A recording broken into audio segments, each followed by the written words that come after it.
Chapter 1. The Omnipotent Work System. In the city of Shenzhen, Long'an District, at the office of the director of Chengda High School, the stout director Wu Qing sat in his chair, a smile adorning his face as he regarded the handsome student standing before him. On the desk lay a contract. "He Liang, please sign it," he urged. He Liang clenched his fists, lowering his gaze as he spoke in a low tone. "This is not how you approached me 3 years ago when you sought my enrollment." Wu Qing straightened slightly, though his beer belly remained prominent, his smile slowly fading. "Do not test my patience, just sign it. There is no room for negotiation." He Liang lifted his head, inhaling deeply to suppress his simmering anger and confusion, maintaining an outward calm as he replied, "Are you truly willing to kick me while I'm down?" 3 years prior, he had ranked third in the city during the high school entrance examination. In an effort to attract top students, Chengda High School had sent Wu Qing to extend an invitation to him. The contract explicitly stated that his tuition would be completely waived, along with an annual scholarship of up to 17,000. Coming from a humble background, where his parents eked out a living collecting scraps, this contract had been the reason he chose Chengda High School. Yet now, Wu Qing was demanding he rescind it. Wu Qing let out a derisive laugh, tapping his fingers on the glass surface of the table. 3 years ago, it was I who invited you to join our school." His words faltered momentarily, his eyes glinting with derision. "But what do you think of this contract now? Do you truly believe you are worthy?" Each word pierced He Liang's heart, leaving him trembling. He clenched his fists tightly, his sharp nails digging into his palms, the pain sharp yet seemingly unnoticed.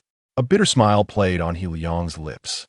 3 months ago, you excelled, ranking first in your grade, the student with the highest potential to enter Qingbei.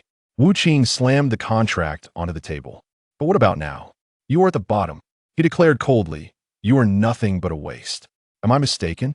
You will sign this contract, whether you want to or not." He Liang's mind became hazy, painful memories flooding back. Once a top student, handsome and confident, he had been the pride of the school, admired by teachers and pursued by countless girls. But everything changed 3 months ago when he suddenly fainted, leading to a rapid descent in his academic performance that felt like an avalanche. Upon waking, he found himself battling excessive drowsiness and an inability to concentrate, resulting in a plummeting academic record. Consequently, rumors began to swirl. He Liang must have been sleeping around with too many girls. His lack of focus clearly indicates a deficiency. Perhaps he is hiding some illness. The whispers were relentless, branding him as an intellectual fool, a destitute, and a lecherous man. Wu Qing narrowed his eyes, indifference etched across his plump face. "He Liang, once you sign this contract, the higher-ups will consider expelling you." The news struck He Liang like a bolt from the blue. He lifted his gaze, his mouth opening to speak, but words failed him. What could he say? The stark reality of being at the bottom felt like a zipper, sealing his lips shut. A bitter taste lingered at the corners of his mouth, his nails digging deeper into his palm. Wu Qing scrutinized the figure before him, a stark contrast to the confident student he had once known, his eyes cold. "He Liang," Wu Qing continued, "let me be clear, this is the school's decision. Given your current state, how could you possibly entertain thoughts of participating in the grand plan?" 4 months prior, the powerful Xiao group from Sujiang City had reached an agreement with Sujiang University, second only to Qingbei in the nation, to announce the grand plan.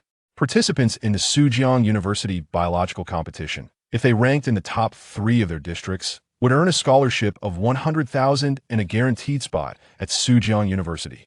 Sujiang University, a prestigious institution, was the aspiration of countless students each year. 4 months ago, 50 candidates from Long'an District qualified for the second round of the grand plan, with only 5 from Chengda High School making the cut. He Liang was among them. What could a person like him contribute to this exam? Will he score 0, 1 point? At that moment, Chengda High School would become the laughingstock of all other institutions.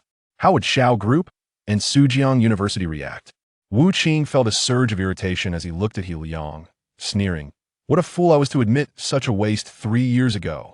His words disregarded He Liang's presence entirely, as he believed He Liang's enrollment tarnished his reputation. Inviting He Liang had been his gravest mistake. "Take this contract and leave," he said dismissively. "I'll give you 2 days to think it over. Make sure you sign it afterward." He waved his hand impatiently, wishing to rid himself of He Liang's presence. Liang took the contract from the desk, unsure of how he managed to exit the office. Liang, a familiar, gentle voice called out. Liang turned towards the sound, and before him stood a strikingly beautiful girl with an oval face, her delicate features framed by her school uniform. Her fair skin resembled milk, and her large, expressive eyes radiated vitality, exuding a tranquil aura reminiscent of a manga character. Meng Tong. Liang forced a bitter smile, discreetly hiding the contract behind him. Chun Meng Tong, his former desk mate in the first year, had been separated from him due to class reassignments in the second year. However, even after their separation, they had maintained a fair amount of academic interaction prior to his incident. She excelled academically, ranking second in the entire grade, and was also among those qualifying for the Grand Plan, admired by numerous boys. "This is for you," she said, her exquisite face betraying no emotion as she handed him a small bare notebook. "These are my biology notes. In the final 100 days, work hard. Aim for a vocational college. I do not wish for your mother to feel too sad or disappointed. Please do not seek me out again," she added, turning to leave. However, at the corner, she paused, her eyes reflecting a myriad of emotions, as if she wished to convey countless sentiments. Ultimately, she sighed softly, barely audible, "Liang, I'm sorry. I do not wish to hurt you." The once confident genius, the boy who had captured her heart, now lay in decline. In the corridor, Liang remained silent, left alone with a small bare notebook in his left hand and the expulsion contract in his right. The wind blew, scattering fallen leaves. A sense of melancholy washed over him, a self-deprecating smile gracing his face. Suddenly, a chime echoed in his mind. Absorption complete. The omnipotent work system has been activated. As the host activates the system for the first time, a brief introduction will be provided to facilitate the host's work. The neutral voice startled Liang, causing him to stiffen. A cool sensation swept through his mind, akin to having menthol applied to his temples. The drowsiness that had plagued him for 3 months began to dissipate. He felt unprecedentedly invigorated. The omnipotent work system allows the host to earn a daily wage corresponding to their job title. By completing work tasks, the host can gain experience points to elevate their position and increase their daily wage. Daily wages can be exchanged for various items within the 9 districts. Chapter 1. The Omnipotent Work System in the City of Shenzhen, Long'an District, at Chengda High School, in the Office of the Director of Education. "Liang, just sign it," the short and stout director Wu Qing said, a smile playing on his lips as he regarded the handsome student standing before him. On the desk lay a contract. "When you came to me 3 years ago, you didn't express such reluctance." Liang clenched his fists, lowering his head as he spoke in a hushed tone. "Is this how you repay my trust?" Wu Qing straightened slightly, though his beer belly still protruded prominently, his smile gradually fading. "Now, don't push your luck. Sign it. There's no room for negotiation." Liang raised his head, taking a deep breath to suppress the anger and turmoil within him, maintaining a facade of calm. "Are you really going to kick me when I'm down?" 3 years prior, he ranked 3rd in the city for the high school entrance examination. To attract top students, Chengda High School had sent Wu Qing with a scholarship contract to invite him. The contract explicitly stated that his tuition would be fully waived, along with an annual scholarship of up to 17,000. Coming from a humble background, where his parents struggled to make ends meet by collecting recyclables, this contract was the reason he chose Chengda High School. Yet now, Wu Qing was demanding he forfeit it. Wu Qing let out a derisive laugh, tapping his fingers on the glass table. 3 years ago, I invited you to enroll. But now, do you think you deserve this contract?" His words paused, filled with scorn. "Do you even think you are worthy?" Those 3 words pierced Liang's heart, causing him to tremble. He tightened his fists, his sharp nails digging into his palms. But he barely felt the pain. A bitter smile crept across Liang's lips. 3 months ago, I was at the top of my class, the most likely to gain admission to Qingbei University. Wu Qing picked up the contract and slammed it on the table. "And now, you are at the bottom." He sneered. "You are nothing but a failure. Am I wrong?" Liang's mind wandered, memories he wished to forget flooding back. Once an outstanding student, he was charming and confident, the pride of the school, admired by teachers and pursued by many girls. But everything changed 3 months ago when he suddenly collapsed. Upon waking, he became lethargic, struggled to concentrate, and his academic performance plummeted faster than an avalanche. Consequently, Rumors began to swirl. Liang was said to have indulged in promiscuity, leading to his decline in health and focus. Whispers suggested he might even be suffering from an illness. Over the past 3 months, he had become burdened with derogatory labels: intellectual fool, destitute, and debauched. Wu Qing narrowed his eyes, a hint of coldness crossing his rotund face. Liang, after you sign this contract, we will consider expelling you. This revelation struck Liang like a bolt from the blue. He lifted his head, attempting to voice a protest. But words failed him. What could he say? The harsh reality of being at the bottom felt like a zipper, sealing his lips shut. His mouth twisted into a bitter grimace, his nails pressing deeper into his skin. Wu Qing continued, observing the stark contrast between the Liang of 3 months ago and the one before him now, his gaze laced with disdain. Liang, let me be clear, this is the school's decision. Given your current state, how dare you even think about participating in the grand plan? For months ago, the powerful Xiao group from Suzhou City had partnered with Suzhou University, second only to Qingbei, to launch the grand plan. Participants in the biology competition who ranked in the top 3 would earn a scholarship of 100,000 and guaranteed admission to Suzhou University. Suzhou University, the finest institution in China after Qingbei, attracted countless students eager to gain entry. 4 months ago, 50 students from Liang District qualified for the second round of the grand plan, with only 5 from Chengda High School making the cut. Liang was one of them. What good would it do for someone like you to take the exam? Would you score 0? 1? At that point, Chengda High School would become the laughingstock of all institutions. Wu Qing's irritation mounted, his small eyes glaring at Liang. 3 years ago, I welcomed a waste into our school. His words completely disregarded Liang's presence. He believed expelling Liang was justified, feeling that Liang had tarnished his reputation. Inviting Liang to enroll was his gravest mistake. Take this contract and leave. Liang, I'll give you 2 days to think about it. Sign it when you come to your senses. He waved his hand dismissively, eager to be rid of Liang. Taking the contract, Liang stumbled out of the office, unsure of how he had managed to leave. Liang, a familiar, gentle voice called out. He turned to see a stunningly beautiful face, reminiscent of a delicate oval, clad in a school uniform. Her fair skin resembled milk. Her large, expressive eyes radiated vitality, and she exuded a tranquil aura, akin to a manga heroine. Chen Mingtong. Liang forced a bitter smile, instinctively hiding the contract behind his back. Chen Mingtong had been his desk mate in the first year, but they were separated in the second due to class changes. Despite this, they had often collaborated academically before his unfortunate incident. She excelled academically, ranking second in the entire grade, and was also a participant in the Grand Plan's second round. Admired by countless boys. Here, Chen Mingtong said, her exquisite face devoid of expression as she handed him a small bare notebook. These are my biology notes. Make good use of them in the last 100 days. Aim for a vocational college. I don't want your mother to be too disappointed. With that, she turned and walked away. Just as she reached the corner, she paused, her beautiful eyes flickering with complexity, as if she had a myriad of words to express. Ultimately, she sighed softly, her voice barely audible. Liang, I'm sorry. I don't want to hurt you. The confident genius who had once captivated her had now fallen. In the corridor, Liang remained in silence, left holding the bare notebook in one hand and the expulsion contract in the other. A breeze swept through, scattering fallen leaves. Liang's expression turned melancholic, a self-deprecating smile creeping onto his face. Suddenly, a ringing sound echoed in his mind. Activation complete. The omnipotent work system has been initiated. Upon its first activation, the system provided a simple introduction to assist Liang in his work endeavors. This neutral voice startled Liang, causing him to freeze momentarily. A cool sensation washed over his mind, akin to a balm applied to his temples. The fog of lethargy that had plagued him for 3 months began to dissipate. His condition felt unprecedentedly invigorated. With the omnipotent work system, the host could earn a daily wage based on their identity and position.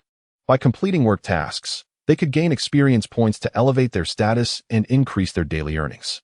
These earnings could be exchanged for various items within the 9 districts. Chapter 2.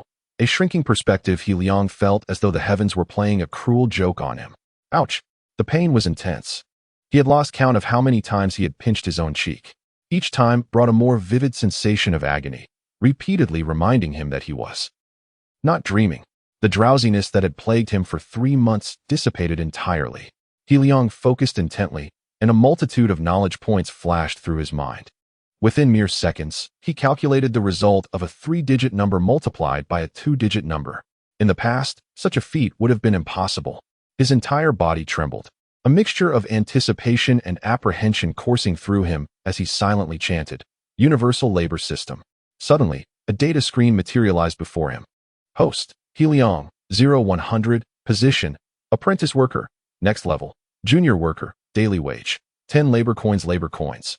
0 below were several gaping voids, dark and profound, scattered throughout his field of vision. To the left, 2 sections bore the inscriptions of golden characters, lottery area, learning area. Meanwhile, the 7 sections on the right were sealed with chains of deep purple, devoid of any golden text. He Liang trembled with excitement, his eyes slightly reddened. He knew that the nightmare had come to an end. All would turn from despair to hope. Whether the system was genuine was secondary. As long as he regained his former intellect, all obstacles would be surmountable. Who could comprehend the torment of those 3 months? A radiant glow sparked in his eyes, now imbued with a steadiness that contrasted with the naive confidence he had possessed 3 months prior. He again focused on the data panel before him. Learning area. With a mere thought, he touched the abyss of the learning area. Instantly, the data before him shifted. Levels: beginner, intermediate, advanced, ultimate high school mathematics, intermediate, advanced cost 200 labor coins high school literature, intermediate, advanced cost 200 labor coins high school English, intermediate, advanced cost 200 labor coins high school physics, intermediate, advanced cost 200 labor coins high school chemistry, intermediate, advanced cost 200 labor coins high school biology, intermediate, advanced cost 200 labor coins. The structure was simple and clear, easily comprehensible. Using labor coins, one could exchange for corresponding abilities. A cold yet polite voice from the system echoed near his ear. "Nice to meet you." Granting 300 labor coins. He Liang's eyes sparkled with realization as he conceived a grand plan, stating, "Exchange for advanced high school biology." Instantly, he was left with only 100 labor coins. Yet, a torrent of information surged into his mind, exploding like a burst of light. Countless knowledge points, many of which he had never studied, vividly emerged in his consciousness. The universal labor system was indeed real. His eyes shone brighter than ever. This was no mere figment of his strained mind. His heart surged with emotion, and the faces of many individuals flashed before him. The sarcastic smirk of Director Wu Qing, the eager gaze of his parents, the pity and schadenfreude from his classmates, and the disappointed expression of the top student, Qin Mingtong. After a long moment, He Liang exhaled deeply. He lifted the head that had been bowed for so long. His back was no longer hunched, but stood straight like a pine tree. He Liang walked towards the classroom, and as he approached the trash bin, he calmly discarded the contract he had signed. Without looking back, he softly and resolutely murmured, "What I have lost, I shall reclaim entirely." There were 9 classes in their senior year, with Class 1 and Class 2 being the key classes. Class 2 was He Liang's class. Clang, clang, clang. As He Liang returned to the classroom, the bell for the first evening study session rang. His entrance drew the attention of many classmates, their gazes ranging from disdain to pity. He Liang smiled slightly, unbothered. As he returned to his seat in the first row on the far left, clap, clap, the biology teacher, Zhao Ruobing, entered and struck the blackboard with force. Her young, fair face was serious as she addressed the class. "Students, your homeroom teacher is on leave today. We will conduct a brief biology quiz during this evening's study session. Those who score the lowest will have to stay and clean the classroom as per the usual practice." "Are we still cleaning the classroom, teacher?" A tall, thin boy in the center of the front row adjusted his black-rimmed glasses and asked with a hint of sarcasm. Lin, the biology class representative, glanced over at He Liang in the far left and sighed with a tone of mockery. "Isn't it our classmate He Liang who will be sweeping the floor again? How pitiful. He has already cleaned for 17 days. His voice dripped with sarcasm, while the other 50 students turned their gazes toward the leftmost seat. Uft. Ha ha ha. Eventually, a female student could no longer contain her laughter, triggering a wave of uproarious laughter throughout the room. He Liang remained calm, showing no sign of disturbance. As though he were oblivious to the commotion, Zhao Ruobing frowned, stepping in to halt the laughter. "All right, everyone, stop laughing." She then directed her gaze toward He Liang, her expression tinged with disappointment. "But He Liang, you should also try harder. Don't let it always be you at the bottom." She handed a gray-green paper to Guolin. Class representative, please distribute the papers. Understood. Guolin stood up and took the paper from Zhao Ruobing. However, as he approached the leftmost row, he suddenly stepped forward, bypassing He Liang, and handed the paper to a student in the second row. He Liang, expressionless, looked at Guolin and asked, Guolin, what do you mean by that? Huh? Guolin was momentarily taken aback, looking down at He Liang with an air of provocation and disdain. He leaned down slightly. Speaking in a mocking tone, He Liang, with your grades, you would only score 20 or 30 points. Isn't it better not to take the test at all? What difference does it make whether you receive the paper or not? Scoring at the bottom every time. It's embarrassing for me to even think about it. What does your performance have to do with me? He Liang replied calmly, revealing no other thoughts. Guolin seemed slightly surprised, but then a smirk returned to his lips, and a glimmer of mockery flickered in his eyes. If you manage to stay awake during the exam, that's already impressive enough. You think you can achieve a good score? Guolin sneered, handing the most tattered paper to He Liang. He Liang received the biology paper, the corners of his mouth slowly lifting as he replied, what if I do achieve a good score? Guolin's expression faltered, his smile fading as he retorted, if you, He Liang, manage to place in the top 5, I will sweep the floors for a month. But can you do that? You can't. Loser. Not enough.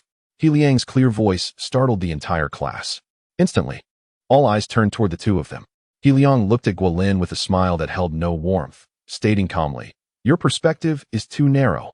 If I do not rank first, I willingly sweep the floors until the college entrance examination.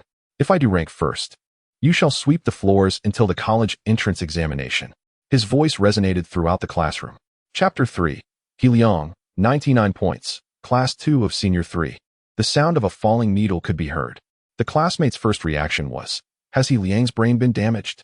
For 3 months, they had witnessed He Liang's gradual decline. Class top student? How dare he utter such words? Guolin felt provoked.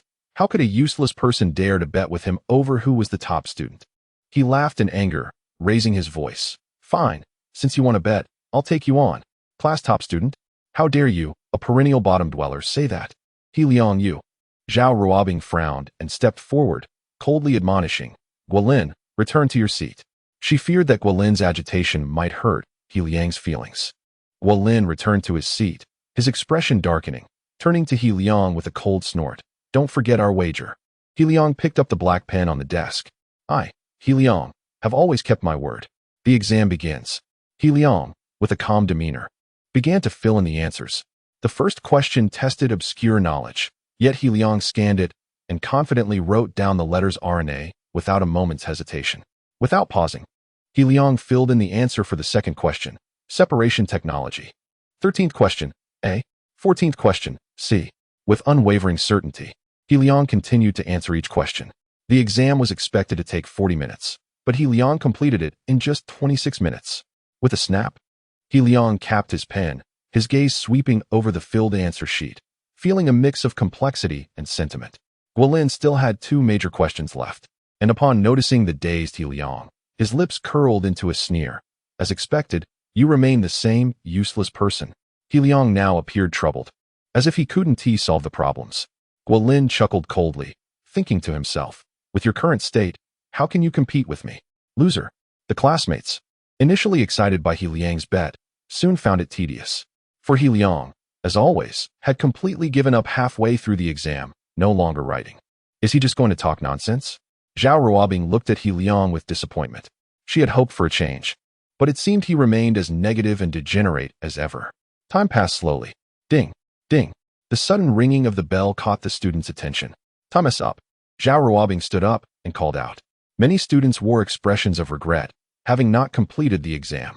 The biology papers were collected last from each group, finally converging in Zhao Ruobing's hands. Teacher. Suddenly, Guolin stood up and looked at Zhao Ruobing. What is it? Zhao Ruobing frowned slightly. Didn't He Liang say he had changed? Why not let us 2 exchange papers first? Guolin smirked, glancing at He Liang with mockery in his eyes. I can't wait to slap your face. What nonsense about being first? I'll expose you right now. Zhao Ruobing looked at He Liang. Fine. He Liang calmly nodded. All right. Zhao Ruobing thought for a moment and nodded. Oh my. Instantly, the entire class became animated. Some students even held back their urges. They curiously watched He Liang. Feeling perplexed, unable to fathom where his confidence came from. Yet, at the same time, they harbored an inexplicable anticipation. What results could this bottom dweller achieve? Zhao Ruobing selected He Liang's and Guolin's papers from the pile and began to grade them. Initially, her expression was calm, but soon it transformed into surprise. The eyes of many students sharpened. Could it be that He Liang truly changed? Although 3 months had passed, all the students still remembered the terror He Liang had instilled in them. Zhao Ruobing's red pen paused, and she lifted her head. The classroom fell silent, awaiting her words. Guolin, this time your multiple-choice answers are all correct, and your major questions have only minor flaws. Your final score is 93, quite impressive. The tense atmosphere in the room relaxed instantly. Many expressions turned playful. Indeed, while He Liang had once performed well, he was no longer the same person. Furthermore, after 3 months of not studying, what could he possibly achieve? Many speculated, casting glances at He Liang, their gazes tinged with a mix of amusement and pity. 93 points was undoubtedly a remarkable score. How could He Liang possibly surpass Guolin? He Liang, if you concede now, you can just sweep for 2 months. Guolin cast a gloomy look at He Liang, sneering. No need. He Liang replied coolly, his intense gaze fixed on Zhao Ruobing. Teacher, please grade my paper. Zhao Ruobing nodded at He Liang, though she held little hope. However, as she began grading, her expression suddenly froze. With swift strokes, she marked the multiple-choice and fill-in-the-blank questions. All correct. Her heart raced. Luck? She shook her head vigorously. While multiple-choice questions might involve luck, fill-in-the-blank ones certainly did not. Zhao Ruobing immersed herself back into grading. True or false questions, all correct. Her pen hesitated. Now He Liang had already scored 60 points. Zhao Ruobing's gaze flicked over the 3 major questions. All filled in. None left blank. Swish, swish, swish. 3 minutes later, Zhao Ruobing set down her red pen, her finely chiseled features filled with shock. How could this be? The answers to He Liang's major questions were astonishingly close to the standard answers. Had she graded leniently, this paper could have easily achieved a perfect score. A perfect score in biology. What does that even mean? She abruptly stood up, no longer composed. He Liang, 99 points. Zhao Ruobing's voice resonated throughout every corner of the classroom. The class fell silent, no one uttering a word. 99 points? Their minds buzzed, and the next moment, they erupted. What a joke. Scoring 99 on a 100-point exam? Even the former He Liang could not have done that. They found it inconceivable, all eyes turning to He Liang. He Liang's expression remained calm, a hint of a smile gracing his fair face, as if he had anticipated his score all along. Zhao Ruobing was equally astonished. Had she not been stringent with the details, He Liang would have undoubtedly achieved a perfect score. Having taught for 3 years, she had never encountered anyone capable of achieving full marks in a biology exam. Ding! The second evening's self-study bell rang, yet the class erupted into a frenzy, the noise escalating rather than abating. 10 seconds later, Zhao Ruobing finally regained her composure, slamming her palm against the blackboard. Students, please quiet down. What a joke. How could he possibly score 99? Guolin's face turned pale, his body trembling uncontrollably, utterly unable to believe that He Liang had surpassed him. And in such a crushing manner. Chapter 4. Minor harm, profound insult in a hushed silence. Guolin suddenly had a realization and cast a predatory glare at He Liang. Cheating. He must be cheating. His expression twisted in rage as he shouted at He Liang. How could a mere He Liang possibly score 99 points? Not even in his past glory could he have achieved such a feat. 99 points. This is undoubtedly the result of foul play. His cold, piercing gaze fixed on He Liang as he demanded, He Liang, did you cheat? Unable to accept defeat, He Liang spoke calmly, and those words rendered Guolin momentarily speechless. His face flushed with anger. If you can't handle it, just tell me. You don't need to sweep through the college entrance exam. A month of effort would suffice. The corners of He Liang's mouth lifted in a smirk. His words were not particularly harmful, yet carried a severe sting. Guolin found himself at a loss for words. I will sweep. He finally roared, low and guttural. If looks could kill, He Liang would have been slain 1,000 times over. He Liang remained unfazed, a faint smile gracing his lips. I have already stated, I will reclaim everything I have lost. The biology quiz is merely the beginning. The evening self-study session was unusually quiet. Yet, within the hearts of all the students, a tumultuous storm brewed, thoughts racing with a flurry of chaos. The silent classroom was suffused with an odd atmosphere. Until the bell rang, the class remained enveloped in silence. Liang left the classroom alone, heading towards the library. I must make up for what I have lagged behind. I cannot solely rely on the all-encompassing work system. Liang inhaled deeply, speaking to himself.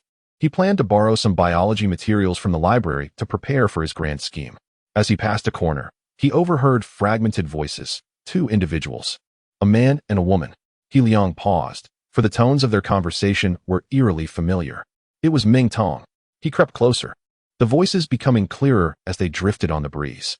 Your uncle has been missing for 3 months, right? Ming Tong. Your family's Ruixing factory is on the verge of collapse. The male voice was dripping with arrogance. Liang recognized it instantly. This was Li Su, the current top student in the grade. My family promised me that as long as I secured a spot in the grand scheme, they would support the Ruixing factory. Chen Ming Tong bit her lip. Secure a spot in the grand scheme? Li Su scoffed. Ming Tong, can your factory truly last another month? Even if it does, do you really believe you can obtain a place in the grand scheme? Chen Ming Tong fell silent. She was the illegitimate daughter of the second head of the Li family in Shenzhen City, carrying her mother's surname. When the second head was still alive, he had granted her and her mother the operation of the Ruixing factory due to old ties, ensuring they were never in want. But now, with his disappearance for 3 months, many resources had dried up and the factory teetered on the brink of collapse. But the Ruixing factory cannot fail. If it does, how will I treat my mother's mysterious illness? Li Su glanced at Chen Ming Tong and continued nonchalantly. Young Master Hong has taken a liking to you. If you agree to be his girlfriend, all these troubles will be trivial. He was clearly banking on Chen Ming Tong's desperation. Chen Ming Tong's mother, Chen Xianqian, had fallen ill a year prior, requiring exorbitant sums just to maintain her health. Without the Ruixing factory, survival would be impossible. Chen Ming Tong's eyes reddened, her delicate frame trembling. If you could become young Master Hong's girlfriend, it would greatly benefit our Li family. Ming Tong, do consider it. Li Su concluded and left without another word. Liang concealed himself in the shadows, waiting until Li Su had departed before revealing himself. Ming Tong. In that moment, Liang realized the immense pressure that Chen Ming Tong bore. Lost in thought, she emerged from the room, prompting Liang to hide once more and watch her leave. Liang shook his head slightly. He was unable to assist Chen Ming Tong at this time. After pondering for a moment, Liang made his way to the library. There, he borrowed the necessary biology texts. With 4 or 5 hefty volumes in hand, Liang exited the library. Numerous students regarded him with disdain and skepticism. How dare Liang borrow these esoteric biology books? Shue, is that not the senior who taught you before? Outside the library stood a boy and a girl. Liang lifted his gaze and recognized them, Deng Shui and Wu Jun, both in their second year. Wu Jun, in particular, was the top student of his grade. In the past, when Liang basked in glory, Deng Shui would often follow him, sweetly calling him Senior Liang while seeking his advice on problems and study methods. Yet, after Liang's downfall, she had vanished entirely. He is just a notorious wastrel now. How could he compare to someone like Wu Jun? Deng Shui threw a dismissive glance at Liang, leaning suggestively against Wu Jun, igniting his interest. Ha ha. Wu Jun laughed heartily, glancing at Liang. He is aiming to join the grand scheme. The grand scheme? Deng Shui burst into laughter, covering her mouth, her voice resounding. With Senior Liang? What a delightful joke. Yet, Liang did not spare them a glance, walking past them with determination. Their expressions momentarily froze, while Deng Shui stomped her foot in frustration. Just a washed-up loser, and he still has the audacity to act aloof. Moments later, her eyes sparkled as she turned to Wu Jun, sweetly suggesting, Wu Jun, come over to my house for tutoring this Saturday? Wu Jun grinned mischievously. Sure, after tutoring. I'll give you some extra lessons. Let us explore some new techniques. Liang returned to class, where a spectrum of gazes fell upon him. Ignoring their scrutiny, he settled into his seat, poring over the hefty biology texts with fervor. The biology competition loomed just 3 weeks away. Every bit of preparation counted. Liang currently possessed 100 work coins, yet upgrading high school biology to ultimate high school biology would cost 500 work coins. Such an amount was unattainable. He had no choice but to accumulate them himself. His thoughts crystallized, forming a coherent framework of knowledge in his mind. A night passed without incident. The next day, during the morning self-study period, Liang made his way to a specific laboratory. While other students were engaged in early reading, Those who had qualified for the Dragon Dry Zone retest attended a different class. A biology teacher, invited from outside the school, would be conducting the lesson. Upon entering, all 5 pairs of eyes turned towards him in astonishment. Surprise, shock, and intrigue danced in their expressions. He Liang, even the biology teacher, whose hair was graying at the temples, appeared momentarily taken aback. Since He Liang's fall from grace 3 months prior, he had not attended this early self-study class. Why was he here now? Chun Mingtong's eyes revealed a flicker of complexity. She had not expected He Liang to show up. He Liang, at this point, you really should not be attending my class. You are more suited for the college entrance exam route. The biology teacher took a deep breath, speaking candidly. He was aware that in a few days, He Liang would likely be expelled. He hadn't even printed materials for He Liang. He found himself puzzled by He Liang's purpose in coming to the laboratory. He Liang's expression remained serene as he replied calmly, "Teacher, I am not here to attend your class. I simply wish to borrow some biological instruments." Chapter 5. The biology competition teacher was taken aback. Upon hearing those words, the entire room fell into stunned silence. Several gazes shifted, suddenly transformed. Self-study? A smirk played on Li Su's lips, his eyes gleaming with amusement. It seems some individuals truly believe themselves to be extraordinary. Guolin was among them, his expression dark and displeased. Yet, recalling the humiliation he faced yesterday, he opened his mouth but refrained from speaking. Was he merely seeking attention? The student ranked 3rd in the year slightly shook his head and softly remarked. His voice reached Chun Mingtong's ears. Chun Mingtong gazed at He Liang with disappointment. At such a critical moment, instead of diligently preparing for the college entrance examination, he harbored aspirations of participating in a grand plan. She clenched her fists beneath the desk, frustrated and exasperated. Yet soon, a wave of helplessness washed over her, an inexplicable urge to cry. If I am unable to manage my own life, how could I possibly spare time to assist He Liang? Thoughts of her mother, still bedridden, darkened her mood. The school had previously stated that all students advancing to the 2nd round had the right to use the laboratory. Am I mistaken? He Liang's gaze was clear, revealing no hint of fear. The biology competition teacher furrowed his brow, finding the student's audacity astonishing. Well, this is his own choice. He felt a surge of irritation and retrieved a set of keys from his waist. This is the key to the neighboring spare laboratory. Take it. He was unwilling to engage further with He Liang, fearing it would disrupt the focus of the top students present. Thank you, teacher. He Liang took the keys and departed the classroom. How tedious. Li Su sneered inwardly, relishing an indescribable pleasure. Once, He Liang had overshadowed him. Now he had become a mere present seeker. The sensation was undeniably delightful. At last, I am the top student in the year. I am the most radiant individual in the entire school. He Liang entered the adjacent classroom, using the key to gain entry. The biology competition entailed not only written examinations, but practical assessments as well. He Liang was acutely aware of this. As the examination guidelines for the grand plan had clearly stated, the written test accounted for 160 points, while practical assessments held 140 points. The total score for the paper was 300. After some manipulation, He Liang found himself at a microscope, an intriguing sensation rising within him. Despite not having touched these instruments for 3 months, the familiarity was unmistakable. It appears that advanced high school biology is even more beneficial than I had anticipated. He Liang took a deep breath, his eyes sparkling with determination as he began to manipulate the equipment. His proficiency with the various instruments surpassed his previous skills, and coupled with a vast reservoir of knowledge, he felt entirely at ease. At that moment, He Liang resembled a true researcher, his focus intensely concentrated, fully immersed in the task at hand. Only when class was over did he snap back to reality. He was dusted with a bit of powder. After returning the instruments, he headed to the neighboring laboratory to return the keys to the biology competition teacher. Upon entering, he found the room deserted. Yet, piles of materials remained on the lectern. Was he in the restroom?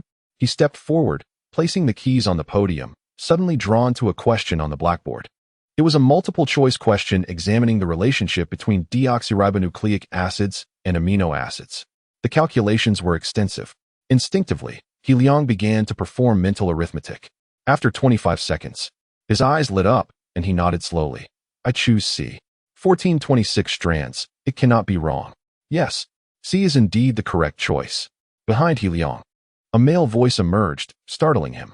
Turning around, He found the biology competition teacher gazing at him intently.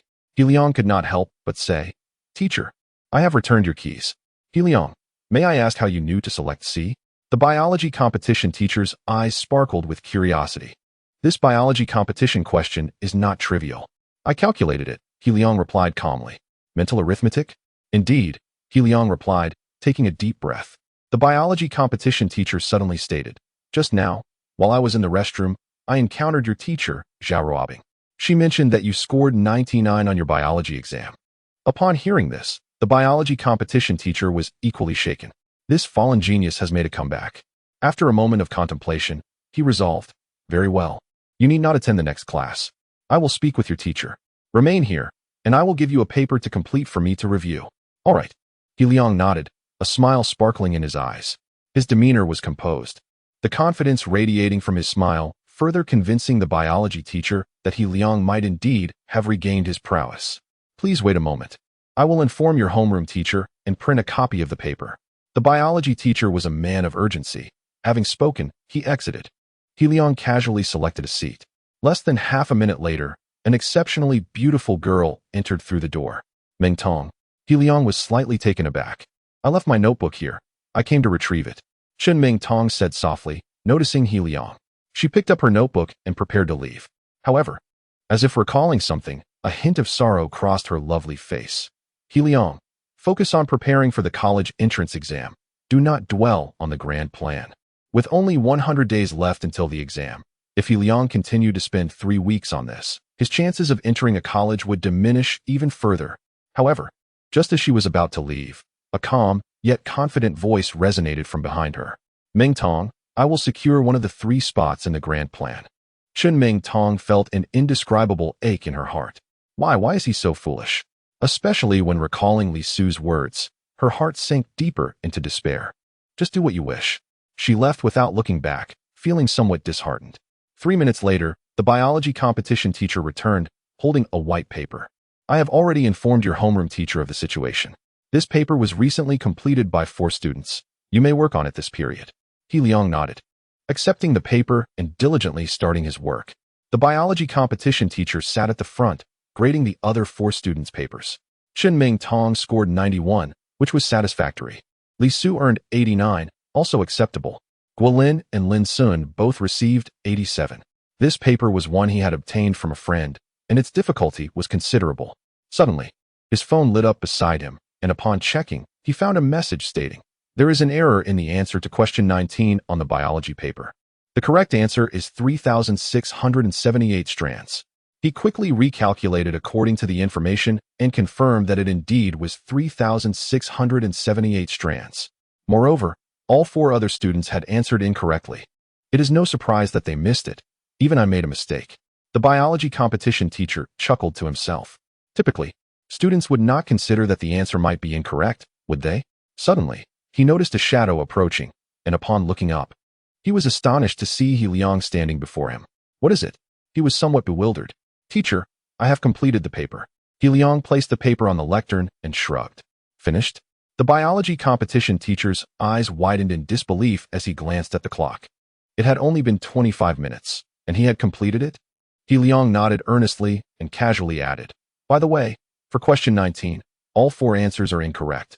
The correct answer should be 3,678 strands." The biology competition teacher was left speechless. Chapter 6.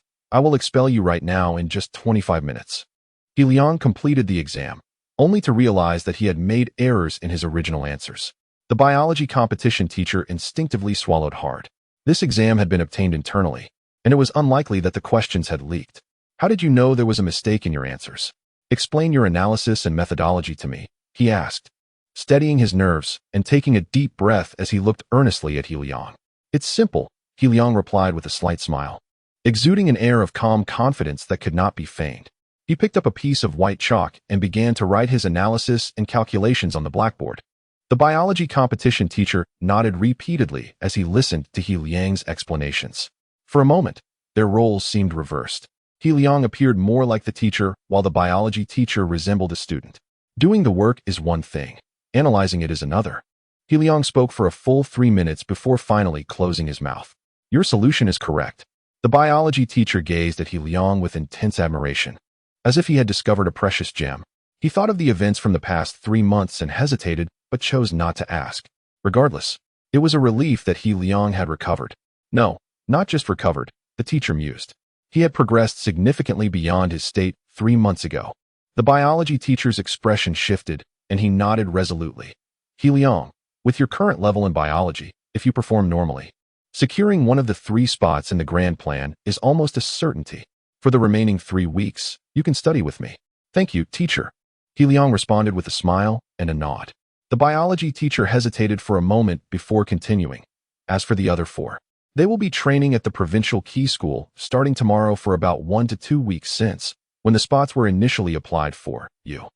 He Liang understood what he meant.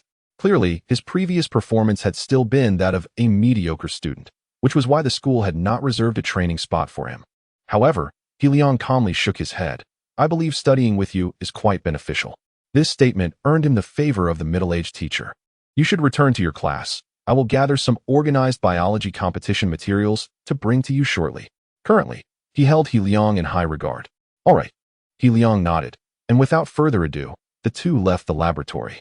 Upon returning to class, He Liang found that the bell had just rung. No sooner had he settled in than someone approached him. Director Wu Qing. He was a figure of authority, his large belly protruding as he stood with his hands clasped behind him. Students in the corridor deliberately avoided him. Director Wu was known for his unsympathetic demeanor. His words often disregarded the feelings of students, and he could even resort to indirect forms of corporal punishment, instilling fear and trepidation among the students. Upon reaching the door of Class 3, Wu Qing spotted He Liang. He Liang, come out, he commanded blandly. He Liang squinted, already aware of Wu Qing's intentions. Yet, he remained unperturbed, rising calmly from his seat and stepping into the hallway, where several students watched with curiosity. Have you signed that contract? And you can start packing your bags for expulsion, Wu Qing declared, showing no concern for the presence of others. The corridor fell silent in an instant. Expulsion. He Liang was being expelled. The contract? He Liang looked at Wu Qing with a hint of amusement. Didn't you say I had 2 days to think it over? Wu Qing frowned. In just 1 day, He Liang seemed to have undergone some change in demeanor. Humph. Does it really take that long to sign your name? Wu Qing scoffed. He was irritated by the thought of He Liang still being in school, feeling like a thorn in his side, which prompted his early arrival. Wu Qing was adamant that such a subpar student should not participate in the grand plan. He understood the school's emphasis on the program. And if He Liang's poor scores tarnished the school's reputation, he too would face consequences. I don't think I'll be signing, He Liang replied, his expression calm as he shrugged. Because I threw it in the trash. At this, Wu Qing's face turned grim, his expression darkening. You mean to say you discarded the contract? Upon seeing He Liang nod, his anger surged. He Liang, let me be clear. You must sign that contract. His voice grew louder, attracting the attention of many students. Guilin peeked out from the classroom, visibly enjoying the spectacle. You think you'll even make it to the college entrance exam? You can't even pass, loser. Wu Qing's face turned a deep shade of anger as he shouted. Even if I have to make you dig through the trash, you will retrieve that contract. He Liang's expression turned increasingly cold. Had it been the old him, he might have felt uncertain. But now, things were different. Even if he were expelled, he still qualified for the grand plan, as he had progressed to the second round. I want to look for it, and I will participate in the grand plan, He Liang said with a faint smile. Even though the director loomed like an enraged lion, he felt no fear. Confidence is not bestowed by others. It is cultivated from within. He Liang, now go find that contract. I will have you expelled right now. Wu Qing was utterly furious, his face flushed with anger. If not for the presence of so many students, he would have slapped He Liang across the face. Suddenly, the sound of rapid footsteps approached. Director Wu. It was the voice of a middle-aged man. The crowd turned to see a biology competition teacher who had been invited from outside the school. Teacher Zhong. Wu Qing's ironclad expression softened slightly. Right now, I'm reprimanding this insolent student, he explained. However, the biology teacher gestured for him to come over. Wu Qing, not being foolish, quickly grasped the implication. He Liang, stay right here. Do not leave. I need to discuss something with Teacher Zhong, he coldly remarked. Haha. I had no intention of leaving, He Liang replied, his eyes glinting with resolve. This humiliation, he would repay tenfold. This fearless attitude not only bewildered the students, but also intensified Wu Qing's fury. He glared daggers at He Liang before stepping aside with the biology teacher. Director Wu. He Liang has made a remarkable recovery. No, he is significantly stronger than before. If he participates in the grand plan, there is a high likelihood he will secure one of the 3 spots. The biology teacher's words left Wu Qing's rotund figure momentarily frozen, his mind buzzing. He Liang has recovered? Chapter 7. He Liang. Everything is negotiable. Teacher Zhong. Are you sure you didn't misspeak? Wu Qing recalled that throughout high school, there was only one student he had just shouted at named He Liang. The biology competition teacher took a deep breath and nodded emphatically. There is no mistake. Just now, I administered a confidential biology competition exam to him, with a perfect score of 100, and he achieved 97. Moments ago, in the laboratory, the biology competition teacher had been so astonished by He Liang's performance that he temporarily forgot to grade the papers. When he regained his composure, he hurriedly went back to grading. He Liang scored 97. That was 6 points higher than Chun Mingtong. Wu Qing was taken aback, his expression shifting dramatically. Just moments before, he had angrily berated He Liang, telling him to search the trash can for his contract and to leave school immediately. It took Wu Qing a full minute to recover from the shock and confusion. Regardless of the circumstances, He Liang's revival meant he could not be expelled. Wu Qing's mood fluctuated, and he was acutely aware of this fact. For some inexplicable reason, he felt as miserable as if he had swallowed something unpleasant. I plan to train He Liang well over the next 3 weeks, the biology competition teacher continued solemnly, his demeanor serious, not a jest. I believe that as long as he performs up to his potential, securing one of the 3 spots will not be difficult. He nodded towards the headmaster and exchanged a few quiet words before heading towards He Liang. He Liang, here are the materials for the biology competition. The teacher had compiled all the hard work he had done over the past few months into this stack of printed and bound documents. I have already informed Director Wu about your performance. Don't worry about anything else.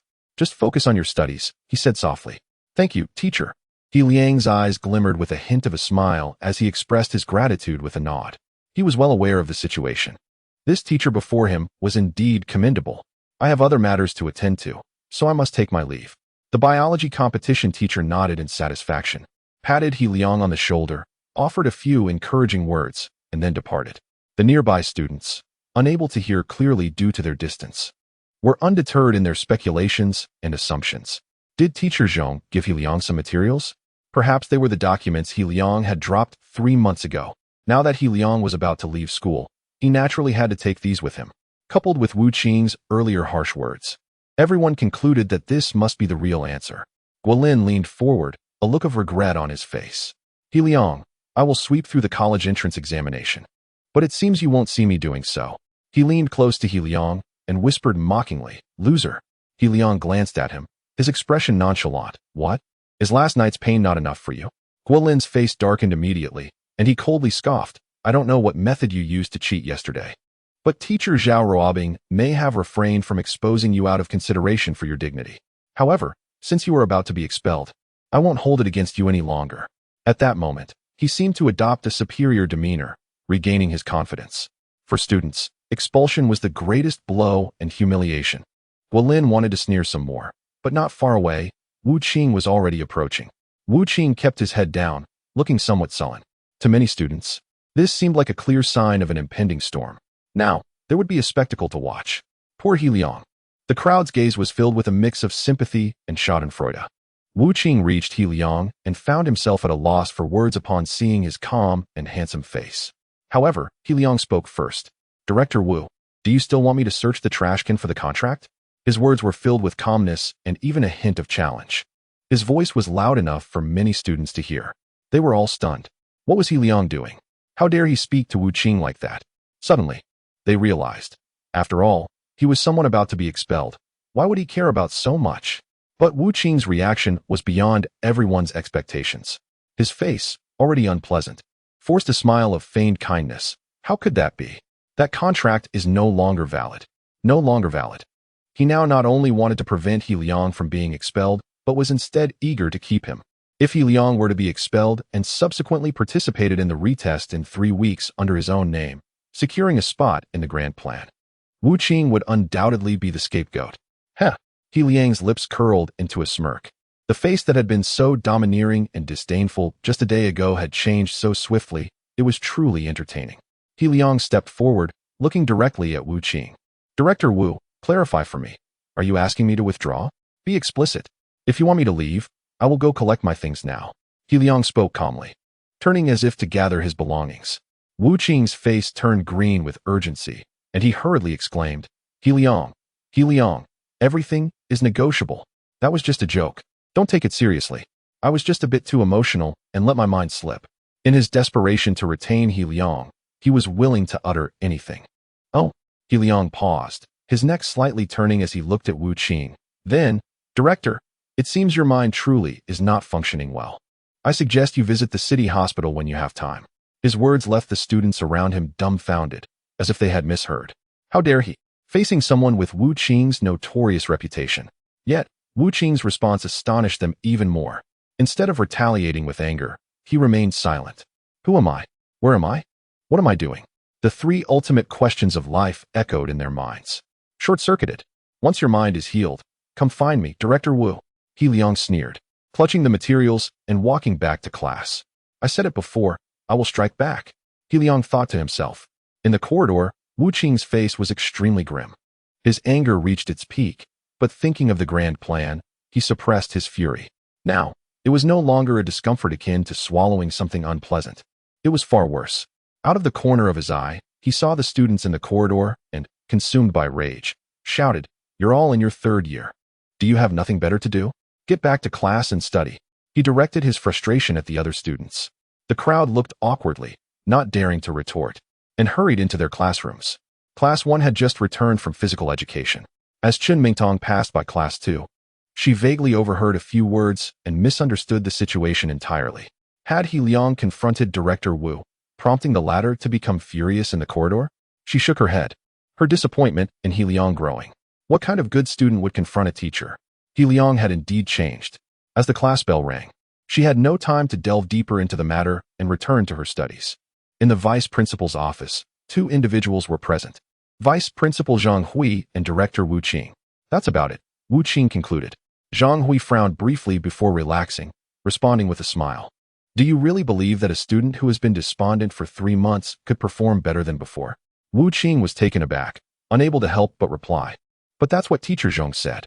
But that is merely Teacher Zhang's assertion, Zhang Hui countered with a grin. At that moment, he resembled a smiling tiger. Perhaps he deceived Teacher Zhang by some means? Or perhaps He Liang persuaded Teacher Zhang to help him avoid expulsion.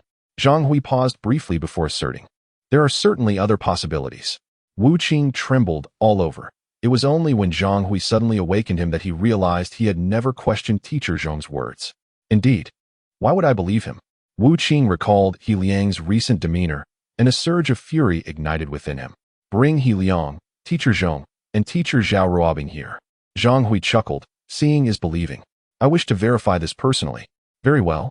Wu Qing's eyes sparkled with a cold light, both objectively and subjectively. He increasingly felt that He Liang must have employed some despicable means. He was determined to expose him and ensure his expulsion from the school. This singular thought consumed his mind. Chapter 8. The psychological trauma inflicted upon me initially. Wu Qing approached Mr. Zhong, the biology competition teacher. Mr. Zhong, I implore you to speak candidly. Has He Liang truly regained his biological proficiency? His countenance was clouded with unease. Mr. Zhong narrowed his eyes, nodding with certainty, and replied, I am quite certain. Subsequently, Wu Qing led Mr. Zhong to seek out Zhao Ruobing. At that moment, Zhao Ruobing was seated in her office, meticulously reviewing He Liang's examination paper, which bore a score of 99. A glimmer of intrigue flickered in her beautiful eyes. Has he genuinely recovered? Or could it be that he had previously perused the answers? She hesitated, her heart laden with doubt. Such a score was beyond what an ordinary student could achieve, and his answers closely mirrored the correct ones. A few were verbatim, with not a single character amiss. Outside, Wu Qing had already brought the biology competition teacher along. Zhao Laoshi, I have come to you to validate He Liang's biological capabilities. He stated directly, clarifying his purpose. What has happened to He Liang? Zhao Ruobing, evidently still unaware of the situation, inquired. Nothing of concern, merely that I have heard He Liang's biology score has recovered, Wu Qing replied ominously. Instantly, Zhao Ruobing's expression shifted. Did Wu Qing know that He Liang had scored 99? The three then proceeded to class 2 of the third year, where a lesson was still in progress. Ignoring the teacher's lecture, Wu Qing strode into the classroom and raised his hand, calling for a pause. He Liang, step out for a moment. He feigned an air of authority, his already small eyes squinting to the point where they appeared as mere slits. The students, witnessing this scene, were rife with speculation. What was amiss? It seemed that Director Wu had once again adopted a stern demeanor towards He Liang. They were baffled by the sudden shift in Wu Qing's attitude, but surmised one thing. He was undoubtedly seeking trouble with He Liang. Under the multitude of curious gazes, He Liang rose, his calm eyes betraying a hint of composure. Director Wu, what brings you to me this time? He asked coolly.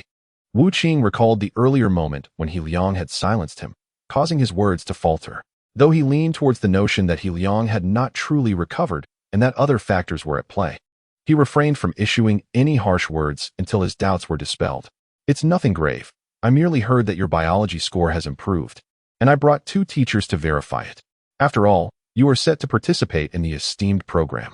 His words elicited a stir among the class. No wonder. Director Wu must have learned about He Liang's 99 score from Zhao Ruobing. The students could sense the significance of the esteemed program. Otherwise, those top students would not be attending training sessions at other schools during such a crucial time before the exams. Suddenly, a notification appeared in He Liang's mind. Worker's spirit.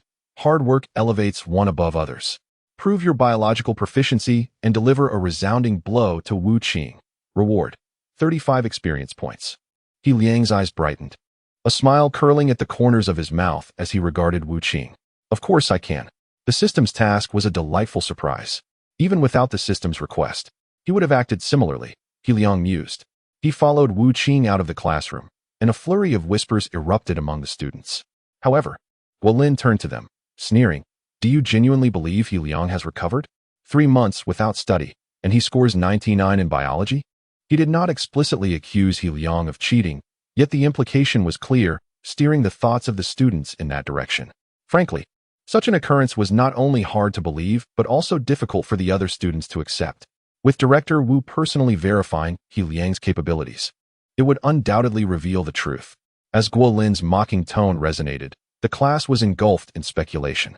They were well aware of He Liang's usual performance. How could they not discern his true level? He Liang could indeed have resorted to dubious means. Meanwhile, He Liang, accompanied by the director, Zhao Ruobing, and Mr. Zhong, made their way to Vice Principal Zhang Hui's office. As Vice Principal, Zhang Hui's office was notably grander and exclusively his. Upon entering, He Liang was greeted by Zhang Hui's warm smile, his demeanor akin to that of a benevolent elder. However, He Liang understood that Zhang Hui was the one most eager to see him falter. He Liang, I have heard that your biology score has improved.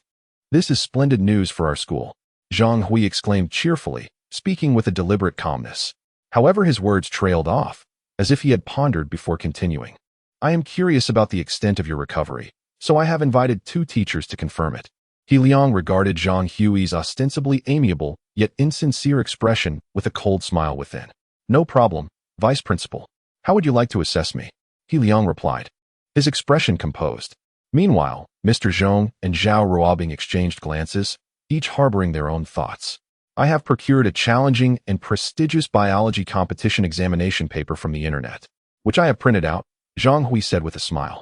You will complete this paper, and then Mr. Zhong and Ms. Zhao will conduct an oral defense with you. This statement effectively closed off any possible avenues. Even if He Liang had memorized the answers he found online, a defense could not be faked. Truly a cunning old fox, He Liang thought, feeling a chill in his heart. Suddenly, he hesitated.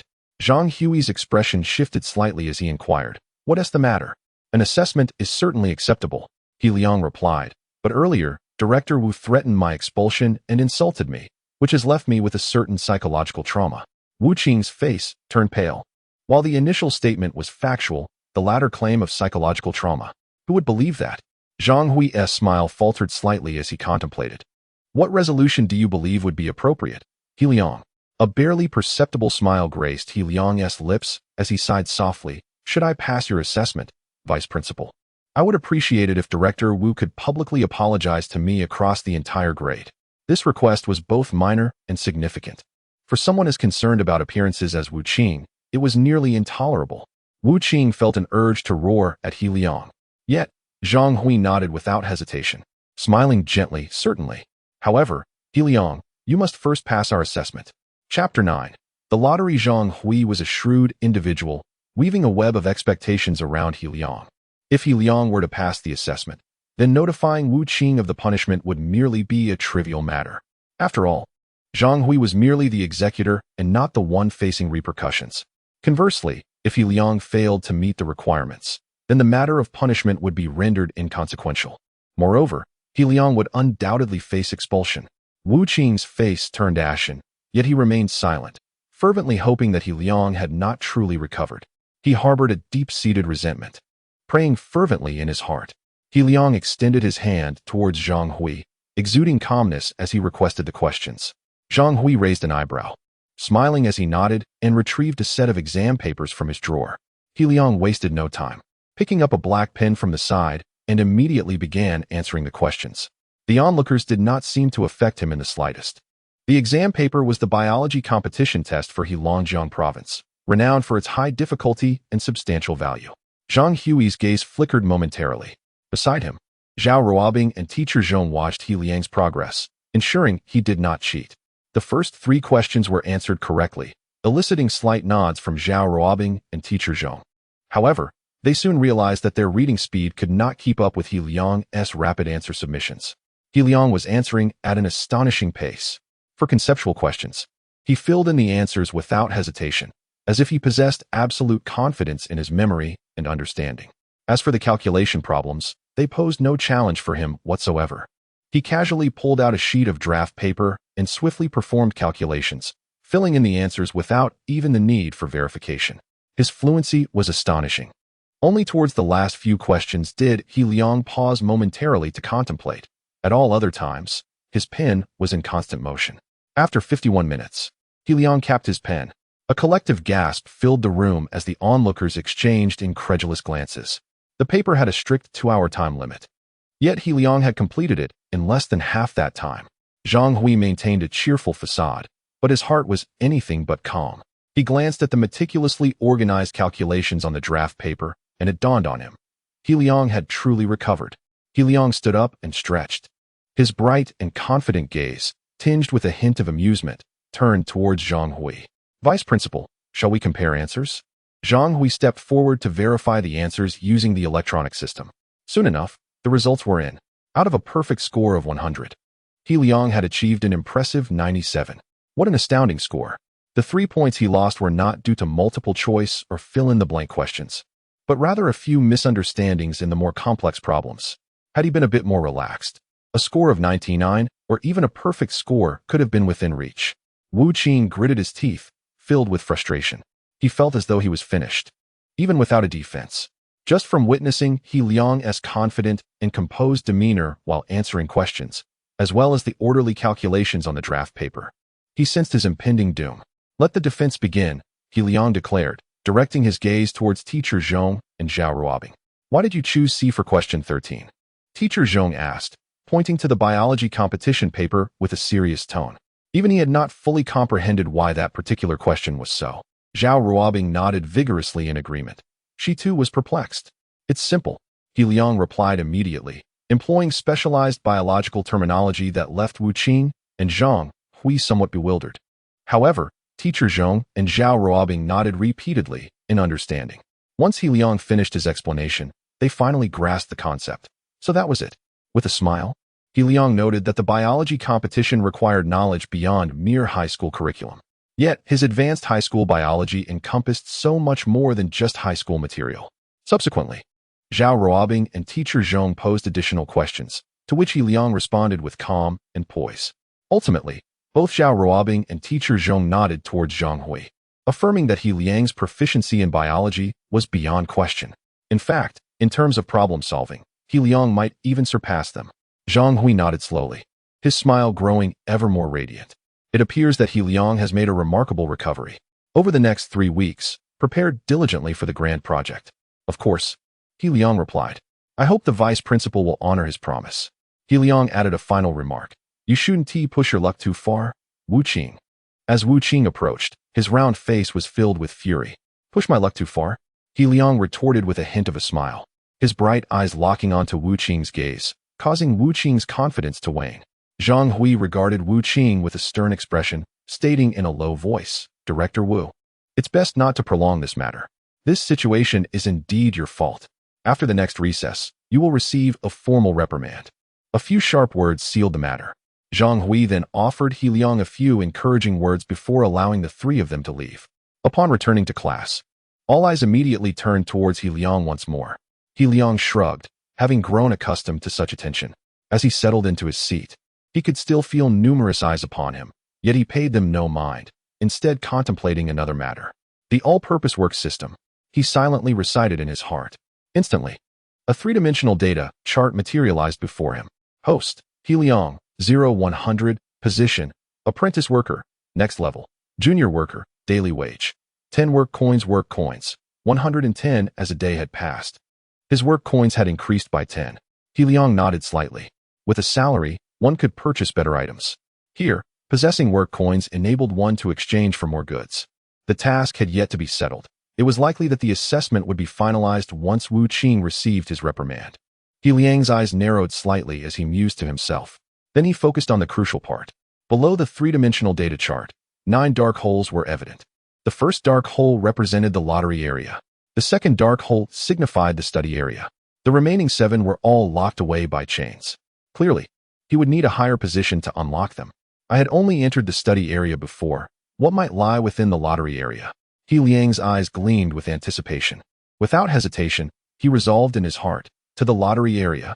Before him, the scene shifted once more. Streams of information began to flow through his mind. Based on the host's position, the cost of a lottery draw varies. Current host position, apprentice worker, small draw costs 100 work coins, large draw costs 1,000 work coins. He Liang's expression shifted slightly.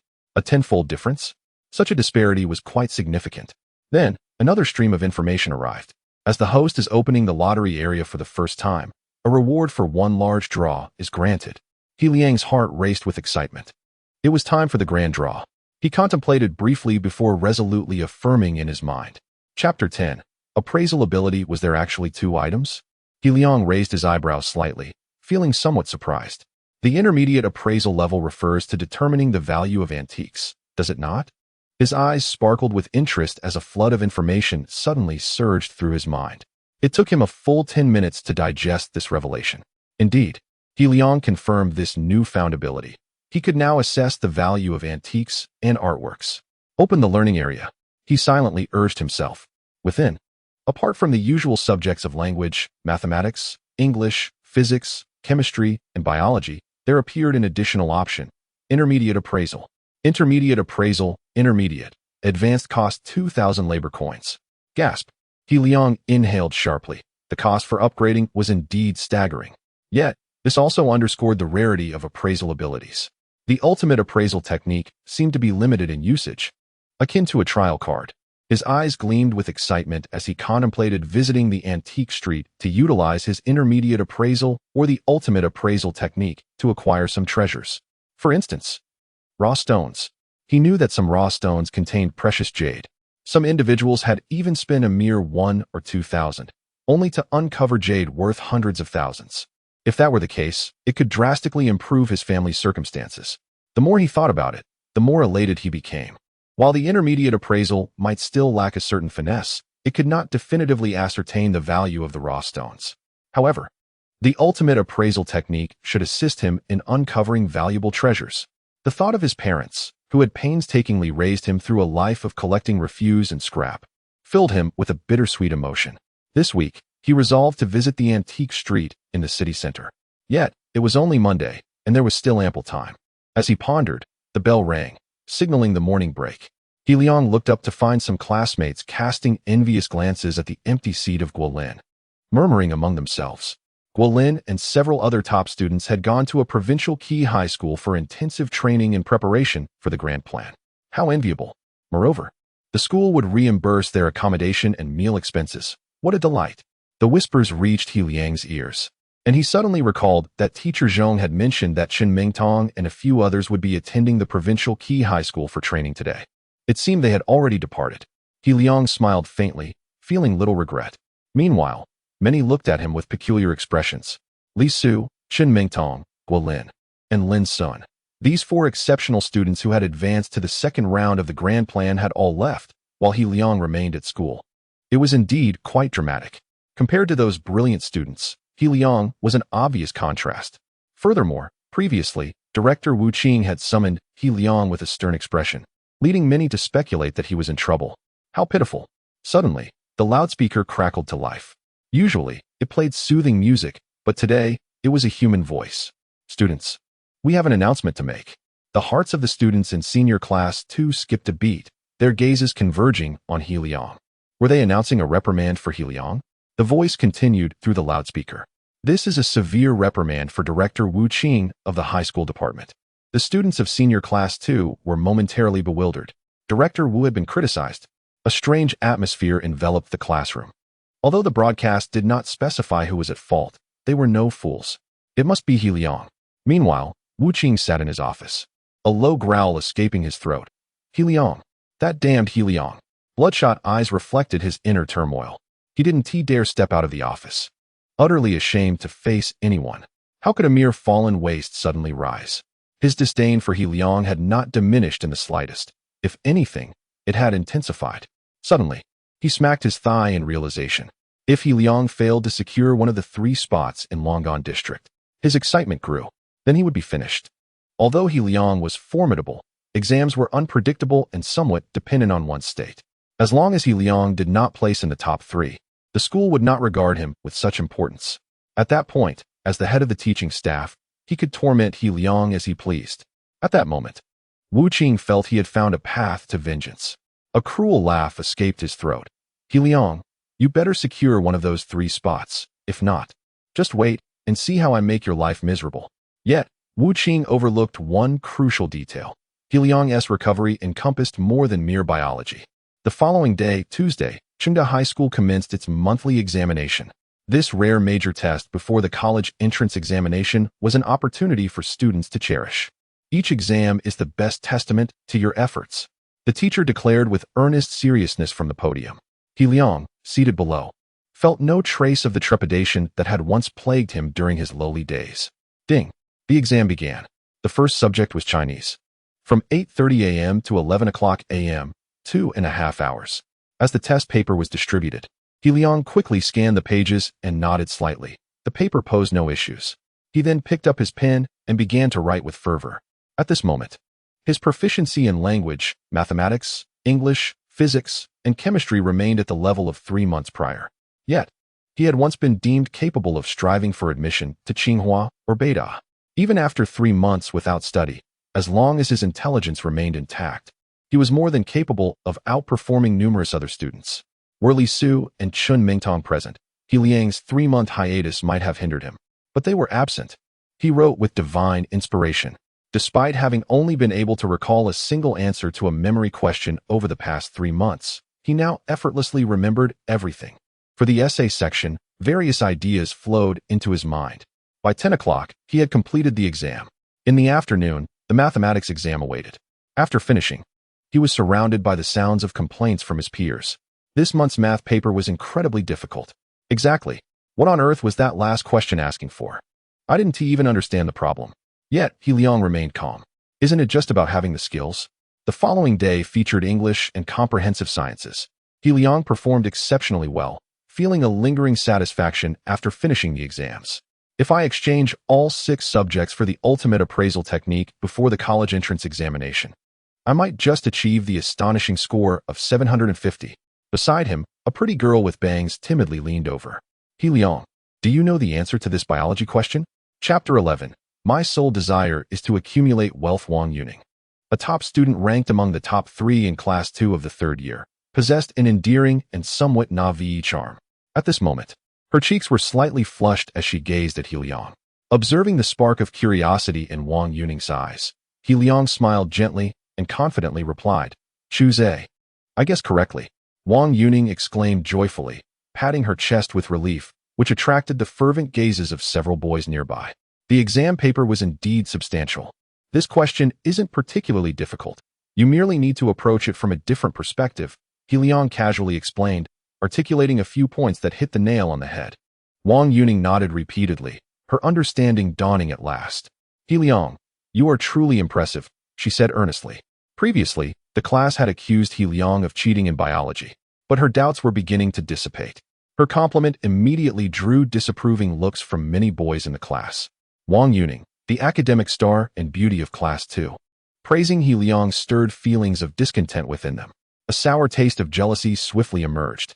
And what about this question? Wang Yuning continued to inquire. He Liang answered without hesitation, his thoughts clear and unfazed by the challenges. Watching their goddess grow close to another boy only intensified the discomfort among the many boys. The monthly exam concluded on Wednesday, and typically, results and rankings would be announced the following Monday. Over the next 2 days, He Liang sat in his seat, perusing the materials he had borrowed from the library alongside those given by teacher Zhong. With the troublesome Guolin absent, tranquility reigned. Meanwhile, Wang Yuning occasionally approached him with questions. He Liang didn't mind. There were many in class who harbored ill will towards him. But Wang Yuning was one of the few exceptions.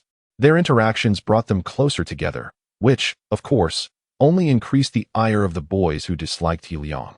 They labeled him as someone with a chaotic personal life and poor academic performance. Witnessing their goddess being so amiable with him was naturally disheartening for them. On Friday afternoon, as soon as class ended, students surged out of the school gates. Vacation time. Heading home, they wore expressions of joy, eager to return. However, He Liang was intercepted in front of the restroom. A boy towering at 185 meters with a buzz cut stood before him. His masculine aura and short sleeves revealed his muscular physique. This was Zhang Wu, a classmate and athlete. He Liang, keep your distance from Yuning. Zhang Wu's expression was grim as he spoke coldly. He Liang, standing at 175 meters, was half a head shorter, yet he did not falter in demeanor. What do you mean by that, Zhang Wu? 3 months without studying, and I refuse to believe your grades have truly recovered. I can't trust someone with your reputation around Yuning. With the college entrance examination approaching, keep your distance. Zhang Wu glared at He Liang fiercely before storming off, leaving a warning hanging in the air. Should He Liang disregard it, he would face consequences. Watching Zhang Wu depart, He Liang's mind was clear as day. Zhang Wu harbored feelings for Wang Yuning. Many others did as well, including those from neighboring classes. The count was beyond 10 fingers. However, He Liang never claimed to have feelings for Wang Yuning. He shrugged in resignation, surprised that Zhang Wu had intervened for this reason. Yet, a faint smile flickered in his eyes. As for whether he remained the He Liang of old, that was uncertain. Engaging in verbal sparring was unnecessary. He Liang preferred to let his capabilities speak for themselves. He then dragged his suitcase home. His residence was not far, a 30-minute bus ride followed by a 10-minute walk. Arriving at a dilapidated building, He Liang glanced upward. It was nearly a hazardous structure, housing only the impoverished. Standing outside, he fell into a brief silence before resolutely murmuring, "Mom, Dad, I will improve our lives as swiftly as possible." Apartment 502. Upon entering, the familiar aroma of cooking greeted him. "Xiao Liang, I timed it perfectly." "I knew you would be back," said a middle-aged woman in simple clothing, her face lined with evident wrinkles.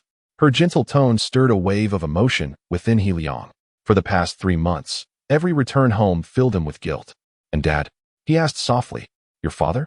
He went to buy some walnuts for your brain. He should be back in about 10 minutes, Lin Xin replied with a warm smile. He Liang felt a lump in his throat. Their family's financial struggles weighed heavily.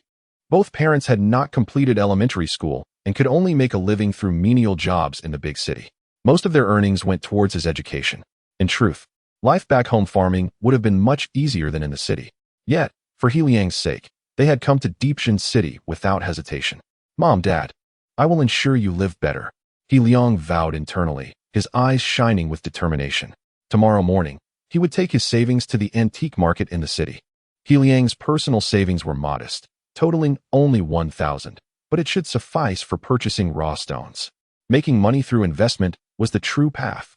He refrained from dining immediately, choosing to wait for his father, He Ning, to return. After about 15 minutes, He Ning arrived, carrying a box of milk and a can of walnuts. He appeared fatigued, his body emanating a slight odor of sweat. His hair was graying, making him look close to 50, though he was only 42. "Xiao Liang, you're back?" He placed the items down and affectionately ruffled He Liang's hair, smiling. "Yes." He Liang nodded. The family shared a warm meal together. During dinner, they conversed about studies, with Lin Qin reassuring him, "Don't stress too much about your studies. As long as you grow up healthy, that is all we desire." "Exactly. Your mother and I never even graduated elementary school." He Ning chuckled, attempting to comfort He Liang. They were aware of his circumstances over the last 3 months and the significant expenses incurred seeking medical help, only to return without a clear resolution. "I understand," He Liang replied with a slight smile. "That's good," He Ning said, smiling as he served He Liang a piece of braised pork. He Liang felt warmth in his heart, choosing not to mention his recovery. Some matters could not be conveyed through words. After the upcoming monthly exam, a parent-teacher meeting awaited. He planned to surprise his parents then. Though the family was not wealthy, their warmth was undeniable. On Saturday, at 7 in the morning, He Liang rose early, charged his phone to full, and gathered all his savings, setting off for the antique market in the city center. Stepping out of his home and boarding the bus, a singular thought occupied his mind. "At this moment, all I desire is to accumulate wealth."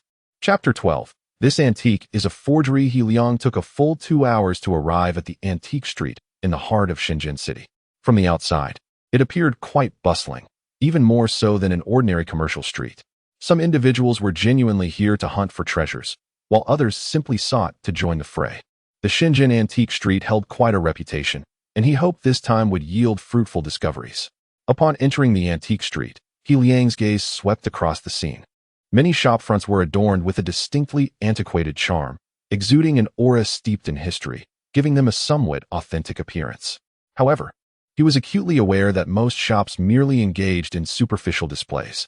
Genuine artifacts undoubtedly existed, but their numbers were likely lamentably scarce, perhaps 1 in 10. The antique street offered a plethora of wares: paintings, antiques, jade stones, and various oddities excavated from ancient tombs. Whether one could unearth valuable treasures here depended greatly on one's discerning eye and a touch of fortune. He Liang had a specific destination in mind: the Jadestone Market. This venue was known for publicly selling a multitude of jade roughs. Before long, He Liang entered a shop named Baoyu Pavilion. As soon as he stepped inside, over 20 pairs of eyes turned towards him. However, upon noticing his unassuming attire, they promptly diverted their attention elsewhere. The shopkeeper, a short and plump man, greeted him with a warm smile at the front counter. A guide-board was prominently displayed, listing various notices. Baoyu Pavilion boasted 3 floors. The first floor featured jade roughs priced between 50 to 20,000. The second floor's jade roughs ranged from 20,000 to 100,000, while the third floor showcased roughs priced above 100,000. Impoverishment restricts my imagination, He Liang thought, swallowing hard. He knew he could not ascend to the second or third floors. Even the lowest price was beyond his reach. Thus, he could only peruse the first floor. He Liang surveyed the room, where numerous jade roughs were displayed in various shapes, each marked with a clear price. He initially attempted to assess their value using his intermediate appraisal skills, but soon abandoned the endeavor. His abilities were limited. Although he possessed a wealth of theoretical knowledge, he lacked the confidence to determine if jade was present within the roughs. With only 1,000 yuan in hand, he had no opportunity for trial and error. He chuckled ruefully. Despite the guide-board stating a minimum price of 50 yuan, he had yet to spot anything below 200. After a moment of hesitation, He Liang resolved firmly, "I shall employ the ultimate appraisal technique." Instantly, a refreshing clarity enveloped his eyes. As he scanned the jade roughs, a twitch of disappointment crossed his lips. To his dismay, they were all dull and devoid of luster, merely worthless stones. Suddenly, his eyes brightened. One rough emitted a faint green glow, clearly indicating the presence of jade. He Liang promptly stepped closer to scrutinize the stone's exterior. Utilizing the ultimate appraisal technique in conjunction with his intermediate skills, he quickly discerned its value. It was a type of bean jade. Jadeite is a polycrystalline aggregate, typically categorized into glass, ice, egg white, glutinous, and bean varieties. Among these, glass is the finest, while bean jade is the least desirable. 19,999. Upon seeing the price tag, He Liang's hopes were dashed. The weak green glow suggested a concerning jade content. He felt that purchasing it might not even recoup his investment. No wonder they said gambling on jade carried risks. This was more than mere risk. He Liang found himself at a loss for words. Among the displayed roughs, at least 80 of them were priced over 100 yuan. The entire array appeared dreary. A sense of urgency crept into He Liang's heart. He had little hope left for Baoyu Pavilion. He had wasted one use of the ultimate appraisal technique. He only wished to encounter a rough he could afford before exhausting his 9 attempts. Without hesitation, Liang exited Baoyu Pavilion, his departure causing no significant stir. Many patrons merely came to observe, while someone like Liang, dressed plainly and clearly not wealthy, was unlikely to wager on jade. After visiting 2 more shops and employing the ultimate appraisal technique twice more, Liang's spirits sank further. He had yet to find anything suitable for purchase. Either the prices were exorbitant or the glow was so faint it was nearly imperceptible. To Fengtung Pavilion, Liang inhaled deeply.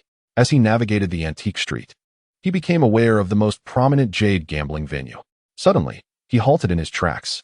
Ahead, a crowd had gathered, engaged in animated discussion. Liang initially intended to ignore it, but then spotted a familiar figure. The principal? Liang's expression shifted slightly as he turned towards the commotion. Inside the antique shop, 2 individuals were embroiled in a heated argument, accompanied by a young girl approximately 10 years old. A middle-aged man with a handlebar mustache squinted his eyes, exuding a distinctly unscrupulous air, while an elderly gentleman, emanating an aura of scholarly wisdom, appeared to be in his 60s. On the floor lay numerous shattered fragments of antiques. You broke my antique. According to its original value, it was worth 300,000. I'll be lenient and ask for only 250,000. The unscrupulous shopkeeper scoffed. Noticing the gathering crowd, he seemed even more self-satisfied. Meanwhile, the refined elder's face turned crimson. I did not break that antique. Look at you. Still arguing. The unscrupulous shopkeeper retorted coldly. Let me put it this way. This is a masterpiece from a renowned artisan of the Yuan dynasty. Today, you either pay me 250,000 or spend some time at the police station. Principal Lin's expression instantly changed. As a school principal, being taken to the police station would irreparably tarnish his reputation. Yet, 250,000. Such a price was exorbitant. The crowd continued to swell, with some individuals even jeering. You break someone else's antique and refuse to compensate? What a lack of moral integrity. Voices echoed, leaving Principal Lin feeling increasingly embarrassed. He had never anticipated that bringing his granddaughter to explore the antique street would lead to such a predicament. This matter was becoming increasingly convoluted. Tension thickened in the air. Principal Lin's discomfort grew. Suddenly, a clear voice rang out from the crowd. Boss, your extortion skills are quite impressive. Upon hearing the voice, the crowd instinctively parted to create a path. A handsome young man stepped forward. Kid, don't speak carelessly. The unscrupulous shopkeeper's eyes flickered with panic, but he quickly masked it with a blusterous tone. I am not speaking carelessly. Liang stepped forward, his gaze intense as he proclaimed loudly. This antique is a forgery. Chapter 13. Distinguishing between authenticity and forgery forged. This is undoubtedly a counterfeit. The delicate young girl beside Lind echoed, her voice filled with indignation. Although she was unaware of the true nature of forgeries, Liang stood as the sole advocate for her grandfather. Lind felt a peculiar familiarity with the young man before him, yet he could not quite place him. You better explain yourself today, or you won't be leaving. The unscrupulous shopkeeper barked, attempting to mask his unease with a facade of authority. The antique in question was indeed a fabricated piece. However, he had confidence in the skills of the forger, dismissing the notion that this inexperienced youth could discern its true nature. I can indeed provide an explanation. Liang stepped forward into the shop, his expression serene. This declaration incited a stir among the onlookers. Outside, a throng of 30 or so had gathered. Among them was an elderly gentleman, clad in attire reminiscent of the Republic era, his frail frame belied by an air of superiority as he keenly observed Liang. Ningwu prided himself on his ability to assess individuals accurately. He sensed that the composed young man held a certain assurance. Yet he wondered what insight such youth could possess. Expertise in antique appraisal was not gained overnight. Mind your words, boy. Where are your elders? Have them take you away. The shopkeeper shouted angrily, perceiving Lin's wavering resolve as Liang emerged as an unexpected challenger. Ignoring the shopkeeper's tirade, Liang bent down to scrutinize the shards of the antique scattered on the floor. This is undoubtedly a forgery. His confidence stemmed not merely from basic appraisal skills, but from a profound mastery of authentication. Liang picked up a fragment, narrowing his eyes. In antique appraisal, the era of the object was paramount, necessitating an analysis of its age, origin, materials, and other intricate details. The surface of the shard bore a patina indicative of age, rich and thick. It exuded a sense of history. After contemplating, a glimmer of determination flashed in He Liang's eyes. He selected a piece and brought it down forcefully against the ground. Instantly, what had been a palm-sized fragment shattered into 4 or 5 smaller pieces. Don't you dare damage it. You can't afford the cost. The shopkeeper's complexion shifted dramatically.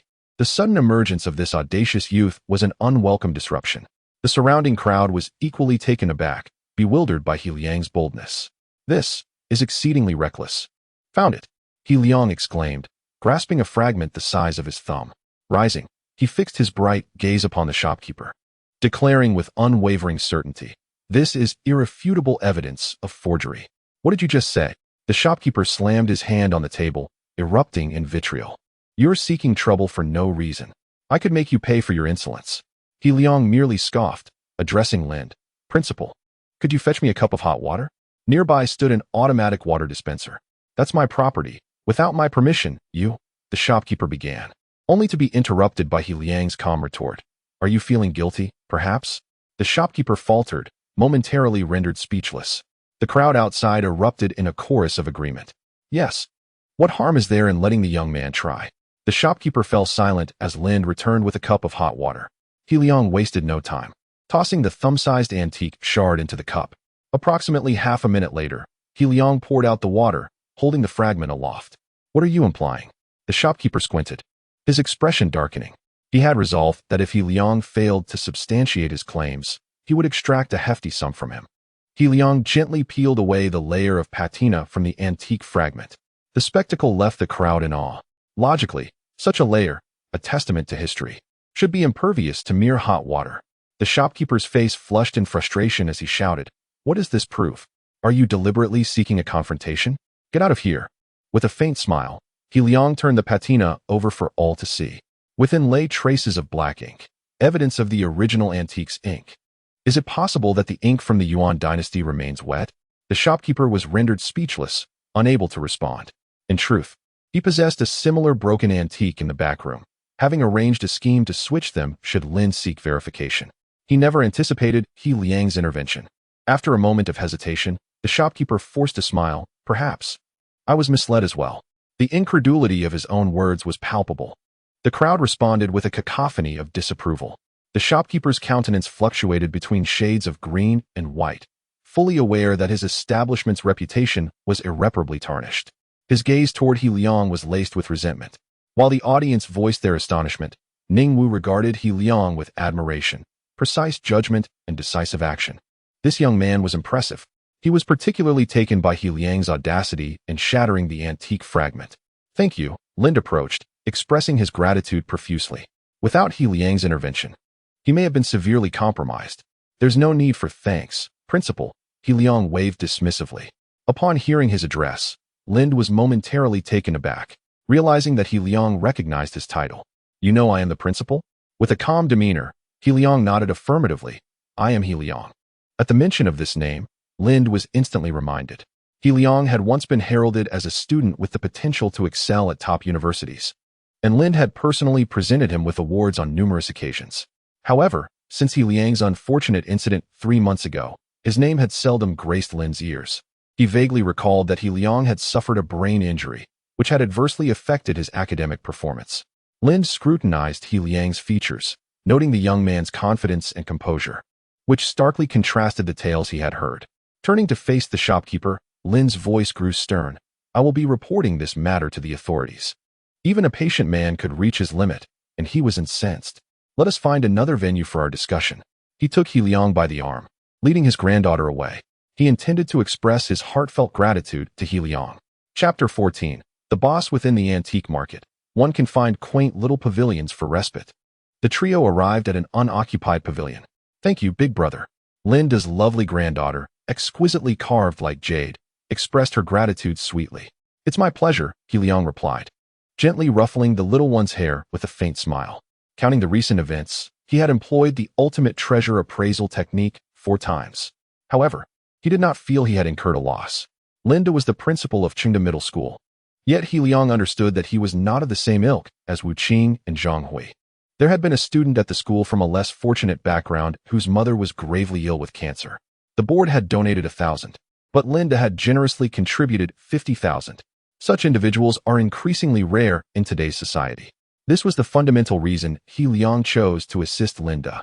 If it weren't for you, I would have fallen victim to that boss, Linda admitted, still somewhat shaken.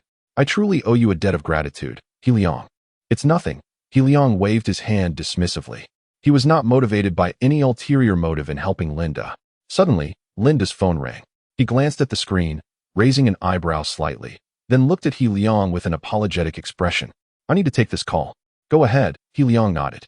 Linda stepped aside to answer the phone, leaving his granddaughter Linyu to chat with Liang. The little one appeared quite fond of Liang, her face radiant with joy. In less than 2 minutes, Linda returned, his expression somewhat grim. Liang, I sincerely apologize, but something has come up at home, and I must leave early. I shall repay you for your kindness. His earnest demeanor conveyed that he was not merely being polite. It's all right, Liang smiled gently. Linyu pouted, visibly displeased. I still want to stay with Big Brother. Listen to your grandfather. We must go home now, Linda coaxed with a hint of helplessness. Understanding the urgency, Linyu quickly nodded obediently. With that, Linda took his granddaughter and departed. Liang watched the pair fade into the distance, stroking his chin. It didn't take up too much time, he mused. Next, it's time to head to Fengtung Pavilion. Liang took a deep breath. Fengtung Pavilion is the most renowned jade stone establishment within the antique market. 6 months prior, someone had spent 3,000 xia coins here and unearthed a masterpiece jade worth 220,000. This was a true instance of overnight wealth, leaving countless envious souls in its wake. The event even made headlines in several local newspapers. Subsequently, Liang made his way to Fengtung Pavilion. After approximately 15 minutes, he finally arrived at a spacious venue, adorned with understated elegance yet a touch of opulence. Prominently displayed were the 3 characters, Fengtung Pavilion. Inside, the murmur of voices could be faintly heard. Upon entering, Liang noted the directional signs. Fengtung Pavilion boasted 5 levels, with prices escalating from one floor to the next. The lower levels primarily housed ordinary raw stones, while the upper floors showcased numerous opened stones. The term opened refers to stones that have been partially revealed, allowing knowledgeable individuals to infer the quality of jade within. Nevertheless, gambling on jade relies heavily on both perception and luck, Liang reflected. As he entered Fengtung Pavilion, he did not attract much attention. Quite spacious. Liang surveyed the area, estimating its size. The first floor alone exceeded 200 square meters. At present, there were approximately 30 to 40 individuals scrutinizing various raw stones, seemingly engaged in animated discussions. I hope this time won't be another waste, Liang silently prayed. Without hesitation, he employed the ultimate treasure appraisal technique for the 5th time. Instantly, the scene before him transformed drastically. As Liang contemplated, someone took notice of him. It was Ningwu. Oh, it's that little fellow again. Ningwu raised an eyebrow in surprise. What is this kid doing at Fengtung Pavilion? Before he could ponder further, he saw Liang approaching a particular stone priced at 900. Liang scrutinized it carefully. The stone appeared no larger than 2 fists and bore significant weathering. Its exterior rather unremarkable.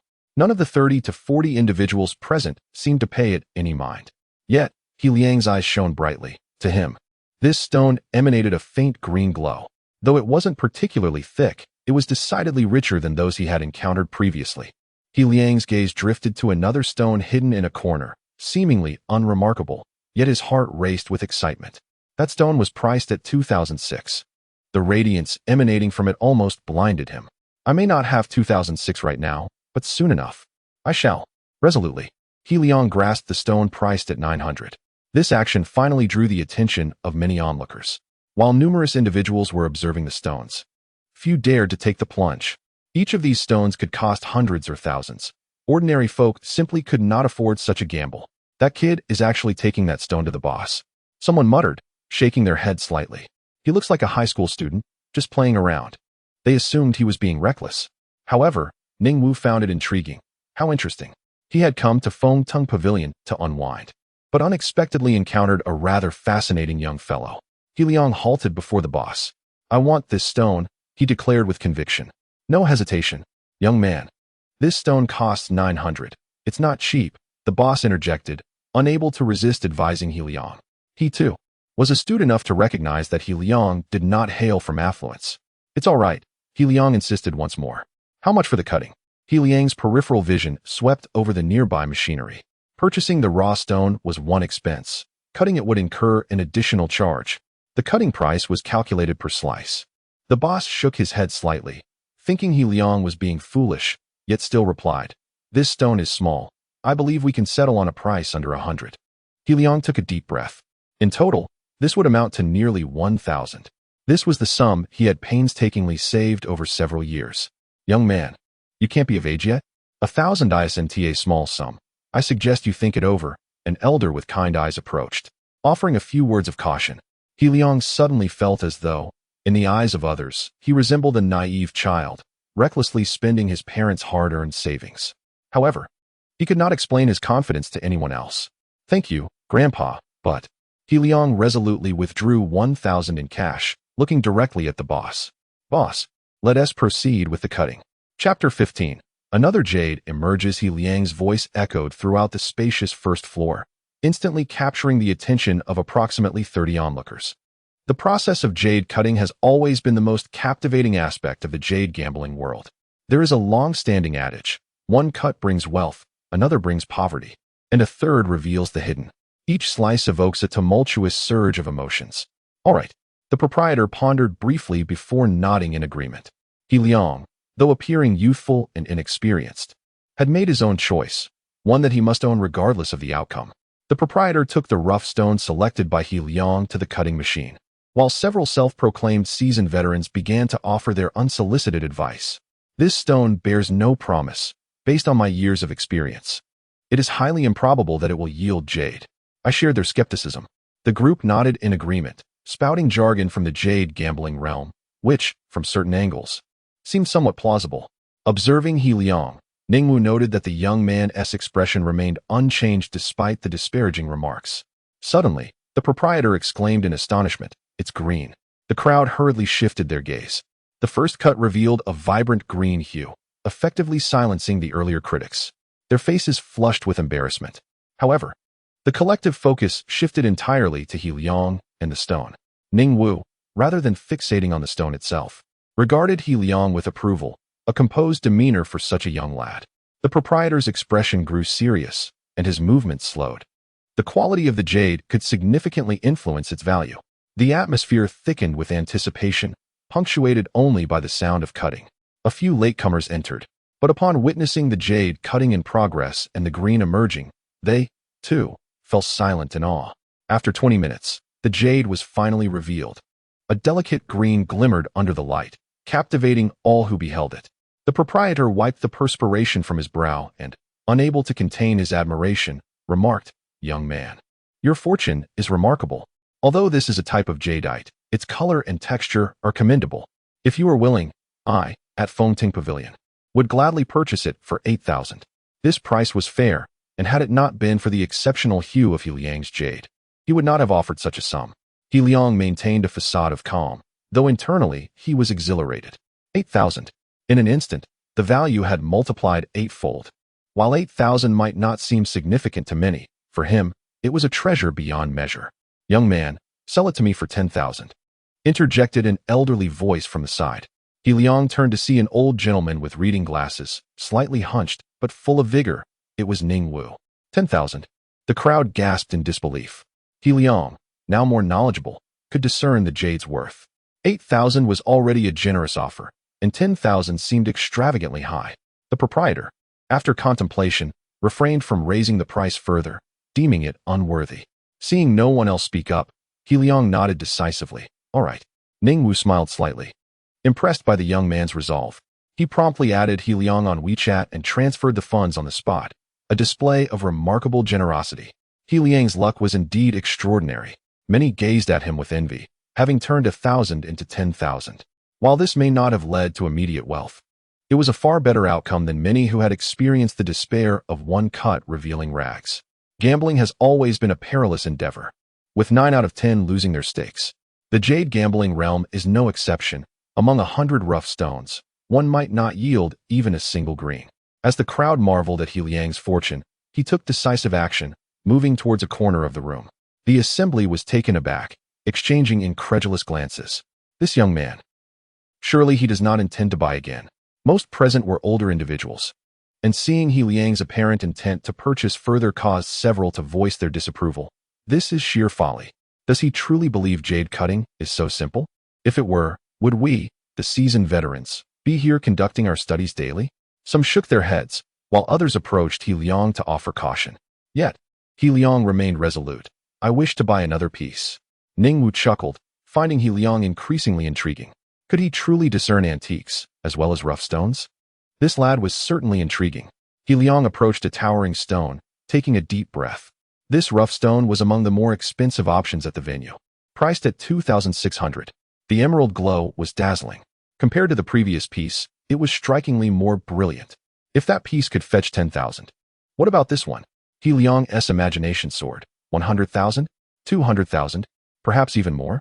Realizing he could not move the stone himself, he turned to the proprietor. Could you assist me in cutting this one? The crowd shook their heads in disbelief, as He Liang had once again chosen a stone deemed unpromising. They could not fathom that this inexperienced youth could consecutively uncover jade. The proprietor, undeterred, summoned several assistants to transport the stone. Cutting this piece would require significantly more effort than the previous one. The proprietor informed He Liang, it will take some time and will cost at least 500. How long and how much? He Liang asked calmly. Approximately 1 to 2 hours, though it's hard to say precisely. The price will not be less than 500. The proprietor replied. Understood, He Liang nodded. Suddenly, Ningwu inquired, young man, do you have confidence in revealing jade? The crowd perked up, all ears. Not particularly. He Liang shrugged with a wry smile. I'm merely experimenting. He could not divulge his true thoughts, while his intermediate appraisal skills allowed him some insight. The ultimate jade appraisal technique was his true confidence. Upon hearing this, the crowd's skepticism towards He Liang deepened. Meanwhile, the proprietor had begun the cutting process. Though they doubted He Liang, they were nonetheless captivated by the unfolding spectacle. The first cut revealed a dull gray-white interior, devoid of any green. As expected, this 2,600 would likely yield nothing. The crowd thought to themselves. The second cut also failed to reveal any green.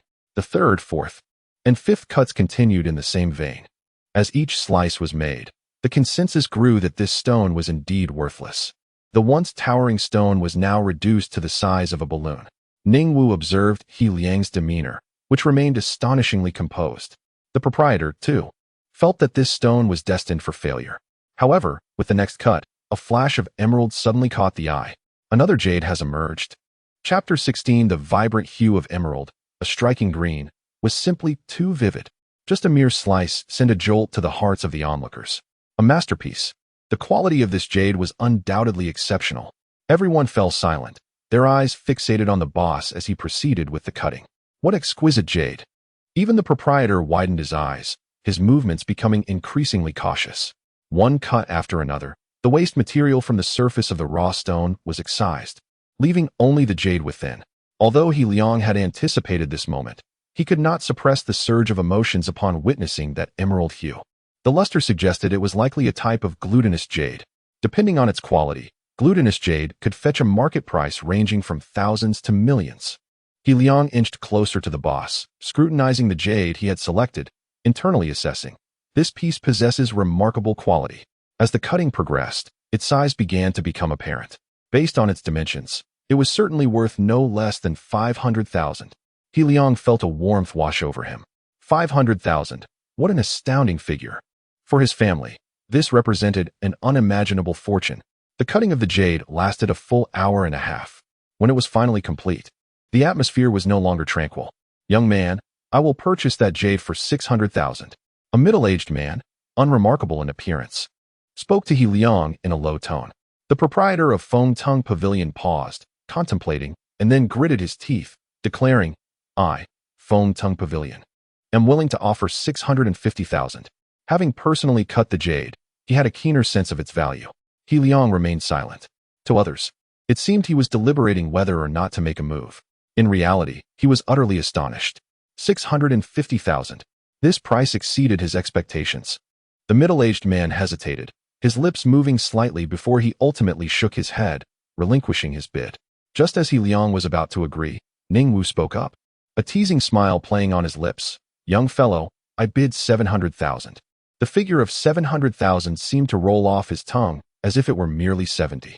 The owner of Feng Tung Pavilion shrugged helplessly. It seemed he could not compete with this heavy weight.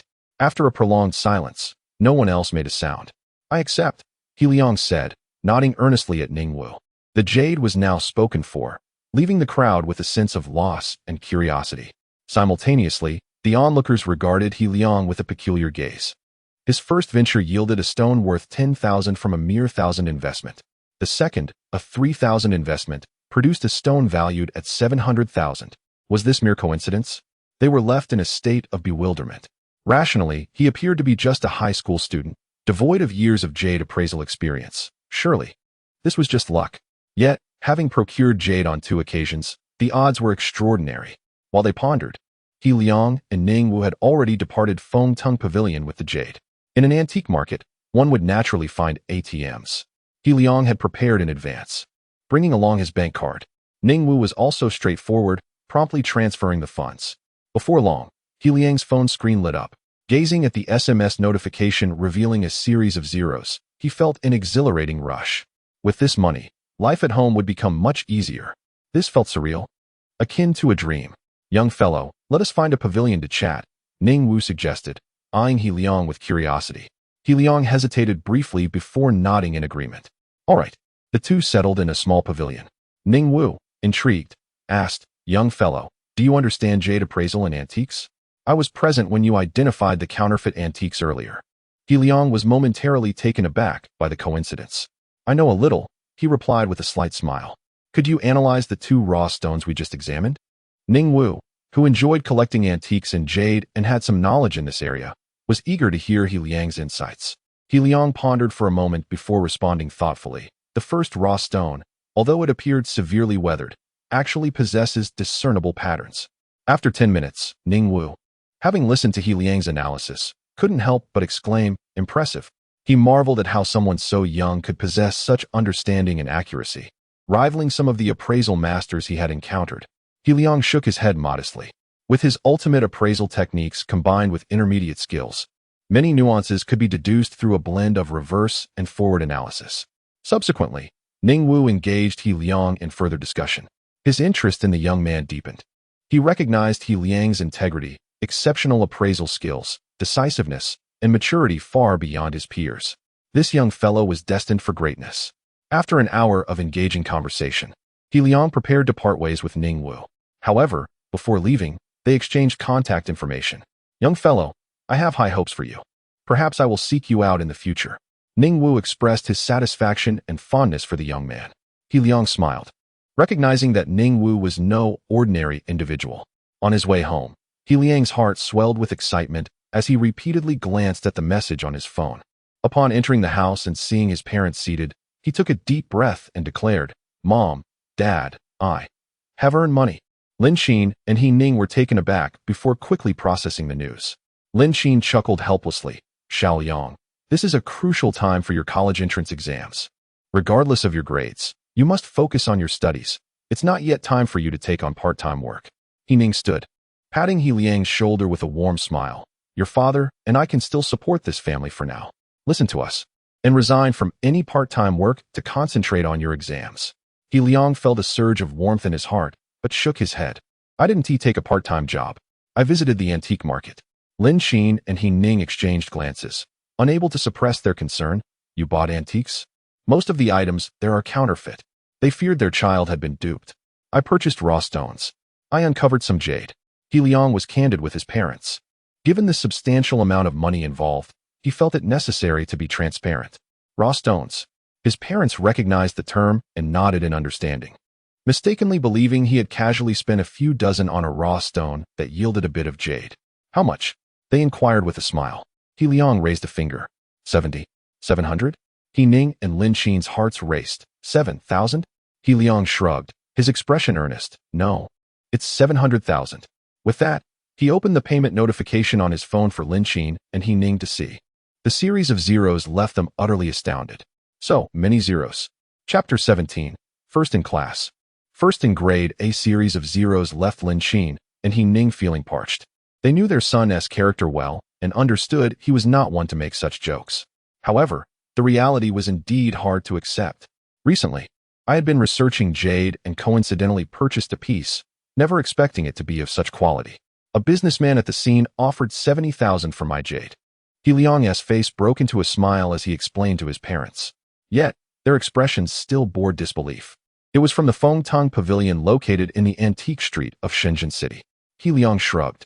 His parents had once shared stories about the pavilion with him when he was young. I have the phone number of Fengtong Pavilion. He Liang had deliberately saved the number on his phone, and now he dialed it. Soon, the call connected, and the voice of the owner came through. Hello, how may I assist you? He Liang handed the phone to He Ning, saying, Dad, you can ask them if you don't believe me. He Ning swallowed hard. This was no trivial matter. Trembling, he took the phone and inquired with the owner. It took a full 5 minutes before He Ning finally hung up. It was true. The couple struggled to accept this fact. Soon after, excitement surged through them, their bodies trembling with joy. 70,000. For a family that made a living collecting scrap and lived in a dilapidated house, that sum was astronomical. He Ning took a deep breath, trying to maintain his composure in front of He Liang. Xiao Liang, tell us exactly what happened. He Liang nodded gently and recounted the story, which was naturally a blend of truth and embellishment. Xiao Liang, it is commendable to pursue knowledge outside of school, but your studies must take precedence. He Ning coughed deliberately. Lin Xin also nodded gently, her smile soft as she said, Listen to your father. Focus on your studies for now. He Liang felt a wave of emotion. Despite acquiring such astonishing wealth, his parents' first thoughts were not about how to spend the money, but rather about his well-being. Mom and Dad, I understand. He Liang replied firmly, his confidence evident. Last week, he had taken his final monthly exam, and a parent-teacher meeting was scheduled for the following Wednesday. He Liang inhaled deeply, his eyes bright. His parents exchanged glances, their expressions hesitant. It wasn't that they were worried about his grades. Rather, they feared their professions might embarrass He Liang in front of his classmates. How could He Liang not understand? While he felt a pang of sympathy, warmth also filled him. And he resolutely looked at his parents. If possible, I hope you both can attend. Seeing the determination in his eyes, Lin Xin and He Ning eventually nodded with smiles. We will be there. Subsequently, He Liang transferred 70,000 to He Ning. He Ning accepted the money and told He Liang, most of this should be saved. You'll need it for your future wife. The 2 days at home passed swiftly. On Sunday afternoon, He Liang departed for Chengda Middle School. Senior students were required to return to school on Sunday afternoons. On the bus, He Liang continued to explore the all-purpose work system, contemplating the two accessible features, the lottery area and the study area. He pondered, my current position is that of a prospective worker, earning a daily wage of 10. He softly recited, all-purpose work system. Instantly, a data screen appeared before him.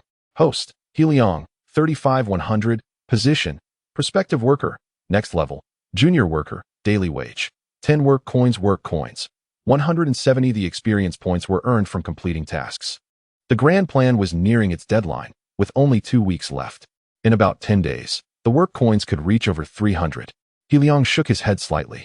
Unless he advanced to junior worker, it would be challenging to elevate his biology knowledge to that of an ultimate high school level before the grand plan's completion. A sense of urgency for the second task began to stir within him. Before long, He Liang arrived at class, just in time for the evening self-study session. The classroom buzzed with chatter. The results of the previous month's exam were about to be announced. Oh, I hope I can maintain a position in the top 10 of the class. I'm not asking for much, just the top 20. Numerous discussions reached He Liang's ears. He remained calm, his mindset steady. Wang Yuning approached, hesitated, then blushed, saying, He Liang, after this month's exam, if you have any questions about other papers, feel free to ask me. She intended to repay He Liang for his help with biology questions. Thank you, He Liang replied, momentarily taken aback, then shrugged in gratitude. Out of the corner of his eye, he noticed Zhang Wu's darkened expression glaring at him. However, He Liang chose to ignore it. Ding! The class bell rang, and Wang Yuning hurried back to her seat. At the same time, Zhao Ruobing entered, surveying the classroom before pausing when her eyes landed on He Liang, a peculiar expression in her gaze. Your homeroom teacher is on leave. I'll be supervising the evening study session tonight. She held a form in her hand. The results from last week's exam are out, and they are worse than I had anticipated. Zhao Ruobing, the vice homeroom teacher, had been keeping an eye on the second class of seniors. She shook her head slightly, dissatisfied with the overall scores. As her words echoed, the classroom fell silent. Everyone exchanged nervous glances. I will now announce the top 20 scores, Zhao Ruobing declared sternly. As for those ranked below 20, they would have to check their own scores. Lu Xian, 451 points, ranked 20th in class, 51st in grade. Upon hearing his score, Lu Xian felt a jolt in his heart. Compared to previous results, this was indeed roughly 20 points lower. Zhao Ruobing continued announcing scores. 19th place, Wang Yuning, 591 points, 2nd in class, 4th in grade. An uproar erupted in the classroom. This score was exceptionally high and exceeded everyone's expectations. Wang Yuning's face flushed slightly, her heart leaping with joy. She had performed remarkably well this time. As for her grade ranking, she paid it little mind, knowing that top students like Li Su, Guolin, and Qin Mingtong were away for training. If they had been present, her ranking would surely have shifted. But then, another thought crossed her mind. Who was in first place? She scanned the classroom. Several of her usually high-scoring classmates had already been announced. Not only was she curious, but her peers also wondered the same. Could someone have scored higher than Wang Yuning? Zhao Ruobing paused momentarily. All eyes in the class converged on her. Taking a deep breath, Zhao Ruobing's gaze fell upon the composed He Liang. First in class, first in grade. He Liang, 637 points. Chapter 18. The doubts of Class 1. Upon the announcement of the results, the classroom erupted in a cacophony of astonished exclamations. He Liang, first? And not just first in class, but the first in the entire grade. 637 points. How could that possibly be? The students were incredulous, murmuring among themselves. In their minds, it was already a mystery that He Liang was not at the bottom, let alone achieving the top score. Zhang Wu's expression shifted dramatically as he could not contain himself, standing up to glare at Zhao Ruobing, demanding, "Teacher, is there some mistake?" Zhao Ruobing regarded Zhang Wu, shaking her head slightly. "There is no mistake. Sit down." Everyone quiet. The students of Class 2 in their final year were collectively grappling with disbelief. Could it be that biology had risen to prominence, thereby elevating the scores in other subjects? This defied logic. He Liang had spent at least half of his days over the past 3 months daydreaming, often dozing at his desk. How could he possibly score 637 points? Even Guolin, if he were present, might not surpass that score. The classroom buzzed with noise. "What are you all clamoring about?" Zhao Ruobing's brows knitted together in irritation as she admonished them. Her voice cut through the chaos, and the students fell silent. He Liang's sudden awakening to diligent study has led to this remarkable breakthrough in his monthly exam. What are you astonished about? You should reflect on why you cannot achieve the same. Class 2 had indeed performed poorly, clearly overshadowed by Class 1. It was no wonder Zhao Ruobing was somewhat irate. He Liang bore a slight smile, finding the result not at all surprising. A score of 637 was quite reasonable. It was evident that his biology scores had improved significantly over the past 3 months, but in other subjects, his lack of study had inevitably hindered his progress. Otherwise, had he been able to study diligently for these 3 months without the system's interference, attaining a score of 670 on a 720-point exam would have been entirely feasible. After all, he had once been hailed as a genius capable of gaining admission to prestigious universities. This was merely the beginning. He Liang squinted his eyes. The class fell into silence, with only Zhao Ruobing's reprimands echoing. Below, Wang Yuning's face flushed crimson, overwhelmed by embarrassment. Just moments ago, she had told He Liang to ask her anything he didn't understand, and now she felt utterly mortified. Stealing a glance at He Liang, she inadvertently met his deep, composed gaze. Suddenly, her heart raced, a fluttering sensation overwhelming her. The He Liang of 3 months ago had returned. Meanwhile, Zhang Wu was consumed by doubt, his countenance darkening. Cheating. He was certain this was cheating. There was no way he could have improved. It must be as Guolin had said. He had resorted to underhanded tactics. Perhaps he had somehow acquired the answers in advance. The class period swiftly passed. The atmosphere was quiet, yet internally, the students were rife with discontent and skepticism towards He Liang.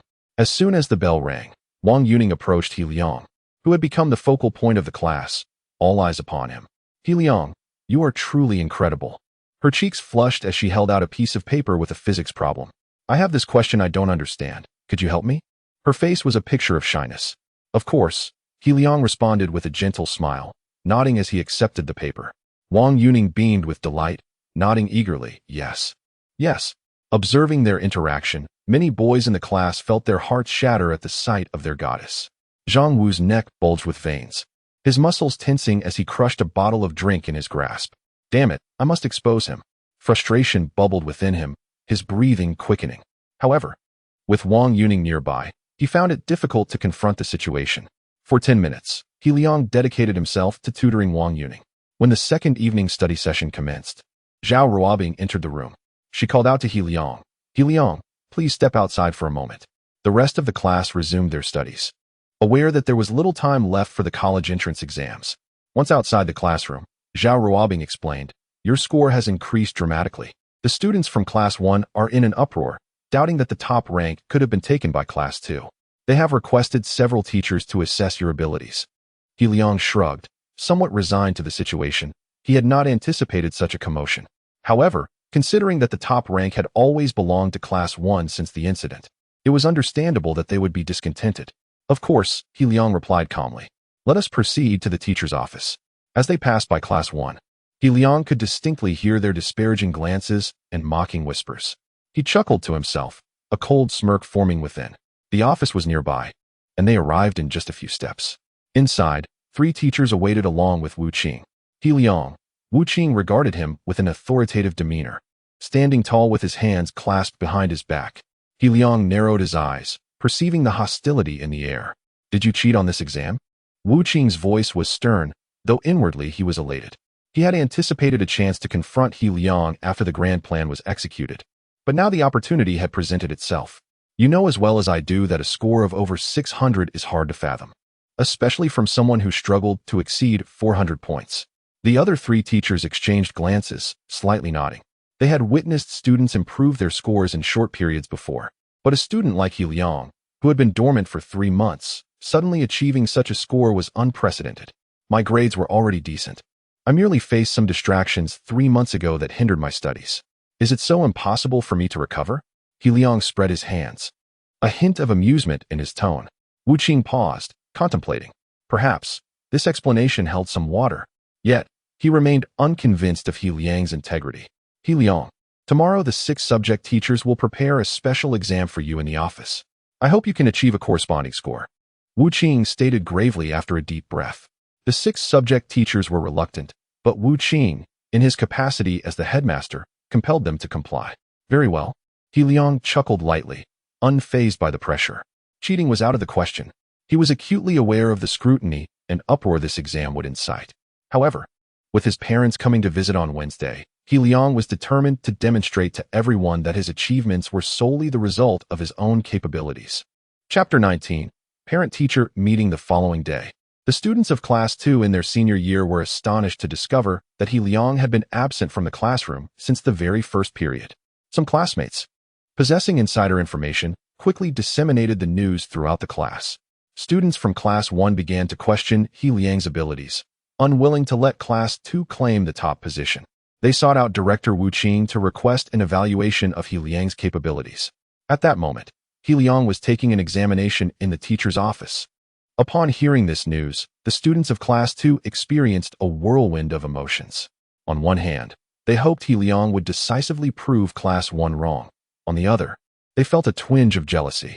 If He Liang truly excelled, what would that mean for their own pride? Wang Yuning pouted, concern flickering in her beautiful eyes. He Liang. She believed in his ability to achieve this through his own merit, yet feared he might falter under scrutiny from Director Wu Qing and the students from Class 1. Meanwhile, Zhang Wu appeared quite pleased, his face alight with joy as he whispered to a few close friends. Now, He Liang's true abilities will be laid bare. With several teachers supervising the exam, there's no chance for cheating. Let us see if he can still face us at school. In the office, Wu Qing and several idle teachers watched as He Liang completed his test. They were momentarily speechless, swallowing hard as they observed He Liang's remarkably swift penmanship. Was he truly completing the exam at such an astonishing pace? Zhao Ruobing, in particular, was taken aback, realizing that He Liang finished the biology paper in less than 20 minutes. Each question barely required a few seconds of contemplation before he confidently wrote his answers. He truly was a prodigy. As He Liang completed the Chinese exam, the teacher eagerly took it and began grading it. The neatness of his handwriting ensured minimal deductions. She scanned through his answers, nodding in approval as he accurately interpreted various poems. Oh, This essay's theme is quite novel. Her eyes lit up, and she was genuinely impressed as she read through it. Ultimately, his score was calculated at an astonishing 138 in Chinese. The day swiftly passed, and soon all scores were released. Chinese, 138, Mathematics, 148, English, 114, Comprehensive Science, 252, totaling an impressive 652. This revelation astonished the teachers in the classroom. 652 points. They exchanged incredulous glances, unable to fathom the reality. With a maximum score of 720, He Liang had achieved 652, even with Chun Mingtong and Li Su present. This score was undoubtedly competitive for the top rank in the grade. They were all in a state of disbelief. He Liang had undoubtedly regained his prowess. Wu Qing's expression darkened, yet he could only muster a forced smile as he dryly remarked, "Well done, He Liang. Cursed cheating. Those foolish students from Class 1. This was clearly impossible to attribute to cheating." His face began to ache again with the weight of the situation. He attributed everything to the instigation of the Class 1 students. He Liang's neat handwriting and flawless performance suggested that maintaining this level would make achieving 145 in the Chinese section of the college entrance exam entirely feasible.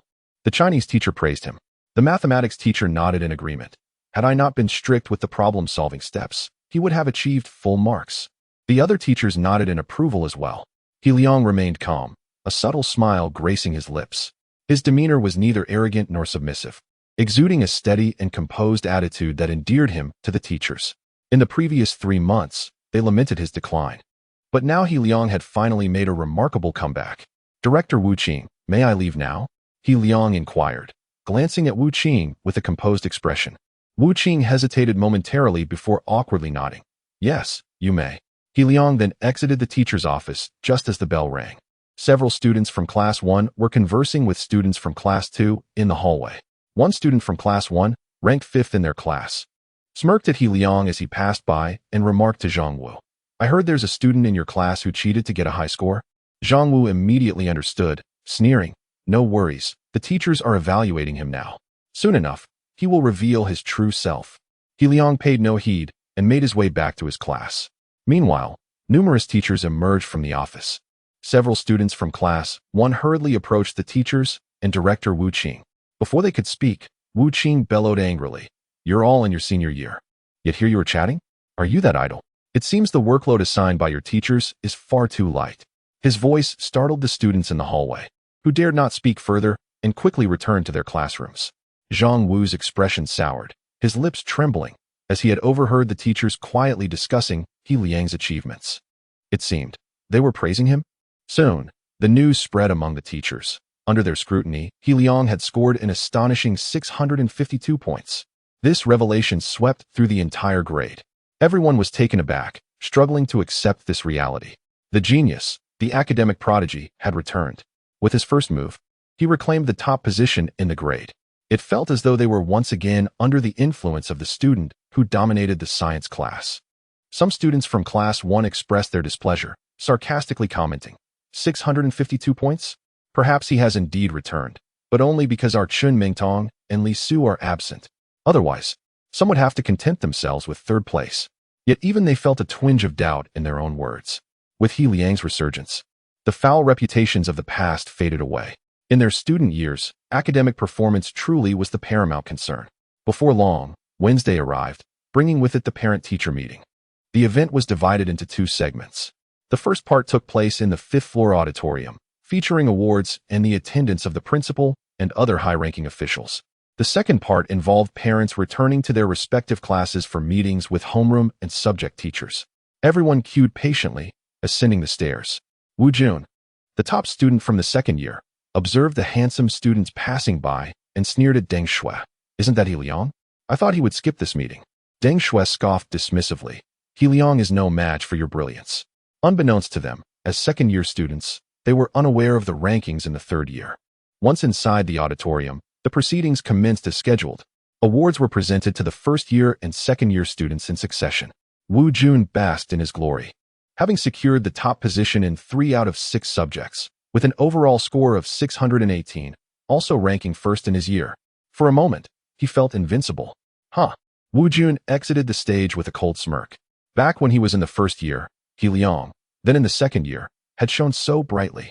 He had achieved first place in all 6 subjects, utterly overshadowing every student. Not only the students of his own year, but even those from lower years were completely eclipsed by He Liang's brilliance. All the teachers had urged him to learn from He Liang, to emulate his excellence. And now? What a joke! He Liang had completely fallen from grace. The awards for the third-year students were about to commence. As the host's voice echoed through the auditorium, the students and parents below grew tense. Among the audience were He Liang's parents, He Ning and Lin Qin. "We must comfort Xiao Liang later. Let's not provoke the child," Lin Qin advised softly. He Ning nodded earnestly in agreement. "Indeed, studying is not everything. We must teach our child this lesson." Naturally, they consoled themselves with the notion that excelling in studies provides distinct advantages. As the host's voice resonated through the hall, he called for silence. "We will now begin the first segment, announcing the top students in each subject for the third year." Chapter 20. A stunning revelation. Is the senior class truly the best in all subjects? A glimmer of amusement flickered across the faces of many first and second-year students. At such moments, they could not help but recall that prodigious scholar. However, the student once hailed as the most outstanding in the history of Chengde High School had now fallen from grace. In the next instant, the host announced with exuberance. First in Chinese for the senior class, Wang Yuning.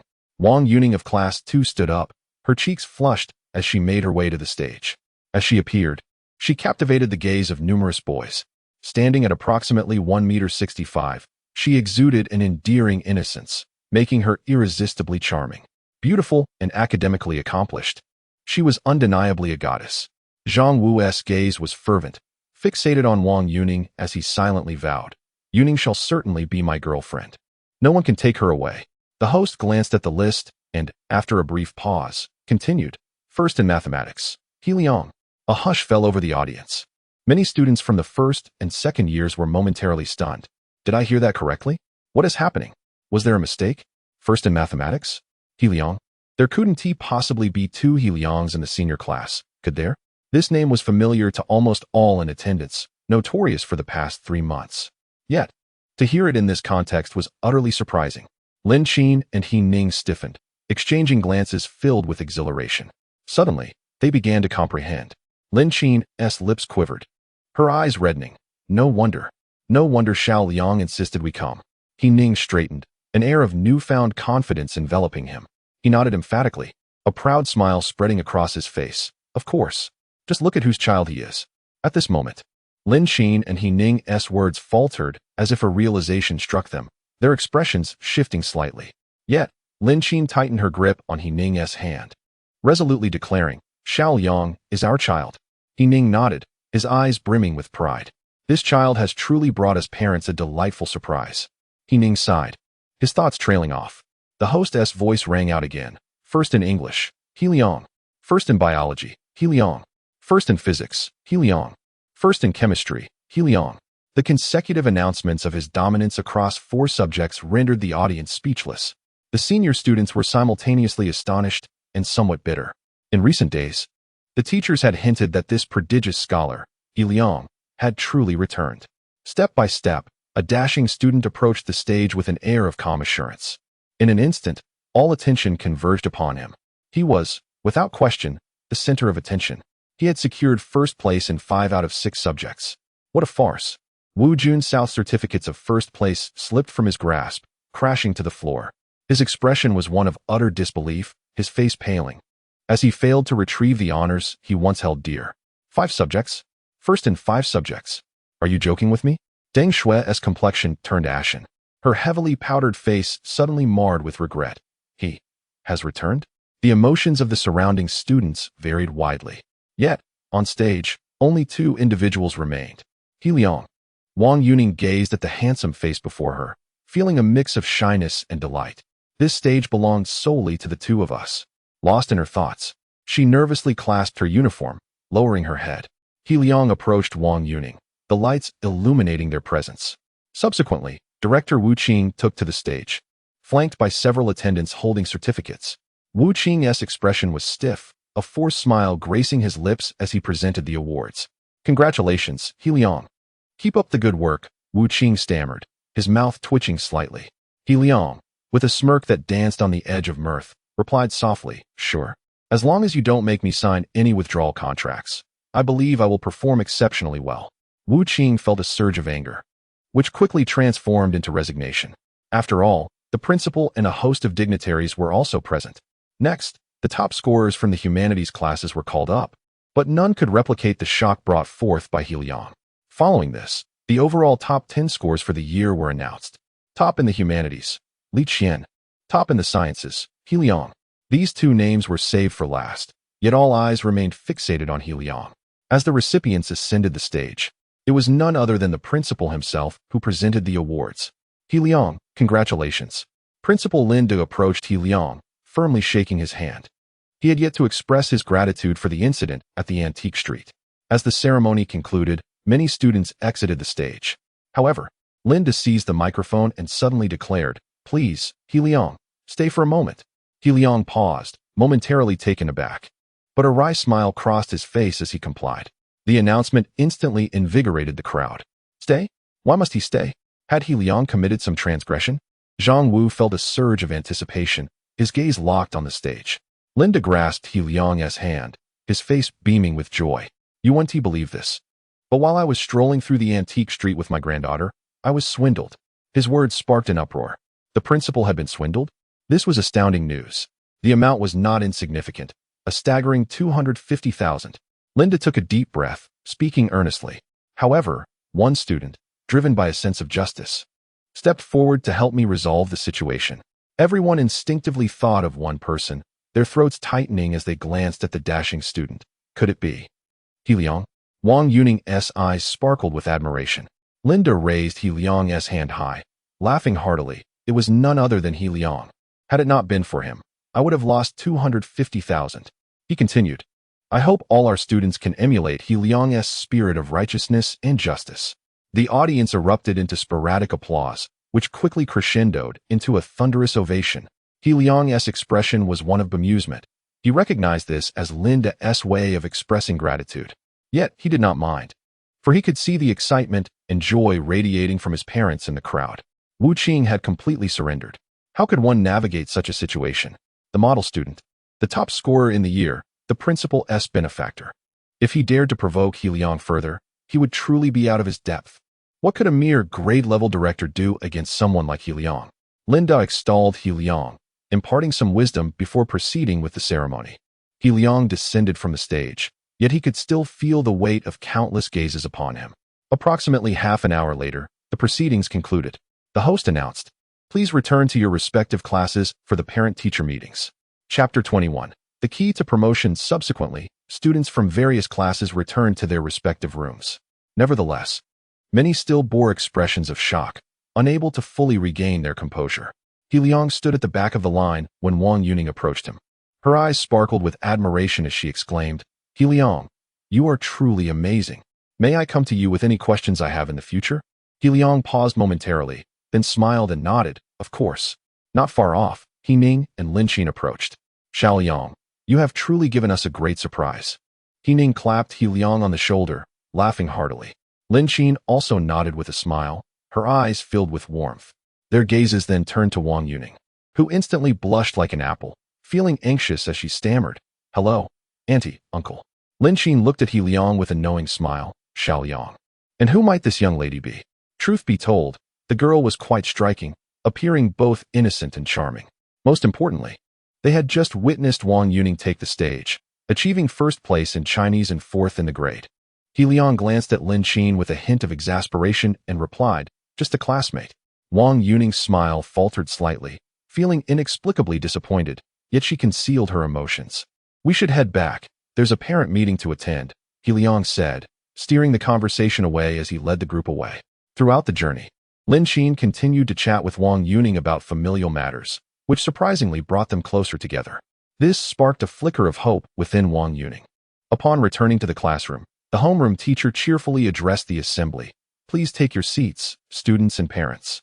This time, He Liang had truly brought honor to their class, instilling a newfound confidence in the teacher's voice. Once the class settled, he began his analysis, showering He Liang with praise. He Liang remained unfazed, fully aware that during school years, academic performance was of utmost significance. His thoughts drifted elsewhere.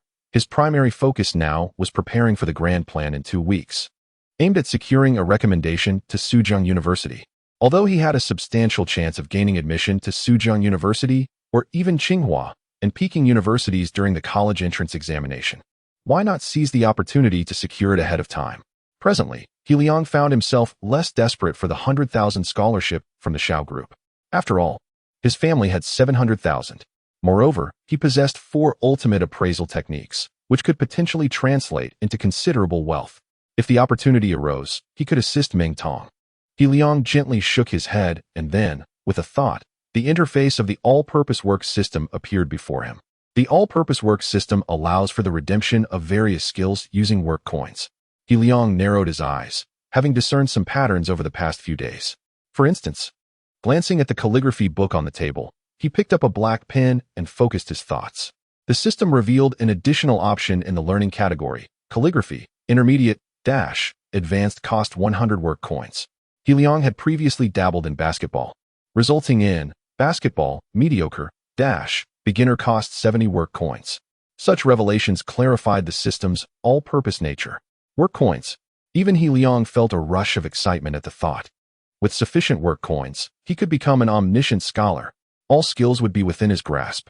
Yet, work coins were solely acquired through the system's payroll. He eagerly anticipated the arrival of the second task. On stage, Zhao Ruobing, the vice homeroom teacher, addressed the students. With a serious demeanor, she cautioned, "Do not become overly jubilant. While Liang has achieved outstanding results, the overall performance of the class was subpar." She urged the students to take Liang as a model. The atmosphere among the students was a mix of emotions, with some even questioning whether Liang had intentionally held back during the past 3 months. They reveled in the idea of Liang as a fallen genius, oblivious to the fact that he might consider them mere jesters. Subsequent subject teachers took turns to commend Liang, resulting in joyous smiles from Ning and Lin Qin. "We may be poor, but our child excels." Over an hour passed swiftly, and by 5 o'clock, the parent meeting finally concluded. Ning and Lin Qin pulled Liang aside for a chat. "Xiao Liang, you did exceptionally well this time. Maintain this momentum," Lin Qin smiled. Ning, however, cleared his throat and earnestly advised, "Xiao Liang, you are still in high school. Prioritize your studies. Do not divert your energy into gem appraisal just yet." He paused, casting a peculiar glance at Liang before adding, "And it would be best if you refrained from romance." Liang felt exasperated and shrugged helplessly.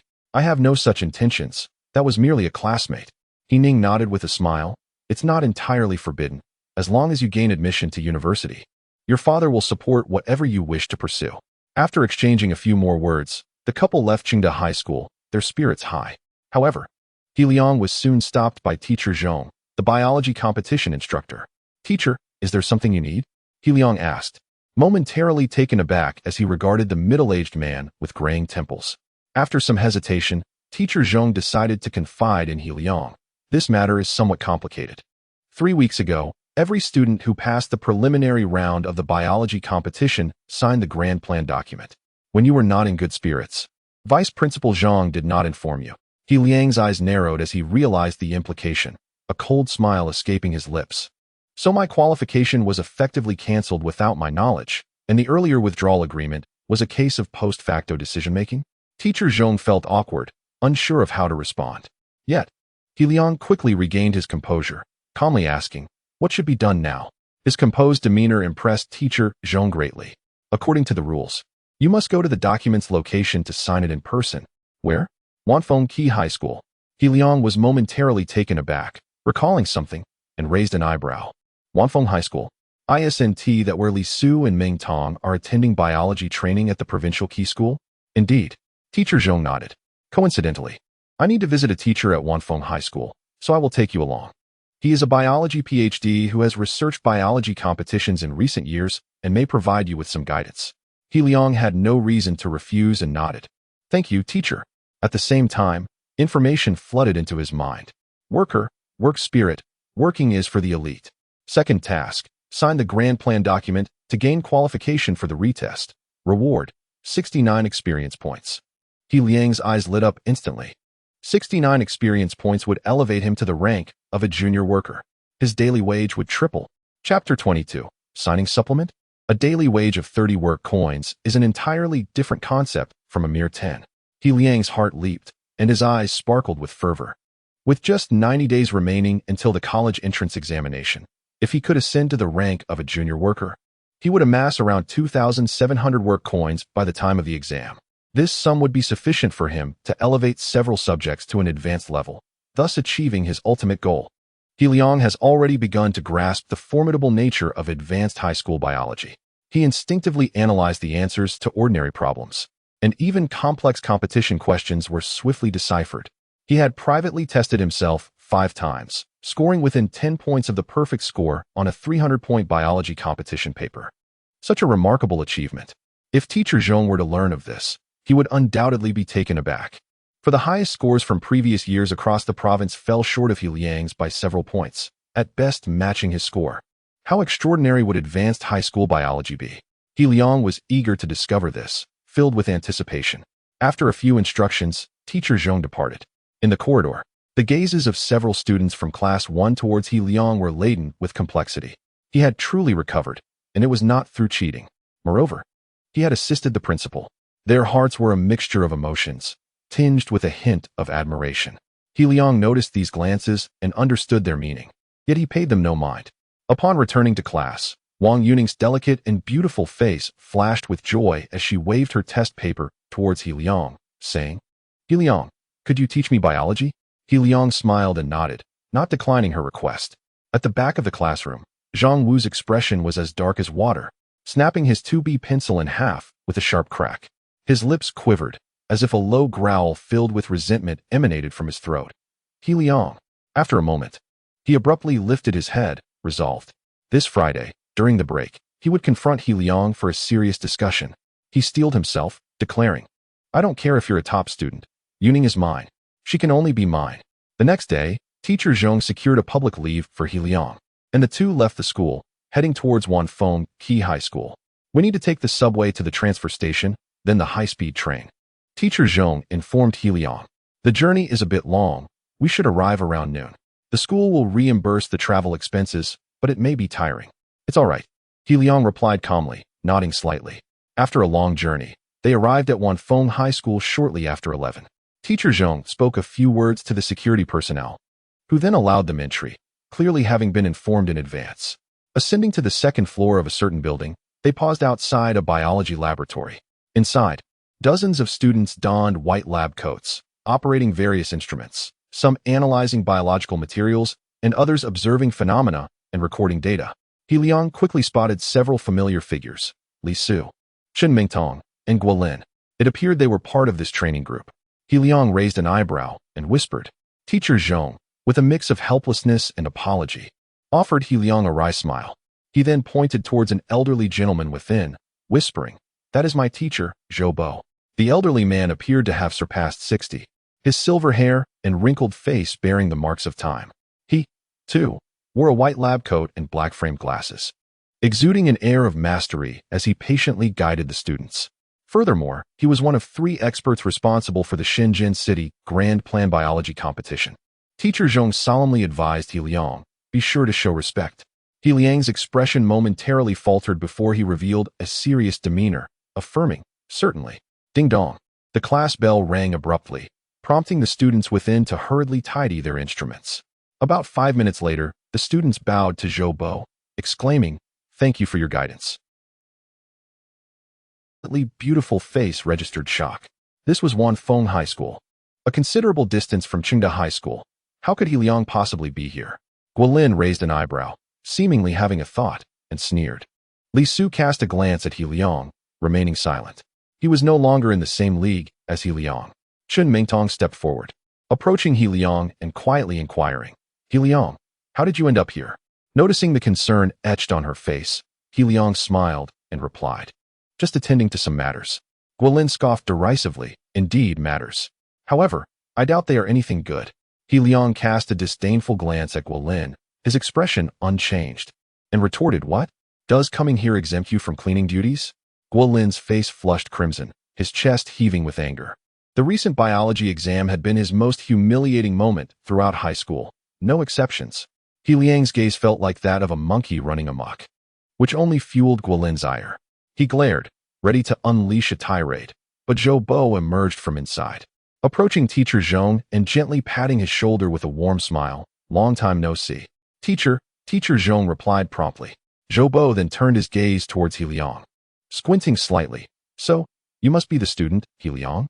He Liang respectfully answered, "Hello, Teacher Zhou. I am He Liang, a student of Teacher Zhong." Along the journey, Teacher Zhong had shared numerous anecdotes about Zhou Bo, a man who had devoted his life to biology and even had a history of bringing glory to his country. Truly a figure worthy of admiration. "You are here regarding that matter, aren't you?" "You too, follow me." Zhou Bo smiled, appearing devoid of any authoritative demeanor, instead resembling an amiable elder. He Liang turned to Qin Mingtong, saying, "This matter is rather lengthy. I will explain it to you later when we have time." He then followed Zhou Bo and Teacher Zhong as they departed. Meanwhile, Guolin, once the three had left, burst into laughter, feigning mystery as he addressed Mingtong. "Do you know why He Liang is here?" Qin Mingtong furrowed her brows slightly and shook her head, softly retorting, "Guolin, do you know why?" Guolin laughed heartily, a glint of schadenfreude in his eyes. "Remember when we signed the Grand Plan document? He Liang didn't sign it." Qin Mingtong's expression shifted subtly. She was aware that the school had no intention of allowing He Liang to participate in the Grand Plan. Guolin continued, "Mingtong, I recently heard that as long as you pass the preliminary examination, even if you do not participate in the retest, you still have to sign a separate waiver." It seemed quite likely that He Liang had come to sign that waiver. This explanation was reasonable and appeared to be the only possibility at the moment. Qin Mingtong sighed softly, her emotions complex. "No wonder he didn't explain anything to me earlier. Such matters are not something anyone wishes to discuss openly, are they? I can only imagine how He Liang must feel." Guolin chuckled derisively, seemingly envisioning He Liang's dejected expression. "He Liang, you truly are a loser." Chapter 23.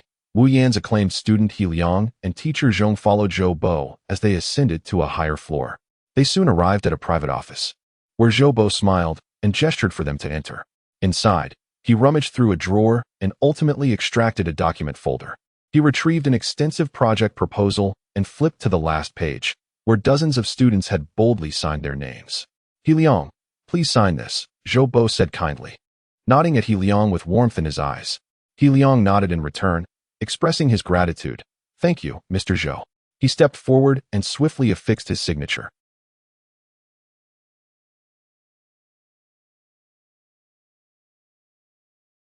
Self in biological research, seldom paying attention to external matters. The fact that he had heard of a student from a private school in another city was indeed remarkable. Two old friends? He Liang's mind began to race. Zhou Bo nodded lightly, revealing without hesitation Linda and Ning Wu. He Liang's expression shifted to one of realization. So, it was the principal and that mysterious elder from the antique street. Indeed, Elder Ning's stature was extraordinary. It was only natural for Principal Lin to have connections with Mr. Zhou, but the latter's identity remained unclear. Zhou Bo chuckled softly, equally astonished. Linda was a longtime friend of his, and He Liang's assistance had prompted Lin to frequently sing his praises in Zhou's ear. But Ning Wu, to receive compliments from someone of his caliber indicated that He Liang was quite exceptional. After pondering briefly, he turned to He Liang and Teacher Zhong, saying, "You both may go for lunch. Return around 1 o'clock. Wu Yan is coming by at 6:30 to discuss some contentious biology competition topics. As observers, you should gain valuable insights." Teacher Zhong's face lit up with joy, and he nodded emphatically. "Thank you, teacher." Subsequently, they all departed to enjoy their meals. Wu Yan was also a highly esteemed biology PhD, her reputation in the field almost rivaling that of her mentors. Teacher Zhong explained with a smile. He continued, "In our city, there are 10 districts. One of Wu Yan's students, named Wang Ao, scored 281 in the initial round of the Grand Project. Educational resources. Achieving first place there was indeed impressive.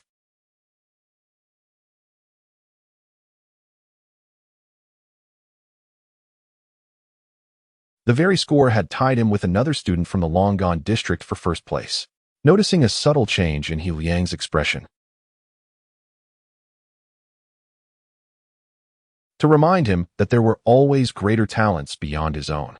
However, He Liang remained unfazed. for he believed that if he were to attempt the initial test papers of the grand project now, scoring above 285 would be effortlessly achievable. Teacher Zhong casually shifted the topic. The biology competition question that has stirred a debate among these two eminent figures will undoubtedly provide us with ample learning opportunities. He Liang felt a surge of anticipation. Merely being present to hear such distinguished experts engage in discussion was a rare opportunity. After their meal, they promptly returned, revealing an elderly woman and a youthful student. The elderly woman appeared to be of a similar age to Zhou Bo, with her silver hair neatly tied up, her sharp eyes exuding a sense of decisiveness. She was clearly a person of action. The student behind her had a slightly dark complexion, a hint of arrogance on his face, and an air of nonchalance about him. Zhonglin, what brings you here? Where's that old man? Wu Yan entered, her eyebrows raised in discontent. Zhonglin offered a wry smile, responding helplessly, Ms. Wu Yan, it's only a few minutes until 1:30. I brought my student to observe your discussion. Having been critiqued by Wu Yan during his own graduate studies, they were quite familiar with one another. Wu Yan's temperament was evidently irritable. She scoffed and took a seat on the sofa, falling silent. Meanwhile, Wang Ao scrutinized He Liang with a discerning gaze. He had been brought here by his teacher to listen to the discussion because the school valued the grand project. However, he felt a twinge of annoyance. He was not the only one with privileges, and that thought left him feeling rather unsettled. He Liang glanced at Wang Ao, sensing the pride that resonated from him. Before long, Zhou Bo entered, greeting the four of them with a smile and a nod. Wu Yan huffed, Zhou Bo, you're quite slow, aren't you? Zhou Bo, evidently accustomed to Wu Yan's temperament, waved his hand dismissively, chuckling, I'm not late yet, am I? After exchanging a few more words, they delved into the primary discussion.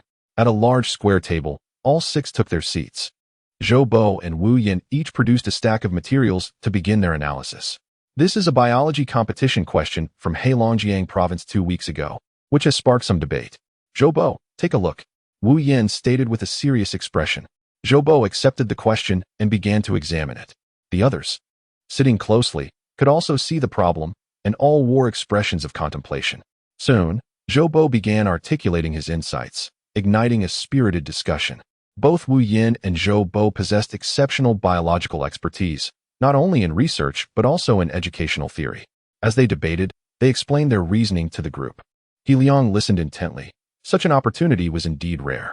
Two top-tier scholars discussing various challenging and controversial questions in the biology competition was a unique privilege. After approximately half an hour, they paused for a brief respite. Wu Yan suddenly smiled at Zhou Bo, her voice brimming with confidence. This is my star student, Wang Ao, who scored 281 in the grand project preliminary round. Zhou Bo raised an eyebrow, glancing at Wang Ao, who nodded respectfully towards him. Hello, Mr. Zhou. However, his expression carried an air of pride. Wang Ao, why don't you take a look at this question? Wu Yan gestured to a problem they had yet to analyze. Later, explain your thought process to this old fellow. Without a doubt, she was confident in Wang Ao's abilities and eager to showcase her prodigious student before Zhou Bo. Zhou Bo squinted slightly, turning to He Liang with a faint smile. He Liang, you and Wang Ao should both examine the question. Chapter 24. Why not? Oh. Wu Yan's piercing gaze, sharp as an eagle's, swept over He Liang, a hint of skepticism in her eyes. Zhou Bo, that old fellow, actually allowed this student named He Liang to review problems alongside Wang Ao.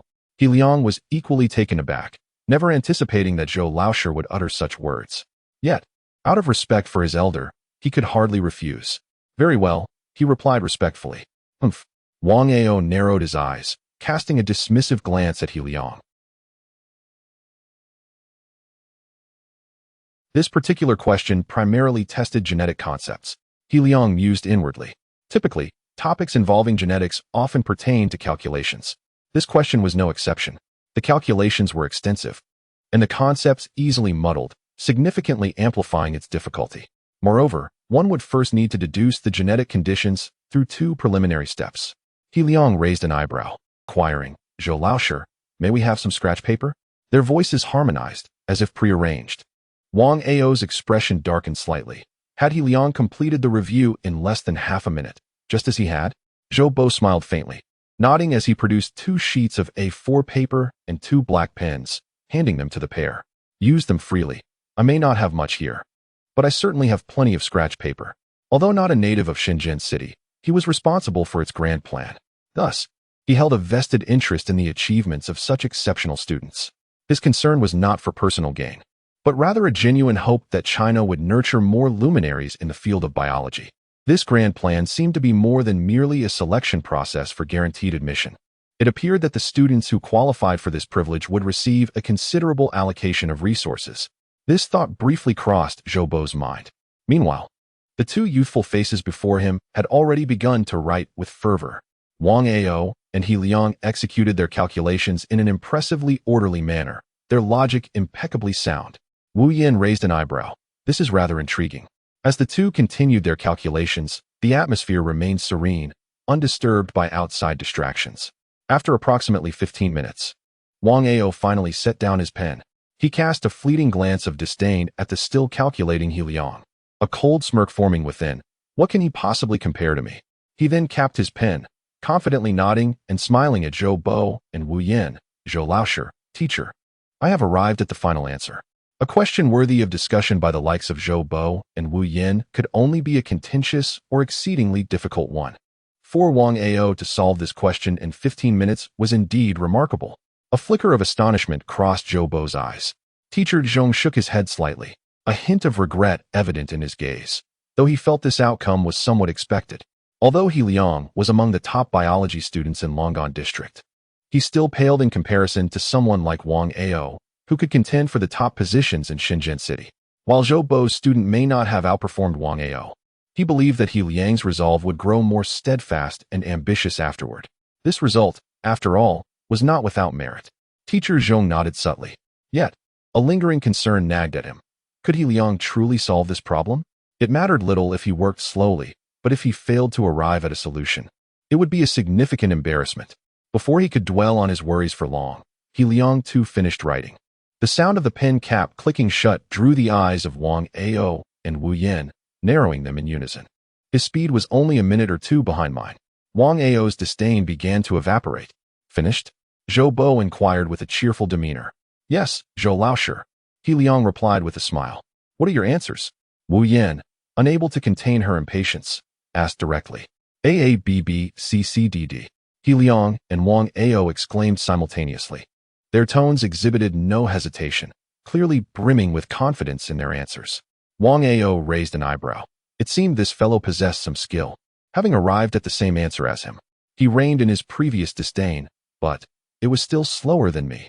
A cold chuckle escaped his mind, a sense of pride swelling within him. Comparisons between individuals are most feared. The fact that he was faster than He Liang meant victory for him. Suddenly, Teacher Zhong raised an eyebrow, scrutinizing He Liang's scratch paper. He Liang, what does the notation to signify? He Liang shrugged, a hint of resignation in his expression. I employed 2 different methods. Wang Ao's demeanor instantly stiffened.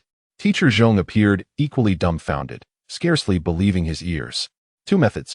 The crowd gathered around, peering closer, and indeed, they discovered that He Liang had utilized 2 entirely distinct approaches to reach his answer.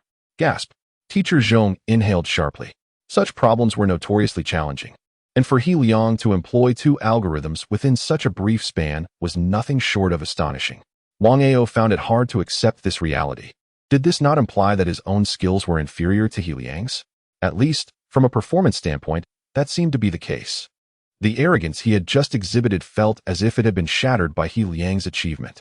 Wu Yin felt a twinge of discomfort. Having just boasted about her prize student before Zhou Bo suddenly, she had a thought and lightly patted Wang Ao's shoulder, saying nonchalantly, such problems are not particularly significant. The biology competition primarily assesses not just challenging problems, but also the breadth of knowledge. Upon hearing this, Wang Ao's eyes brightened. Indeed, the high school biology competition, aside from a few difficult questions, primarily evaluates knowledge breadth.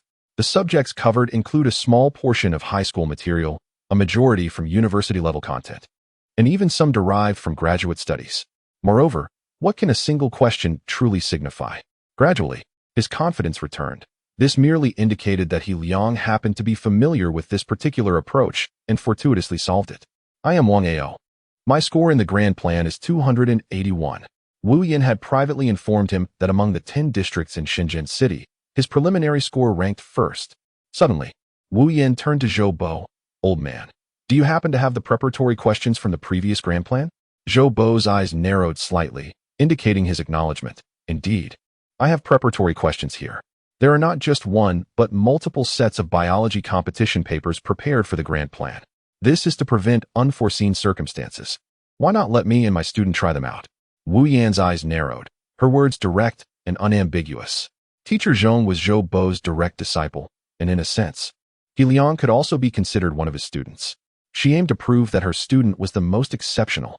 Wang Ao's expression instantly turned serious as he fixed his gaze on He Liang. Having been immersed in biology from a young age, he held absolute confidence in the breadth of his knowledge. Zhou Bo hesitated slightly, turning to He Liang. "He Liang, what do you think?" He Liang's expression remained calm, unperturbed by the gazes directed at him. With a slight smile, he replied, "Why not?" Chapter 25. The confident Wang Ao. He Liang maintained a composed demeanor, revealing no trace of trepidation. His mind was already abuzz with the notification of successfully completing the second task and advancing in rank. However, the series of events unfolding before him left him little time to contemplate those updates. In light of this, Zhou Bo decided to print 2 copies. After a brief moment of contemplation, Zhou Bo nodded slightly. His office was equipped with a printer, and within minutes, he produced 2 copies of the examination paper. The number of pages was substantial. Each copy contained a total of 16 pages, with a cumulative score of 300 points. Both He Liang and Wang Ao appeared unfazed, as they had grown accustomed to the rigorous nature of such biological competition papers.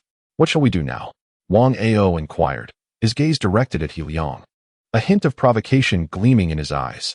At this juncture, he was disinterested in the discussions of the 2 senior figures, solely focused on reclaiming his pride. "All right," He Liang acknowledged, not one to dawdle. The 2 moved to the far end of the long table and began to write. These 2 youngsters, Zhou Bo thought with a helpless shake of his head, decided to intervene. "You 2 shouldn't work here. I'll find you a classroom next door. Once you're finished, you can come back here." He then led them to an available classroom, offering a few words of guidance before departing. He Liang and Wang Ao seated themselves at opposite ends of the room. The atmosphere was thick with tension and silence. Wang Ao, filled with pride, refused to engage He Liang in conversation, intent solely on finding an opportunity to assert himself. He Liang, in turn, was not inclined to waste his warmth on someone indifferent. In the classroom, the only sound was the soft rustle of their pens. Within 5 seconds, Wang Ao confidently deduced the answer to the first multiple-choice question, promptly marking it down. The biological competition paper, part of the grand plan, was characterized by its extensive range of knowledge, which played to his advantage. "I refuse to believe you can surpass me," he thought, stewing with determination. Meanwhile, He Liang remained focused on his own answers. Over the past few days, he had diligently practiced questions for the biological competition. Like Wang Ao, he swiftly filled in the answers for the earlier questions without pause. The examination allowed for 2.5 hours, beginning with multiple-choice questions followed by true or false questions and essay prompts. In just 50 minutes, He Liang completed the numerous multiple-choice questions, and he spent less than 20 minutes on the 30 true or false questions. Only when he reached the essay portion did he slow his pace. The essay questions required not only knowledge but also the ability to articulate logical reasoning. He Liang understood that biology often straddles the line between the sciences and the humanities. It involved not just mastery of content, but also expression. For exceptional students like them, attention to detail was paramount. He Liang meticulously worked through the questions, time slipping away. With half an hour remaining, he had finished all the questions. Exhaling deeply, he surveyed the paper he had filled, a sense of satisfaction washing over him. He then spent 15 minutes reviewing his work. Once he confirmed everything was correct, He Liang pondered for a moment before not immediately leaving. Instead, he perused the system information. Second task: sign the grand plan document to obtain qualifications for the retest. Reward: 69 experience points. Completed. Promoted to junior worker. He Liang felt a jolt of excitement as he checked for any new developments in the all-encompassing worker system. Host: He Liang, for 100. Position: junior worker, next level. Intermediate worker, daily wage: 30 work coins, 210. Raising an eyebrow, He Liang noted that the information had not changed significantly, but the three-dimensional interface seemed more sophisticated. The 9 black holes below appeared increasingly tangible, exuding an ethereal aura. Was it still just the lottery and study areas? He felt a twinge of disappointment, having hoped to unlock new black holes. Nevertheless, with his promotion, he believed new opportunities would reveal themselves in due time. Adjusting his mood, he picked up his examination paper and stood. Not far away, Wang Ao's pupils constricted slightly, his anxiety beginning to mount. How could Liang have completed it so quickly? Although he had finished the paper, there were still 20 or so multiple-choice questions left unreviewed. Never mind. With a resolve to not appear weaker than Liang, he picked up his paper and followed Liang outside. The two arrived at Zhou Bo's office. "Have you two completed your work?" Zhou Bo inquired, somewhat astonished. The papers they had completed belonged to the C set. The reason for not using this particular set as the preliminary examination was its elevated difficulty. He was surprised that these two youngsters had finished ahead of time. Just in time, we concluded our discussion. "Zhou Bo, please begin grading." Wu Yin interjected, her expression stern yet expectant, eager for her students to astonish Zhou Bo. "Very well." Zhou Bo nodded and commenced grading the papers. Zhong Lin observed Liang's expression, noting his calm demeanor, devoid of any signs of anxiety. This young man, Zhong Lin mused, was becoming increasingly enigmatic, prompting a wave of reflection within him. Zhou Bo began with Wang Ao's paper. The red pen danced across the pages, stirring anticipation among the onlookers. The multiple-choice section had only one incorrect answer. Zhou Bo paused, glancing at Wu Yin, his voice tinged with astonishment. "Your student is quite remarkable." Wu Yin huffed, but bore a satisfied expression. "Of course, he is my student." Wang Ao felt a wave of relief wash over him. An error in one of the multiple-choice questions was entirely normal, and he had not made any mistakes in the 20-odd questions he had yet to check. With a total of 300 points, he estimated he might score around 285. The thought bolstered his confidence, causing his posture to straighten. He cast an arrogant glance at Liang, who remained unfazed, igniting a flicker of irritation within Wang Ao. "Huh, just wait until your score is revealed. I'll see how long you can maintain that relaxed demeanor." Unbeknownst to him, he had already begun to regard Liang as his primary rival. Zhou Bo continued to grade the papers. True or false questions were all correct. For the first essay question, he deducted 2 points for a minor detail oversight. One question after another was graded, leading Zhou Bo to compute the final score, revealing a staggering result, a total of 285 points. Zhong Lin felt a surge of shock, unable to restrain himself from exclaiming, 285 points? As a seasoned teacher in biological competitions, he knew he would struggle to attain even 270 points on such a paper. These youngsters were nothing short of prodigies. Wang Ao, with immense talent, was truly extraordinary. "I am the top scorer in the preliminary exam of the Grand Plan in Shenzhen," Wang Ao thought, a smirk forming within. He cast a condescending glance at Liang. However, outwardly, he feigned calmness, smiling lightly. "It's nothing. Liang's paper hasn't been graded yet. Perhaps he scored even higher than I did." Of course, he was merely being polite. The notion that Liang could outperform him was utterly implausible. Chapter 26. 2 points. Wang Ao appeared composed and utterly calm, standing tall with his chest out. However, beneath this facade, his heart brimmed with pride and confidence. The only thing that slightly irked him was the fact that Liang displayed no change in expression whatsoever. Meanwhile, Zhou Bo had already placed Wang Ao's exam paper aside and picked up Liang's. Wu Yin squinted her eyes, a glint of sharpness flashing in her gaze. Zhou Bo commenced the grading. In less than 5 minutes, he had completed the evaluation of all the multiple-choice questions. Raising an eyebrow, he picked up the paper and recalculated. Every single multiple-choice question was correct. After confirming it multiple times, he exclaimed in astonishment. The multiple-choice questions included single-choice, multiple-choice, and uncertain choice formats, totaling a staggering 100 questions. Liang had actually answered them all correctly. Upon hearing this, disbelief swept over everyone present. "Old man, are you sure you're not mistaken?" Wu Yin voiced her skepticism. The breadth of knowledge covered in the multiple-choice questions was immense. Even a prodigy like Wang Ao, who had been exposed to biology from a young age, could not possibly grasp them all. It was entirely normal to miss 2 or 3 questions. Yet now, Zhou Bo claimed that Liang had achieved a perfect score. Wang Ao's heart sank further. The more talented one was, the clearer they understood the difficulty.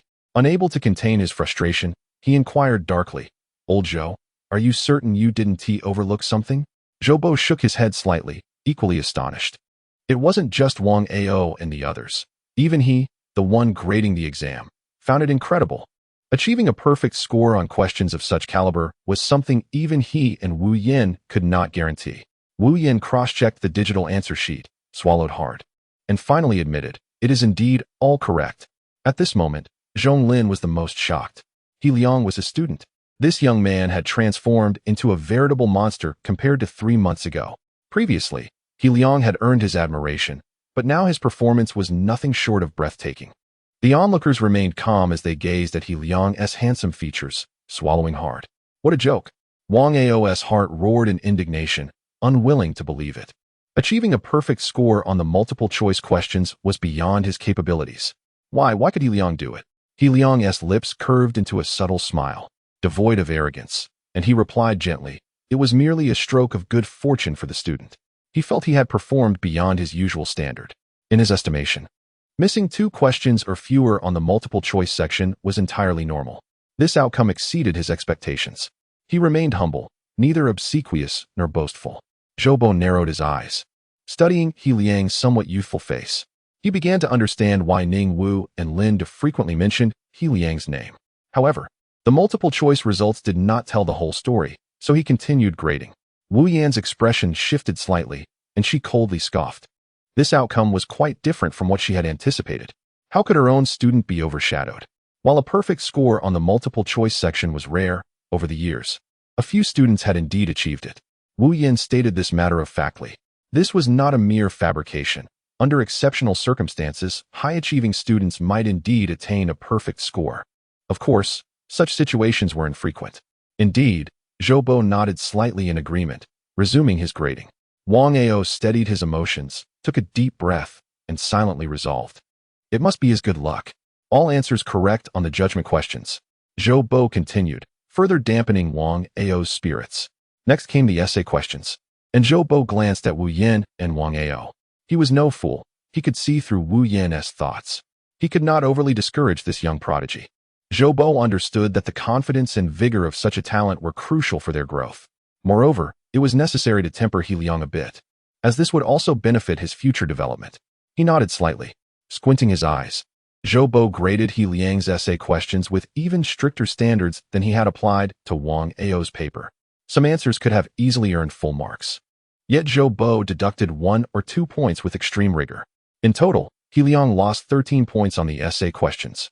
His overall score was 287 points. Zhou inhaled deeply and said solemnly, this score is very close to Wang Ao's. Yet, it still surpasses it by 2 points. Wang Ao's expression darkened. His fists clenched as he trembled with indignation. He could not accept being 2 points lower than He Liang.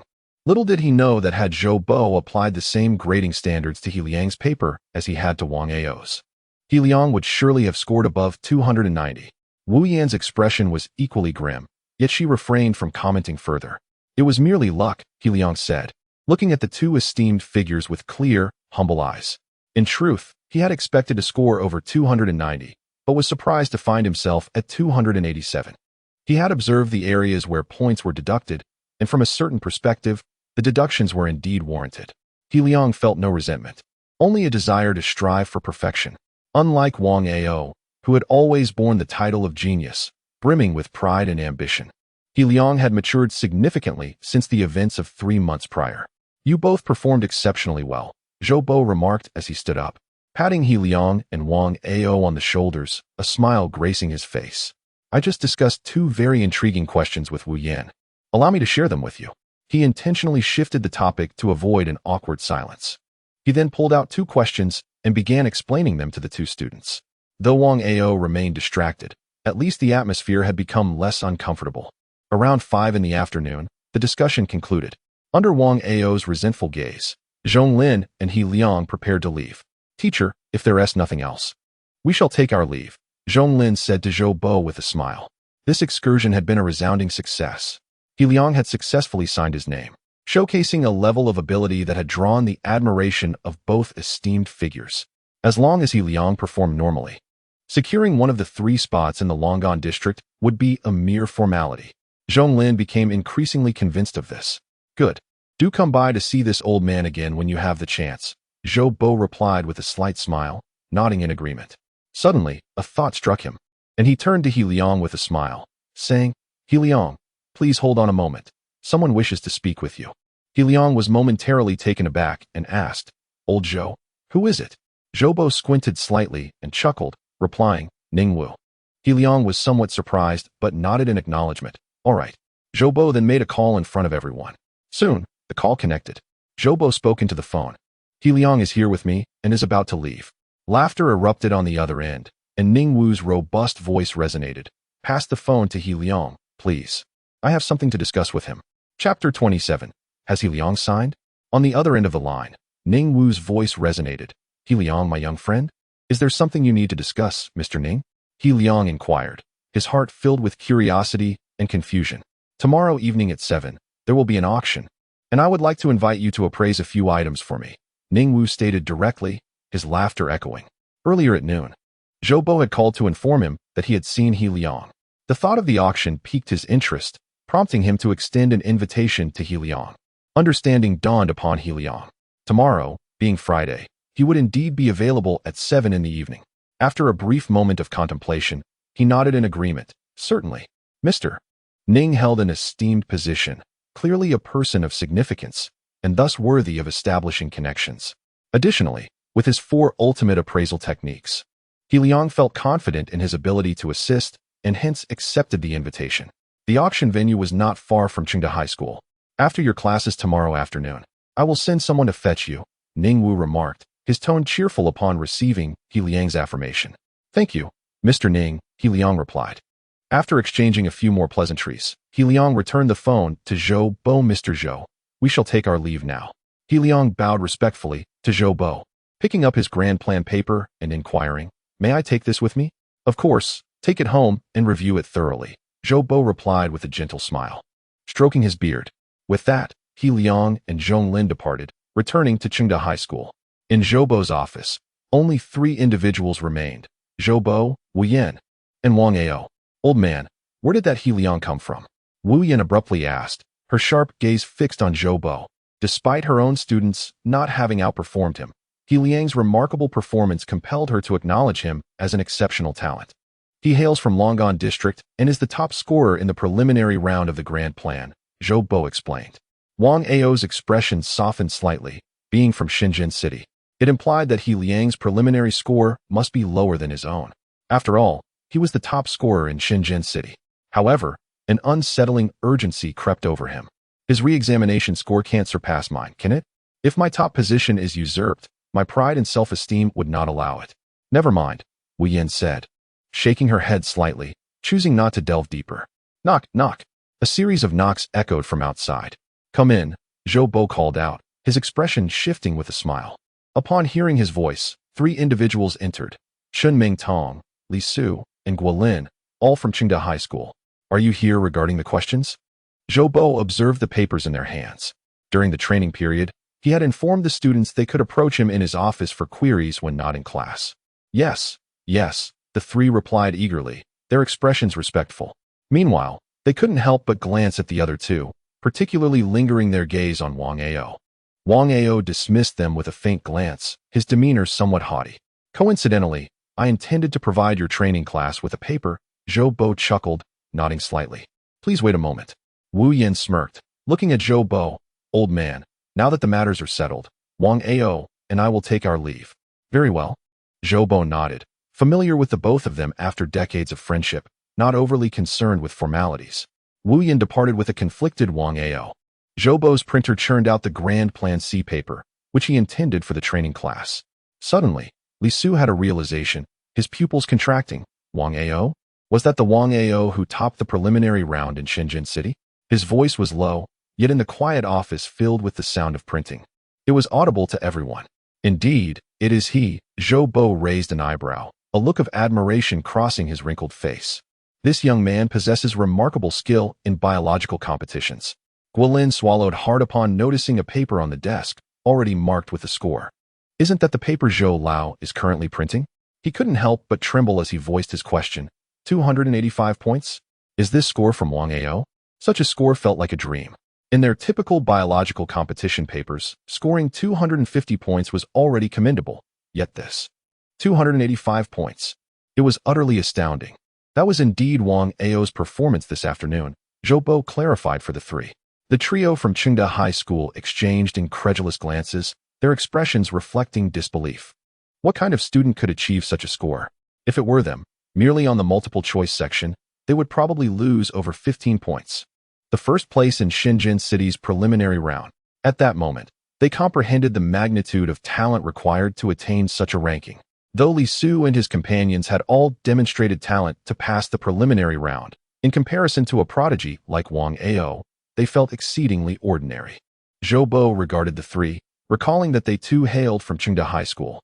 Your school possesses a young individual who might rival even Wang Ao in talent. He kept this thought to himself. With numerous papers still printing, it would take a while. Li Su hesitated before asking, Zhou Lao? I heard the training sessions are being extended? Zhou Bo raised an eyebrow, surprised, but nodded in agreement. Your information is quite astute. I had planned to inform you tomorrow. The original teaching plan diverged from the actual circumstances, necessitating additional training days. Most likely, the training class will disband only a couple of days before the grand plan. Zhou Bo continued, You need not worry. This has been communicated to your respective schools. Of course, if you prefer to focus on college entrance examinations, you may apply to return to your schools. However, none of the three wished to return. After months of hard work, they had finally reached this stage. Missing the training would be foolish. Chun Ming Tong's eyes sparkled with determination as she silently vowed, I must secure one of the 3 spots. Only by obtaining a spot can Ruixin Factory receive support, and my mother can continue her treatment. Clenching her fist, she realized there was no turning back. Beside her, Guolin thought of He Liang, a flicker of resentment and joy crossing his gaze as he smiled at Zhou Bo. Zhou Lao, has He Liang signed? Chun Ming Tong's mind briefly flashed to He Liang's handsome visage, but a bitter smile appeared on her lips as an inexplicable sadness washed over her. While she worked tirelessly, He Liang seemed to be on a path of decline. Shaking her head, she dispelled thoughts of the boy who once captivated her heart. Now, I can only focus on myself. Zhou Bo glanced at Guolin, paused for a moment, then nodded. He has signed. Chapter 28. Ning Shui upon hearing Zhou Bo confirm that He Liang had indeed signed his name, a look of unrestrained joy illuminated Guolin's face. Pretending? What are you pretending with, loser? He could scarcely contain his laughter, as vivid images danced in his mind. Just recently, He Liang, in his ostentatious display, had begrudgingly inscribed his name on the list like a defeated hound.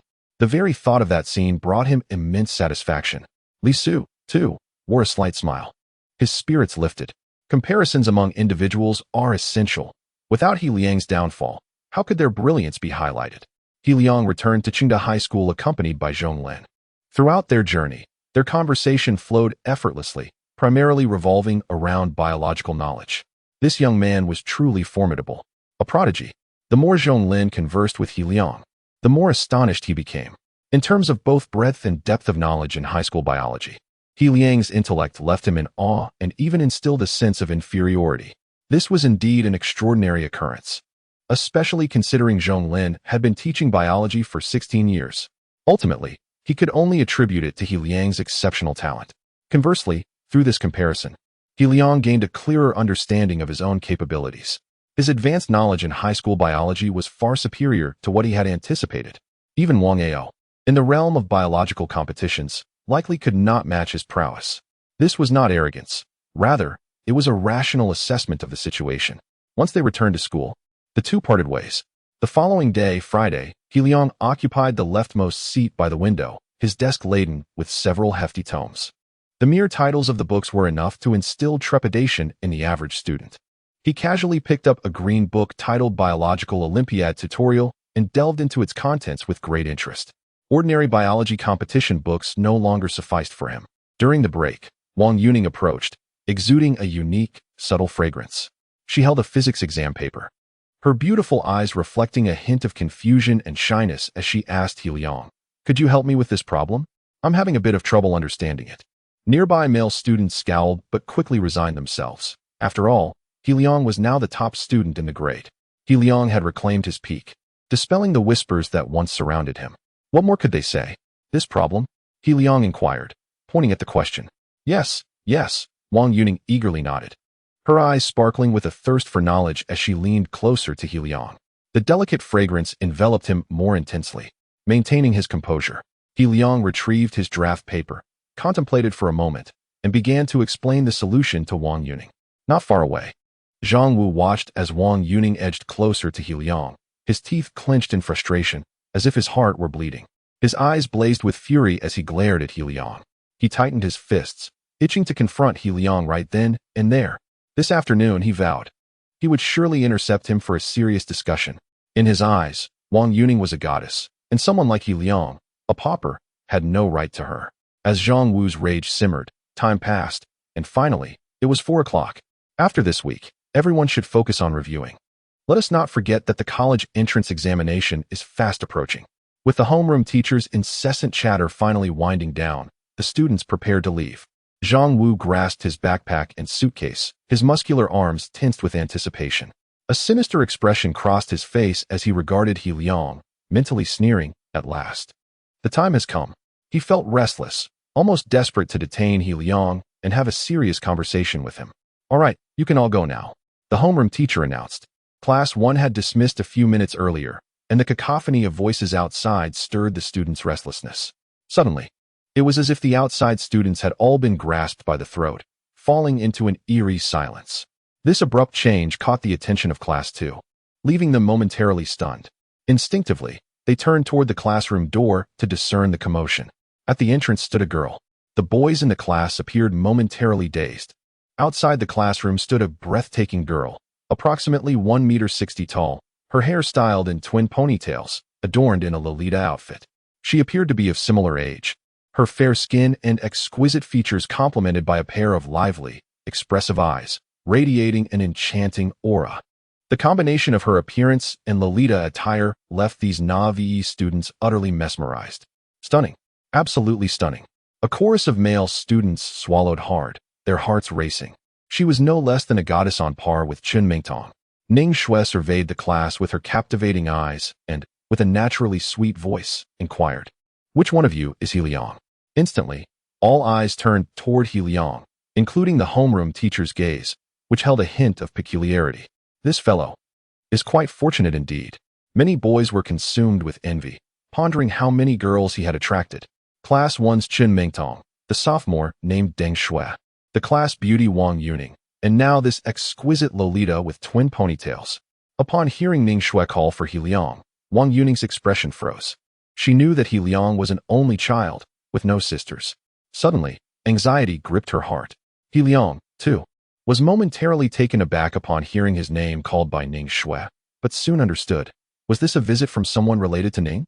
He had not anticipated that a breathtaking girl of similar age would come seeking him. "It's me." He Liang stood, shouldering his backpack and dragging his suitcase toward Ning Shui. Ning Shui's large, beautiful eyes narrowed slightly as she gazed at this handsome, yet unassuming peer. "My grandfather is Ning Wu. He sent me to find you," she spoke softly. He Liang nodded slightly in acknowledgement. The two then left together with an air of naturalness. As the students in the classroom watched the two depart, they exchanged glances, and soon the atmosphere grew restless. What on earth? How many girls has He Liang attracted? I'm so envious. How did he come to know that girl? Wang Yuning felt a tremor in her heart, her mood darkening. Ning Shui's beauty made her feel a sense of inferiority. Zhang Wu, too, was momentarily stunned. He had been boiling with anger, intending to confront He Liang about Wang Yuning. Yet, Ning Shui's sudden appearance had disrupted his plans. Strangely, upon seeing Ning Shui's stunning visage, his feelings grew complicated. Chapter 29. The VIP room number 1, even Zhang Wuxiang, who harbored affections for Wang Yuning, had to concede that Ning Shui's beauty undeniably surpassed that of Wang Yuning. It was precisely because of this that his heart was filled with a tumult of complex emotions. He Liang.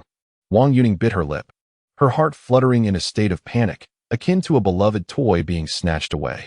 The whispers circulating among her classmates only intensified her anxiety. Meanwhile, He Liang had already exited the classroom alongside Ning Shui. Clad in a striking Lolita outfit, Ning Shui naturally drew attention, her presence eliciting nearly 100% turnaround glances. This floor housed the senior science classes. Upon witnessing He Liang standing beside such a stunning young woman, their emotions became a tangled web of envy, jealousy, and sourness, swiftly surging forth. On the third floor, similarly, the second-year students were making their way downstairs. Deng Shui sweetly suggested to Wu Jun, why not come to my house later to help me with biology? Her eyes sparkled enticingly as she whispered, meant for only the two of them. My parents want to be home tonight. Wu Jun felt a sudden warmth in his abdomen, bursting into laughter as he readily agreed. Suddenly, Wu Jun halted in his tracks, causing Deng Shui to furrow her brow slightly. His gaze was fixated ahead, as if entranced, a look of distraction washing over him. What's wrong? Deng Shui turned to look as well, her expression swiftly morphing into one of intrigue. He Liang, how could he be walking alongside such an exquisite girl? Ning Shui's beauty left her feeling a twinge of inferiority. She comprehended why Wu Jun had come to a standstill. Soon, their mentalities began to shift. He Liang, damn it. Wu Jun was consumed by jealousy. How was it that he had not encountered such an enchanting girl? The sight of this Lolita girl diminished his impulsive feelings toward Deng Shui. Meanwhile, Deng Shui felt an odd sensation within. After parting from He Liang, he had seemingly returned to his prime, only to be accompanied by an even more attractive girl. He Liang cast a glance at them before proceeding downstairs with Ning Shui. Upon reaching the school gate, a discreet black Mercedes was parked outside. As Ning Shui and He Liang approached, the car door swung open. Inside sat two individuals, a driver and a stooped elderly man wearing reading glasses. This elderly man was none other than Ning Wu. Young friend He Liang, long time no see. Ning Wu adjusted his glasses, smiling warmly at He Liang. Ning Lao. He Liang responded with respect. Let us get inside. No need to linger outside. Ning Shui and He Liang entered the vehicle. The driver commenced driving, with Ning Wu in the passenger seat, while Ning Shui and He Liang settled in the back. Contrary to her attire, Ning Shui's demeanor was rather reticent, exuding a sense of coldness. This time, we are heading to Wanshi Hui on Buji Street, Ning Wu explained to He Liang. There will be an auction there, primarily featuring some antiquities. Following that, there will be a private gathering. I have a few items of interest that I would like your assistance in appraising. He Liang nodded vigorously, replying, I will certainly do my utmost. Ning Wu smiled with satisfaction, his deep and wise eyes observing the youthful and innocent visage of He Liang through the rearview mirror. To be honest, given his status, if he desired to invite a master appraiser, he could certainly do so. However, he found He Liang intriguing, and this appraisal endeavor was merely a fleeting whim. Thus he did not seek out a renowned appraiser. I heard you participated in the grand plan and even secured first place in the preliminary round for the Longan district? Ning Wu continued, having learned this from Zhou Bo. He Liang nodded, humbly responding, I was fortunate to be first by chance. Meanwhile, Ning Shui turned her gaze toward He Liang, her beautiful eyes narrowing slightly. Ning Wu seemed to notice his granddaughter's change in demeanor and chuckled. What a coincidence. Shui ranked second in the preliminary round for the Fu Tian district. Second place in the Fu Tian district? He Liang was somewhat taken aback, glancing at Ning Shui in astonishment. This meant that Ning Shui's preliminary score was second only to Wang Ao in the Fu Tian district. Such an achievement was not something an ordinary person could attain. Ning Shui maintained a calm expression, softly stating, I was merely lucky. There was no hint of arrogance in her demeanor. Ning Wu squinted with a smile, playfully suggesting, you young people should engage in further exchanges. A flicker of inscrutable meaning passed through his eyes as he imparted, He Liang, you must strive well in the grand plan. During their conversation, approximately an hour later, the vehicle finally came to a halt. The group disembarked and entered Wanshi Hui. Wanshi Hui was a shopping complex, brimming with an array of splendid merchandise. We are headed to the third basement level, a place not typically open to the public, Ning Wu informed, leading He Liang and Ning Shui within. After ascending to the second basement level, they arrived at the entrance of a particular passageway. At the entrance stood 6 young women clad in blue kipayos, their beauty striking. Ning Wu produced an invitation card, which the leading qipao-clad woman accepted. Upon opening it and reading its contents, her face paled, instantly transforming into one of respect. Ning Lao, please, your VIP room is in room number 1. She turned to another qipao-clad woman, commanding, Xiao Wei, take Ning Lao inside. She cast a glance, signaling Xiao Wei to be astute. He Liang remained silent, contemplating. Ning Lao's status seemed to surpass his expectations. The location of Wanshi Hui was highly prestigious, and to utilize the third basement level as an auction site undoubtedly indicated the presence of significant figures. The fact that Ning Lao could secure the no.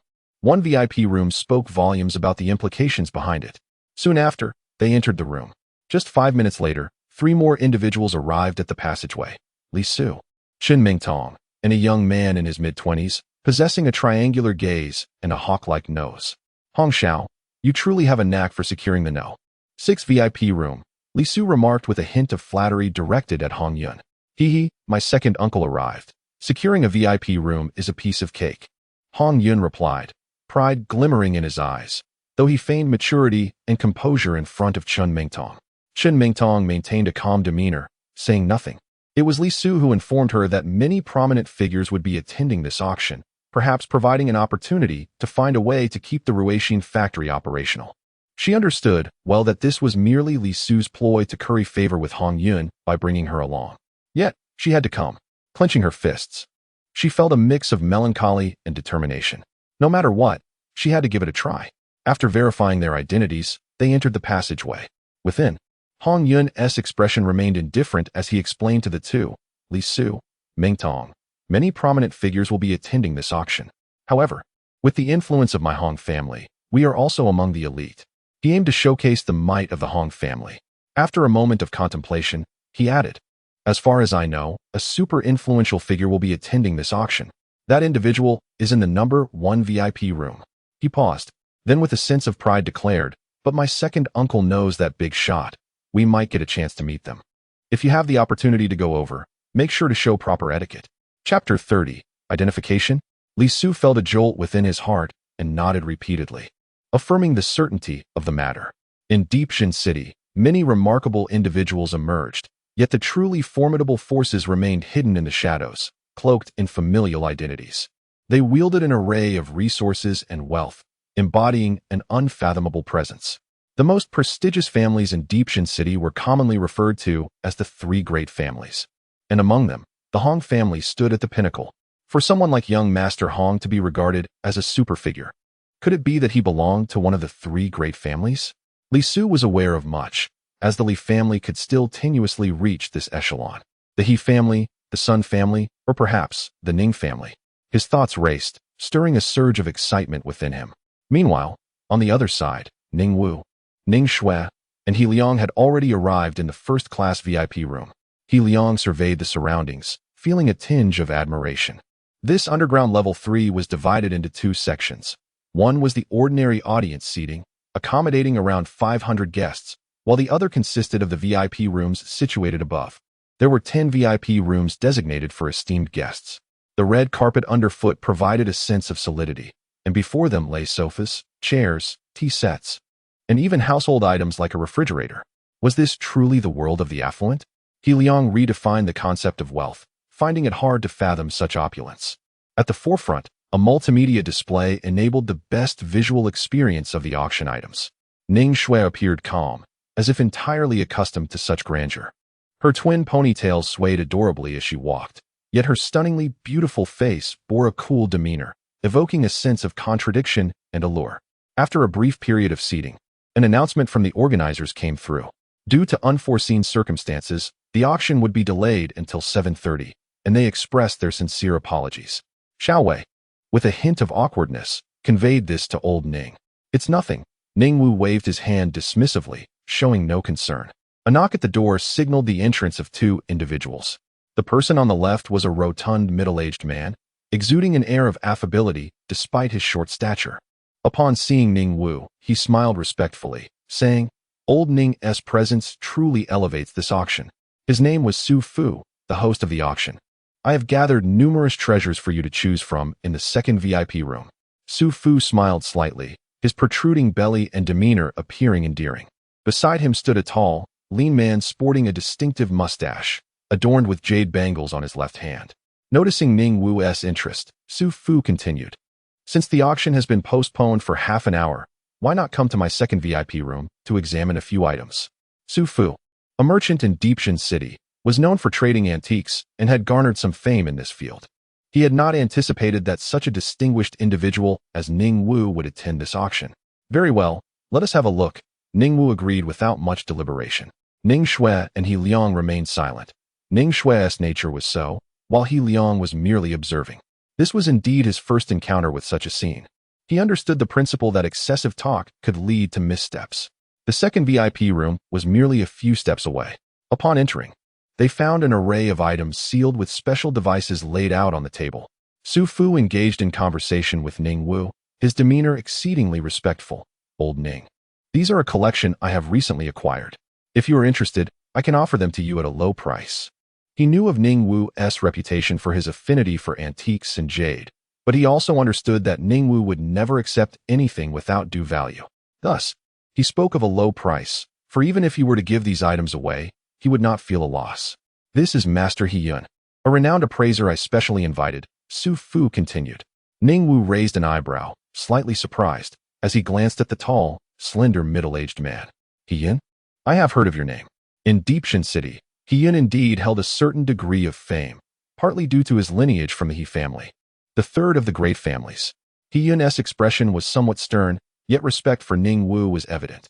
He managed to force a smile, saying, "It is an honor to have my name reach old Ning's ears." After exchanging pleasantries, Ning Wu moved closer to the sealed items, a sense of eagerness washing over him. There were 5 items in total: a scroll painting, 2 opened raw stones, an ancient snuff bottle, and a jade seal that was entirely green but marred by numerous cracks. Each piece radiated an extraordinary aura. Although the scroll remained unrolled, its material exuded a unique, ancient quality. The exposed portions of the raw stones glimmered with a rich green hue, indicating their exceptional quality. The latter 2 items also possessed their own peculiar charms. The sight of these 5 items instantly captivated both Ning Wu and He Liang alike. Good treasures. He Liang, with his intermediate appraisal skills, could already discern their value. A smile spread across Su Fu's face, knowing that he had expended considerable effort to gather these 5 treasures. If he could bring joy to old Ning, it would be a triumph for him. Such a prominent figure was rarely encountered. Stepping forward, Su Fu exclaimed, "Old Ning, allow me to introduce the first item.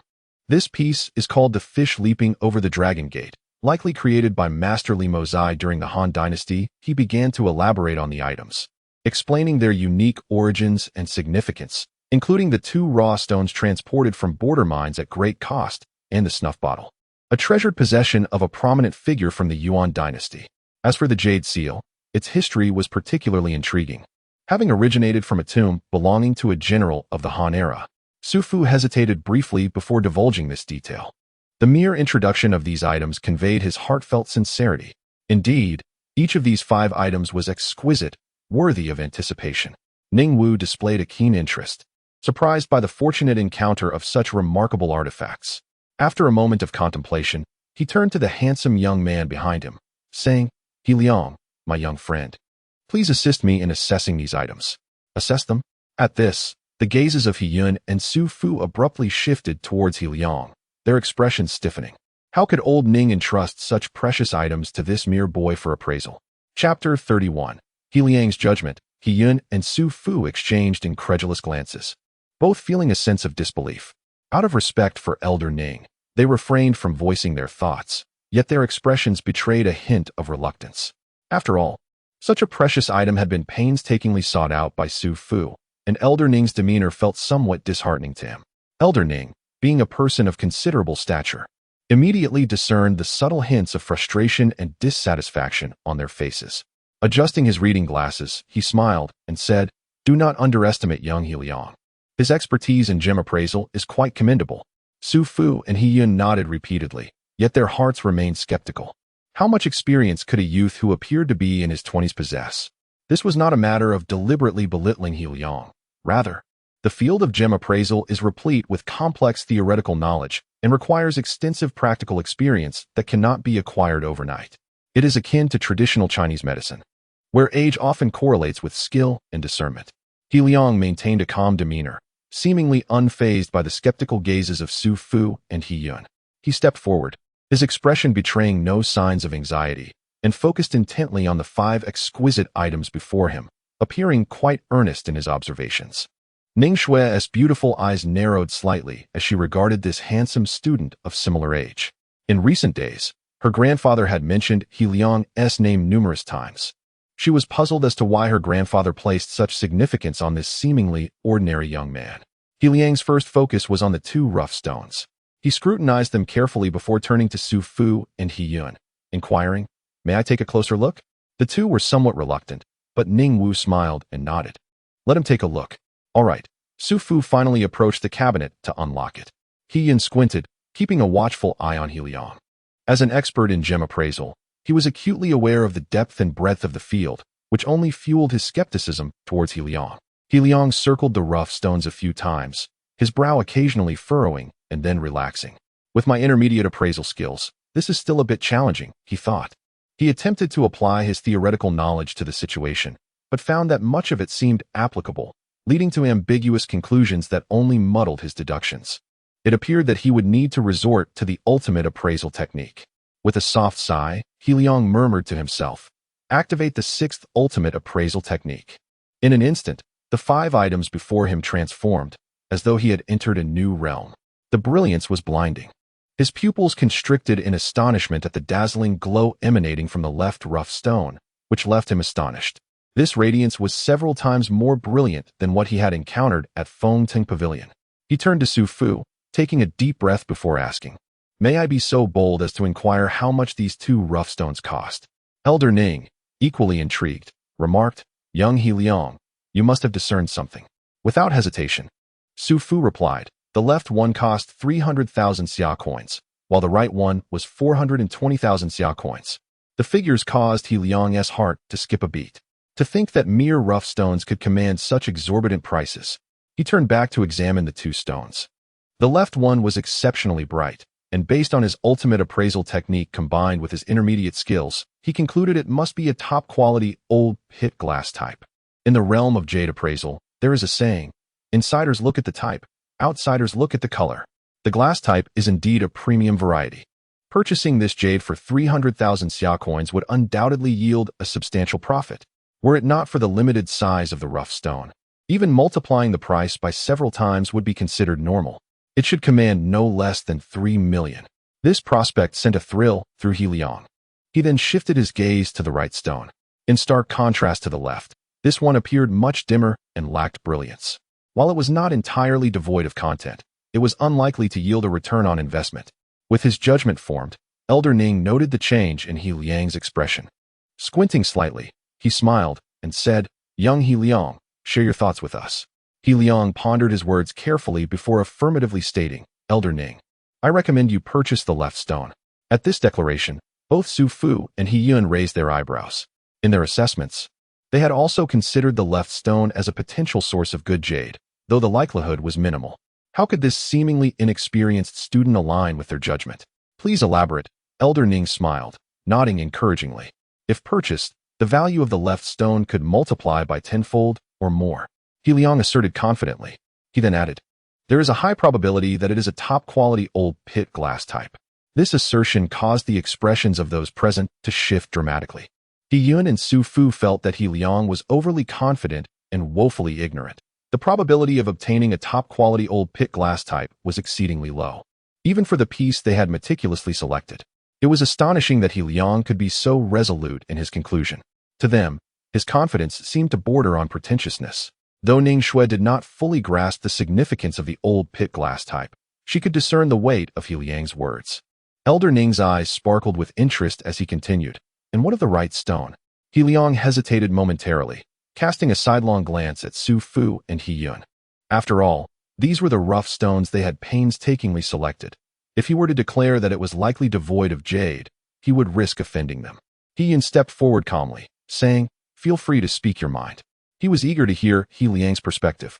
Ning Ming nodded in agreement, encouraging him. He Liang took a deep breath and said, "The likelihood of this stone containing any jade is quite low. Even if it does, it will certainly not be substantial." His words elicited frowns from both Su Fu and He Yun. He Yun opened his mouth, poised to respond, but Elder Ning burst into hearty laughter, waving his hand dismissively. "I shall purchase both." He turned to Su Fu, stating decisively, "Let us cut them right away." Upon entering, they had noticed a stone-cutting machine in the corner, undoubtedly brought in by Su Fu for this purpose. With Elder Ning's command, Su Fu and He Yun, despite their lingering reservations, remained silent. He Yun took the initiative, expertly operating the cutting machine. The first stone to be cut was the one He Liang had indicated contained jade. Ning Shue's beautiful eyes remained fixed on He Liang's expression, her heart fluttering with uncertainty. If no jade were to be revealed, he would find himself in an exceedingly awkward position. Chapter 32. A reasonable request. He Yun concealed his emotions and began to focus intently on the cutting process. Following the pre-existing markings on the rough stone, he deftly peeled away layers with precision. As he made the first incision, a vivid green hue immediately caught his eye. Su Fu's eyes widened in astonishment. He Yun's heart raced, and he continued to cut. The rough stone was relatively small, making it far less laborious than the 2 pieces He Liang had worked on at Fengtung Pavilion. In just 7 or 8 minutes, the value of the jade within became apparent. Old pick glass type. It truly was a top-quality glass type. Both He Yun and Su Fu were utterly astonished. The color was undoubtedly exquisite. If not for its diminutive size, the price would be incalculable. Yet, even constrained by its dimensions, this piece could easily fetch 3 to 4 million. Upon completing the cut, He Yun cast a deep glance at He Liang, setting aside his earlier disdain, and earnestly stated, "Just as you assessed, the value of this jade is no less than 300. No, it is no less than 4 million. Ning Wu adjusted his reading glasses, then clapped his hands and laughed heartily. "I told you not to underestimate young He Liang. His ability to appraise treasures is something even I, an old man, admire." Ning Shui gazed at He Liang's handsome visage, her eyes flashing with intrigue. On one hand, she was astonished that He Liang possessed genuine talent. On the other, she felt a thrill at her grandfather's praise. How many young talents had failed to earn such commendation from him? This peer had effortlessly achieved what many could not. He Liang smiled slightly, maintaining a humble demeanor. "I merely had a stroke of luck." He Yun took a deep breath and immediately began cutting another piece. Judging by the external markings, this one appeared even more vibrant than the last. One cut, another cut. Inside, there was almost no jade, just a worthless stone. "You were right again." He Yun suddenly turned, his gaze penetrating as he regarded He Liang. As an expert in this field, He Yun was utterly fascinated by the art of appraisal. How could He Liang discern what he himself could not? His interest in He Liang surged. He Liang smiled gently, unpretentiously. "Just fortunate, that's all." Ning Wu's voice followed. "Young He Liang, take a look at the other items." He Liang nodded repeatedly and approached the other objects to appraise them one by one. "This painting is authentic," he declared after observing the scroll for a while. He then began to explain the basis of his judgment. His reasoning was coherent and meticulously analyzed, capturing the attention of everyone, including Ning Shui. He Yun nodded in agreement, his gaze growing brighter as he regarded He Liang. "This young man is undoubtedly a genius in this field. No, he is a prodigy." The snuff bottle also had a notable provenance and was indeed genuine. However, when he reached the last piece, a green jade stamp, He Liang furrowed his brow. This object. He pondered for quite some time, unable to articulate his thoughts. In his eyes, it emanated a faint glow, distinctly different from the previous items, a kaleidoscope of colors. Yet, the light was too subtle. Analyzing it carefully, he found it challenging to ascertain the value of this jade stamp. "I cannot discern its significance," He Liang stated candidly, refraining from feigning knowledge. His honesty only deepened Ning Wu's admiration. Meanwhile, Su Fu and He Yun breathed a sigh of relief. If He Liang had accurately appraised all 5 items, his performance would indeed be extraordinary, bordering on unbelievable. Their own reputations would be at stake, after all. As He Yun prided himself on being a master appraiser. "Youth He Liang is truly remarkable. I may not be able to match him," He Yun acknowledged, his expression solemn. He Liang waved his hand and shook his head with a wry smile. "That is too kind. I cannot compare myself to a master like you." Without the ultimate appraisal technique, He Liang was aware of his limitations. This modest demeanor garnered appreciative glances from the onlookers. The appraisal concluded. Yet Su Fu still elaborated on the details of the items to Ning Wu. "I am quite fond of this jade stone." Ning Wu expressed his satisfaction with the piece. He noted that He Liang's gaze often lingered on the jade stamp of uncertain value. After a moment's contemplation, he exclaimed, "Young He Liang, you have appraised these treasures for me and uncovered such exquisite jade. I cannot let you go unrewarded. This jade stamp shall belong to you." He assumed that He Liang had a particular interest in the jade stamp, hence his declaration. As for whether the stamp held other values, he was unconcerned. In his family, there were countless such ambiguous items lying idle, serving no purpose. He Liang hesitated. However, upon seeing Ning Wu's resolute expression, He respectfully replied, "Thank you, Elder Ning. I will graciously accept this jade stamp." He did indeed have a budding interest in it. Within the faintly glowing spectrum of colors, there seemed to be something elusive, almost mysterious. "These are trifling matters." Ning Wu smiled slightly and continued, "This jade stamp may not be valuable, but Liang He Liang, I can grant you one reasonable request." It was clear that he was in high spirits that day. Upon hearing this, Su Fu and He Yun looked at He Liang with envy. Ning Wu's friendship. The opportunity to make a reasonable request to him. This young man was extraordinarily fortunate. Ning Shui regarded He Liang with growing astonishment. Was her grandfather placing too much importance on this young man? He Liang raised an eyebrow, as he indeed had a matter he wished to entrust to Elder Ning. However, he was uncertain whether his request would be deemed excessive. After some thought, he took a deep breath and tentatively asked, "Elder Ning, I have a friend whose factory is facing difficulties. Could you lend your support?" He provided some information about the factory, named Ruixin. Upon hearing this request, He Yun and Su Fu nearly had their eyes pop out. You would make such a request?" In their eyes, He Liang was squandering a tremendous opportunity. This was a promise from Elder Ning. Ning Wu squinted, pushed up his reading glasses, and chuckled. "Young He Liang, are you certain? If you desire something better, I would be willing to oblige." He Liang gently shook his head, responding earnestly, "If you can agree to this seemingly unreasonable request, I would be immensely grateful." Ning Wu scrutinized He Liang for a moment before nodding. "This matter, I shall agree to." Chapter 33. Gratitude. Elder Ning directly retrieved his mobile phone and made a call. He spoke calmly into the receiver. "There is a factory in Shenzhen City that requires support." He proceeded to provide detailed information about the Ruixin factory, evidently not treating He Liang with indifference. "Thank you, Elder Ning." He Liang expressed his heartfelt gratitude, feeling a sense of relief as the matter concerning Meng Tong was resolved. His assistance to Chun Meng Tong was not born out of leisure or benevolence. Rather, it stemmed from their amicable relationship. During his time of mental turmoil, Chun Meng Tong was the first to publicly voice her support for him. Despite her subsequent disappointment in He Liang, she still made gestures like gifting him notebooks. He Liang cherished this kindness, which is why he chose to lend Chun Meng Tong a hand now. After a brief discussion, Su Fu announced his intention to leave. "Elder Ning, the auction is about to commence. I must go and preside over it," he said respectfully to Ning Wu. "Very well, we shall prepare to depart as well." Ning Wu replied with a nod and a smile. Meanwhile, He Yun was still engaged in conversation with He Liang, discussing the intricacies of appraising treasures. Fortunately, He Liang was not solely reliant on his ultimate appraisal skills. He possessed considerable expertise, making their discussion quite fruitful. "Impressive, young friend He Liang. Should the opportunity arise, I would love to engage you in a deeper conversation." He Yun felt a sense of unfulfilled curiosity regarding He Liang's capabilities. Soon, they returned to the first VIP room as the auction commenced. Through the glass, they could easily observe the enthusiastic crowd below, and the multimedia displays provided a clear view of the auction items. Such arrangements undeniably offered a pleasant experience. The initial items for auction were relatively ordinary, yet even the starting bids were in the hundreds of thousands, occasionally soaring into the millions. However, Ning Wu smiled and explained to He Liang, "The truly valuable items are yet to come. Those are the real treasures." He Liang was captivated, as this auction opened his eyes to a new world. Suddenly, a series of knocks echoed from outside, surprising everyone. "Hong Ju from the Hong family has come to visit Elder Ning," a robust voice announced from the entrance. "Hong Ju?"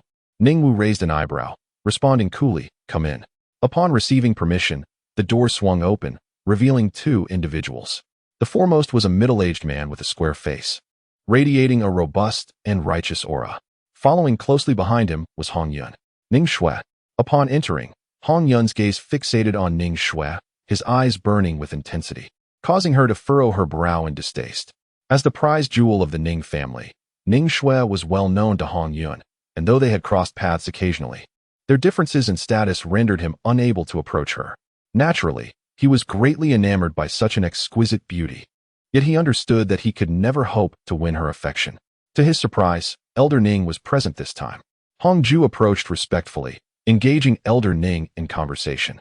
"Ning Shui, dear sister, it has been a while," Hong Yun said, striding towards her with a beaming smile.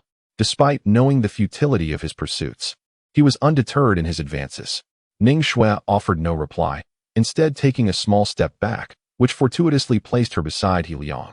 Instantly, Hong Yun's expression stiffened. His demeanor became awkward, and he dared not speak further. The Ning family and the Hong family were worlds apart in terms of stature. However, his animosity swiftly shifted towards He Liang. Who was this young man? Though Hong Yun was a scion of privilege, his discernment was acute. He noted that He Liang's entire outfit likely cost less than 500. What was this lowly fellow doing here? He Liang noticed Hong Yun's scrutiny, but maintained a calm demeanor, showing no signs of anxiety or tension. Ning Wu seemed to sense the unfolding situation. Conversing briefly with Hong Ju before waving them off. You may take your leave. I wish to concentrate on the auction. Of course, Hong Ju replied respectfully, fully aware that his visit was merely to make an impression on Elder Ning. He was not so naive as to believe he could forge a genuine connection with him. Hong Yun reluctantly tore his gaze from Ning Shui as he exited the first VIP room alongside his uncle, returning to their designated sixth VIP room. Upon entering, Li Su and Chun Ming Tong approached them. Li Su exchanged a knowing glance with Chun Ming Tong. She softly bit her lip and murmured, Hong Yun, thank you. Hong Yun paused, puzzled by her words. However, Li Su burst into laughter, adding, young Master Hong has connections. Just now, employees from Meng Tong's family factory called. Several companies are prepared to invest in the Ruixin factory. The benefits are so generous that they are clearly there to support the factory rather than to profit. It's practically akin to receiving a gift. Naturally, they attributed this stroke of fortune to Hong Yun's intervention, especially considering his timely departure. Hong Yun was momentarily taken aback, his thoughts rapidly shifting. He clapped Li Su on the shoulder, laughing heartily. This is merely a small matter. Though uncertain whether the success of the Ruixin factory was due to fortuitous timing or external assistance for Chun Ming Tong, he shamelessly accepted the credit for himself. Chun Ming Tong felt a tumultuous mix of emotions. She was relieved yet burdened by the debt of gratitude owed to Hong Yun. The factory was thriving, and her mother could now afford treatment. However, the weight of this obligation to Hong Yun loomed large. With a gentle sigh, a trace of pallor crossed Chun Ming Tong's exquisite face as she contemplated Hong Yun's ulterior motives. Li Su approached her cheerfully, saying, Ming Tong, you must express your thanks to young Master Hong. Without him, even if you secured a recommendation for the grand plan, the Ruixin factory might not have endured until then. Hong Yun stood nearby, a slight smile gracing his lips. He said nothing, and in the eyes of the others, his silence was tantamount to affirmation. Hong Yun scrutinized Chun Ming Tong closely. Her beauty was not in the least inferior to Ning Shui's. He stepped forward and remarked to Li Su, this is merely a trivial matter for my Hong family, nothing to be proud of. Chapter 34. Weak practical skills? Absolutely not. An hour had passed, and the auction was nearing its conclusion. During this time, old Ning exhibited little interest in the auctioned items, making no bids whatsoever. This was quite understandable, given his status. He naturally looked down upon these ordinary auction pieces. As for the subsequent private auction, it failed to capture their interest as well.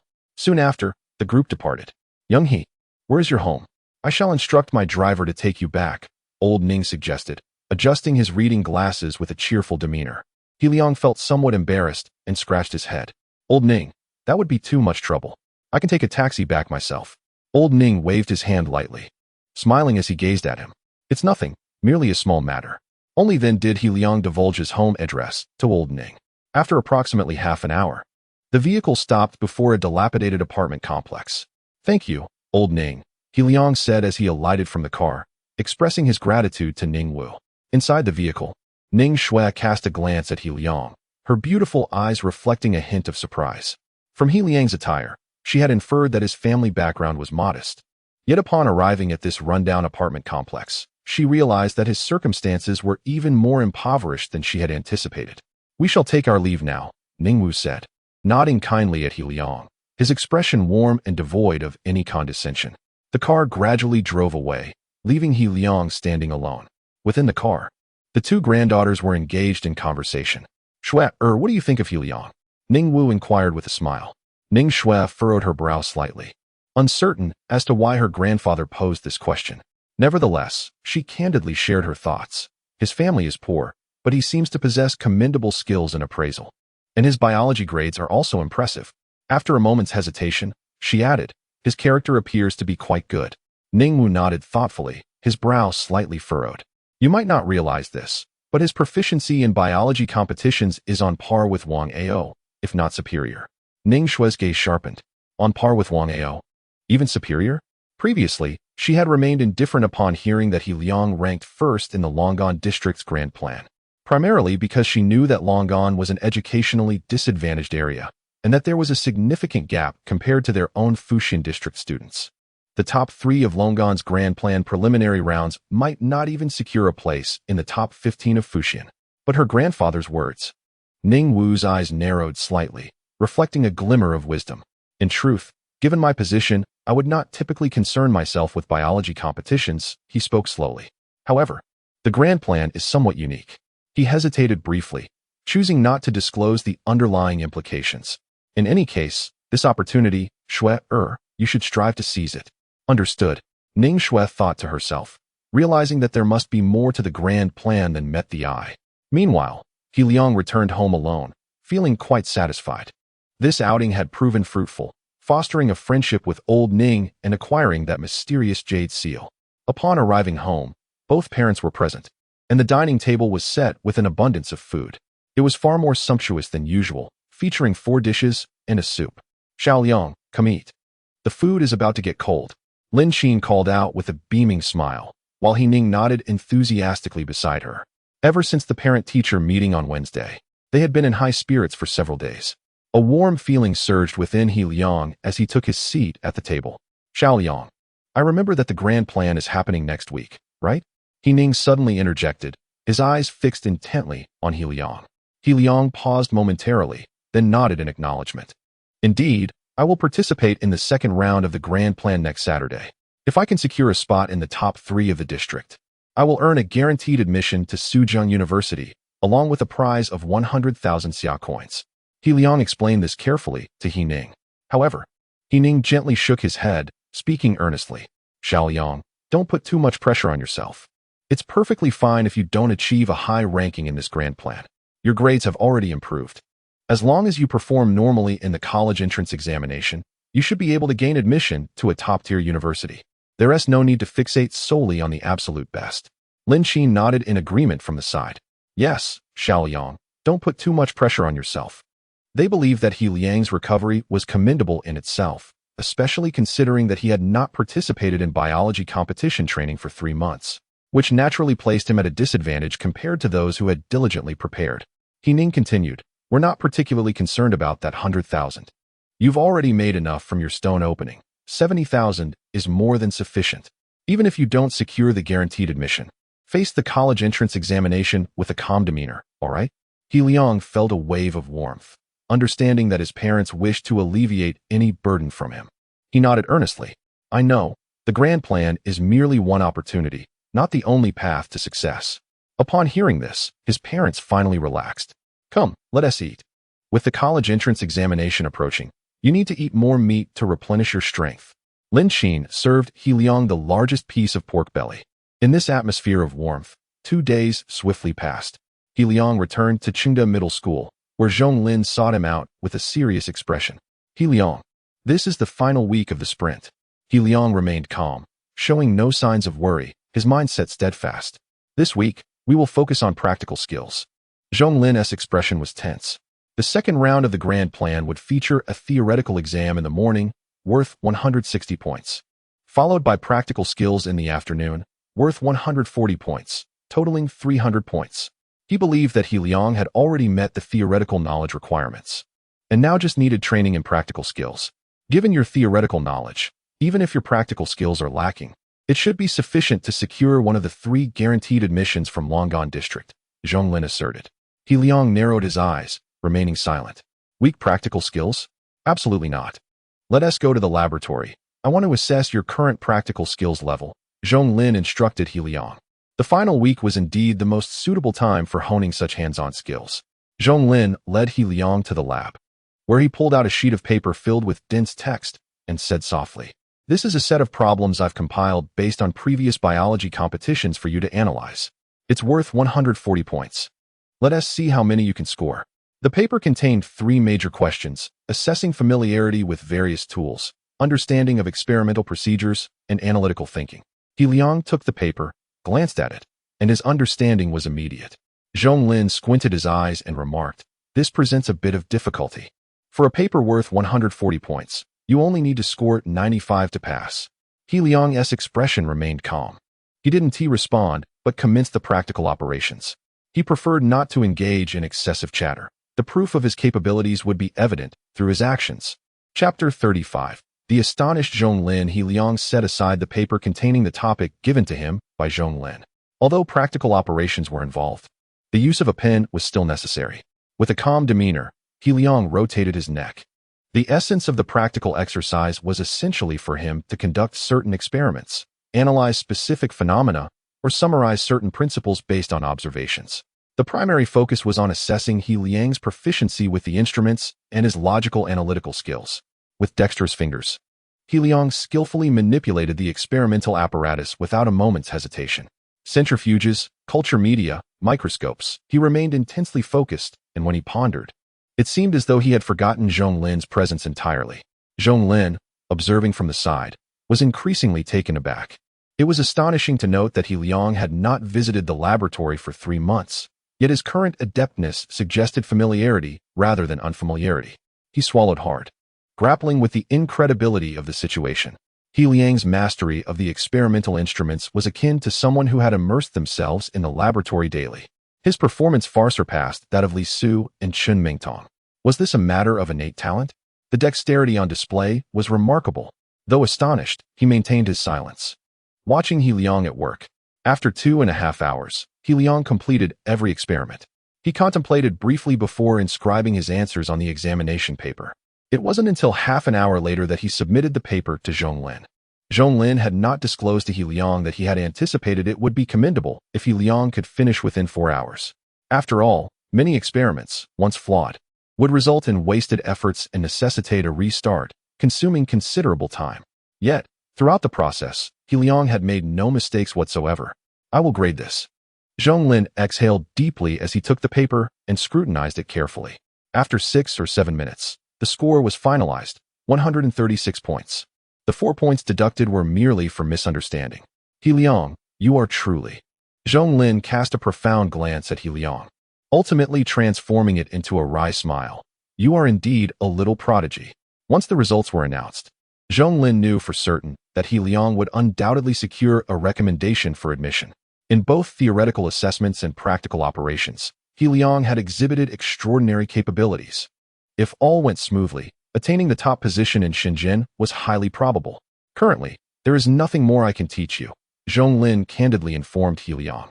"I will provide you with the keys to the school laboratory. Come whenever you wish. Should you have any questions, feel free to seek my counsel." He believed that He Liang had already surpassed him in the realm of high school biology competitions. "Thank you, teacher," He Liang smiled. Despite achieving a score of 136, he did not let it lead to arrogance. In the following days, He Liang devoted himself wholeheartedly to the biology competition. Occasionally, Wang Yuning would approach him with inquiries. Her expression was hesitant, as if she wished to ask something but ultimately refrained from voicing it. Time swiftly passed, and soon it was Friday. He Liang, dragging a suitcase and carrying a backpack, returned home alone. A grand plan. He Liang inhaled deeply, his expression growing solemn. As long as he performed well the next day, securing a spot was nearly assured. Although he did not place particular importance on this qualification, attaining it would certainly be a delightful bonus. In truth, with my current achievements and the all-encompassing work system at my disposal, achieving high scores in the college entrance examinations should allow me entry into prestigious institutions like Tsinghua and Beida with ease. He Liang was acutely aware of this. Should I secure a recommendation through the Grand Plan's re-examination and sign the documents, it would signify my early admission to Suzhou University, rendering subsequent high scores in the college entrance examinations insufficient for admission to Tsinghua and Beida. He Liang's gaze narrowed slightly.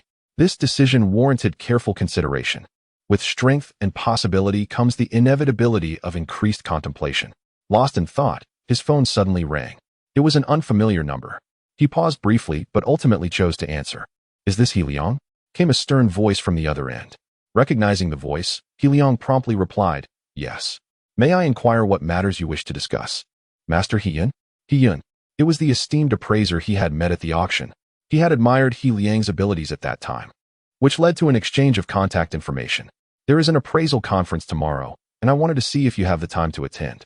If you are free, I can grant you entry, He proposed. A rueful smile crossed He Liang's face as he expressed his regret. I apologize. But I have a biology competition to attend tomorrow, so I won't be able to make it. He declined the invitation. Though He felt a twinge of disappointment, he expressed his support. All right, let us arrange another time. Best of luck tomorrow. He then ended the call. On the other end of the line stood a street where He walked alongside a middle-aged man dressed in black, his expression inscrutable. The man, sporting sunglasses and a bald head marked by a menacing scar, attracted the attention of several passers-by. He, feeling somewhat disheartened, lowered his phone and turned to the middle-aged man, inquiring, Kwang-san, why are you here instead of at the He family? Kwang-san's voice was hoarse as he replied, there is a matter of great importance that requires your assistance. He-yun's expression stiffened as he urged, speak. The family head has an illegitimate son, Kwang-san stated matter-of-factly. The revelation stunned He-yun, and his heart raced with agitation. The family head has an illegitimate son. This news is astounding. The He family's direct lineage must remain concealed. Kwang-san calmly articulated, stating the facts. The He family, one of the 3 prominent families in Shenzhen, held its direct lineage in the highest regard, making such exposure impossible. How did you ascertain that he is within my territory? He asked, his voice grave and his expression serious, fully aware of the gravity of the situation. Kwang-san lowered his eyelids, replying slowly, this is not for us to know. It is the old master's directive for me to come here and investigate. Upon hearing it was the old master's command, He-yun fell silent, not daring to say more. The young master's age should be between 16 and 20, Kwang-san continued, providing further information. He has a dragon-shaped birthmark on his left shoulder. Kwang-san opened his phone to show He-yun a picture. He-yun's heart stirred slightly. He had long known that whether innate or artificial, all members of the He family's direct lineage bore a dragon-shaped birthmark on their shoulders. Let us proceed with this information to find him, Kwang-san declared as he departed, intending to seek other channels to locate the young master. Chapter 36. The jester is myself. As Kwang-san ventured into the distance, a weighty thought took root in her heart. Although the number of individuals within her family who were privy to this matter was few, that person would undoubtedly be aware. And she would certainly be on the lookout for the young master, likely sending assassins after him. With this realization, Kwang-san quickened her pace. A loyal servant to the He family and a martial arts master, she was solely accountable to the elder patriarch. Although she possessed some insider knowledge, her lips were sealed, and she had revealed nothing to He-yun. Upon returning home, He Liang first indulged in a warm bath. The rising steam enveloped him, a comforting sensation that eased his worries. Yet, a frown crossed his brow as his right hand instinctively brushed against his left shoulder. Through the mirror, he caught sight of a birthmark shaped like a dragon, a small but intricate mark, almost as if it had been artificially created. Recently, this area had felt rather peculiar. He muttered to himself, sensing an unusual warmth emanating from it. Shaking his head slightly, he reassured himself that there was no need for overthinking. A good night's rest was in order. Regardless of whether he chose Suzhou University, he had an exam to face the next day. After his bath, he found a steaming meal awaiting him on the table. He Ning and Lin Qin gazed at him with cheerful smiles. You have an exam all day tomorrow, so we got you some shrimp to replenish your energy. Lin Qin said gently. Great, He Liang replied with a smile, though a hint of complexity lingered in his heart. Shrimp was considered a luxurious dish for his family. Having witnessed the grandeur of auction events, He Liang increasingly yearned to provide a better life for his family. After a few exchanges, they settled down to eat. Mom, is this birthmark a natural one? He Liang inquired after some contemplation. Lin Qin hesitated, exchanging glances with He Ning before nodding. Yes, it is natural. Feeling a bit puzzled, He Liang chose not to press further. After finishing his meal, he retreated to his room to study. Lin Qin wore a complex expression while He Ning shifted his chair closer, placing his hand over Lin Qin's, whispering softly. We will tell him about this after his college entrance examination. Lin Qin nodded gently. As the night passed, He Liang set out early the next day, his spirits high. Upon arriving at school, however, he did not head to the classroom, but rather to the square where they awaited the school bus with teacher Zhong Lin, bound for the examination center. The examination venue was not far. It was the first high school of Longan district, approximately a 40-minute bus ride away. Underneath the red flag in the square, 4 individuals were already present. Li Su, Chen Mingtong, Guolin, and Lin Sun. The number of students participating in the preliminary examination in Longan District was vast, yet only 50 would advance to the next round, with 5 hailing from Chengda High School. Isn't that He Liang? Guolin sneered upon spotting him. Li Su cast a casual glance at He Liang, his demeanor calm, even neglecting to greet him. The more this moment unfolded, the more he felt a sense of superiority, convinced that he and He Liang belonged to different realms of academia. A flicker of delight flashed in Chun Mengtong's eyes at the sight of He Liang, quickly masked. Mengtong. He Liang acknowledged her with a slight nod. A smile gracing his lips. It's been a while. They had been at the provincial key training for more than 2 weeks, only returning just before the exam. Guolin, irritated by He Liang's apparent disregard for him, scoffed. He Liang, the bell is about to ring, and you still aren't heading to class? His expression bore a mock seriousness. After all, you no longer need to partake in the grand plan. He Liang's eyes, clear and tranquil as water, brushed over Guolin, exuding an unspoken calm that only fueled Guolin's irritation further. He felt like a mere jester. Just as Guolin was about to retort, He Liang interjected. Since we are back at school, remember to take out the trash in class tonight. Those words sent Guolin into a furious spiral. Ding ding ding. The class bell rang. The square was now devoid of students except for the 5 of them.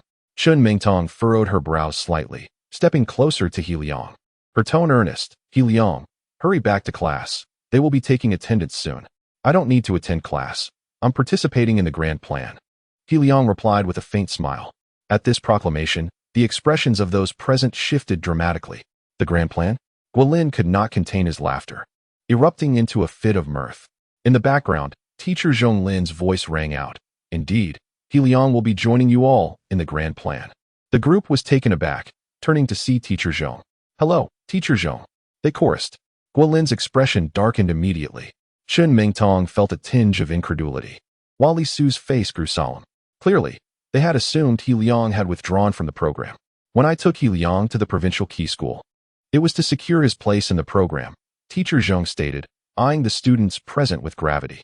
He Liang remained composed and at ease, having done nothing, yet finding Guolin stumbling into trouble repeatedly.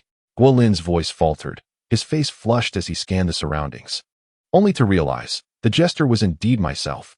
Chun Mingtong's gaze toward He Liang held a mix of complexity and regret. She approached him, whispering, You should have spent this time preparing for the college entrance exam, not participating in the grand plan. She was unaware of how He Liang had secured this opportunity, but she felt he ought not to partake in it.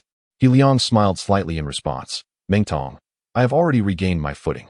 Chun Mengtong fell silent, letting out a quiet sigh within. Regained your footing?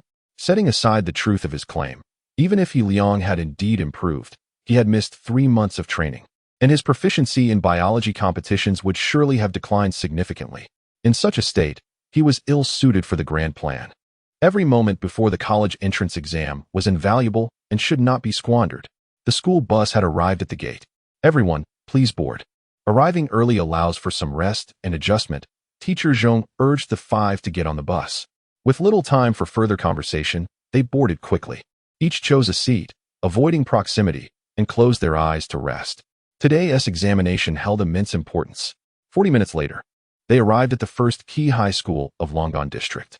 In the lounge, there were already 30 to 40 students present, either resting or nervously reviewing their materials.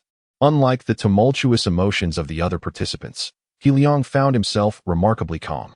The 5 took their seats. Suddenly, He Liang felt a light pat on his shoulder, accompanied by a voice laced with amusement. You must be He Liang, who tied for first place in the preliminary exam with me, right? Chapter 37. The examination commences. Kai Ming's face was adorned with stubble, giving him the appearance of a middle-aged man rather than a high school senior in his 20s. He gazed with great interest at the handsome youth before him, stroking his chin as if assessing some intriguing phenomenon. Chengda High School was merely a private institution, while he hailed from Longan District's first high school, where he was recognized as the top scholar. This time, he believed a distinction would be made between them. A glimmer of competition sparkled in Kai Ming's eyes, and his words hinted at rivalry. He Liang felt a mix of amusement and exasperation, realizing that the person before him was the one who had tied with him in the preliminary examination. He nodded, mirroring the smile in Kai Ming's eyes. I too believe this time will yield a clear outcome. Kai Ming let out a hearty laugh, finding He Liang more agreeable. Instead of reviewing, He pulled He Liang aside to chat, exuding an air of familiarity. He Liang, feeling at ease, engaged in conversation with Kai Ming, initially responding with casual remarks that gradually evolved into a discussion about knowledge relevant to the biology competition. Damn, this loser, Guilin thought to himself, feeling displeased. They had heard of Kai Ming, yet he seemed to ignore them entirely, focusing solely on He Liang. This sentiment left Guilin feeling quite uncomfortable. Li Su's expression was similarly grim, but he chose to remain silent. Let us focus on our studies, Lin Sun advised, shaking his head slightly. Regardless of He Liang's current standing, once the results of the retest were announced, it would be evident who the true jester was. Chun Mingtong cast a glance at He Liang from a distance, sighed softly, and resumed her studies. As time passed, it swiftly approached 9 o'clock, and students began entering the examination hall in succession. An announcement echoed, informing the 50 top students of Longon District. This Grand Plan's retest consisted of a total of 300 points. Theoretical assessment in the morning from 9:30 to 12 o'clock, worth 160 points. And practical operations in the afternoon from 2:30 to 6 o'clock, worth 140 points. Students were reminded to check if their tools were prepared. The atmosphere among the students grew tense. This was an opportunity to secure a spot at Suzhou University before the college entrance examination, and they could hardly contain their excitement and aspirations. Historically, no more than 2 students from Longon District managed to gain admission to prestigious institutions like Qingbei and Suzhou University each year, with some years seeing none at all. Suzhou University was hardly inferior to Qingbei, and they were determined to seize this chance. Fists clenched, hearts surged with ambition. For some, this was a once-in-a-lifetime opportunity. Subsequently, the 50 students were assigned to 5 examination rooms, each accommodating only 10 students but supervised by 3 teachers, reflecting the school's commitment to the grand plan. He Liang was assigned to room 1, surrounded by unfamiliar faces, save for the recently acquainted Kai Ming. How fortuitous. Kai Ming winked at He Liang, adopting a playful demeanor. Ahem. The teacher at the front cleared his throat, announcing, "Please settle down as we prepare for the examination." Following a series of procedures, the test papers were finally distributed. He Liang received the thick stack of white paper, narrowing his eyes at its substantiality. 20 pages in total. He skimmed through the content. 60 single-choice questions, 30 multiple-choice questions, and 10 non-fixed questions, totaling 100 points. 3 major questions followed, each worth 20 points. With a sense of clarity, He Liang began to tackle the questions. A, C. He Liang progressed through the paper with remarkable lucidity. The advanced high school biology knowledge he possessed endowed him with formidable prowess in the biology competition. The only regret lingering in He Liang's heart was that his working currency was stuck at 480. Had the retest been postponed by a day, it was more than sufficient for now.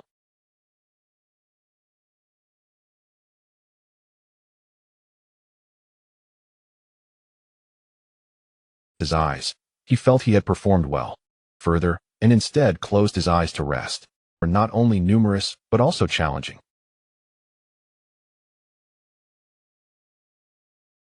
He Liang smiled in response. So did I. The two conversed as they exited the classroom, returning to the main hall to rest. Upon returning to the Chengda High School area, He Liang found Chun Mingtong seated, her lovely face radiating joy, as she felt she had performed admirably in the morning. However, dissatisfied with his performance, feeling uncertain about several questions, Zhong Lin, positioned nearby, offered words of encouragement, yet his eyes scanned the room. Upon spotting He Liang, his eyes lit up, and he approached. How did it go? He whispered. He was well aware that among the 5 students from Chengda High School,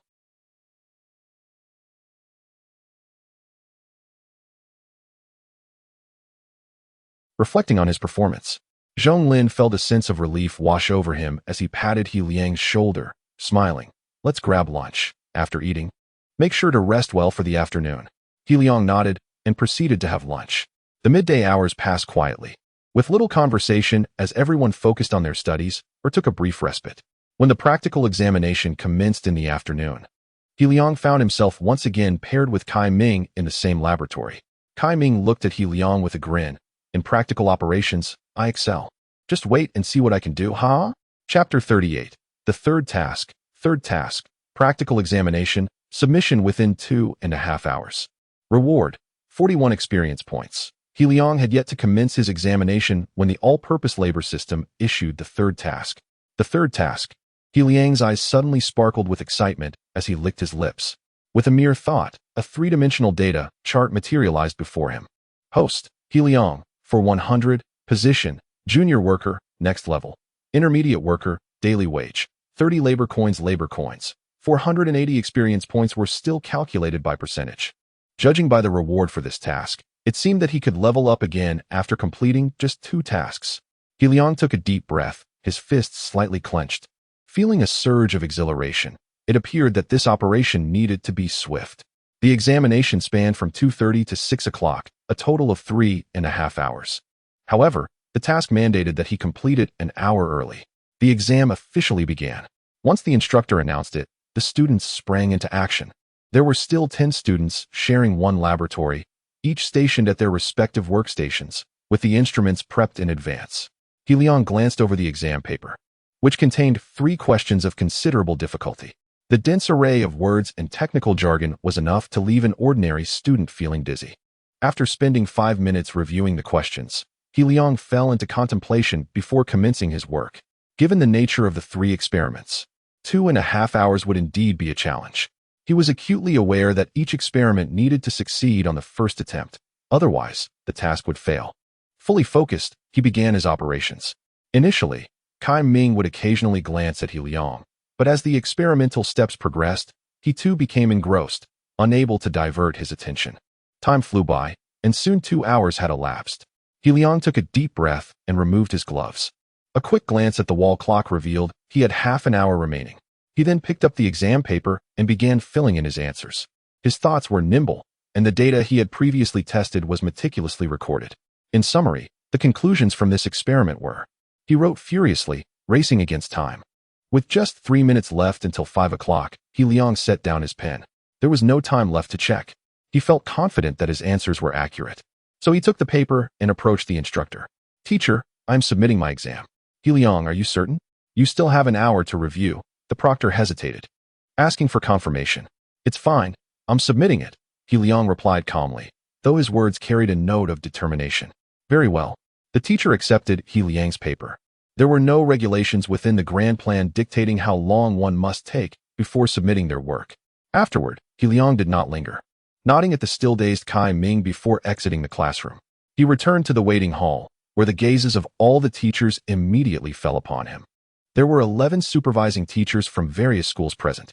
Wasn't it merely 2.5 hours? Their expressions were somewhat peculiar as they regarded He Liang. Zhong Lin, too, felt a flicker of concern and approached He Liang. "Why are you out so soon? This is the grand plan. We cannot afford to be careless." "I finished the exam, so I came out," He Liang replied with a slight smile, appearing quite composed. He understood Zhong's worry and added, "There were no issues with the afternoon exam. I completed all the experiments and recorded my answers." Upon hearing this, Zhong Lin felt a wave of relief wash over him. Although He Liang's actions had been unexpected, he retained faith in He Liang's capabilities. "That's good. We'll just wait for the others to finish." He Liang found a seat and soon received notification of the completion of his third task. A sense of relief washed over him, and a smile crept onto his face. The next hour passed in anticipation. A few minutes after the examination bell rang, the other students began to return. As Guolin entered, he remarked sarcastically, "I heard that a student in the next class submitted their paper an hour early. TSK. His sidelong glance at He Liang was laden with implication. "TSK? Who knows if that's true skill or just a blank paper, huh?" Li Su, who had initially felt disheartened by his performance, suddenly felt much better. "My college entrance exam results are on an entirely different level compared to this waste." With this thought, a renewed sense of superiority surged within him. Indeed, comparisons among individuals are necessary. He Liang remained calm, seemingly unfazed by the remarks. This was not a sign of weakness, but rather an understanding that some things cannot be addressed through mere words. When the results are announced, the truth will reveal itself. Chen Mingtong approached He Liang, a complex expression crossing her beautiful features. "He Liang, the grand plan has concluded. There's no need to dwell on it. Focus on preparing for the college entrance exam. I'll help you organize some notes." Ultimately, she softened. Clearly, she believed He Liang had submitted without answering. "Mingtong, let us wait for the results before discussing it further," He Liang replied with a wry smile. Chen Mingtong's gaze towards He Liang grew increasingly disappointed. Was he still unwilling to accept reality? Zhong Lin returned after conversing with several teachers. All right, let us pack up and prepare to leave, he instructed. Chen Mingtong approached Zhong Lin and said, Teacher Zhong, I have some family matters to attend to and need a few days off. I can manage on my own. Her mother's condition had worsened and was now life-threatening. Zhong Lin contemplated for a moment before nodding slightly. Very well, please take care of yourself. After organizing their belongings, the group departed from Longan District No. 1 High School. Kai Ming, who had just emerged from the restroom, found that He Liang had already left. He appeared somewhat disheartened. I still wanted to ask him how he did. Could it be that He Liang truly managed to finish an hour early? Chapter 39, Restored? Just as Kai Ming felt an itch of anticipation, He Liang and his companions had already boarded the bus, heading towards Qingda High School. On the vehicle, Zhong Lin, stroking his somewhat stiff stubble, cautioned the four with solemn words. Although the retest had concluded, he hoped they would remain calm and prepare diligently for the college entrance examination. Often, the greater the expectation, the greater the disappointment. Regardless of whether they would secure a recommendation for admission, they should focus on preparing for the high-stakes exam until the retest results were announced. He Liang was acutely aware that the results of the retest would be finalized within a week. There were only 50 papers in this district. Had it not been for the need for unified packaging to be sent to the venerable Zhou, who was responsible for grading the unified examination in Shenzhen, the results would have emerged in just a day or two. The day after tomorrow marked the third mock exam. Thus, they needed to prepare thoroughly. Zhong Lin continued. The third mock exam in Longang District. Previously, He Liang had only faced the final monthly exam of the school. This time, however, it would be a unified examination with all students from Longang District, ranking them and distinguishing their performances. It carried more weight and significance. Guilin and Li Su maintained their composure. Although their energies had been predominantly focused on the biology competition recently, their foundational knowledge remained robust. They were still the top scholars in their grade. At the very least, they were far superior to the incompetent ones over there. Li Su's gaze subtly shifted to He Liang ahead of him. 2 days swiftly passed, bringing them to Monday. The third mock exam in Longang District commenced, and many students were brimming with anticipation. Each examination served as a self-assessment. Upon seeing Li Su's return, the students in Class 1 experienced a jolt of excitement, nurturing a sense of aspiration. Several students familiar with Li Su approached him, whispering, Li Su, you must perform well this time. Temper He Liang's arrogance. Li Su, momentarily taken aback, retorted, what arrogance? His friends exchanged glances, sharing a resigned smile. Li Su, you've been training at the provincial key school for weeks. You might not even know He Liang has made a comeback. Li Su's body trembled, a sense of rigidity taking hold as he forced a smile. Come back? What do you mean? His grades have returned. All 6 subjects have been restored. He was the top student in the last monthly exam. The teachers verified his capabilities. He did not cheat. This news struck Li Su like a thunderbolt, rendering him as if struck by lightning. The previously towering arrogance suddenly appeared somewhat ludicrous. Grades restored? Li Su's expression gradually calmed, yet the hands hidden beneath the desk clenched tightly. What a jest! That loser, how dare he? How could he possibly recover? His friends murmured a few more words in his ear, but Li Su absorbed none of it. Meanwhile, He Liang was contemplating a different matter. My labor currency has now reached 550 points. I've broken through the 500 barrier. Should I exchange for the ultimate advanced biology, or should I opt for other advanced subjects? He Liang hesitated in his thoughts. For subject knowledge, upgrading from intermediate to advanced required only 200 labor points. The grand plan had concluded. It was time to exchange for other subjects. Ultimately, He Liang made his decision. The prior indecision stemmed solely from the need to focus on preparing for the grand plan, as other subjects were unnecessary. However, with the third mock exam approaching, the circumstances had changed. After weighing the pros and cons, He Liang resolved to proceed. System. Exchange for advanced high school physics and advanced high school mathematics, He Liang silently declared. In the next moment, a wave of clarity washed over his mind, and an abundance of knowledge flooded in. This sensation mirrored that of his initial exchange for advanced high school biology. It was akin to a spark igniting, with countless knowledge points rapidly disseminating. Above, the teacher began distributing the exam papers. 6 subjects would be assessed over 2 days. The news of He Liang's recovery had already reached the ears of the attentive. After the first day of exams, upon hearing his roommates' conversations, Guolin was left dumbfounded. You mean that loser He Liang has recovered? Are you jesting? Guolin's throat tightened, struggling to accept this revelation. The fear that once dominated his mind resurfaced. I refuse to believe it. I will only know after the exams. Guolin scowled, unwilling to accept this outcome. Moreover, he had not studied for 3 months. What did recovery matter? He scoffed. He can't possibly outperform me. Thus, the 2 days of examinations passed in a flurry. Zhonglin approached the 4 students, stating, "The retest papers are currently being graded. Results are expected in 2 to 3 days." He Liang remained calm, exuding an air of composure. Meanwhile, in Zhoubo's office, 3 individuals were engaged in grading the papers. Zhoubo and 2 other teachers were diligently assessing the exams. The multiple-choice questions were being graded by machine. Zhou, this time, there are 4 perfect scores. A middle-aged female teacher approached, astonished.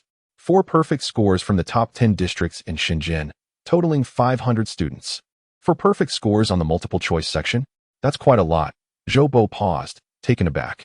Although the examinees were all formidable students, he still found the number excessive. The first thought that crossed his mind was of He Liang, followed closely by Wang Ao. The likelihood of those 2 achieving perfect scores was quite high. Perhaps they were the ones elevating the overall perfect score rate. Zhoubo's mind began to speculate. The teacher continued reporting, the 4 students with perfect scores are He Liang, Wang Ao, Ning Shui, and Chunli. A smile graced Zhoubo's face as he waved his hand. All right, let's move on to grading the essay questions. The multiple-choice section is worth 100 points, while the essay questions carry 60 points. This grading method ensures that names are obscured, allowing teachers to evaluate the papers more objectively, eliminating any bias that might arise from recognizing familiar names. For the first paper, Zhoubo awarded a score of 39 out of 60, a perfectly reasonable result. However, when grading the second paper, the score was remarkably high. So much so that Zhoubo found it astonishing. This paper was exceptional, scoring 55 out of 60. Zhoubo meticulously reviewed the paper twice before recording the final score.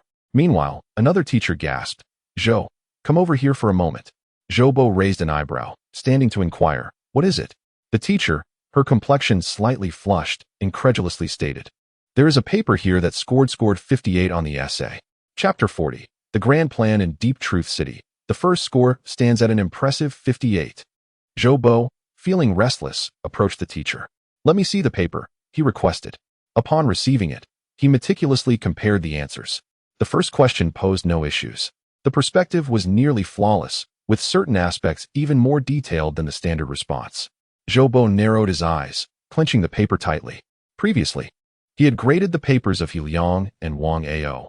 In this handwriting, this thought process immediately revealed the identity of the examinee. It was He Liang. As he continued reviewing, a look of astonishment spread across his wrinkled face. The response was simply impeccable, almost beyond reproach. The 2 points deducted were indeed a matter for consideration. Ultimately, he nodded slowly, a smile illuminating his eyes as he declared, "This paper can be rated at 58. With finality, he solidified the score. This time, Zhoubo adhered strictly to the grading criteria, refraining from being overly critical of He Liang's paper. The 3 teachers then busied themselves in the small office, marking the papers. A day later, the theoretical results were finalized. The top 3 were as follows. First place, He Liang, 158 points. Second place, Wang Ao, 155 points. Third place, Ning Shui, 149 points.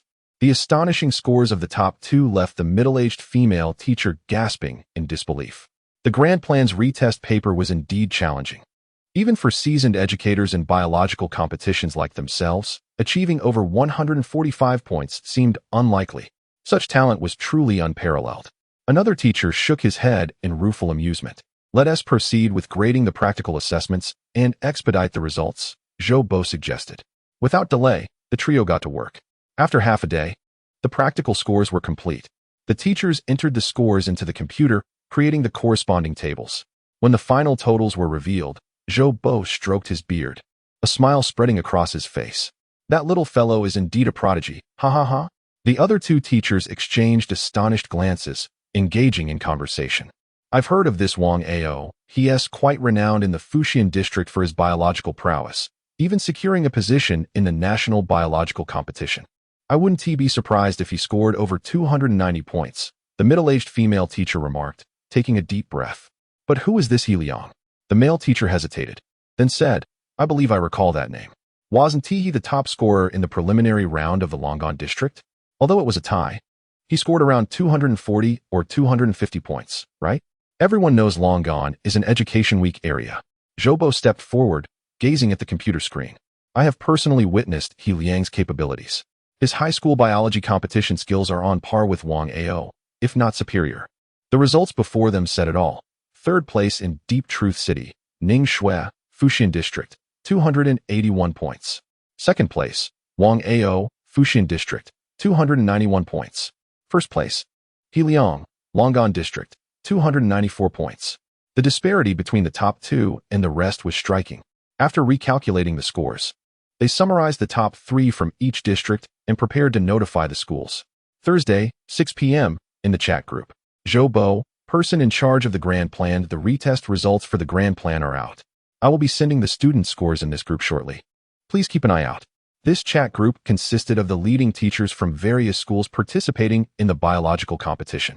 In the office, Zhonglin was suddenly alert upon seeing this message, involuntarily making a sound. Behind him sat Zhao Ruobing, He Liang's biology teacher, who was currently explaining a biological problem to Wang Ningyu. Hearing the commotion, she inquired, Zhong teacher, what happened? Zhonglin took a deep breath. His voice tinged with excitement and fervor. The retest results for the grand plan are out. Teacher Zhou is about to announce the overall scores and acceptance list. Upon hearing this, Zhao Ruobing's eyes sparkled. Has it come out so quickly? Ningyu, we'll discuss this problem later. She rose and approached Zhonglin, eager for the results. Wang Ningyu pondered, curiosity piqued. Is the grand plan the biological competition that He Liang participated in? In the chat group, Zhou released the overall scores. Zhonglin couldn't wait to open the document. As the results came into view, Zhao Ruobing trembled, unable to contain herself. The first place is He Liang, she exclaimed. All signs indicated that He Liang had indeed improved significantly in his biology skills. But He Liang actually secured the top spot in the grand plan retest. First in Deep Truth City, the astonishing score of 294 reverberated in her mind, like a thunderclap, rendering her momentarily speechless. Soon, a surge of emotions, joy, disbelief, flooded her. Zhonglin, equally excited, murmured, I taught Deep Truth City's top student? For a teacher like him, nurturing such talent was the highest honor. Though he had already believed in He Liang's potential for first place, the actual results were still overwhelmingly shocking. Zhao Ruobing and Wang Ningyu shared his sentiments. Wang Ningyu could hardly believe her ears. He Liang came in first in Deep Truth City. As a student, she understood the significance of this achievement. In such a prestigious biological competition, every student who reached the retest was a genius. How could He Liang triumph in this challenging arena? The top three from each district were guaranteed admission to Sujiang University, and He Liang was assuredly among them. After the initial thrill, Wang Ningyu felt a tinge of disappointment and even insecurity. He Liang was too exceptional, too radiant. Like the bright moon in the sky, it felt nearly impossible to approach him. I must inform the principal. Zhonglin laughed heartily. This was undoubtedly newsworthy of a grand celebration at the school. Having such a remarkable student would greatly enhance future admissions. Soon, he found Principal Linda. In the principal's office, Linda was present, while Lin Yu, a primary school student, was diligently doing her homework. Principal Lin, you won't be disappointed. Zhonglin entered, his complexion flushed with joy. As a teacher brought in from outside, he felt his salary had been well earned. Linda blinked in surprise, understanding immediately, his eyes brightening. The results are out. Zhonglin nodded vigorously, his voice resonant. Our school has produced a student-guaranteed admission. Lin Yu chimed in, giggling. I heard from Grandpa that big brother, He Liang, also participated in that grand plan thing. It must be him who secured the spot. Her innocent thoughts spilled forth. Before Linda could respond, Zhonglin confirmed with a nod. Yes, it's indeed He Liang. Linda's face broke into a smile, nodding slowly. That little fellow has truly surprised me. Zhonglin, wearing a knowing smile, continued. Principal Lin, there's more to be delighted about. He Liang not only secured an admission spot, but is also the first from Longan District in the grand plan. Linda stroked his beard, nodding in satisfaction. That boy has certainly brought honor to me. Zhonglin's subsequent words left Linda wide-eyed. nearly pulling out his beard in astonishment. He still aspired to the grand plan of a retest, aiming for the top position in Shenzhen City. Chapter 41. I choose to participate in the college entrance examination ahem.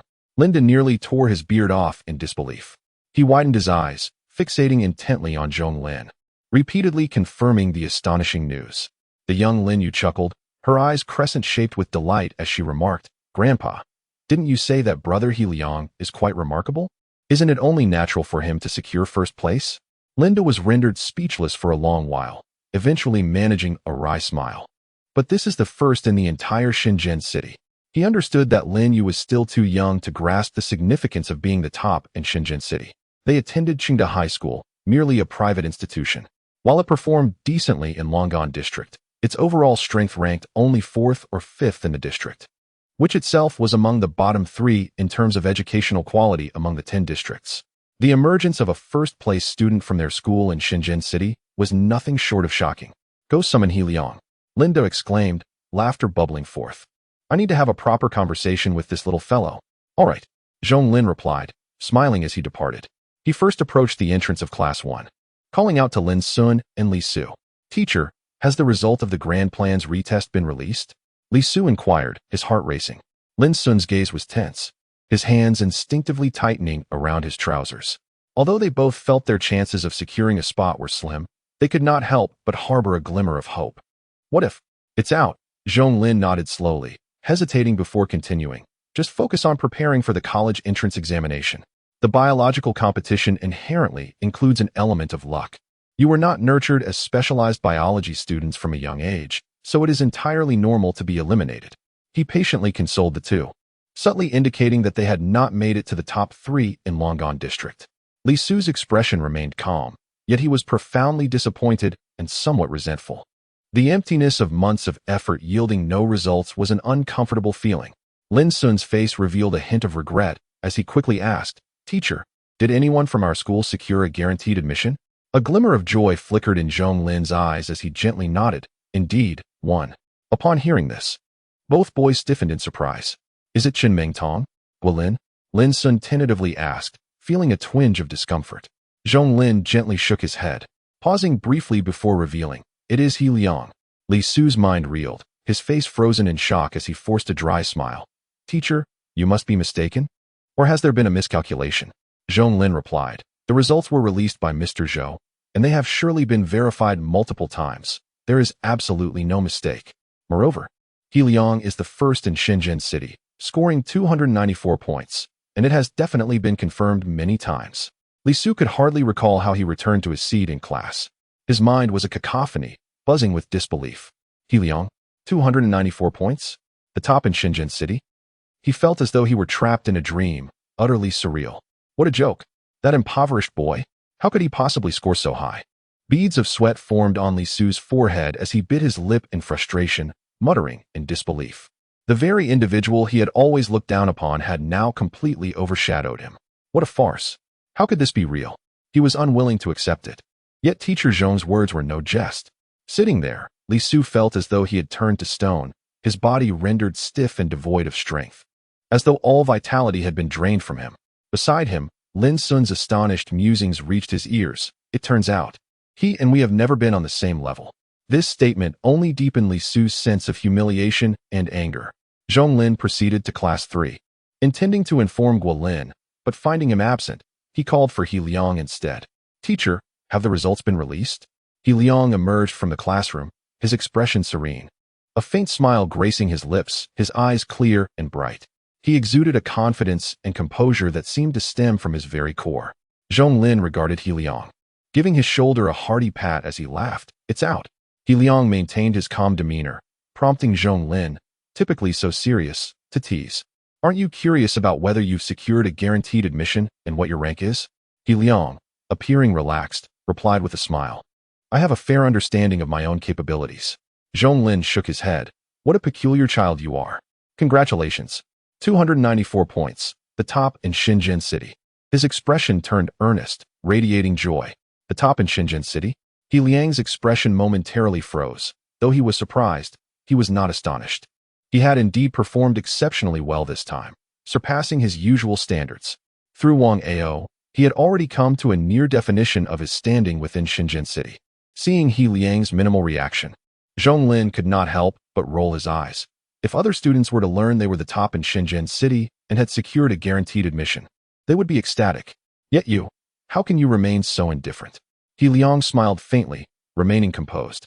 The title of top in the Shenzhen City biological competition was merely the beginning. Chengda High School, Long'an District, Shenzhen City, Guangdong Province. His stage was vast, and this was far from his limit. Indeed, it was not confined to biology or academics. Come, Principal Lin wishes to see you. The two made their way to the principal's office. Big brother, you are so impressive. Lin Yu's laughter echoed in the office. Linda wore an expression of pride and admiration. He Liang, you continually surprise me. I haven't had the chance to thank you for the previous matters. He Liang remained humble. It was merely luck. Zhong Lin, browsing through his phone, received a group message. He Liang, the rankings are announced today, and you must go to Mr. Zhou's office tomorrow at noon to sign the admission list. Every student with guaranteed admission must go in person to sign. Zhong Lin's brow furrowed slightly as he read a particular message, feeling a mix of surprise and concern. Students with guaranteed admission must soon attend training at Sujiang University. Moreover, the duration is quite long, lasting 2 to 3 months. For students, obtaining a guaranteed admission to Sujiang University rendered the college entrance examination almost inconsequential. Yet this notice had arrived rather unexpectedly. He sighed softly, expressing regret. It's a pity that Chun Ming Tong is ranked 4th in Long'an District. Otherwise, she too could have secured a spot at Sujiang University for training. He Liang's eyes narrowed thoughtfully, and after a moment's contemplation, he remarked, Teacher Zhong, if someone from the top 3 in Long'an District were to forfeit their guaranteed admission, could Chun Ming Tong still be admitted? Zhong Lin pondered briefly before nodding. According to the rules, each district is allowed 3 guaranteed admissions. If someone ahead of her relinquishes their spot, Chun Ming Tong could indeed take their place. However, who would? He Liang's lips curled into a slight smile as he casually stated, I am relinquishing my guaranteed admission. I choose to participate in the college entrance examination. Chapter 42. 2 First participating in the college entrance examination? The moment these words escaped, silence enveloped the room, leaving it eerily quiet. Both Linda and Zhong Lin were momentarily stunned, struggling to believe their ears. He Liang maintained a steady expression. This choice was the result of extensive contemplation. He then resolutely nodded and declared, I choose to forego the reserved spot from the grand plan and take the college entrance examination. His motivations were not solely for Chun Ming Tong. With bright eyes and a straightened back, He Liang addressed the principal. If I manage to place in the top 10 in the province, will I then be eligible to attend Tsinghua or Peking University? I recall that the school has a corresponding incentive policy, awarding a prize of 70,000 yuan for students who achieve a top 10 ranking in the province, correct?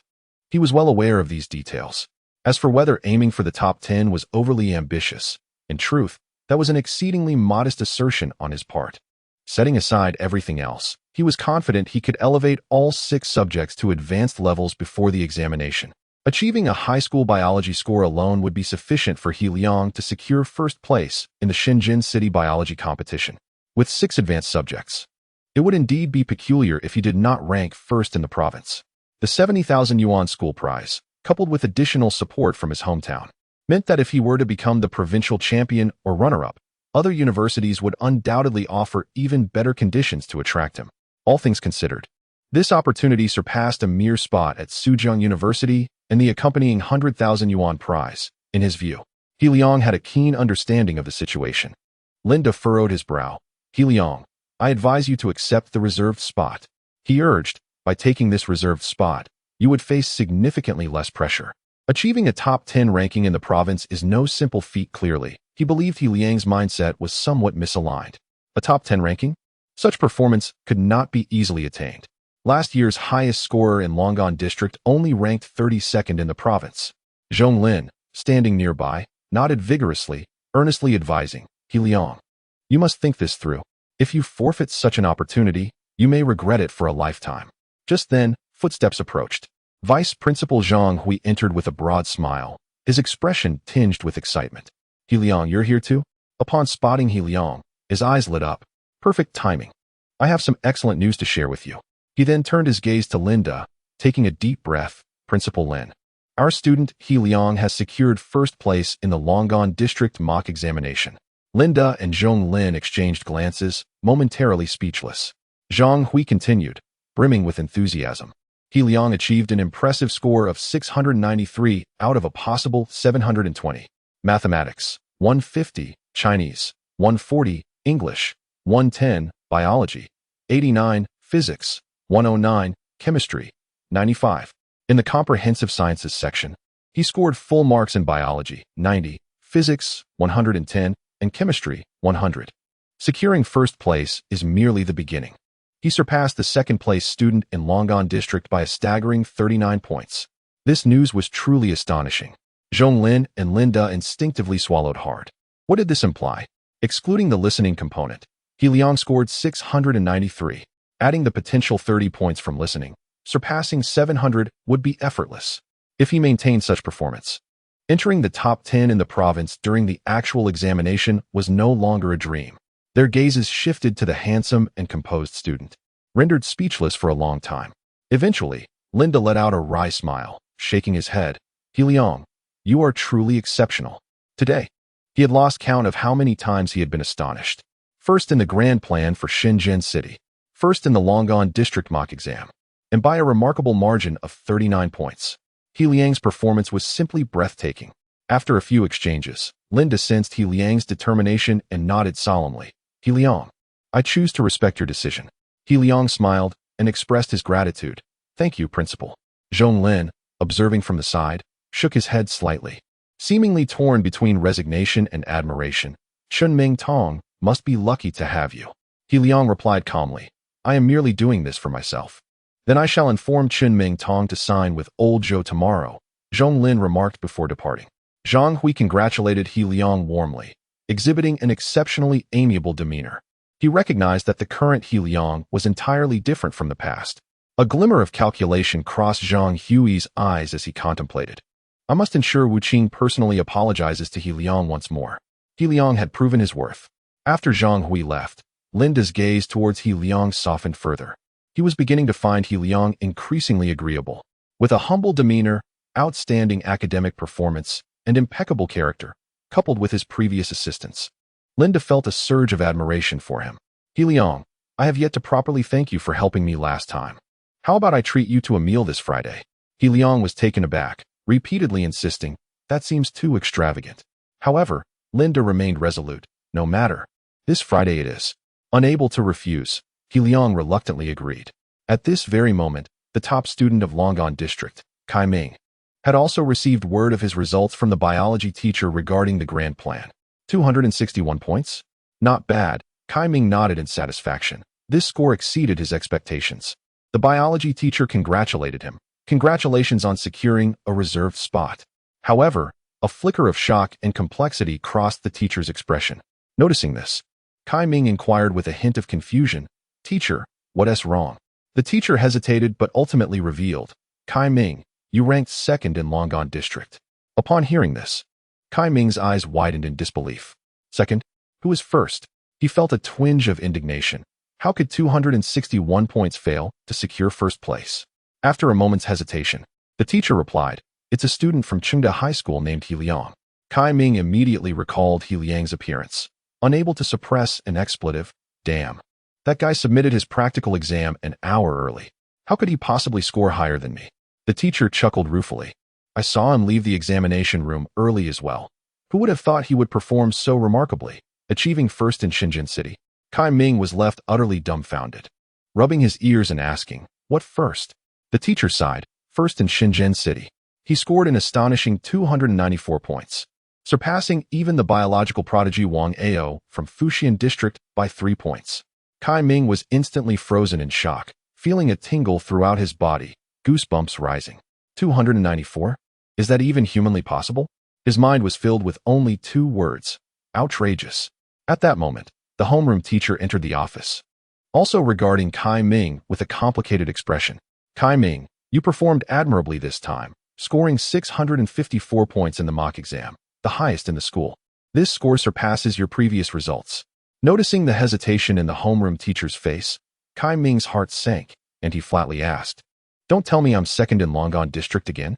The The homeroom teacher nodded with a rueful smile. He hadn't anticipated that Chengda High School would produce such a prodigy. With a soft sigh, the homeroom teacher added, "The first is a student named He Liang from Chengda High School." Chapter 43. Fabricating Facts. Kai Ming glanced at the homeroom teacher, inhaling deeply, his expression fraught with sorrow. "How many points did He Liang score?" The homeroom teacher shrugged helplessly, offering a bitter smile. 693 points. Kai Ming fell silent for an extended period, casting a look at the biology teacher before returning his gaze to the homeroom teacher. Feeling a pang of disbelief. "Teachers, are you both certain you are not conspiring to play a trick on me? This score is utterly preposterous. 294 points? 693 points? That's simply outrageous." While he genuinely believed that some students could achieve such scores, he could not fathom that such a student resided in Liang District. With no other recourse, the homeroom teacher and the biology instructor presented Kai Ming with the overall rankings and detailed data. Faced with undeniable evidence, Kai Ming reluctantly accepted the truth. He forced a couple of hollow laughs and, with a melancholic expression, made his way outside. "Teachers, I need some time alone." At Chengda High School, after conversing with the principal, He Liang returned to his classroom. In the corridor, he spotted Li Su and Guolin engaged in a discussion, their expressions grim. As He Liang passed by, their conversation abruptly ceased, plunging into silence. However, their gazes upon He Liang were imbued with a mix of complexity and envy. Maintaining a calm demeanor, He Liang remained oblivious to their hostility and proceeded to return to his class.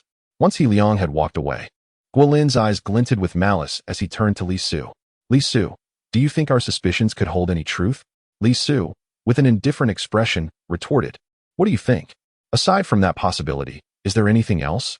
Guolin gripped the railing tightly, muttering a curse. "Damn it. This loser is resorting to such underhanded tactics." When he accompanied teacher Zhong to Zhou Lao for signatures, he must have obtained the original exam or the answers. Guolin yearned to expose He Liang directly, exclaiming, 294 points? Who would believe that score? He must have cheated. He certainly stole the original answers. Li Su's gaze mirrored his dark sentiment. How could someone like He Liang possibly rise again? It was evident that he relied on these disgraceful methods to claim the top spot. Such tactics were indeed despicable. The two continued their discussion, united in their shared enmity, firmly convinced that He Liang had cheated. Unbeknownst to them, He Liang was entirely unaware of their clandestine discourse. After returning to his seat, he focused intently, twirling a black pen in contemplation. The grand plan had concluded. Now, my sights must be set on the college entrance examination. His eyes sparkled with determination and confidence. The all-encompassing work system was his greatest asset. With only 82 days remaining until the examination, He Liang narrowed his eyes and began calculating. A daily wage of 30 would allow him to accumulate 2,460 work coins by the time of the exam. With a flicker of thought, the data reappeared. Level: Beginner, Intermediate, Advanced, Ultimate High School Mathematics, Advanced. Ultimate costs 500 work coins High School Chinese, Intermediate. Advanced costs 200 work coins High School English, Intermediate. Advanced costs 200 work coins High School Physics, Advanced. Ultimate costs 500 work coins High School Chemistry, Intermediate. Advanced costs 200 work coins High School Biology, Advanced. Ultimate costs 500 work coins Appraisal, Intermediate. Advanced costs 2,000 work coins. With such an abundance of work coins, I could elevate at least 4 subjects to the ultimate level. Contemplating this, He Liang felt a surge of excitement within. In his heart, ultimate high school subjects were nearly synonymous with perfect scores. Moreover, if I complete another system task, I could very well advance to intermediate worker status. He Liang's gaze burned with fervor. As my position continues to rise, the surplus of work coins will allow me to enhance other skills. Becoming all-encompassing is no longer a mere dream. The next day, around 9 in the morning, Chen Mingtong arrived at Chengda High School. Her expression a blend of disbelief and complexity. He Liang has truly recovered? But why would he grant that opportunity to me? Last night, during a phone call, Teacher Zhong had informed her that she ranked 4th in Liang District, plunging her spirits to an all-time low. However, Teacher Zhong later revealed that He Liang was 1st and was willing to forfeit his top position to grant her the admission qualification. Chen Mingtong had barely slept, pondering numerous questions. He Liang has recovered? And he achieved 1st place? Why would he bestow that qualification upon me? Her mind was a tumultuous whirl, utterly incapable of clarity.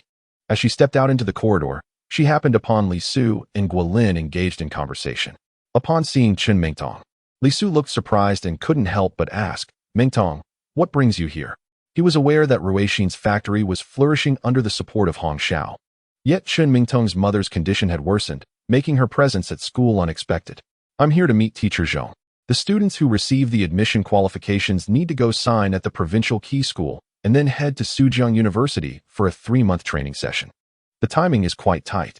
Chen Mingtong's beautiful face bore an awkwardness, as this qualification had been relinquished. Li Su and Guolin's expressions shifted instantly. Li Su narrowed his eyes and inquired, "Mingtong, what was He Liang's score?" Chen Mingtong hesitated slightly before truthfully replying, "4th. But Teacher Zhong said He Liang gave up his qualification, which is why it fell to me." Upon hearing her words, Guolin and Li Su's eyes brightened as if a light bulb had gone off in their minds. Indeed, Guolin gritted his teeth, his eyes glinting with mockery. "I told you he couldn't possibly achieve first place. Now it's all clear, his qualification is gone." Chen Mingtong looked at them, puzzled and bewildered. Li Su chuckled lightly, as if regaining confidence, and said, "Mingtong, do you know what score He Liang got?" Chen Mingtong shook her head slightly. Teacher Zhong had not elaborated on the score during their call. 294 points. Guolin scoffed from the side. This score left Chen Mingtong momentarily stunned, prompting her to exclaim, "How is that possible? Even if He Liang has recovered, there's no way he could score so absurdly high. Scores in the mid-250s had been his limit." "Huh," Li Su remarked, a smirk playing on his lips as he observed Chen Mingtong. "When he went to sign at the provincial key school, he must have obtained some good stuff. This loser's score seems inflated, but perhaps it's been uncovered by the higher-ups, and his qualification has been revoked."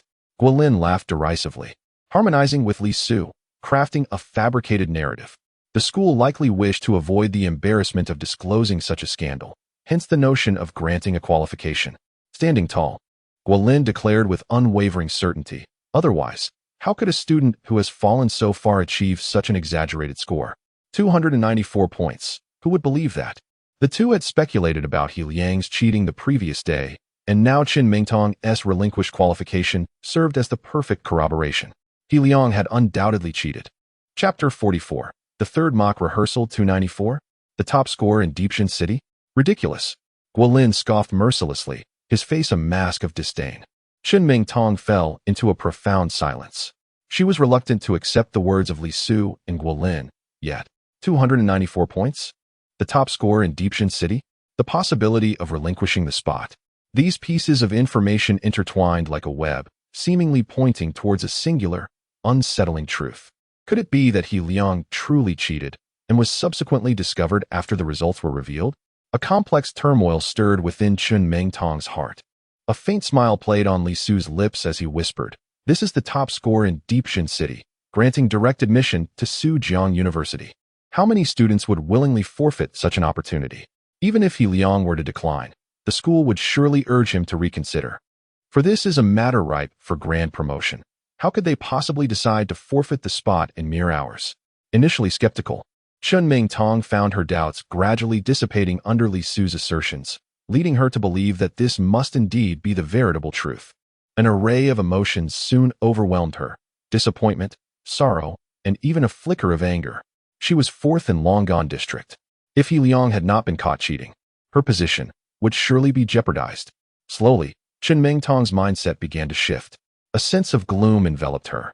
She had once harbored a glimmer of hope for He Liang, but after the meticulous analysis presented by the two before her, that hope had been extinguished. At that moment, He Liang emerged from the restroom and spotted Chen Mingtong. A smile graced his face, but upon seeing him, disappointment flooded her beautiful eyes as she said, "He Liang, do take care of yourself." With that, she turned away, unwilling to see him any longer. The boy she once admired had become a stranger, one who filled her with disillusionment and anger. He Liang was momentarily taken aback, confusion etched on his face, utterly perplexed by the situation. Guolin and Li Su, however, regarded him with mocking disdain, remarking, 294 points? Quite impressive. Their tone dripped with sarcasm. He Liang narrowed his eyes, casting a cold glance at the two before saying icily, "Step aside." Yet Guolin and Li Su had no intention of yielding. They blocked his path in the corridor, their condescending gazes sweeping over him with palpable contempt. Suddenly, The voice of their homeroom teacher cut through the tension. I was just looking for the three of you. Time is of the essence. Hurry to the rehearsal. The chill in He Liang's eyes softened slightly as he turned to face the teacher. The results of the district-wide exam had been released, and all students were to participate in a rehearsal. Time was tight, so they needed to move quickly. He Liang nodded silently, a faint sigh escaping his lips as he sensed that Qin Tong might have misunderstood something. He resolved to explain everything to her after the rehearsal. Guolin, lingering nearby, couldn't resist throwing in a snide remark. No one could possibly obtain the answers to this exam. It seemed he was hinting at something more sinister. He Liang chose to ignore him. Soon, all the third-year classes lined up. A student, puzzled, inquired, "Didn't the top 10 and the top scorers in each subject usually rehearse? Why is everyone participating this time?" The homeroom teacher smiled mysteriously, saying, "This time is different. We must proceed with caution." With double the excitement in the air, he knew the school aimed to publicize and photograph the event extensively, ensuring that every step was meticulously executed. Not only that, but second-year students were also invited to serve as examples and motivate them. 20 minutes later, the spacious auditorium was filled to capacity with numerous teachers, all third-year students, and second-year students in attendance. The rehearsal commenced swiftly. As the third mock exam concluded, Wu Jun felt a sudden jolt in his heart. He Liang. He muttered the name, memories of fear flooding back. Quickly shaking his head as if to reassure himself, he thought, "It can't be.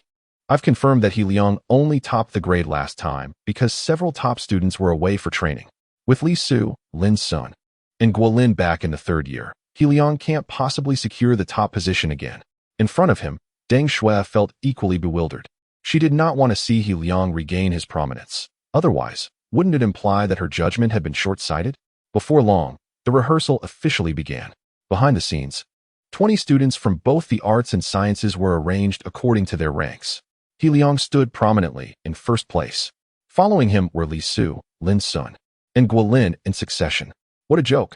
Guolin stared furiously at the figure at the front. This guy is scoring higher than us? Despite having heard from other sources about He Liang's resurgence, the revelation of the results ignited feelings of anger and distress within him. Remembering his earlier mockery of He Liang, his face flushed with embarrassment and rage, wishing desperately for a hole to swallow him whole. Why must this loser regain his footing? Would it not be better for him to remain a humble underachiever, highlighting their own excellence? Guolin felt as if he were plunging into an abyss. He had once been the unquestionable top of the class, but He Liang's return had overshadowed him completely. Meanwhile, Li Su's expression darkened further. How could this pauper achieve a higher score than him? The rehearsal proceeded according to its established format. Though many steps were omitted, some essential elements remained. The first item on the agenda was a speech by Principal Linda. The second item featured speeches from Vice Principal Zhang Hui and Director of the third year, Wu Qing. These segments were breezed through, swiftly leading to the main event. The third item involved awarding certificates to the top 10 students in both the arts and sciences. 20 students emerged from backstage. Upon seeing He Liang at the forefront, Wu Jun's sharp fingernails nearly dug into his palm with frustration. How could he possibly have secured first place again? In his eyes, hadn't He Liang's competitors been Li Su and Guolin? Deng Shui fell silent. Her head bowed as she pondered something.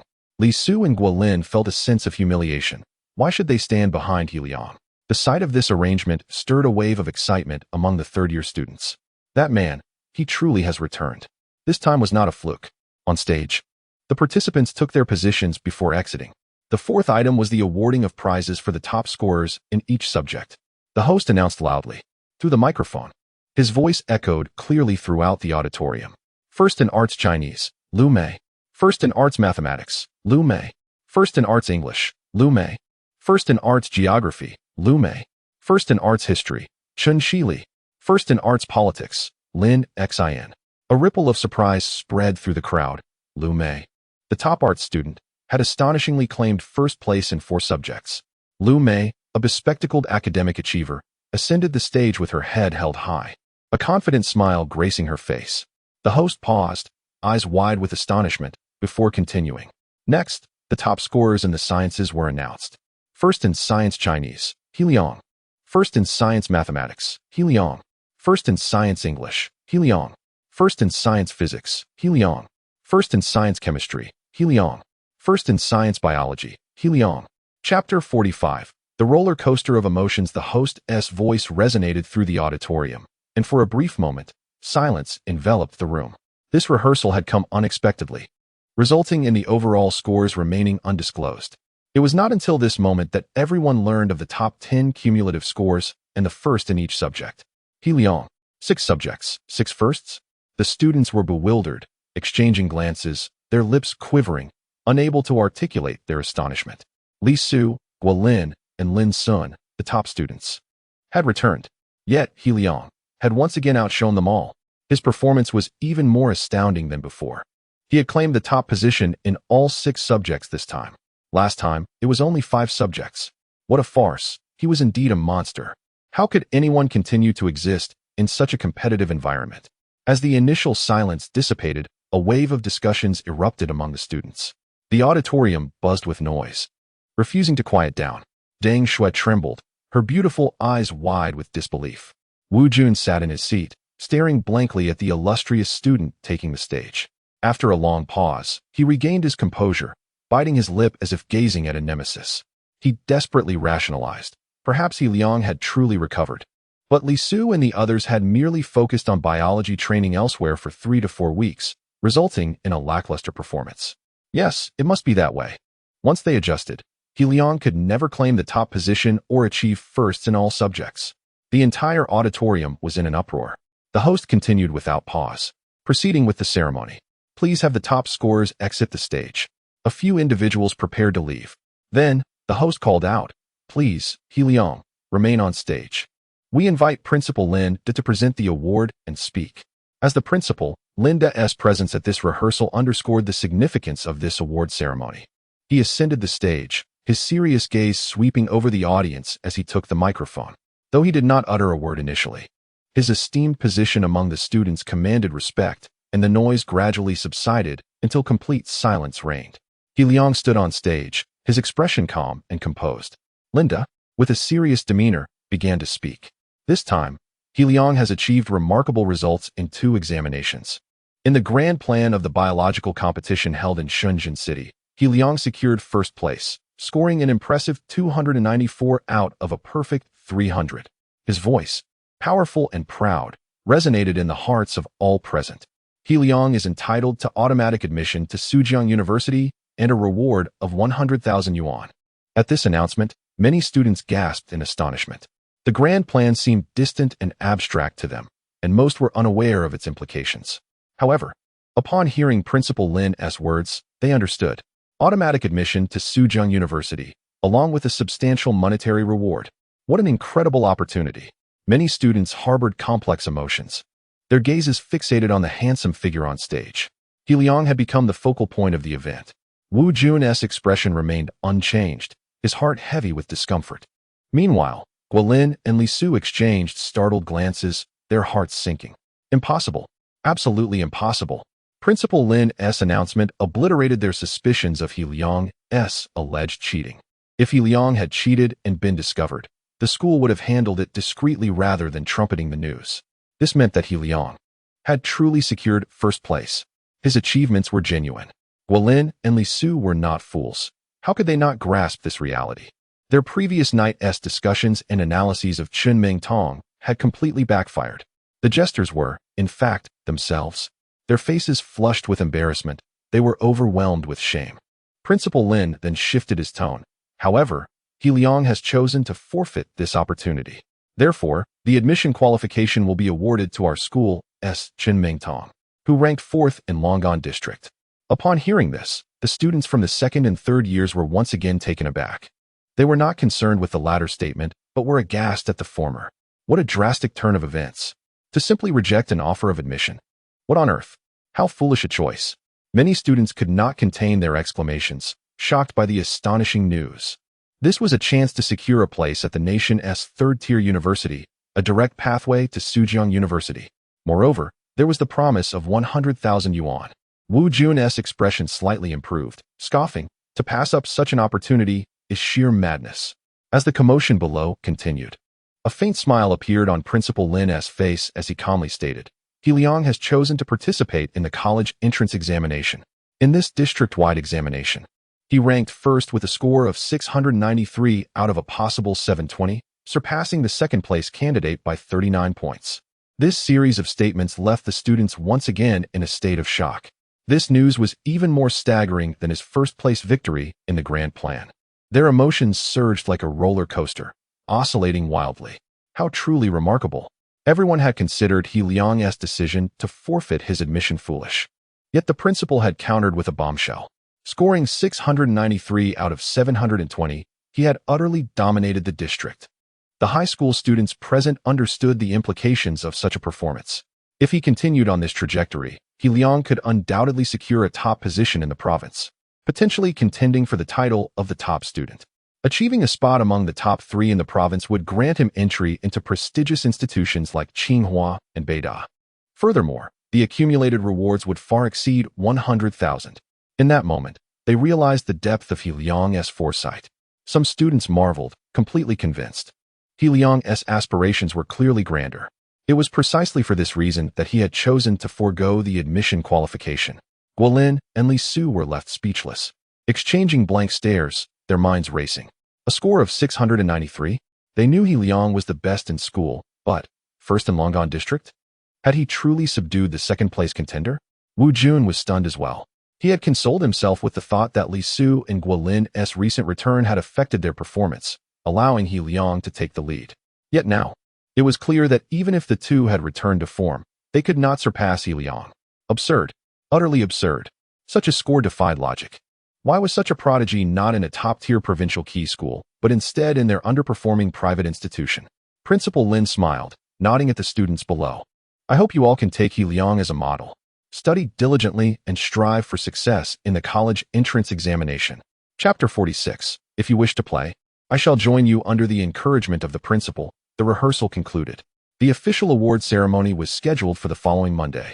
Many students finally understood why this rehearsal required the attendance of all students.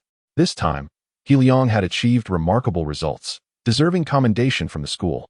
Liang is undoubtedly the most outstanding student since the school's inception.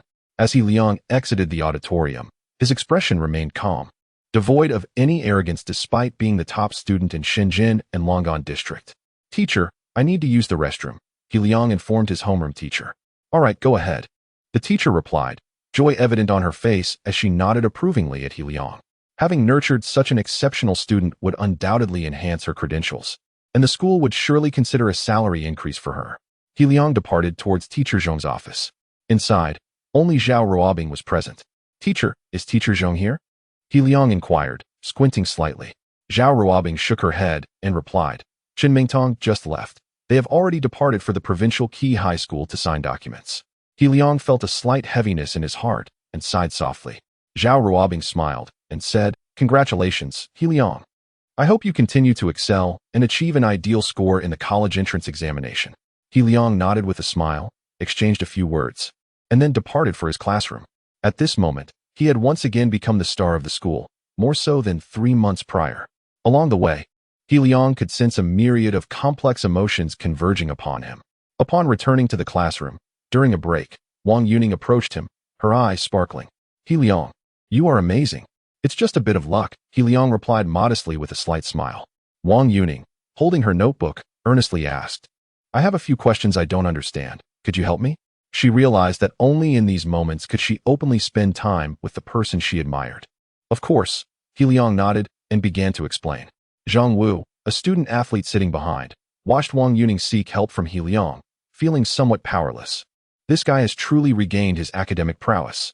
He clenched his fists, feeling both resentful and helpless. Taking a deep breath, a sudden thought struck him, and his eyes sparkled with determination. I still have a chance. Next Wednesday and Thursday are the sports meet. As a student athlete, I am the strongest among them. The records for the 1,000 meters, 400 meters, and 200 meters were all set during my sophomore year. As long as I perform well, Yuning will surely take notice of me. A cold glint flickered in his eyes. Furthermore, I must find a way to get Liang to participate. He is a bookworm, and his physical fitness cannot compare. With this contrast, my prowess will shine even brighter. He fell into contemplation, pondering how to convince Liang to register for the sports meet. The final list would be finalized next Monday. Narrowing his eyes slightly, A brilliant idea soon emerged. As time passed, the final class of the afternoon arrived, the class meeting. After the homeroom teacher analyzed the students' performance and offered encouragement, Zhang Wu suddenly stood up and walked towards the podium. "Teacher, I have something to say." The homeroom teacher paused momentarily, recognizing it was Zhang Wu, the class representative for physical education, and nodded. The students in the class turned their gazes towards Zhang Wu, curious about his intentions. Zhang Wu approached the podium with a faint smile. "Next Wednesday and Thursday are the sports meet, and I wanted to see if any students are interested in signing up. The deadline is next Monday." The students suddenly realized the purpose of his announcement. However, there was a notable lack of responses from the crowd. After all, many athletic students were participating, and for the regular students, it was challenging to achieve good results, especially as they were now in their senior year and reluctant to divert their focus. Suddenly, Zhang Wu glanced at He Liang and laughed heartily. "He Liang, as our class's top scholar, aren't you interested in participating?" There was a hint of ulterior motive in his gaze.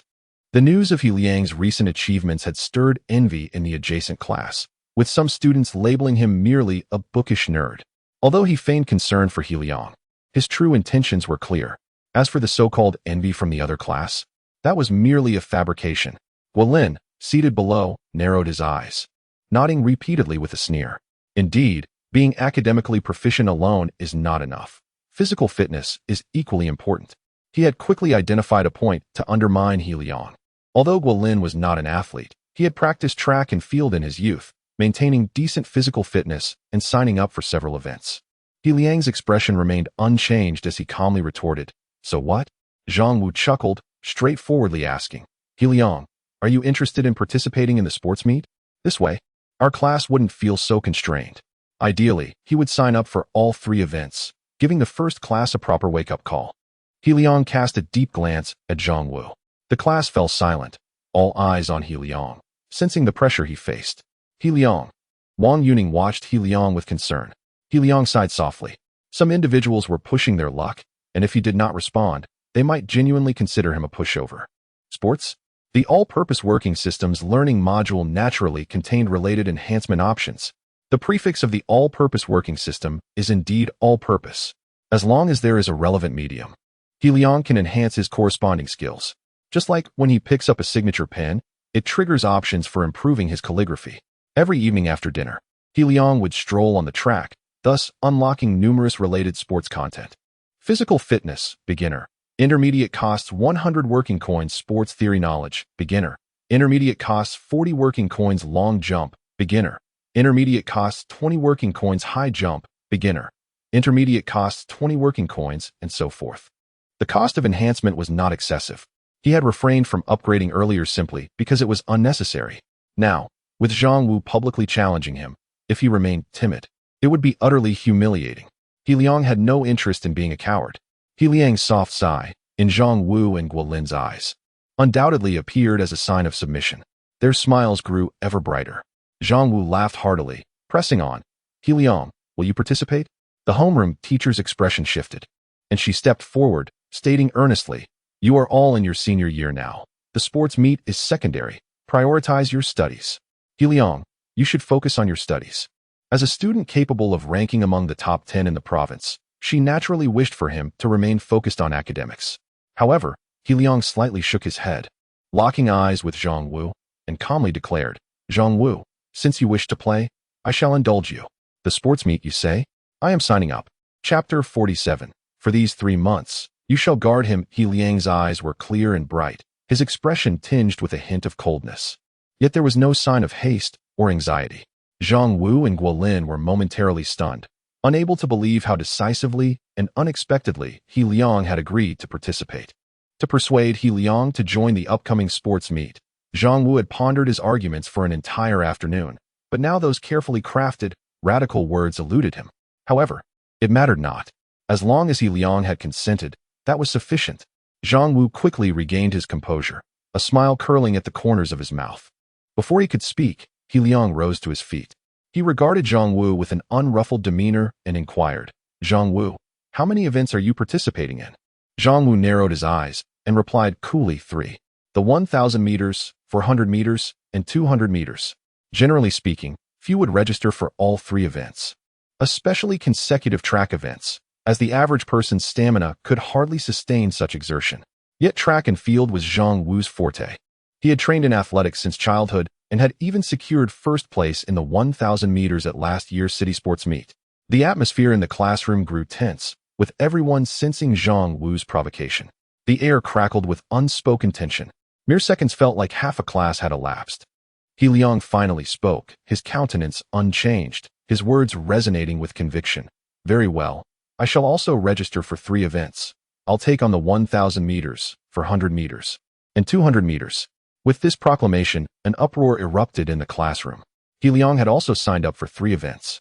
Moreover, his choice of consecutive track events was nothing short of astonishing. He Liang, you ought to reconsider. The homeroom teacher urged, his expression shifting slightly. For you, academics are of utmost importance. He was concerned that He Liang might sustain an injury during the sports meet, adversely affecting his studies. However, He Liang waved his hand dismissively, chuckling lightly. It's fine. Participation is what matters. I'm merely going to experience it. With these words, the homeroom teacher felt there was little more to say. Yet everyone understood this was He Liang's response to Zhang Wu's challenge. This could lead to trouble. Some students shook their heads, deeming He Liang's decision unwise. Academics were his strength, and why would he willingly engage in a head-to-head confrontation with Zhang Wu at the sports meet?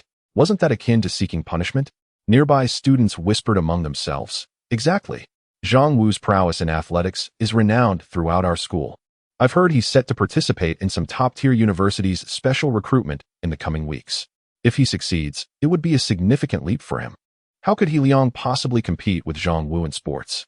They held little faith in He Liang's chances, yet he had made up his mind and would not waver. All right, I shall assist you with your registrations. Zhang Wu laughed heartily, stepping off the stage. Wang Yuning felt a twinge of anger towards Zhang Wu and worry for He Liang. The homeroom teacher sighed softly, feeling helpless, before taking the stage to offer some concluding remarks. Ding ding. The dismissal bell rang, signaling the weekly return home. He Liang grasped his suitcase and exited the classroom, preparing to head home. Yet, upon leaving the school gates, he unexpectedly encountered a familiar figure. Her skin was fair, her features beautiful, albeit heavily adorned with makeup. Deng Shui. He Liang raised an eyebrow slightly, gazing at the sophomore girl before him, and calmly asked, Junior, is there something you need? Deng Shui giggled, her almond-shaped eyes shimmering like rippling water, captivating the soul. She took a few steps closer to He Liang, a fragrant breeze following her. Senior. Her voice was sweet and enticing, her gaze somewhat alluring.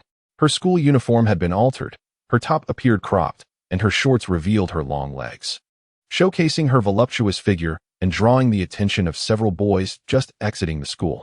He Liang took a small step back, his expression impassive. If you have something to say, please do. Deng Shui cast a wistful glance at He Liang before saying, My parents are away on business tonight. Could you come over and help me with my biology studies? Her words carried a strong, suggestive undertone. However, He Liang's expression turned frosty as he turned on his heel and departed, stating, I'm not available. Deng Shui stood there, dumbfounded, watching him walk away. She was confident in her looks and physique. Yet, He Liang had rejected her without a moment's hesitation. As He Liang left, he felt somewhat exasperated. Deng Shui, Ning Shui, both names contained the character for snow, yet their personalities were utterly divergent. Had it not been for the events of 3 months prior, he might not have discerned Deng Shui's true nature. Upon returning home, He Liang shared with his parents the news of his first-place achievement in the Longan district and his grand aspirations to conquer the city. He Ning and Lin Qin exchanged glances. Xiao Liang, whatever choice you make, your parents will support you, He Ning remarked with a reassuring smile, patting He Liang's shoulder. From their perspective, they naturally wished for their child to secure a guaranteed admission spot. Yet, the child had grown. Some decisions must be made by him alone. Lin Qin smiled gently, nodding in agreement. I'll go buy some nice ingredients to celebrate your excellent results. He Liang felt warmth in his heart and earnestly declared, Mom and Dad, I won't let you down in the college entrance examination. The couple exchanged smiles and replied, Don't put too much pressure on yourself. Just come back and relax. Lin Qin then remembered something and turned to He Liang, saying, Xiao Liang, I'm heading to the market for groceries. If you have time, could you pick up a few things from the supermarket? He Liang nodded, inquiring, What should I buy? A bucket of oil, some ketchup. I'm planning to make your favorite fried potatoes tonight. Also, get a new knife. The one we have is getting dull. and it's been tough to cut meat lately. And Lin Qin continued listing items, but He Liang felt nothing but warmth rather than impatience. After 5 minutes of conversation, they finally paused. The market and supermarket were two different directions. Lin Qin left first, while He Liang put down his luggage and went to the restroom before heading out. At this moment, a car was speeding down the road. With sunglasses on and a scarred face, Huang San drove with a grave expression. He dialed a phone number. Before long, a frail yet calm voice answered on the other end. Huang San. Old master, it's me. The elderly voice seemed somewhat weakened but maintained a steady tone. What is it? Huang San replied. I have acquired information regarding the young master from a school called Chengda High School. I am en route to his temporary residence. Upon locating the young master, should I bring him back immediately? He inquired about the old master's decision. Once the old master nodded, he would take the young master without hesitation. The voice on the other end fell silent for a moment before responding. Due to internal family strife. Do not return him for now. After 3 months, once I recover, we shall discuss it.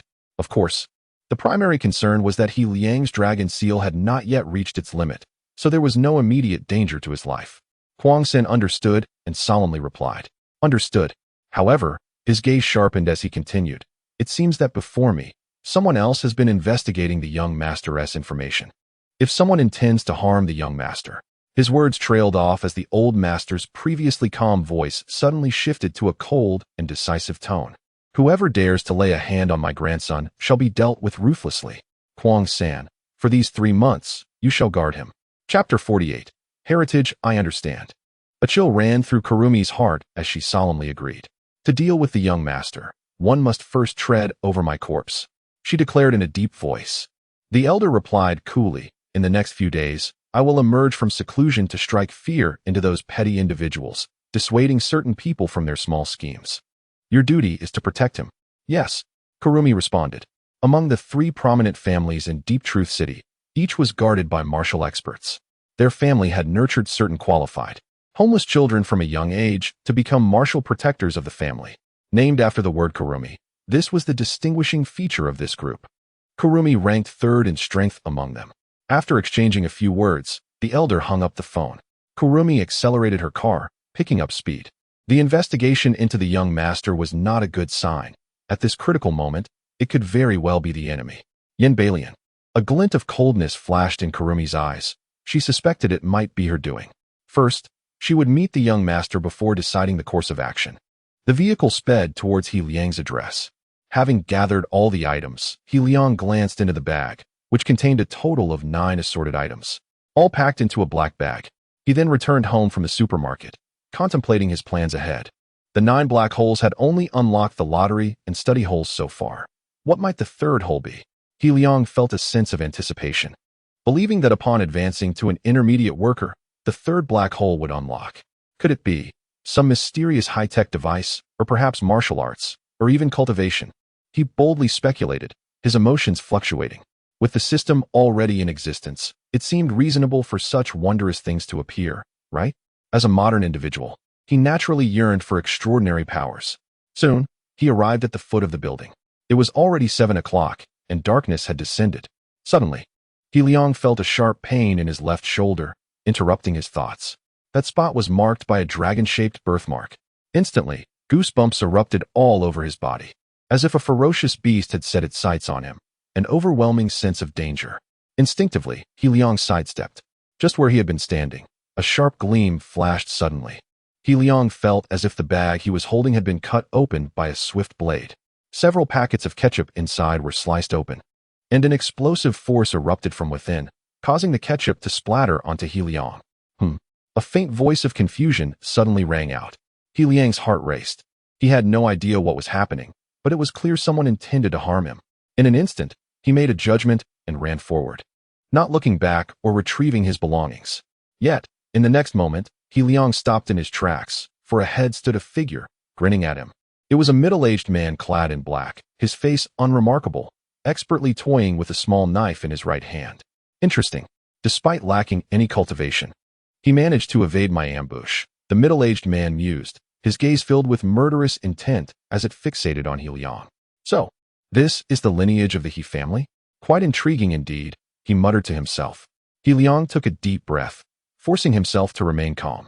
Mister, have you mistaken me for someone else? I don't believe I've done anything wrong.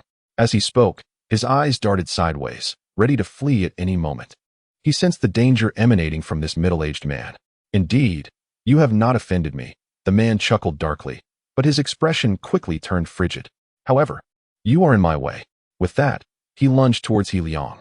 His speed was so rapid that He Liang could barely catch a glimpse of a fleeting shadow. In mere seconds, the middle-aged man covered the 4 to 5 meters separating them. Danger!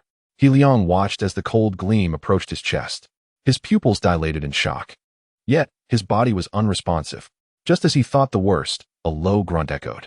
The middle-aged man's knife halted. 2 fingers pinched the blade. Kurumi, expressionless, gazed at the middle-aged man and snorted coldly. What extravagance! A martial expert has come out to play. The middle-aged man appeared to recognize Kurumi, his expression shifting dramatically. He relinquished the knife and prepared to flee. But Kurumi, with a light flick of her hand, struck his chest. A tremendous force surged forth, sending the middle-aged man flying. Blood sprayed from his mouth, splattering onto He Liang. Without looking back, the man used the momentum to escape, his speed astonishing to He Liang. With a single leap, he cleared a wall of 4 to 5 meters. What on earth is happening? The confusion overwhelmed He Liang, leaving him bewildered. Yet, he forced himself to regain composure and think. Kurumi narrowed her eyes at the fleeing man, but chose not to pursue. Young master. She then turned to He Liang. Speaking respectfully, He Liang's pupils constricted, and after a long silence, he finally asked, "Have you mistaken me for someone else?" The impact of his question was more profound than the events that had just transpired. He Liang, 17 years old, a senior at Chengda High School. Had I not spoken correctly? Kurumi responded calmly. He Liang's mouth fell open, rendered speechless. Kurumi seemed to grasp something, her expression wavering, but she continued, "Young master, there are matters that require lengthy explanation. Your biological parents are not Lin Qin and He Ning." Clearly, she had done her homework, knowing quite a bit. He Liang trembled all over, choosing to remain silent. After a long pause, he finally spoke earnestly. "No, they are my parents." He bent down, beginning to pick up the scattered items. The ketchup was beyond salvage, while some of the other items had been damaged but were still retrievable. He needed to take the kitchen knife too. Kurumi suddenly understood something, murmuring, "Young master, have you known all along that they are not your biological parents?" He Liang chose not to answer, but that silence was the best answer. He was no fool, his parents were not actors, and the details he had pieced together throughout his life were sufficient for him to deduce many things. Yet when confronted with the truth of his heritage, the impact remained overwhelming. He Liang fixed his gaze on Kurumi, contemplating before stating, "I do not know who you are, but I hope you do not disrupt my current life." This was his choice. Kurumi hesitated briefly, then sighed, "Head of the family. Your parents abandoned you for a reason." He Liang picked up the remaining items, preparing to leave. Kurumi inhaled deeply and murmured, "Young master, certain things cannot be avoided." Just like that person from earlier. He Liang halted in his tracks. Chapter 49. The fourth mission. He Liang's footsteps suddenly halted. His expression shifted momentarily before he turned around, fixing his gaze intently on Kuang San, and said, "Speak." Kuang San began to recount her origins, but He Liang instinctively wished to evade this reality. Yet, it appeared that some truths were inescapable. Who was that person just now? He Liang inhaled deeply, clutching a bundle of items, and inquired solemnly, "What is the truth of my lineage?"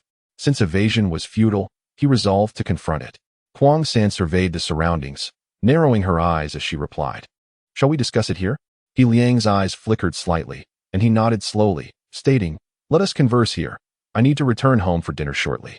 In an instant, Kuang San comprehended the young master's intention. Although he was willing to learn, it did not imply he was prepared to fully accept it. Kuang San, not one for verbosity, maintained a calm demeanor and continued, "The power dynamics in Shenzhen City are intricate, yet ultimately governed by the 3 prominent families, the Sun family, the Ning family, and our He family." A flicker of realization crossed He Liang's mind, yet he refrained from interrupting Kuang San. Currently, the family is embroiled in internal strife, with few legitimate bloodlines remaining. "You, young master, are one of only 4. Kuang San remarked, fully aware that in terms of bloodline, He Liang was the most legitimate heir. The other 3 factions were covertly vying for the position of heir. At this juncture, your emergence has rendered them wary. The individual you encountered earlier was likely sent by the family to assassinate you. This brief exchange granted He Liang a clearer understanding of the situation. Such bizarre occurrences felt akin to the melodramatic plots found in novels and television dramas. While he struggled to believe it, the recent events served as a stark reminder that Kwang San's words might indeed hold truth.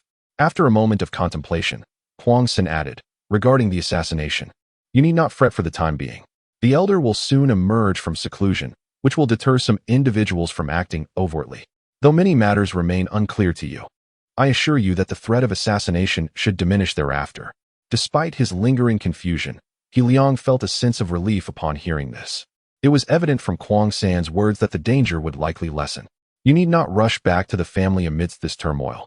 I will ensure your safety over the next 3 months, Kwang San stated. He Liang narrowed his eyes and asked, "After 3 months, will I return to the He family?" To He Liang, the He family was a completely foreign entity. Even though returning might bring him immeasurable wealth and power in a short span, he still felt a sense of repulsion towards it. He preferred his modest yet warm home. Kwang San nodded and replied, "Certain matters are inescapable. Even if you wish to renounce your claim to the inheritance, there are those who will not allow you to do so." A sense of urgency arose within He Liang, and he felt an unsettling concern for his safety. He could not help but ask, what did that person mean by cultivation?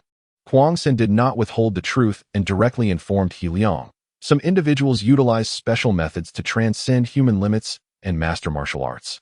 Akin to the martial masters in novels, this is referred to as martial physique. The term cultivation pertains to one's martial physique. This explanation was straightforward and comprehensible. "Is there a way for me to cultivate the martial physique?" He Liang asked intently, gazing earnestly at Kwang San. Kwang San shook her head, stating, "The methods are held by the elder. Without permission, they cannot be disclosed. Should you return to the He family after 3 months, you shall acquire the martial physique methods." He Liang refrained from further inquiries. The atmosphere fell silent as both parties absorbed the substantial information shared.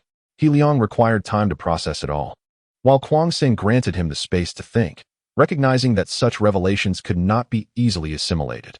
He Liang's composed demeanor had already astonished Kwang San enough. After a considerable pause, He Liang finally lifted his head, his expression regaining tranquility as he declared, "I am heading home for dinner." Even Kwang San was momentarily taken aback, having not anticipated He Liang's response. Throughout their conversation, he had not inquired about his biological parents.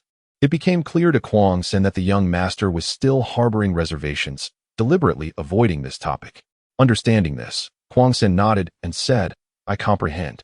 She provided He Liang with her contact information and departed promptly.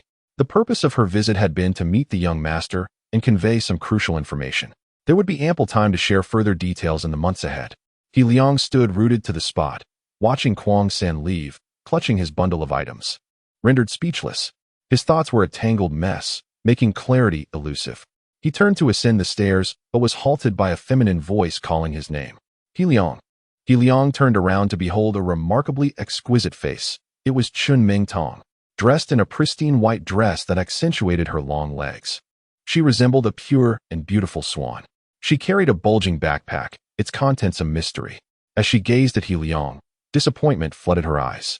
Having returned from signing at the provincial key school in the afternoon, she had been preoccupied with thoughts of He Liang, unable to let go, and ultimately decided to make one final resolution. Her beautiful eyes reflected a sense of frustration as she looked at him. "These are my notes for 6 subjects. I have organized everything for you. Study hard," Chun Ming Tong said, her voice tinged with profound disappointment. "Tomorrow, I will be heading to Suzhou University for training. This is farewell. We shall not meet again." The boy before her, who once stirred her heart, now left her utterly disillusioned. Upon entering the community, she had encountered a menacing man in a suit bearing a scarred face, and now she found He Liang, drenched in crimson, wielding a kitchen knife. Was this mere coincidence? Such fortuitous events were implausible. At least, she did not believe it. He was no longer the He Liang she once knew. A deep sorrow enveloped Chun Ming Tong's heart. His immaturity, his defiance towards Director Wu Qing, the fights, the brawls, the cheating. He Liang's image crumbled repeatedly, ultimately extinguishing her last glimmer of hope. "Farewell.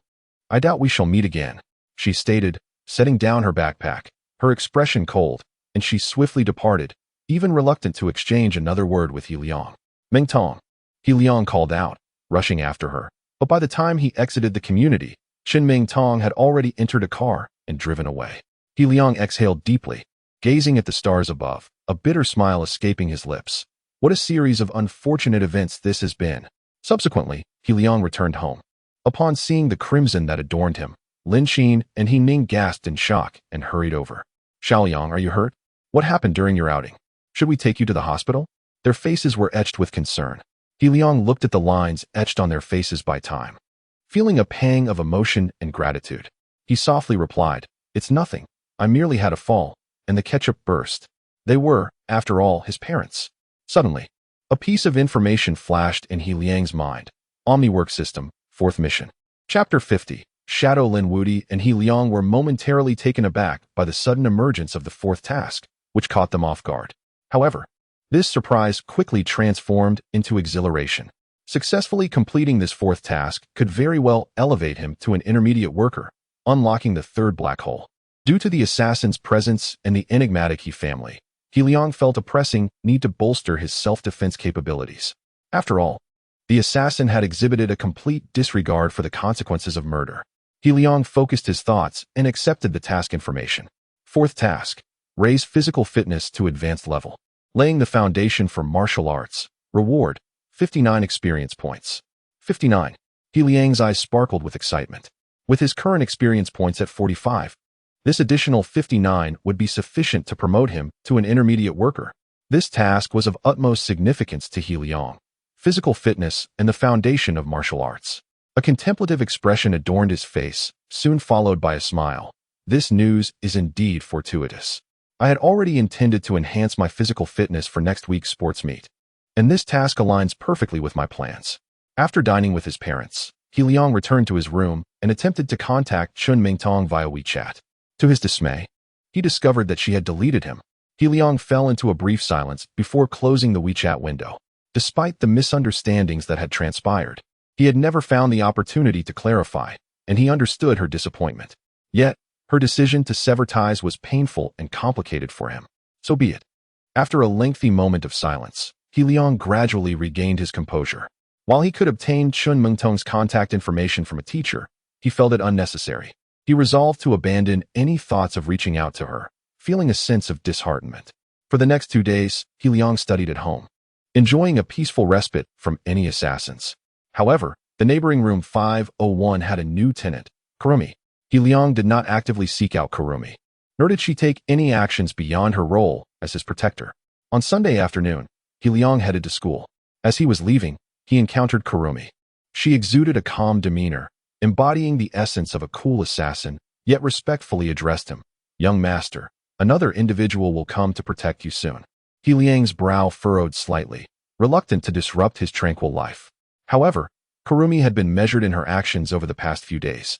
So he nodded in acknowledgement. "I understand." Kurumi paused before adding, "The newcomer has been specifically arranged by the old master for you.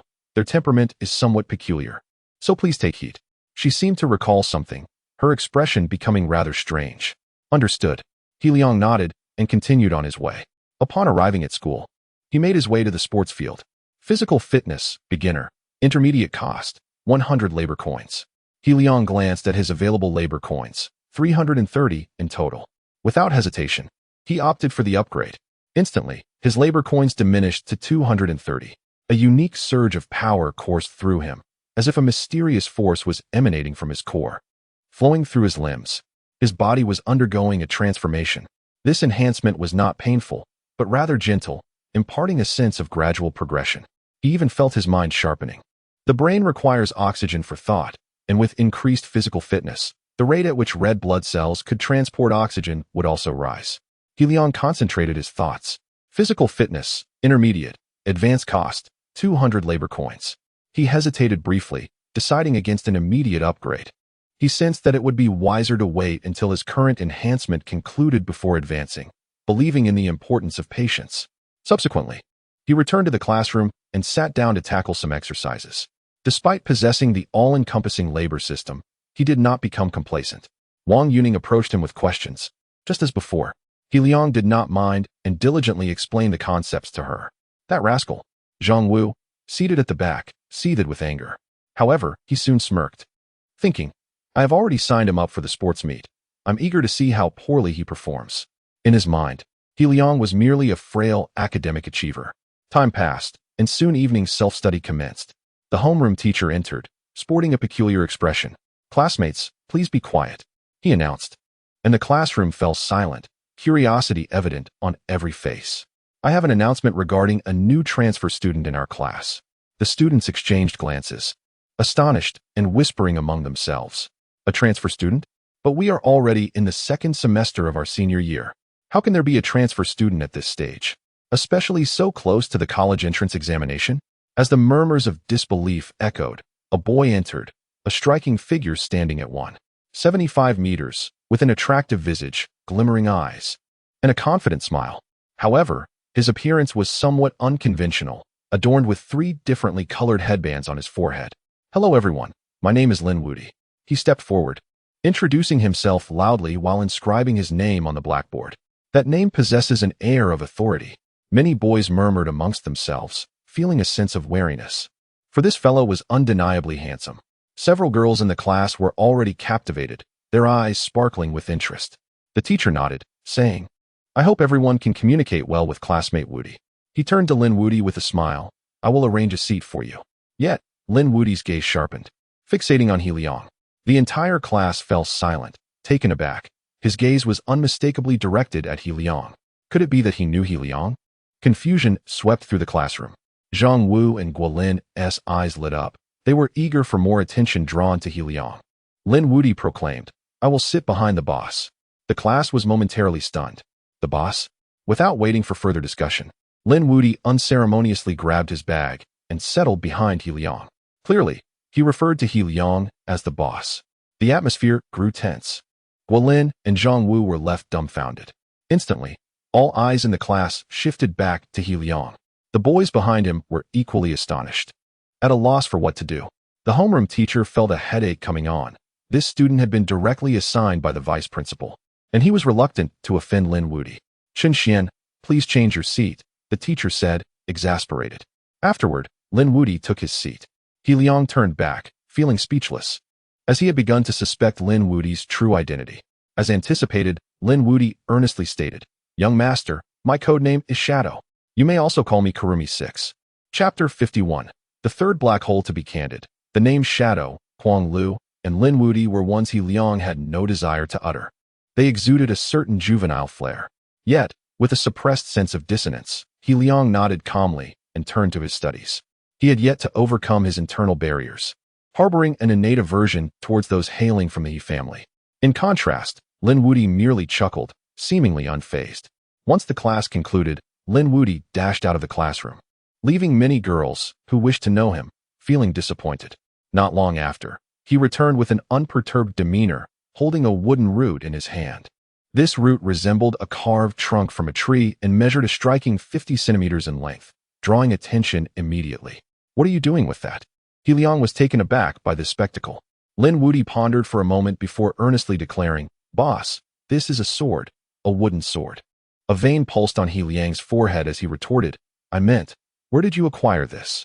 What do you intend to do with it in the classroom?" Without hesitation, Lin Wudi replied, "I am a sword immortal. Without a sword in hand, I cannot feel at ease. Moreover, I intend to use it to protect you, boss." He Liang stared intently into Lin Wudi's eyes for a full 10 seconds, finally convinced that Lin Wudi was not jesting. This fellow was certainly peculiar. In a moment of clarity, He Liang understood why Kuang San had shown a strange expression when speaking of Lin Wudi. As a newly transferred student, Lin Wudi's handsome appearance naturally garnered considerable attention, and his odd behavior raised eyebrows among many classmates, leading them to suspect his mental state. However, Lin Wudi remained oblivious to their scrutiny, his expression unchanged. For him, being here was solely about guarding his boss. Zhang Wu approached He Liang, his expression dark and condescending. "He Liang, I have signed you up for 3 events. I hope you won't forfeit." His tone dripped with mockery, laced with disdain. "Academics may be your forte, but sports are mine. With both athletic prowess and academic success, I too can gain admission to one of the top 10 universities in the country." This was his source of confidence and pride. In a sense, he considered himself a top-tier scholar. "I will not forfeit," He Liang replied calmly, casting a sidelong glance at Zhang Wu. Meanwhile, Lin Wudi raised an eyebrow, gently gripping the wooden sword beside him, and inquired of He Liang, "Boss, would you like me to take care of him? He is weak. A single strike from me would surely end him." He Liang was momentarily stunned. Lin Wudi's audacity was astonishing. Zhang Wu, veins bulging on his forehead, thought weak? Lin Wudi's disdainful attitude was akin to provocation, leaving him extremely irritated. Yet, as a transfer student, he refrained from retaliating and merely grunted, "Transfer student, whether I am capable or not is not for you to judge. One must fight to know." He Liang pressed Lin Wudi's wrist down, his expression serene. Class is about to begin. Just then, the preparatory bell rang. Zhang Wu shot a cold glance at Lin Wudi and He Liang before returning to his position. Indeed, like attracts like, and both of these individuals repulsed him. Lin Wudi looked at He Liang, puzzled. "Boss, why can't I take care of him?" He Liang inhaled deeply, now convinced that Lin Wudi's mental state was decidedly questionable. "This is a society governed by rules," he said earnestly. "Do not speak of violence lightly, nor act on it whimsically." Lin Wudi scratched his head, chuckling. "All right. I shall heed your words. Where I come from, such rules are scarce." He Liang raised an eyebrow, adding, "Also, do not refer to me as boss."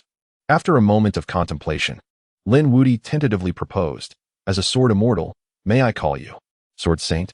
He Liang maintained a stoic expression, turning away. "You might as well continue to call me boss." As the college entrance examinations approached, time felt both hurried and fulfilling. Soon, Wednesday arrived, the day of the sports meet. The annual event was of considerable significance to the school, particularly for the seniors, who eagerly anticipated it. In the days leading up, rumors had circulated regarding a confrontation between the top scholar, He Liang, and the school's athletic champion, Zhang Wu. To everyone's astonishment, it was said that He Liang, in a fit of overconfidence, sought to challenge Zhang Wu at the sports meet. These tales grew increasingly exaggerated, portraying He Liang as a foolhardy individual taking on a seemingly insurmountable challenge. The drudgery of the senior year made these rumors particularly captivating, as students suddenly found renewed interest. He Liang excelled academically, surpassing all his peers, and many sought any flaws in him, craving a sense of superiority. So the academic prodigy He Liang has his shortcomings. He is not infallible after all, Guilin sneered, eagerly seeking that sense of superiority. During the opening ceremony, He Liang was positioned at the back, with Lin Wudi standing in front of him. Even at this juncture, Lin Wudi clutched his wooden sword. Remarkably, he had also procured a wooden scabbard, which he wore on his back.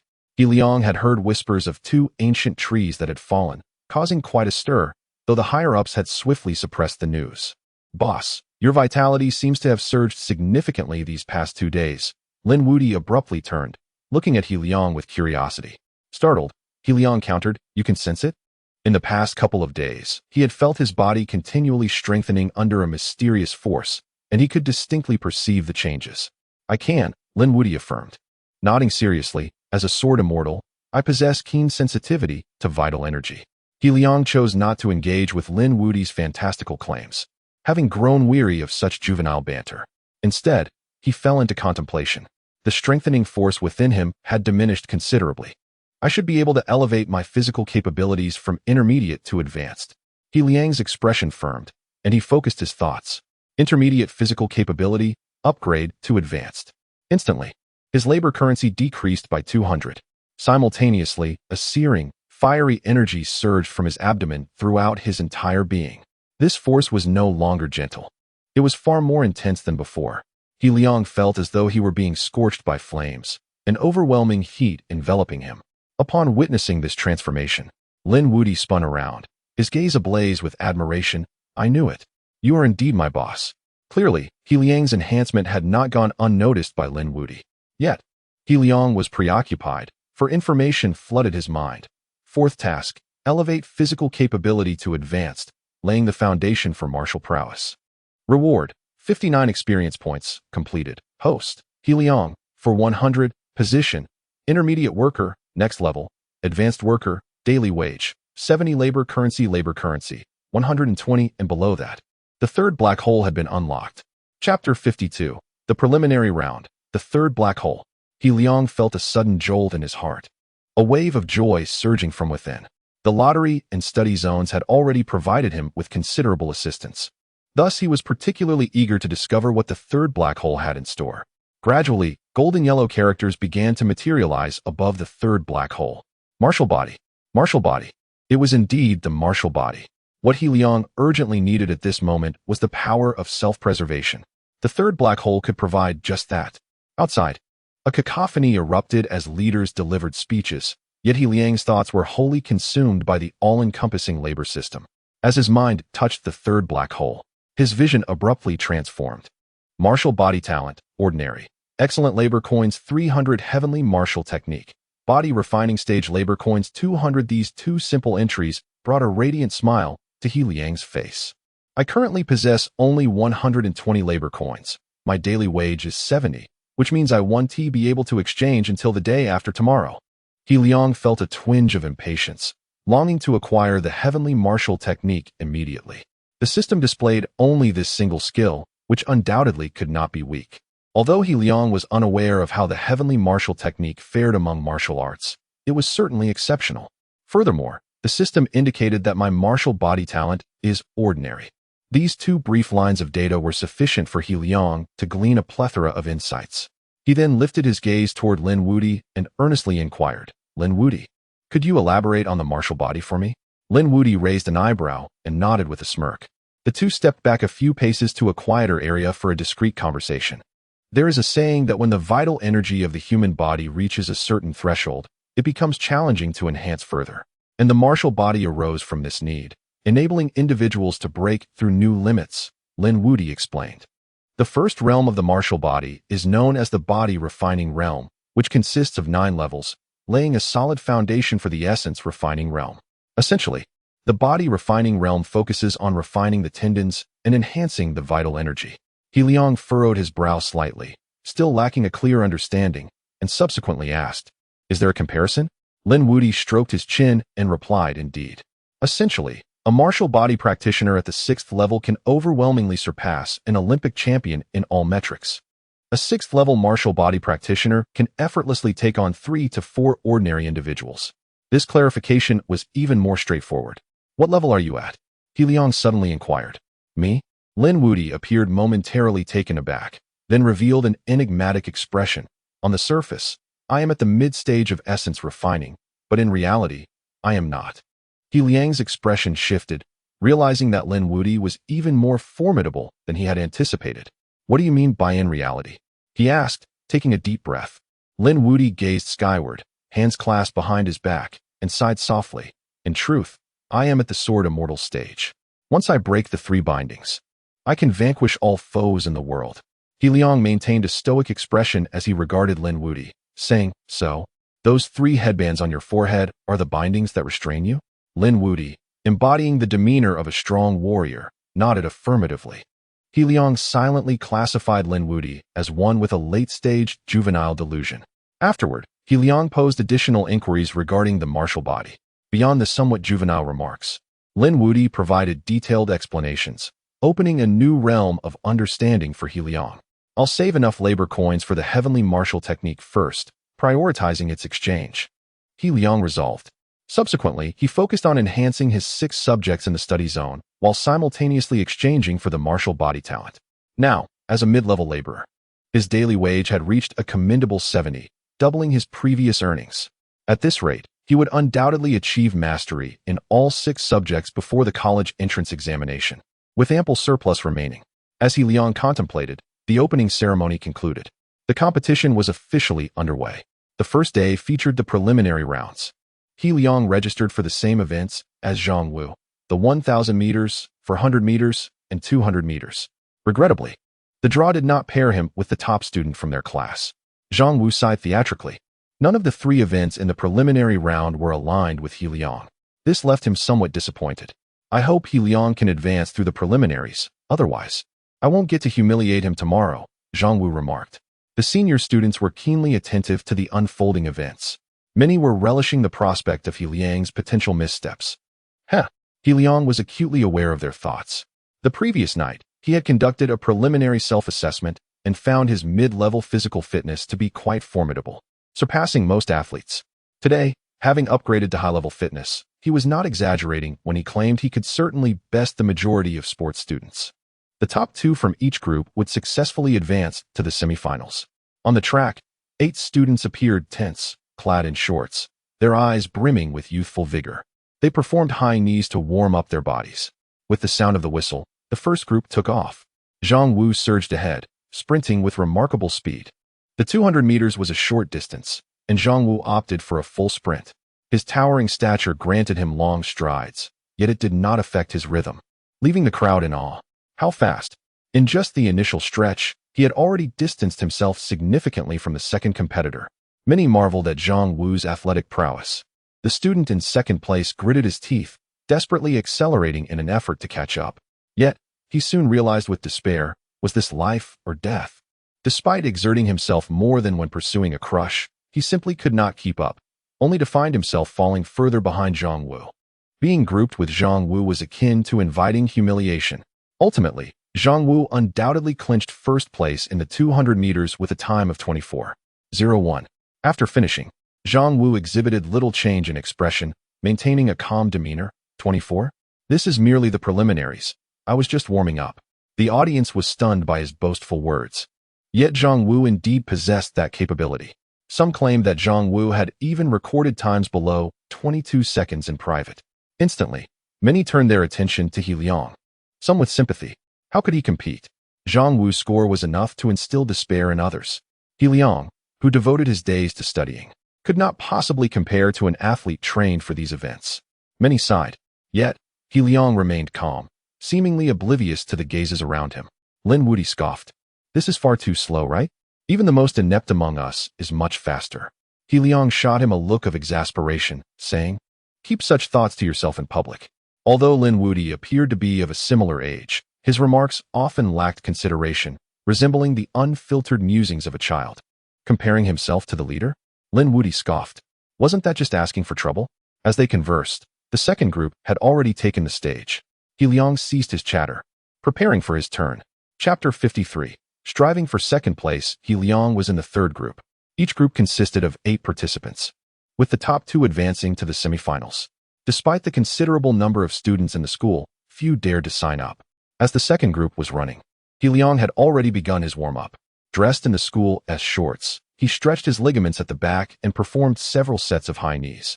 Once the second group finished, the 8 students of the third group stepped onto the track. He Liang's presence immediately attracted numerous glances. Is that He Liang? Linda, seated at the leadership table, noticed He Liang with a hint of surprise. A smile soon graced his face as he remarked, a well-rounded individual excelling in moral, intellectual, physical, and aesthetic education. This is the ideal student we aspire to cultivate.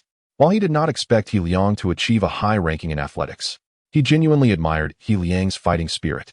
I had intended to treat him to a meal last time, but unfortunately, I had some matters at home. I must invite him this week, Linda mused to himself. Vice Principal Zhang Hui, beside him, nodded with a smile. Suddenly, a thought struck him. He said, Zhong Bin, the physical education teacher from Sujiang University, just participated in a competition here in Longan District. He will come to observe Zhang Wu tomorrow.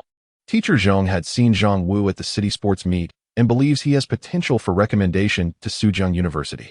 Linda nodded, his smile unwavering as he quietly remarked, this year is indeed promising.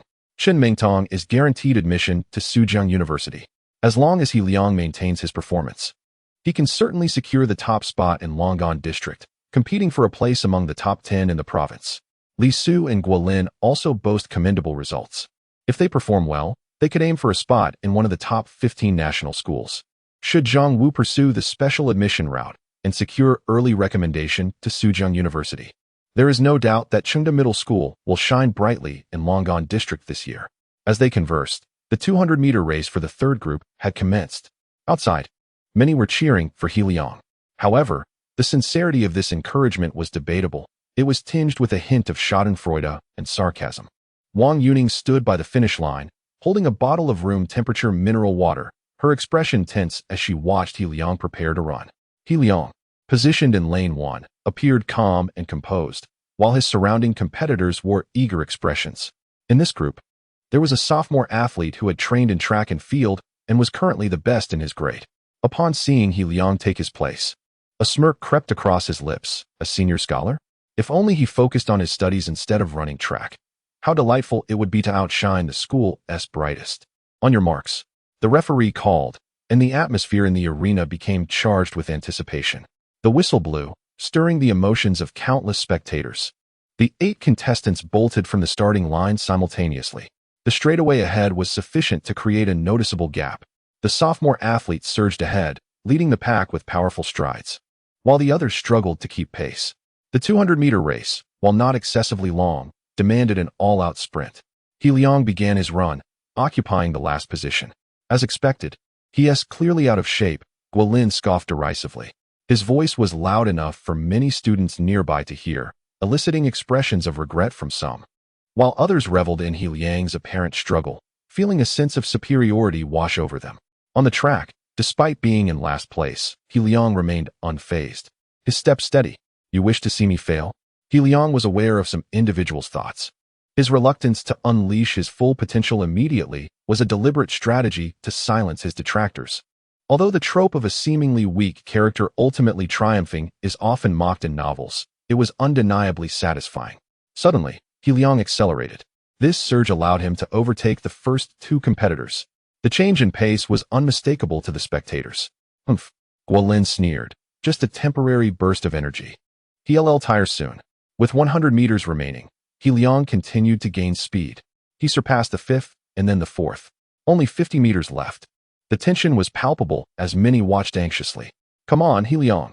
Wang Yuning clenched her water bottle, her face filled with concern. Guolin widened his eyes, falling silent. Zhang Wu, who had been joking about He Liang with classmates, fell silent, his expression darkening. He Liang pressed on, relentlessly accelerating. In the final 50 meters, he was mere steps away from second place. Those agonizing seconds felt interminable. Just 10 meters from the finish line, He Liang surged ahead. What the? The athlete in second place, witnessing He Liang overtake him, turned pale with disbelief. The third-place runner was immediately eliminated. Gritting his teeth, he contorted his face, unleashing every ounce of strength in his legs. He increased his speed, drawing closer to He Liang, but the latter unexpectedly surged forward again. The feeling of hope dashed at the last moment was profoundly disheartening. In a stunning finish, He Liang claimed second place with a time of 26.89 seconds. The third-place runner was unwilling to accept his defeat, while the sophomore athlete felt a twinge of dissatisfaction as well. However, he soon reconciled himself to the reality. He's still far from my level. I can only conclude that the third place and those behind him are utterly incompetent, allowing him to secure second. Wang Yuning approached, water in hand, her face filled with concern as she looked at He Liang. He Liang, are you okay? Drink some water. Her cheeks flushed slightly, and her voice grew softer as she spoke. He Liang paused momentarily before accepting the water with a smile, saying, "Thank you." Guolin moved to the 4th group. Zhang Wu approached, his anger flaring as he saw Wang Yuning offering water to He Liang. His face stiffened as he forced a smile, addressing He Liang. Congratulations on advancing to the semifinals.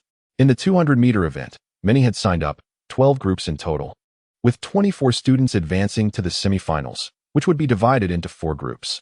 The top 2 from the semifinals would proceed to the final round. This would be a significant test of stamina, as even an ordinary person would find it exhausting to compete in just one event. He Liang glanced at Zhang Wu, calmly responding, "I did all right, it was merely luck." He was aware that Zhang Wu was certainly capable of reaching the finals. However, did this fellow seek validation from him? He Liang consciously refrained from displaying all his abilities today, saving them for tomorrow. Live and let live. If one provokes me, I shall retaliate decisively. This principle had long guided He Liang's actions.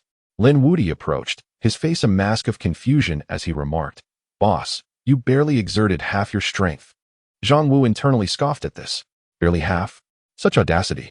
However, he refrained from provoking this eccentric individual, as rumors had begun to circulate in class over the past few days. In the 4th group, Guolin claimed first place with a time of 24.77 seconds. He approached He Liang, panting, and said, "He Liang, we'll be in the same group for the 1,000-meter race this afternoon." He chuckled with a sarcastic tone. "Let us give it our all.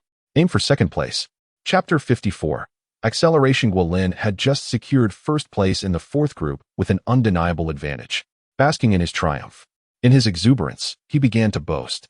He Liang observed him for a moment, then seriously inquired, "I didn't see you take out the trash last night, did you?" Guolin's self-satisfied expression instantly faltered, and an awkward tension filled the air. "You." he sputtered, anger flaring in his eyes as he pointed at He Liang, his gaze fierce. That incident had become a blemish on his reputation, a stain from his high school days that remained difficult to erase. Yet, Guilin did indeed take out the trash daily, for he could not afford to lose face. Suddenly, an idea struck Guilin, and he narrowed his eyes, a sly smile creeping onto his lips. He Liang, you seem quite confident about the 1,000 meters this afternoon, don't you? He Liang shot him a glance, realizing Guilin was up to his usual tricks. Nevertheless, he remained unperturbed, responding calmly, it's all right. Guilin burst into laughter, feigning innocence as he proposed, how about we make a wager? Let us add some stakes. He Liang's interest peaked at the challenge. What do you have in mind? He asked. Guilin, sensing victory, continued, if I win, you forfeit 3 events. If I lose, I will withdraw. He Liang scrutinized Guilin, his eyes narrowing slightly. Many students were already watching the tension between him and Zhang Wu. If he were to concede, how would his peers perceive him? Such an act would be more humiliating than a loss. Others would see him as cowardly, backing down. Guilin's proposal, while seemingly innocuous at first glance, harbored a malicious intent that became evident upon deeper reflection. A smirk curled at the corners of Guilin's mouth as he pressed. So, what do you say, He Liang? Lin Wuti, standing nearby, rolled his eyes in disbelief. Wang Yuning tugged at He Liang's sleeve. Worry etched across her face as she gently shook her head. He Liang smiled slightly at Wang Yuning, his clear and bright eyes defiantly meeting Guilin's gaze. I accept your challenge. Guilin grinned, pleased with the agreement. He had observed He Liang's performance in the 200-meter dash. His final sprint was akin to a phoenix rising from the ashes, unleashing all his latent potential. Such prowess, Guilin believed, could not possibly surpass his own. With that, he departed, leaving Lin Wuti to sigh. Boss, why do you have so many fools around you? He Liang cast a glance at him, but remained silent. He never sought trouble, yet some individuals always seemed intent on creating conflict. Their methods were becoming increasingly absurd and direct. Wang Yuning felt a twinge of discomfort, remarking, He Liang, you really don't need to compete with them. He Liang chuckled lightly. If they want to compete, then let them, it's no big deal. He had never been a timid person. In the morning, there was also a 400-meter race. He Liang drew a relatively weak group and intentionally moderated his performance, just surpassing 3rd place to secure 2nd and advance. This loser is at that level. He will undoubtedly falter this afternoon. Guilin, having closely observed the previous 2 events, was confident he had deciphered He Liang's capabilities, laughing assuredly. The news of He Liang's wager with Guilin spread, and many students took notice. Zhang Wu, with a grin flashing across his face beneath the sun's glare on his bronze physique, jested with friends. I reckon He Liang will lose to Guilin this afternoon. Too bad I won't be facing him. Although Guilin was not an athlete, his track performance exceeded that of many ordinary sports students. As time passed, afternoon swiftly approached. The playground buzzed with energy as numerous events commenced their qualifying rounds. The 1,000-meter race was particularly eye-catching, with Guilin and He Liang both prominently featured. There's no doubt, as long as nothing goes awry, I will be the center of attention, easily outpacing He Liang. Guilin had thoroughly assessed his opponents. Noting the absence of any strong athletes, he was certain he would claim 1st place. He Liang, on the other hand, remained calm, sensing a surge of power within him.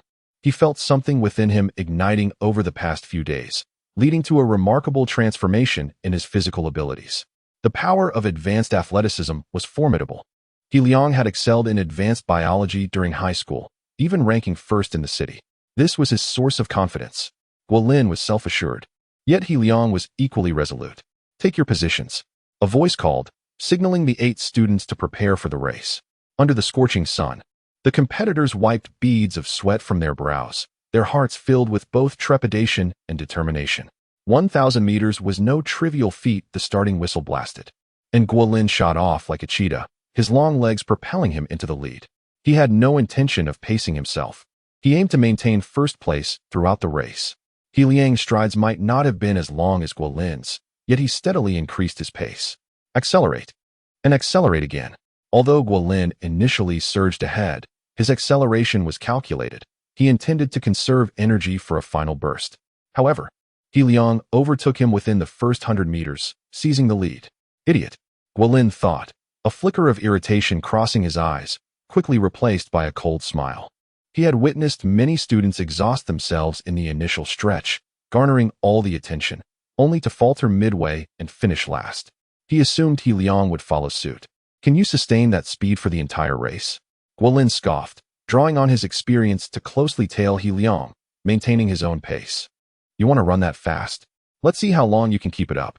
He Liang noticed Guolin trailing closely behind, their distance barely 5 meters apart. Less than a second's gap. At 300 meters, He Liang remained in first. At 500 meters, he still held the lead. The 8 competitors had already formed 3 distinct groups. He Liang and Guolin occupied the front tier, having left the second tier trailing behind by half a lap.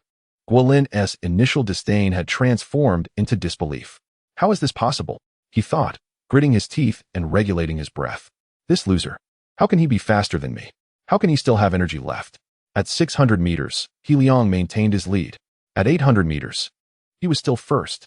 No, I must sprint now. Guolin's eyes were bloodshot. He had been accelerating continuously, feeling he had performed exceptionally well over the past 800 meters, yet He Liang showed no signs of slowing down. He could no longer ponder why He Liang was so fast.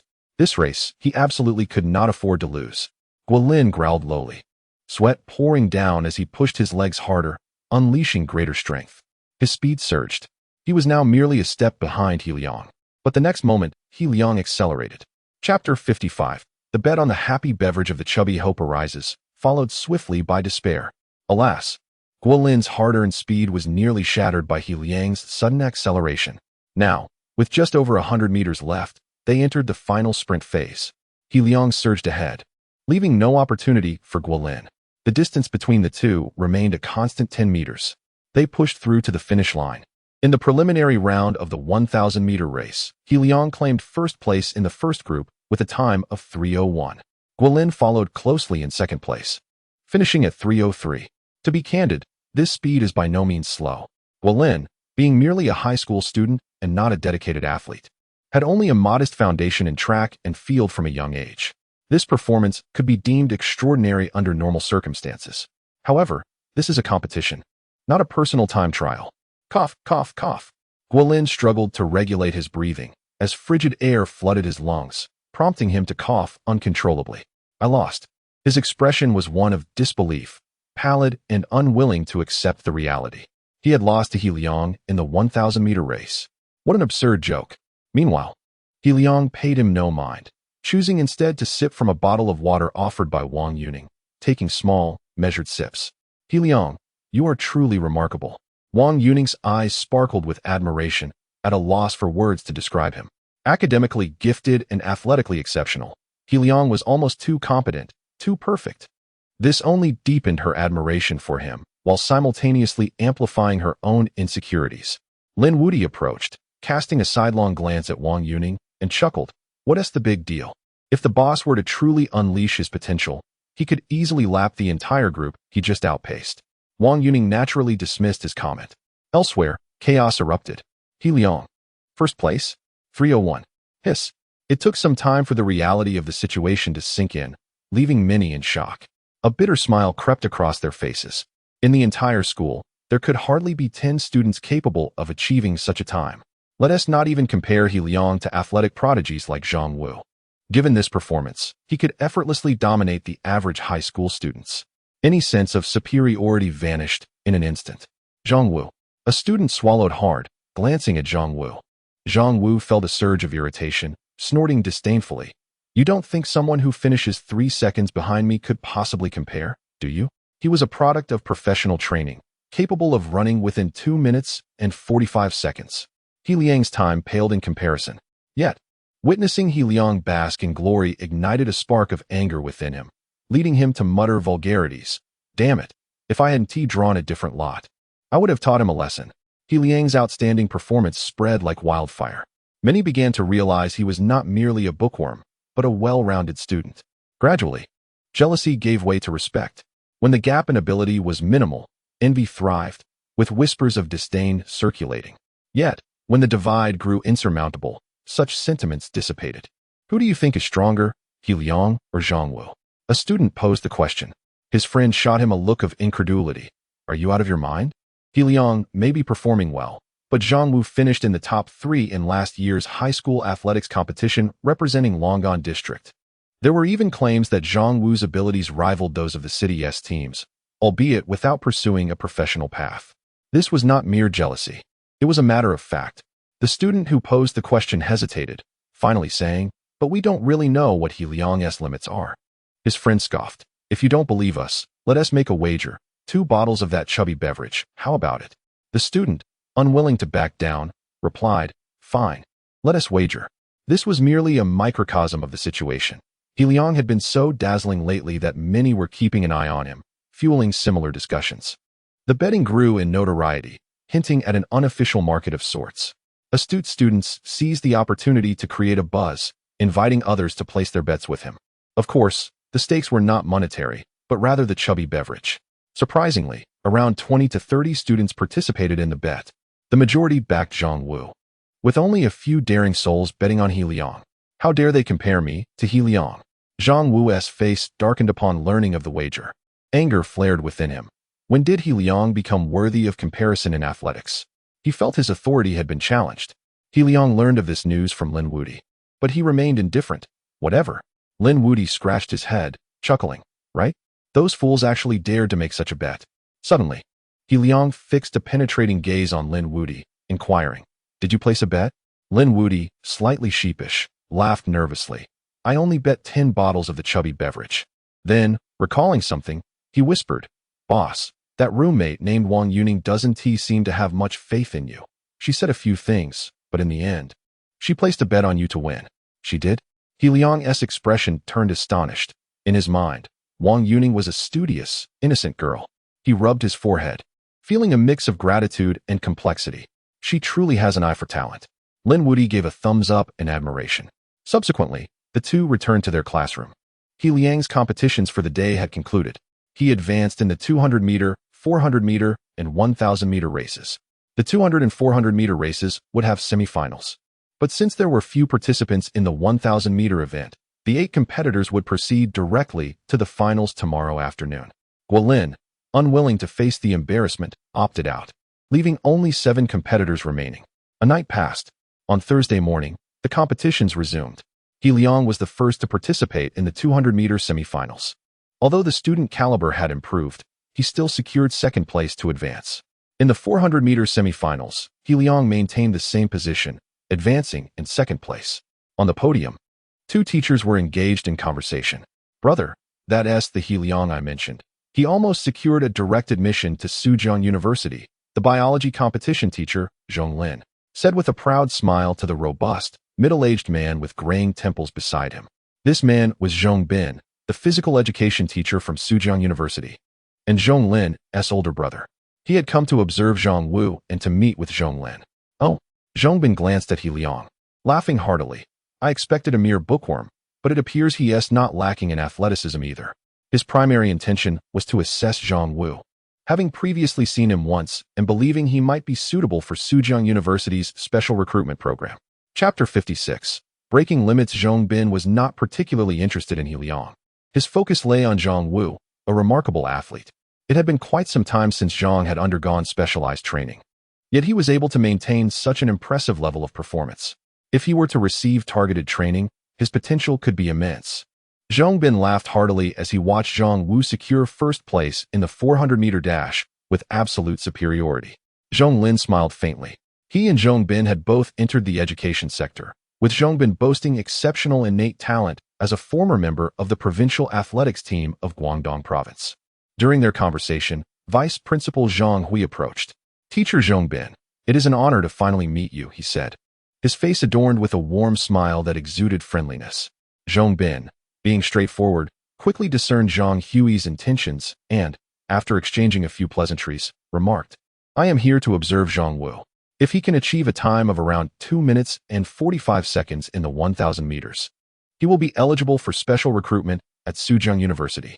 This special recruitment consists of a preliminary test and an interview. The preliminary test assesses both athletic and academic performance, while the interview serves as the final assessment.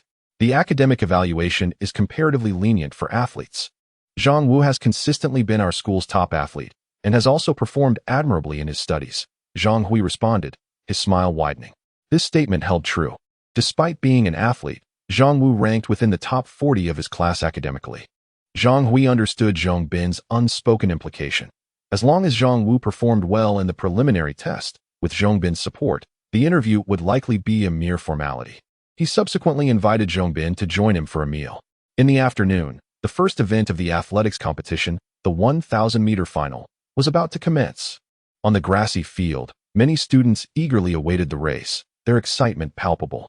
Only 7 competitors lined the track, as Guilin had withdrawn. The blazing sun hung high in the sky, scorching their skin. Competing in such weather was truly a test of physical endurance and willpower. He Liang, clad in shorts, occupied the first lane, having started from the back and relying on overtaking during the bends. Generally, athletes in this position face significant psychological pressure due to their initial disadvantage.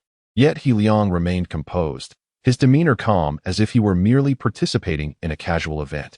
This was not due to a lack of seriousness. Rather, it stemmed from his unwavering confidence. Zhang Wu occupied the third lane and, with a sidelong glance at He Liang behind him, thought to himself, "Finally, I've encountered you. I shall ensnare you in my trap." Ensnaring was a term laden with shame, particularly for these ambitious students. Simultaneously, he felt a surge of excitement. Sujiang University. Vice Principal Zhang Hui had discreetly informed him that the esteemed athletics instructor Zhong Bin was present. The vice principal urged him to perform at his best and achieve an outstanding time, as this could lead to the coveted special recruitment at Sujiang University. Although Zhang Wu excelled in sports, he was acutely aware of the multitude of talented athletes nationwide. Prestigious institutions like Sujiang University attracted exceptional talents. And while he had never dared to dream of such an opportunity, this time, it felt within reach. What of the academic achievers? Once I secure my position at Sujiang University, I shall be their equal. As he thought of He Liang, his spirits soared with delight and pride. To surpass He Liang and earn the special recruitment qualification at Sujiang University. Today was indeed a fortuitous day. Zhang Wu was on the cusp of reaching the pinnacle of his life. Meanwhile, He Liang also wore a smile, albeit one tinged with an unusual intensity. This time, I shall hold nothing back. The finals awaited. If Zhang Wu sought to elevate his own status at his expense, he would gladly indulge him in this game. Positions, everyone. The call rang out, and the 7 athletes tensed their muscles, ready to sprint. Go, big brother. Lin Wudi shouted from the sidelines like a loudspeaker. He Liang, you can do it. Wang Yuning, her cheeks flushed, summoned her courage to cheer with all her might. In a synchronized fashion, a chorus of voices erupted from the crowd. Zhang Wu, go, go, go. Zhang Wu, speed up. Amidst the cacophony of encouragement, the whistle blew. The 1,000-meter final had officially begun. Zhang Wu, his physique solid and muscular, attracted the attention of numerous female students. With determination gleaming in his eyes, he surged forward.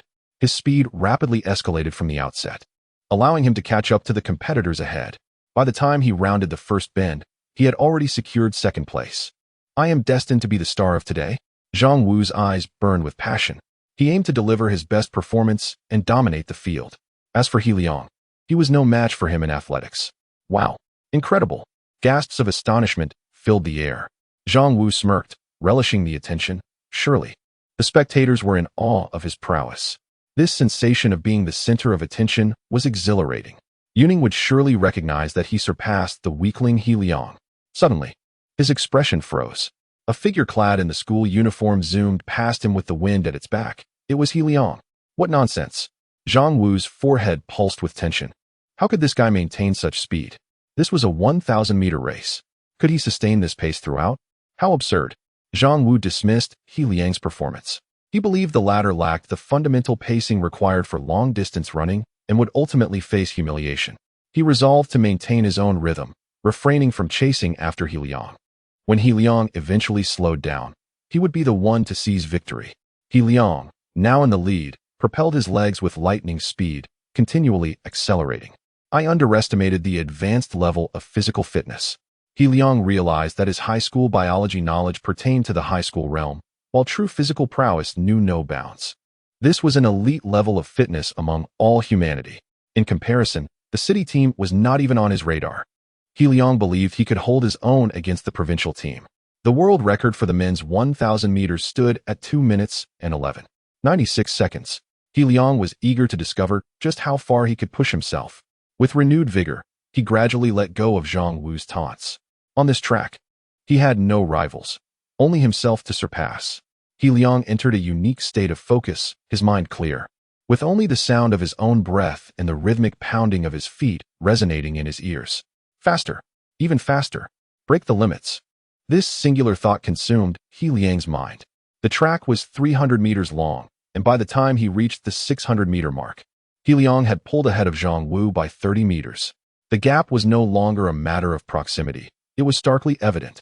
Behind him, Zhang Wu's eyes widened in disbelief, his teeth clenched, veins bulging in his neck, and shock painted across his face. What on earth? Why isn't he slowing down? Zhang Wu's breathing became erratic as he too attempted to accelerate. In the final lap, I must surpass you. I, Zhang Wu, cannot afford to lose. He fought to close the distance, pushing his speed higher. 30 meters, 20 meters, 10 meters. Closer, closer. Zhang Wu sensed that the opportunity to overtake was within reach. Only 300 meters left. He Liang felt the sweat dripping from his forehead, his legs beginning to ache from the lactic acid buildup. Yet, he knew he had not yet reached his limits. His eyes sparkled with intensity. It's time for the final lap. Let us sprint. In the next instant, his strides quickened, almost overlapping. The speed surged. Chapter 57. The excited Zhong Bin. The final lap. The last 300 meters. Zhang Wu intended to sprint and surpass He Liang. However, He Liang's acceleration caught him completely off guard. His expression was filled with astonishment, his face a portrait of disbelief. He Liang's figure was visibly distancing itself at an alarming rate. He still had energy to spare. What nonsense! Zhang Wu was not hesitating to sprint. He was already giving it his all. Yet, it was evident that He Liang's burst of speed was swifter and more ferocious. He desperately pursued that elusive figure, hoping to stage a comeback, but as time slipped away, despair settled in his heart. He Liang was simply too fast. He could not catch up. The distance between them shrank from 10 meters to 30, then 50 meters. This gap continued to widen. At that moment, He Liang had even lapped two competitors. Outside the track, the crowd erupted in excitement. Spectators were left dumbfounded, their mouths agape as if they could fit 2 duck eggs inside. Who am I? Where am I? What am I doing? In an instant, their thoughts became stagnant. He Liang in first place? He had opened up nearly half a straightaway on Zhang Wu. He had lapped 2 others who were also in the finals. It was almost unbelievable. How could this be possible? Zhang Wu possessed strength that rivaled that of an average city team. Why was he now being dominated by He Liang? Go, He Liang! Wang Yuning's cheeks flushed, her admiration for He Liang reaching its zenith. In her eyes, He Liang was the epitome of a princely figure, utterly exceptional. Lin Wudi stood nearby, his hand resting on the scabbard of his sword, grinning mischievously. Basic skills, don't be careless. Not far away, Guilin, dejected, watched the scene unfold in the stadium, slipping into deep silence. Finally, he looked up abruptly and cursed at the sky. Damn it, He Liang. How dare you play me? He Liang's final acceleration during the previous 1,000 meters had clearly been a mockery of him. If He Liang had unleashed such power from the start, what was the point of running at all? It turned out, the fool was me. In the leadership area, the officials were visibly moved. Most had heard of Zhang Wu's name, but now he was being distanced by someone else. It was simply inconceivable. Zhong Bin could hardly contain himself, rising to his feet as he watched He Liang sprinting with all his might. His voice tinged with excitement. Is this truly a high school student who has not undergone specialized training? To him, He Liang's running technique appeared clumsy and immature. Yet, his physical prowess was akin to that of a monster. It was astounding. He Liang's stride was not particularly long, a clear disadvantage compared to elite athletes. But the frequency of his leg movements was extraordinarily impressive, compensating for that shortcoming. From the moment the whistle blew, Zhong Bin had started the timer. He initially intended to observe Zhang Wu's performance, but now he had encountered a true prodigy. Although He Liang was still running and had not yet completed the course, the time displayed on the timer allowed Zhong Bin to estimate He Liang's remarkable performance. Zhong Lin was left dumbfounded, his mouth twitching as he muttered to himself.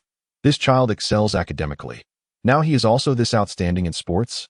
Zhong Bin clenched his fists, his eyes sparkling with determination. No, this is no longer a matter of being good or not. He is a genuine sports genius. If he were to participate in the guaranteed admission program for Suzhou University, he would undoubtedly succeed. In truth, Qualifying for the special athletics admissions test at Soojeong University was no simple feat. There were eligibility requirements. One had to at least place in the top 3 of the provincial high school championships or achieve some other prestigious results to qualify for guaranteed admission. Zhong Bin had initially considered facilitating a path for Zhang Wu, as he had not achieved such high-level results. But upon witnessing He Liang, his attention had completely shifted. In his eyes, Zhang Wu was merely a potential talent, while He Liang was an unrefined gem of extraordinary quality. Zhong Lin swallowed hard. He was not from the sports education field and was somewhat unclear about the criteria for success in this domain. He couldn't help but exclaim, "But He Liang wants to take the college entrance examination." He even voluntarily gave up his qualification for the biology competition. Zhong Bin replied firmly, "This kind of sports genius, once trained, can absolutely shine at the national championships. I must find a way to get him into Soojeong University's sports program. Any conditions are negotiable." In the stadium, He Liang was the center of attention. He overshadowed everyone, including Zhang Wu, the record holder of the school. He was now the king of the track, an undisputed champion. "Go, He Liang! He Liang, sprint!" The sound of countless girls cheering and shouting for He Liang filled the air. With his handsome features and status as the strongest academic achiever in the school, now excelling in sports, he was simply perfect, all-encompassing. At this moment, He Liang had become the idol of all the girls in the school. Hormones surged, creating a sensation of infatuation. The noise around him grew increasingly boisterous, akin to boiling water, with countless voices calling his name. Yet, He Liang remained focused, his eyes clear and undistracted by the outside world. He was in peak condition, his heart calm as still water, yet his entire being surged with vitality, as if unleashing the potential of every single cell, propelling him forward with relentless determination. Rational yet passionate. Almost there. As He Liang approached the finish line, he summoned all his strength and unleashed a second burst of speed. At this moment, he had lapped the 4th competitor. Finally, he crossed the finish line. The judges were exhilarated. This record would likely remain unbroken at Qingda High School for years to come. Nearly 10 seconds later, Zhang Wu reached the finish line. He Liang jogged back to the grass, sweat pouring from his forehead onto the ground, his breathing uneven. He had held nothing back this time. It was a true test of self, a complete exertion of his capabilities. His legs ached, but He Liang felt an overwhelming sense of exhilaration. Lin Wudi approached, holding a white towel, and handed it to He Liang. "Boss, wipe off." He Liang glanced at him, surprised that this guy had such a considerate side. "Thanks." He didn't refuse, accepting the towel to wipe the sweat from his forehead. Not far away, a throng of students gathered around, most of them girls, their eyes sparkling as they gazed at the legendary student. He Liang handed the white towel back to Lin Wudi, wanting to take a sip of water. In that instant, the gazes of numerous schoolgirls shifted to Lin Wudi, their eyes filled with envy. Why was this guy the one giving He Liang a towel? Many girls' attention immediately focused on the towel. Lin Wudi felt a chill run down his spine, sensing the tension in the air, so much hostility. Without hesitation, he tossed the towel to Wang Yuning. "Could you hold this for me?" "Thank you." After Wang Yuning took the towel, the envious gazes of the girls followed her, filled with jealousy and admiration. Wang Yuning was momentarily stunned, then blushed, instinctively wanting to return the towel to Lin Wudi. But halfway through the motion, she found herself unable to let it go. It seemed she was somewhat reluctant to give the towel to anyone else. Meanwhile, the others had all completed their races. It was time to announce the results of the 1,000-meter finals. Chapter 58. Carrying you is a different matter. The referee's hand trembled as he gazed at the timer, his throat convulsing slightly, before he excitedly announced the results of the 1,000-meter final. First place, He Liang, with a time of 2 minutes and 32.46 seconds. Second place, Zhang Wu, at 2 minutes and 44.99 seconds. The other competitors were hardly acknowledged by the onlookers. 2 minutes and 32.46 seconds. Upon hearing this astonishing time, gasps of disbelief filled the air. It was simply too extraordinary and terrifying. How many can run 2 minutes and 32.46 seconds? For a high school student to finish within 3 minutes is already a rare feat. With such a time, it is unlikely anyone from Qingda High School will ever break this record in the future. Zhong Bin's eyes sparkled with excitement, joy illuminating his face. This child is undoubtedly worth nurturing. He will come to Soojeong University, and I shall personally mentor him. The world record stands at 2 minutes and 11.96 seconds, leaving He Liang a mere 20 seconds shy. It is crucial to remember that Liang is still just a high school student. In a few years, as his body fully matures and he acquires specialized athletic techniques, it is entirely possible for him to break through to a time under 2 minutes and 20 seconds. The announcement sent the crowd into a frenzy. While their thoughts varied, each pair of eyes brimmed with shock. A prodigy had arisen. This was the sentiment shared by all, leaving some to glance at Zhang Wu, unsure of what to say. Zhang Wu had truly shot himself in the foot. Pale and expressionless, Zhang Wu sat despondently on the grass, even neglecting to cool down after his run. How could I possibly lose to Liang? The person he looked down upon had utterly crushed him with an overwhelming advantage. He simply could not accept this reality. 2 minutes and 32 seconds? He repeated the time in disbelief. The higher one's level, the more one understands the cost of each second gained. It demands professional athletic training, excellent physical condition, and relentless training day in and day out. Yet, this ordinary high school student outpaced him by 11 seconds. What a joke. The blow to his confidence left him feeling cold inside. His friend approached, offering quiet consolation. Zhang Wu, your strengths lie in endurance and stamina. You still have the 400 meters and the 200 meters ahead. In those events, you will surely surpass Liang. Don't be disheartened. Zhang Wu's eyes began to brighten, akin to a drowning man grasping at a lifeline. You're right. I absolutely will not lose. His expression twisted into a fierce snarl. Surrounded by the cheers and shouts for Liang, his resolve only strengthened. I will win for sure. He could not believe that Liang had any stamina left. After all, Liang was merely an average student, not a dedicated athlete like them. How fit could he possibly be? The 1,000 meters must be his limit. With a sullen expression, Zhang Wu rose to begin his warm-up. He would not lose again. 40 minutes later, the noise of the track resumed. Zhongbin paused, slightly taken aback by the familiar figures on the track, glancing at Zhonglin in confusion. Zhonglin recalled something.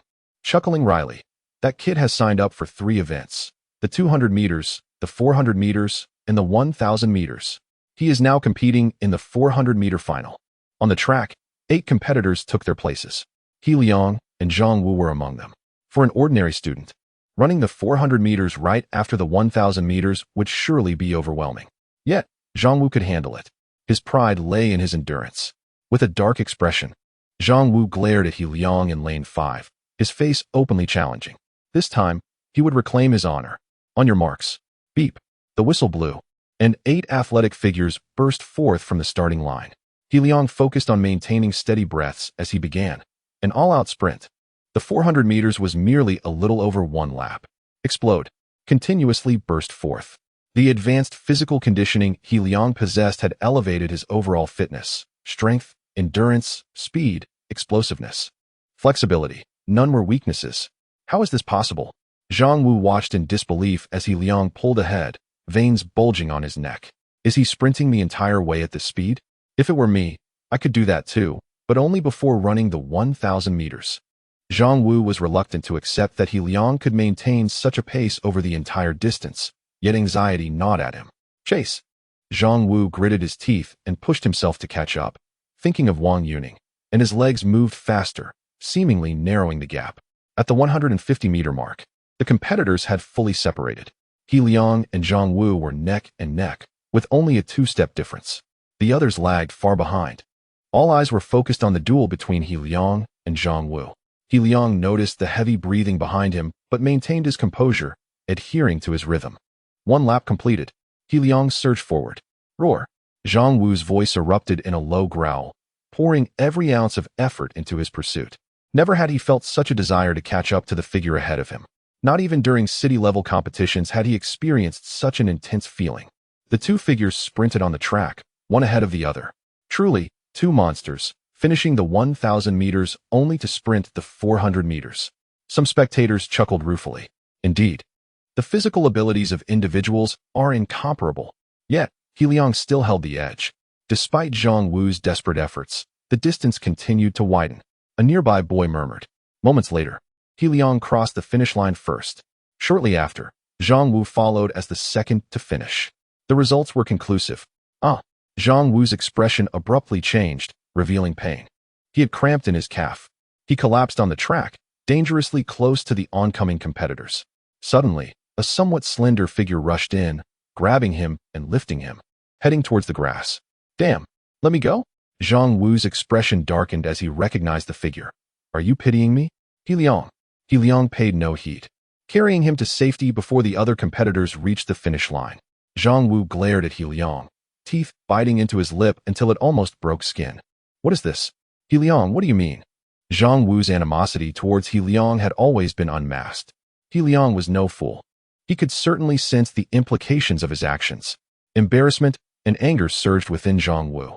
He Liang glanced at him, calmly stating, your disdain for me is your affair. My carrying you is an entirely different matter. This is not pity. It is merely a sign of respect for a rival.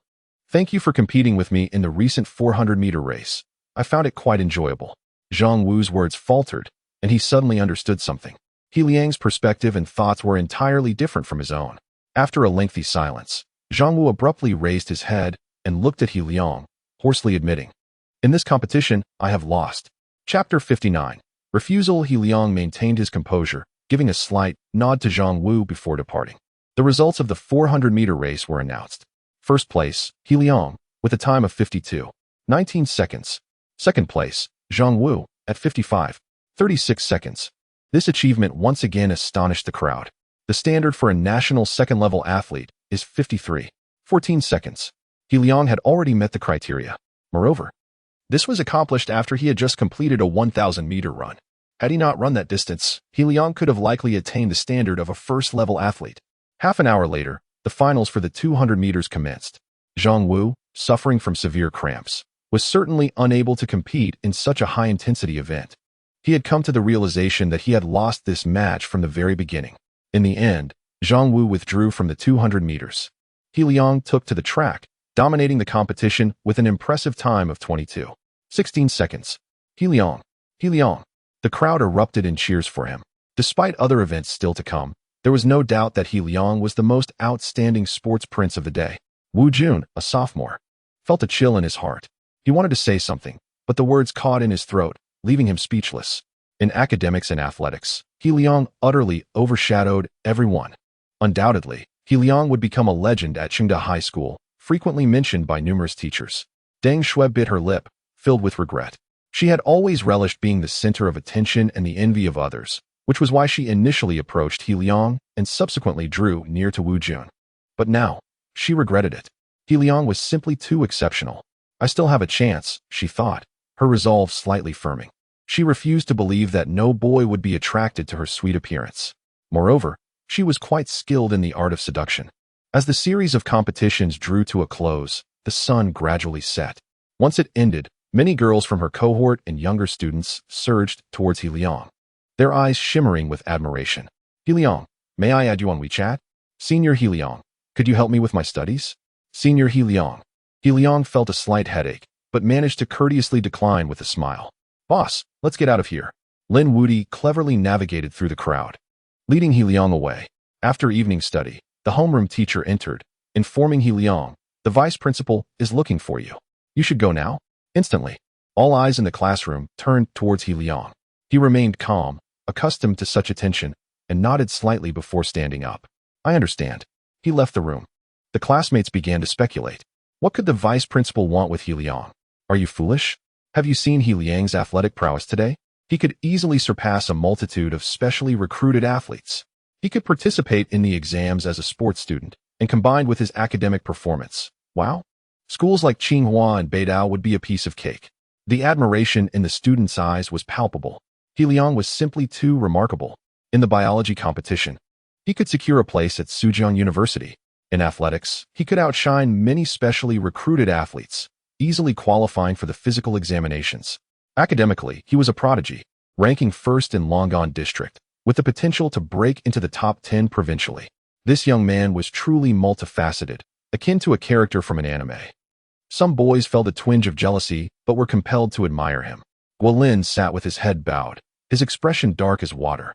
Ever since He Liang's resurgence, his mood had grown increasingly bleak. As He Liang departed, he rose and approached Zhang Wu. He whispered, Zhang Wu, are you truly content to be surpassed by He Liang? Why not collaborate with me? Zhang Wu lifted his head, exuding an icy aura that made Guolin instinctively retreat a few steps. Zhang Wu scoffed, casting a disdainful glance at Guolin. Get lost. Collaborate. To deal with He Liang? This time, I lost, and that's it. I have no desire for such petty schemes. Guo Lin's lips twitched, but he dared not curse at Zhang Wu. Zhang Wu was solidly built and had a volatile temper. He was not someone to provoke lightly. He Liang arrived at Vice Principal Zhang Hui's office, where 3 individuals awaited him: Zhang Hui, Zhong Lin, and Zhong Bin. Upon entering, He Liang felt the intense gaze of the robust middle-aged man, as if he were being scrutinized for consumption. The vice principal smiled warmly at He Liang, saying, "He Liang, this is teacher Zhong Bin from Sujiang University. He is part of our provincial athletics team and has some renown at Sujiang University." He Liang raised an eyebrow, sensing the underlying intent. Zhong Lin nodded with a smile. "This is also my brother." He Liang's expression shifted in surprise. Zhong Bin stepped forward, his gaze ablaze with enthusiasm as he boomed, "He Liang, would you be interested in participating in our special recruitment examination at Sujiang University?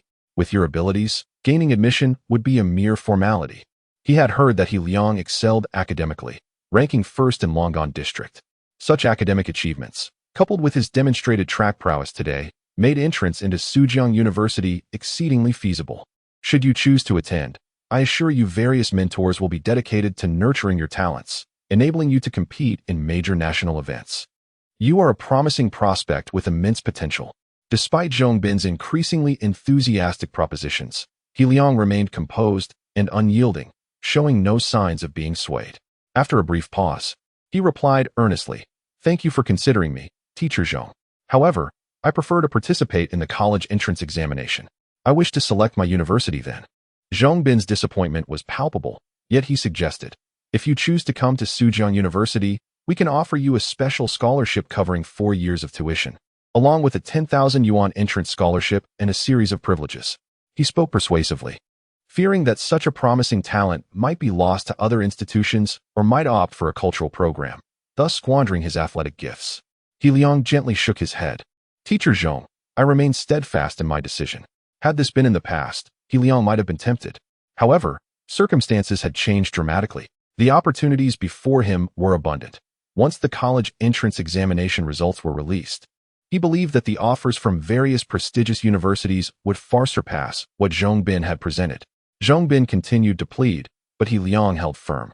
Ultimately, with a sigh, Zhong Bin refrained from pressuring him further, but exchanged contact information, indicating that He Liang could reach out should he change his mind. He subtly hinted at being willing to provide some leeway for He Liang. "Thank you, Teacher Zhong." He Liang expressed his gratitude with a smile. Afterward, he exited the vice principal's office. "What a pity," Zhong Bin murmured with a slight sigh.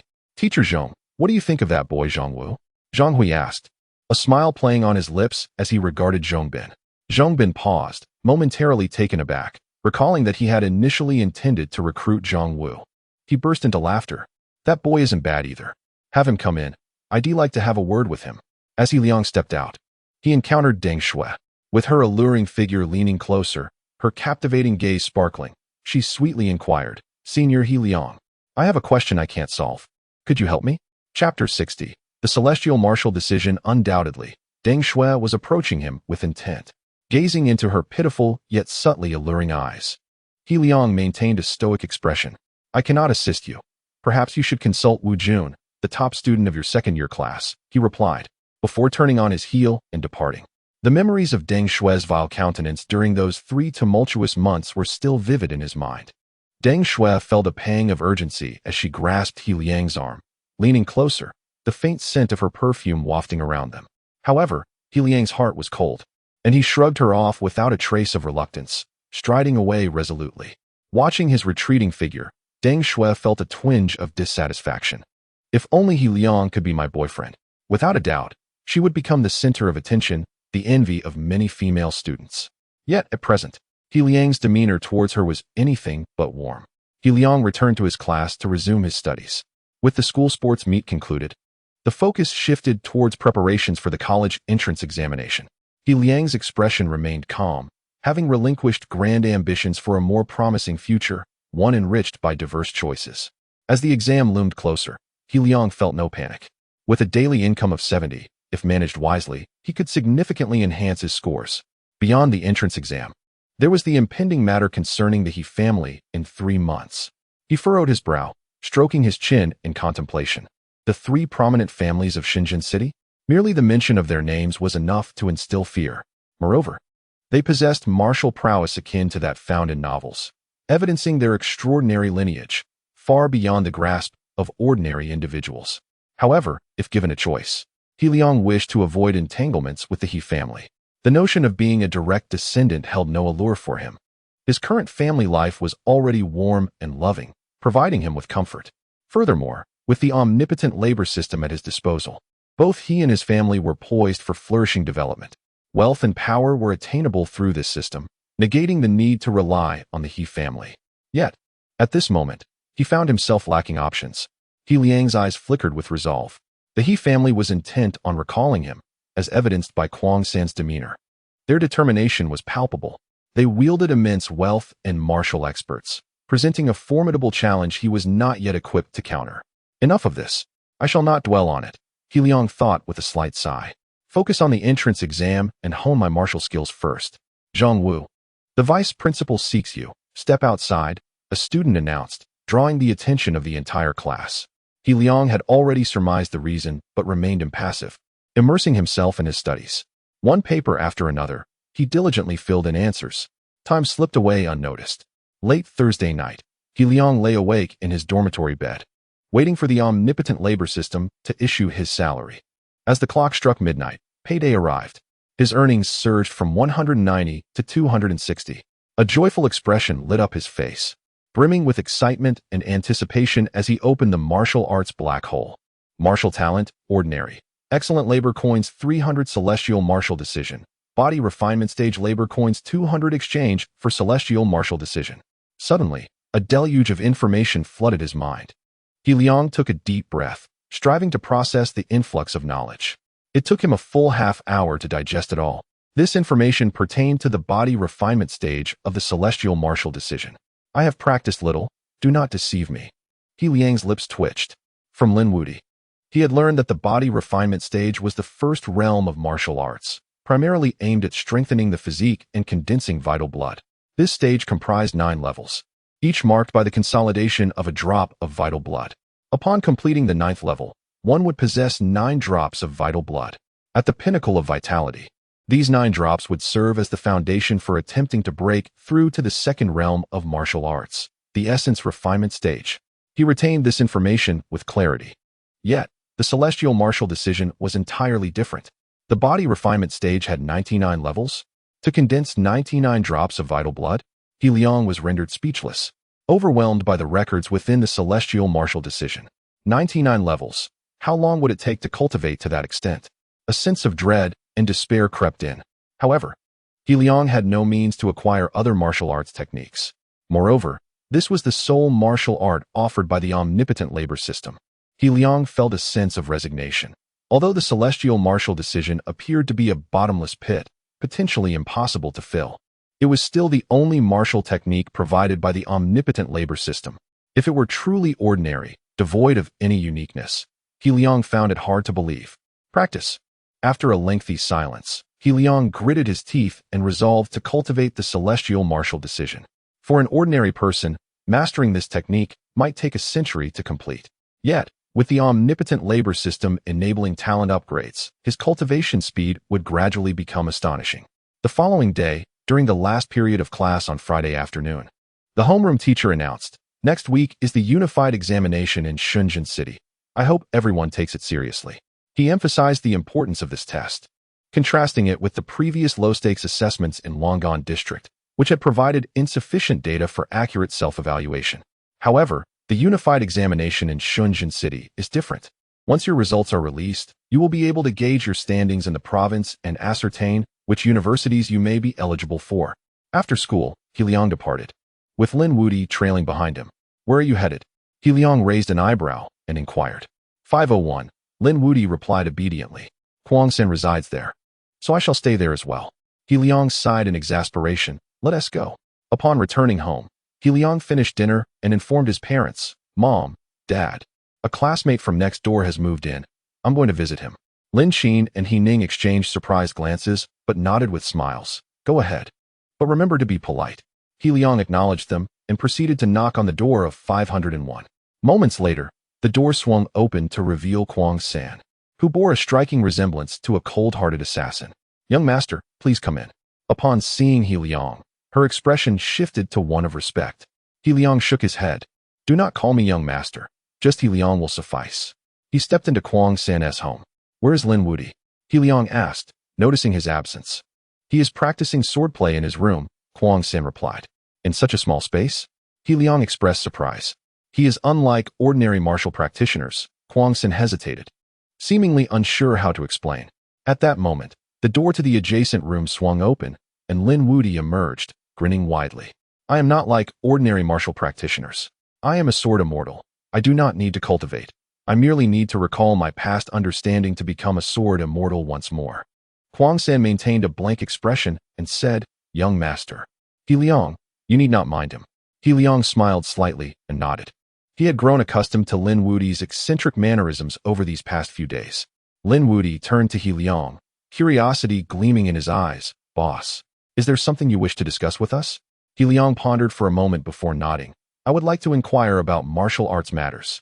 Chapter 61. The approaching unified examination of Deep Truth City. After much contemplation, He Liang ultimately resolved to gain a thorough understanding of the martial body.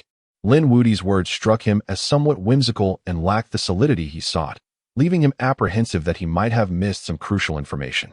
Thus, he approached Kwang San for answers. Martial body. Kwang San's expression momentarily faltered before he nodded, understanding He Liang's curiosity. It was only natural for an ordinary person to feel a sense of longing and anticipation upon encountering such extraordinary powers typically found in novels. "He Liang, what would you like to know?" Kwang San inquired. With clear eyes, He Liang responded earnestly, "Everything." Lin Wudi scoffed from the side. After a moment of contemplation, Kwang San began to explain. The martial body has three initial realms: body tempering, essence refining, and harmonization. The latter two realms may seem distant for you. So let me elaborate on the body tempering realm. It consists of 9 levels, each requiring the condensation of a drop of essence blood. Achieving perfection in all 9 levels allows one to advance to essence refining. This is common knowledge. Generally speaking, for those of average talent and standard techniques, reaching the first 5 levels of body tempering may take approximately 10 years, while the remaining 4 levels require an additional 15 years. Upon hearing this, He Liang felt a jolt in his heart. Ordinary individuals need 25 years just to reach the pinnacle of body tempering. Kwang San paused before continuing. That is under normal circumstances of diligent practice. Unforeseen events may further slow down the process. However, Lin Wudi interjected with a chuckle, "Boss, I ascended from the first level to the pinnacle of body tempering in just 4 years." Kwang San's eyes twitched at Lin Wudi's boastful claim, realizing there was no reasoning with this peculiar character. Indeed, Lin Wudi possessed the finest martial body talent among their peers, having been personally bestowed the title of Shadow by the Elder. Yet, He Liang remained despondent. Regardless of whether it was 25 years or 4 years, both seemed burdensome. He had to cultivate through 99 levels, 11 times that of others. Would he truly attain the pinnacle of body tempering in his lifetime? A chill ran down his spine. Suddenly, he had a thought and turned to Kwang San. What factors influence the speed of cultivation? Kwang San pondered briefly before answering. There are mainly 3: martial body talent, martial body techniques, and rare materials. He Liang nodded thoughtfully. There is not much to discuss regarding martial body talent.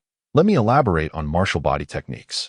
Martial body techniques do not have specific ranks, but different techniques possess varying limits, powers, and characteristics. Kwang San paused before adding, for instance, I know of a technique called the Huan Yuan Gong, which allows for a cultivation speed more than double that of others. However, practitioners of this technique tend to be weaker and may lose hope of advancing to essence refining. There is also a technique called Zhou Tian Gong, created by an unknown genius, which requires the condensation of 36 drops of essence blood to reach its peak. Although the power attained is formidable, the energy expenditure is exorbitant. It seems no one has ever achieved the pinnacle of body tempering through this method. Lin Wudi scoffed. Who in their right mind would practice such a technique? With that time, one could probably reach the mid-tier of essence refining. He suddenly felt a pair of sharp, unkind eyes upon him, causing him to silence. He Liang felt a pang of discomfort, wishing to tell Lin Wudi, stop mocking. Just stop. What about the rare materials? He swiftly shifted the topic. Kwang San explained. Rare materials are unique substances that, if used properly, can expedite cultivation. However, these items are costly and difficult to obtain. Liang sighed internally, feeling the arduous nature of the path of the martial body. After hesitating, he inquired further, what was the strength of the person who attempted to assassinate me last time? Huang Sen recalled and raised 3 fingers. They were at the 3rd level of body tempering. Cultivating a martial body expert is quite challenging. And what about you? Liang asked, looking at him. Pinnacle of essence refining, Huang Sen replied candidly. Lin Wudi shot a glance at Huang San. If I were to remove the first headband, I would be you. Huang San snorted dismissively, ignoring Lin Wudi's boast. They had long grown accustomed to his inexplicably arrogant remarks. Liang continued to inquire about various aspects of the martial body, and Huang San answered each question without reservation. What faction did the assailant belong to? Have you found out? Liang asked abruptly. The thought of the previous assassination attempt still haunted him. As a high school student, the sudden threat to his life was terrifying and fresh in his memory. After a moment of hesitation, Huang San finally revealed. We discovered that it was someone from your own family. He reassured Liang, young master, you need not worry. The elder has issued warnings to all factions. They will not dare to act recklessly for the time being. Once the elder fully recovers, we will settle all scores. Lin Wudi chuckled coldly. Ascent that the one named Yin Balian. Huang San shot Lin Wudi a frosty glance, prompting him to fall silent. Yin Balian. Liang silently committed this name to memory. He had already resolved that once he attained sufficient martial body prowess, he would seek retribution. He could tell that Huang San did not wish to disclose more about Yin Balian at the moment, so he refrained from pressing further. After exchanging a few more words, Liang took his leave. Time flew by, and soon it was the following Wednesday. The 2-day unified examination of Deep Truth City had commenced. The exam still excluded English listening comprehension, with a total score of 720. Seated at his desk, Liang double-checked his answering tools twice, feeling assured before silently reflecting. Open the study zone. Level, Beginner, Intermediate, Advanced, Ultimate High School Mathematics, Advanced. Ultimate costs 500 work coins High School Language, Intermediate. Advanced costs 200 work coins High School English, Intermediate. Advanced costs 200 work coins High School Physics, Advanced. Ultimate costs 500 work coins High School Chemistry, Intermediate. Advanced costs 200 work coins High School Biology, Advanced. Ultimate costs 500 work coins Appraisal, Intermediate. Advanced costs 2,000 work coins as before. Nothing had changed. In truth, if Liang had accumulated work coins since last Friday, he would have around 410 points now. However, he had spent 300 to exchange for martial body talent. He transformed his ordinary martial body talent into exceptional talent. Consequently, he now had only 110 work coins left. Nonetheless, given his current level, it was sufficient to tackle the unified examination of Deep Truth City. Chapter 62. The Scholar. Qin Zhe. As the examination had yet to commence, the students were engaged in hushed conversations, discussing various topics.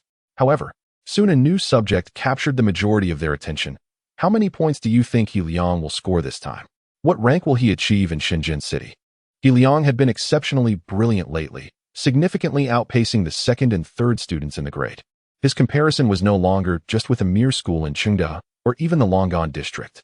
While Liang's excellence stirred feelings of complexity and envy among them, they also harbored hopes that he would achieve an astonishing score, overshadowing many academic elites and prodigies from Shenzhen City's prestigious institutions. I believe that as long as Liang performs normally, he can certainly secure a spot in the top 3 of Shenzhen City, a boy thoughtfully asserted. Next to him, another rolled his eyes and casually remarked, that's obvious. As long as Liang maintains the standard he demonstrated in the last Longan District Unified Examination, scoring around 680 or 90 points, the top 3 is undoubtedly within reach. Achieving first place is even a possibility. That previous score was indeed formidable. Guolin's expression darkened, followed by a cold smirk. First? That's sheer fantasy. The attention of the crowd instantly shifted towards him. Yet, they were well aware of the animosity between Guolin and Liang, dismissing it as mere bluster. Guolin cast a chilling glance over the assembled students and calmly stated, I am not speaking lightly. My cousin studies at the first high school in Shenzhen City. The classmates' gazes sharpened with curiosity as they turned to Guolin. The first high school in Shenzhen City, as its name implies, holds the top ranking. With superior educational resources, An abundance of academic elites and prodigies emerged from its ranks, consistently dominating the college entrance examinations in Shenzhen City. Located in Luofu District, it was rumored that last year, the school even secured second place in the entire province. Furthermore, the recent grand plan saw the first high school in Shenzhen City sweeping the top 3 spots for guaranteed admissions in Luofu District. So what? A girl huffed, unable to tolerate Guolin's derisive remarks about He Liang, who had become an idol at school. Guolin's expression soured, but he continued to explain, "This year, the first high school in Shenzhen City has produced a prodigy. I've heard he shattered numerous examination records, holding first place for 3 consecutive years without a single drop." The class was momentarily stunned, collectively inhaling sharply. In a school teeming with monstrous talents like the first high school in Shenzhen City, not once had someone else claimed second place. This seemed rather exaggerated, didn't it? Guolin, noticing their shock, felt a swell of satisfaction. He discreetly glanced at He Liang from a distance, relishing the moment. This is no joke, as far as I know. The teachers at the first high school in Shenzhen City hold him in very high regard. They say that as long as he performs normally, securing a spot in the top 3 of the college entrance exam is a certainty. Such an assessment was indeed alarming. To suggest that a top 3 finish could be so easily claimed, though the veracity of his words remained uncertain. The mere circulation of such information highlighted the formidable nature of the prodigy from the first high school in Shenzhen City. "What is his name?" someone asked, swallowing hard. Unable to contain their curiosity, Guolin replied coolly, "Qinjia." Suddenly, a boy recalled something and exclaimed, "Is it him?" The class turned to him in surprise. The boy forced a smile before explaining, "You all know I transferred here from Jiangsu province, right?" The class nodded, puzzled by his remark. "At my previous school, Hongqing First High School in Jiangsu province, Qinjia was the most outstanding scholar. Throughout his 3 years in junior high, Qinjia had secured first place in all subjects. During one unified examination, he topped the rankings among 8 key high schools." The class was once again astounded. Jiangsu province was well known, notorious for its exceptionally gifted students and notoriously difficult examinations, a prominent educational stronghold. The realization that the scholarly prodigy, Qinjia, hailed from that region and was renowned there was terrifying, absolutely terrifying.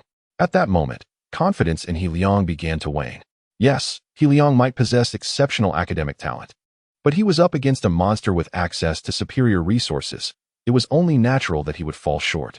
Someone sighed softly, as if to console themselves. Guolin felt increasingly comfortable. While he might not surpass He Liang, could He Liang really compete with Qinjia? At that moment, he felt a renewed sense of confidence. After all, He Liang was merely remarkable within this small sphere when faced with the likes of Qinjia. His prowess might not hold much weight at all. He Liang, naturally, took note of Guolin's gaze and the surrounding discussions. However, he remained remarkably composed. Scholar? Prodigy? Such narrow-mindedness. He Liang had long since transcended these labels. The experiences he had encountered during his time among the 3 prominent families in Shenzhen City and various captivating events had afforded him a qualitative leap in perspective. His future trajectory was now distinctly separate from that of an ordinary high school student. His stage encompassed far more than mere academics. Of course, he believed he would not fall short in his studies either. A slight smile graced He Liang's lips, and his eyes sparkled with a profound confidence. Ding ding, ding ding.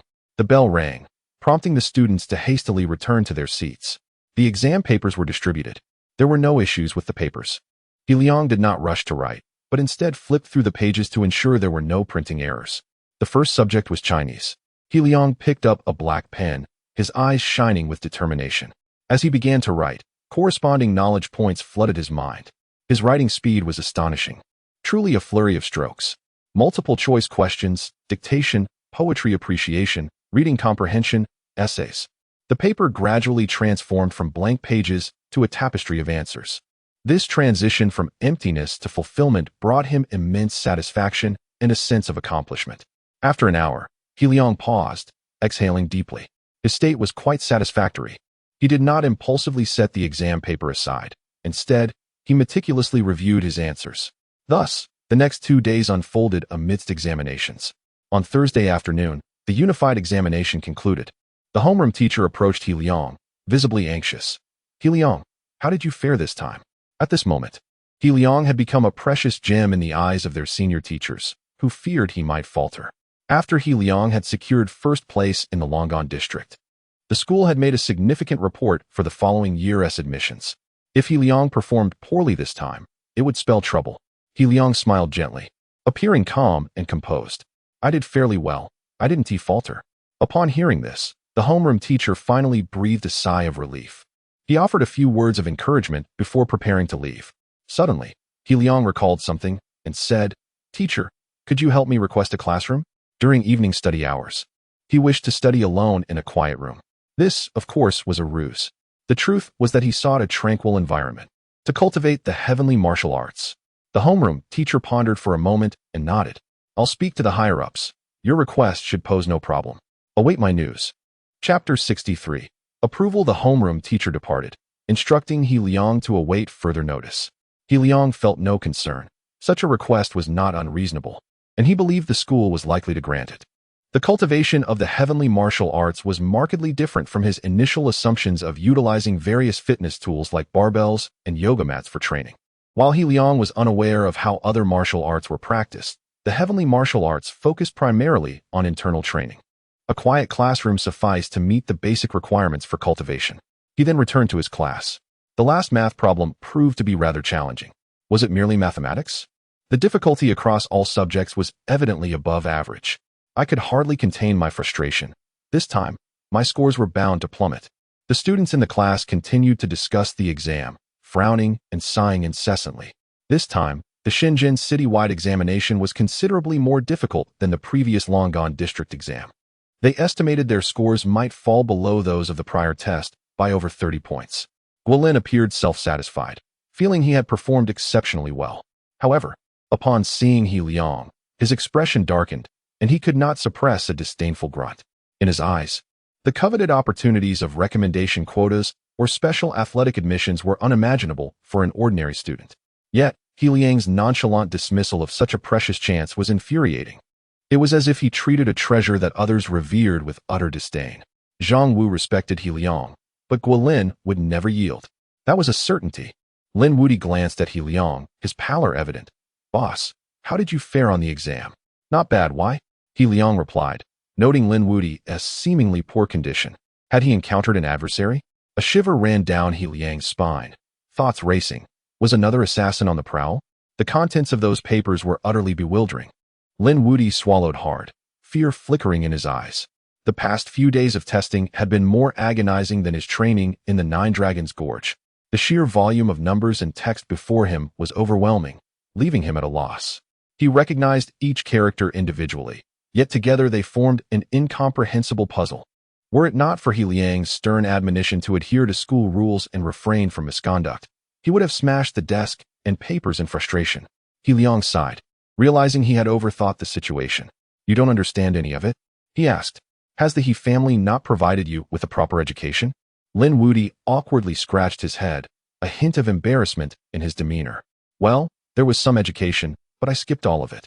The He family had even established a sort of private academy, staffed with top-tier teachers. However, Lin Wudi disliked the oppressive atmosphere and fled. Initially, someone had overseen him, but upon demonstrating remarkable aptitude for both martial and academic pursuits, the elder had reluctantly allowed him to roam free. Lin Wudi mused, learning those things is pointless. My sword is all I need. He Liang rubbed his forehead and replied, if there's anything you don't understand, feel free to ask me. Lin Wudi chuckled, boss. If you ever find yourself in a tough spot, just call me. I'll handle it. He Liang smiled faintly, choosing not to pursue the topic further. Lin Wudi felt He Liang underestimated him and retorted with a scoff, boss, don't be fooled by how formidable Kaiyuzen appears. If I were to remove the first headband, I'd cleave him with 5 strikes. He Liang shot him a sideways glance. Over the past few days, he had learned much about martial arts and understood the significant power gaps between levels that were not easily bridged. He casually inquired, what if you were to remove the second headband? Lin Wudi raised his head, a confident grin illuminating his face. I could slice through the harmony. He Liang was at a loss for words. Slice through the harmony? Such bravado was increasingly absurd. Lin Wudi was becoming less credible in his eyes. If I were to remove the third headband, I could conquer all martial arts. Lin Wudi seemed to be getting carried away, excitement radiating from him. He Liang countered. Then why not do it now? Lin Wudi's expression stiffened, as if doused with cold water, and he awkwardly chuckled. Well, my training isn't quite there yet. If I were to remove all 3 headbands, though I could conquer all martial arts, I'd likely perish myself. Stop. Let us end this topic here, He Liang interjected. Realizing the futility of the discussion, Wang Yuning approached He Liang, inquiring, He Liang, would you like to play badminton after the exam? No, you all go ahead. I'll review the test papers, He Liang politely declined. Wang Yuning nodded regretfully. All right then. She proceeded to the gymnasium, where her friends were beckoning her to play. After a moment's thought, she hesitantly told her friend, Yuting, I'm not playing anymore. I'll head back to review my mistakes. Zheng Yuting seemed to grasp her intentions and sighed softly. Yuting, you want to attend the same university as He Liang, don't you? He is bound to be among the top 3 in the national examination, unlike us. She was well aware of Wang Yuning's secret admiration for He Liang. Over the past days, she had witnessed Wang Yuning's diligent efforts. Yet, some individuals were akin to the moon in the sky, difficult to reach. Wang Yuning's academic performance was commendable, securely placing her within the top 7 of her grade. However, aiming for prestigious institutions like Tsinghua or Beida was a formidable challenge. Wang Yuning's expression dimmed slightly. Yet she resolutely stated, I'm going back, Yuting. Some things I don't wish to relinquish. Perhaps I may not reach them, but I must try. With that, Wang Yuning returned to the classroom to study. During the first evening self-study session, the homeroom teacher came to inform He Liang. The request has been approved. You have been assigned a dedicated study room. You may use it during morning and evening self-study sessions. Here is the key. The teacher handed He Liang a black key. Thank you, teacher. He Liang expressed his gratitude as he accepted it. Subsequently, he gathered his exercises and headed towards the classroom. His sudden departure drew the attention of several students, though none found it particularly strange, for it was He Liang. Upon exiting the classroom, he encountered Zhang Wu, who was just returning from the restroom. Zhang Wu halted, regarding He Liang with a cold expression. He Liang paused, squinting at Zhang Wu, unable to discern his thoughts. He Liang, I will be attending the athletic special recruitment at Suzhou University next week, Zhang Wu stated matter-of-factly, devoid of any ulterior motives. He Liang nodded slightly, contemplating before adding, congratulations. The two fell into silence, the atmosphere growing awkward and tense. Their relationship was peculiar. It was impossible to claim they were close. Yet, since the last track and field competition, their dynamic had shifted subtly. Suddenly, Zhang Wu asked, will you be applying to Suzhou University? His gaze fixated on He Liang, seemingly eager for a definitive answer. Hard to say, He Liang replied candidly. But Zhang Wu inhaled deeply, continuing, if we end up at the same university, I will challenge you again. Next time, I 1T lose. He suddenly broke into a grin. And I 1T give up on Yuning. You'd better be prepared. He Liang chuckled in response. This was the Zhang Wu he knew well. Chapter 64. The difficulties of cultivation. The two ceased their conversation, instinctively avoiding one another. He Liang arrived at the study room prepared for him at school. It was indeed a twist of fate. For this study room was the very classroom he had previously utilized as a backup for the biology competition.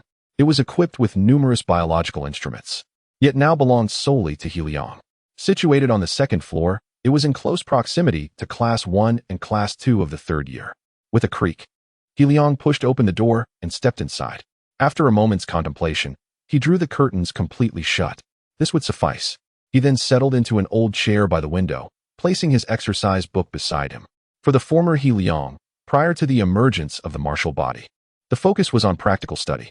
However, with the appearance of the martial body black hole, he naturally sought a more cost-effective method of growth. While work tokens could directly enhance learning, the celestial martial decision could not. There was no option for cultivation available for exchange. With anticipation, He Liang closed his eyes, contemplating the essence of the celestial martial decision. To cultivate the martial body, certain qualifications were essential. The most fundamental requirement was vitality. Some individuals are born robust and vigorous, possessing abundant vitality, making the cultivation of the martial body considerably easier for them. At this moment, He Liang grasped the meaning of the foundation laying for the martial body mentioned in the fourth task. Advanced physical fitness was barely sufficient to meet the cultivation criteria. Those like Kwang San and Lin Wudi, who exhibited extraordinary talent from a young age, were naturally selected by the He family. The martial body has its thresholds, and they are not low. The condensation of vital essence necessitates focusing one's intent at the brow, a process referred to in the technique as the pineal gland. He Liang concentrated intently, immersing his thoughts at the center of his brow. His expression grew grave, brows furrowed, as if deep in contemplation of significant matters. This sensation was unique. It was He Liang's first attempt at such a practice. Following the cultivation method of the celestial martial decision, he directed his consciousness downward from his brow to his lower abdomen. This process proved exceedingly arduous. While concentrating may seem simple, maintaining an undistracted mind is a formidable challenge. The moment his focus wavered, that peculiar sensation would instantly dissipate. Once, twice, 10 times, 100 times, he achieved not a single success. After an evening had passed, He Liang had made 357 attempts, yet none bore fruit. Furthermore, he felt mentally fatigued, as though he had expended a significant amount of energy. It was far more challenging than he had anticipated. He Liang's heart sank slightly.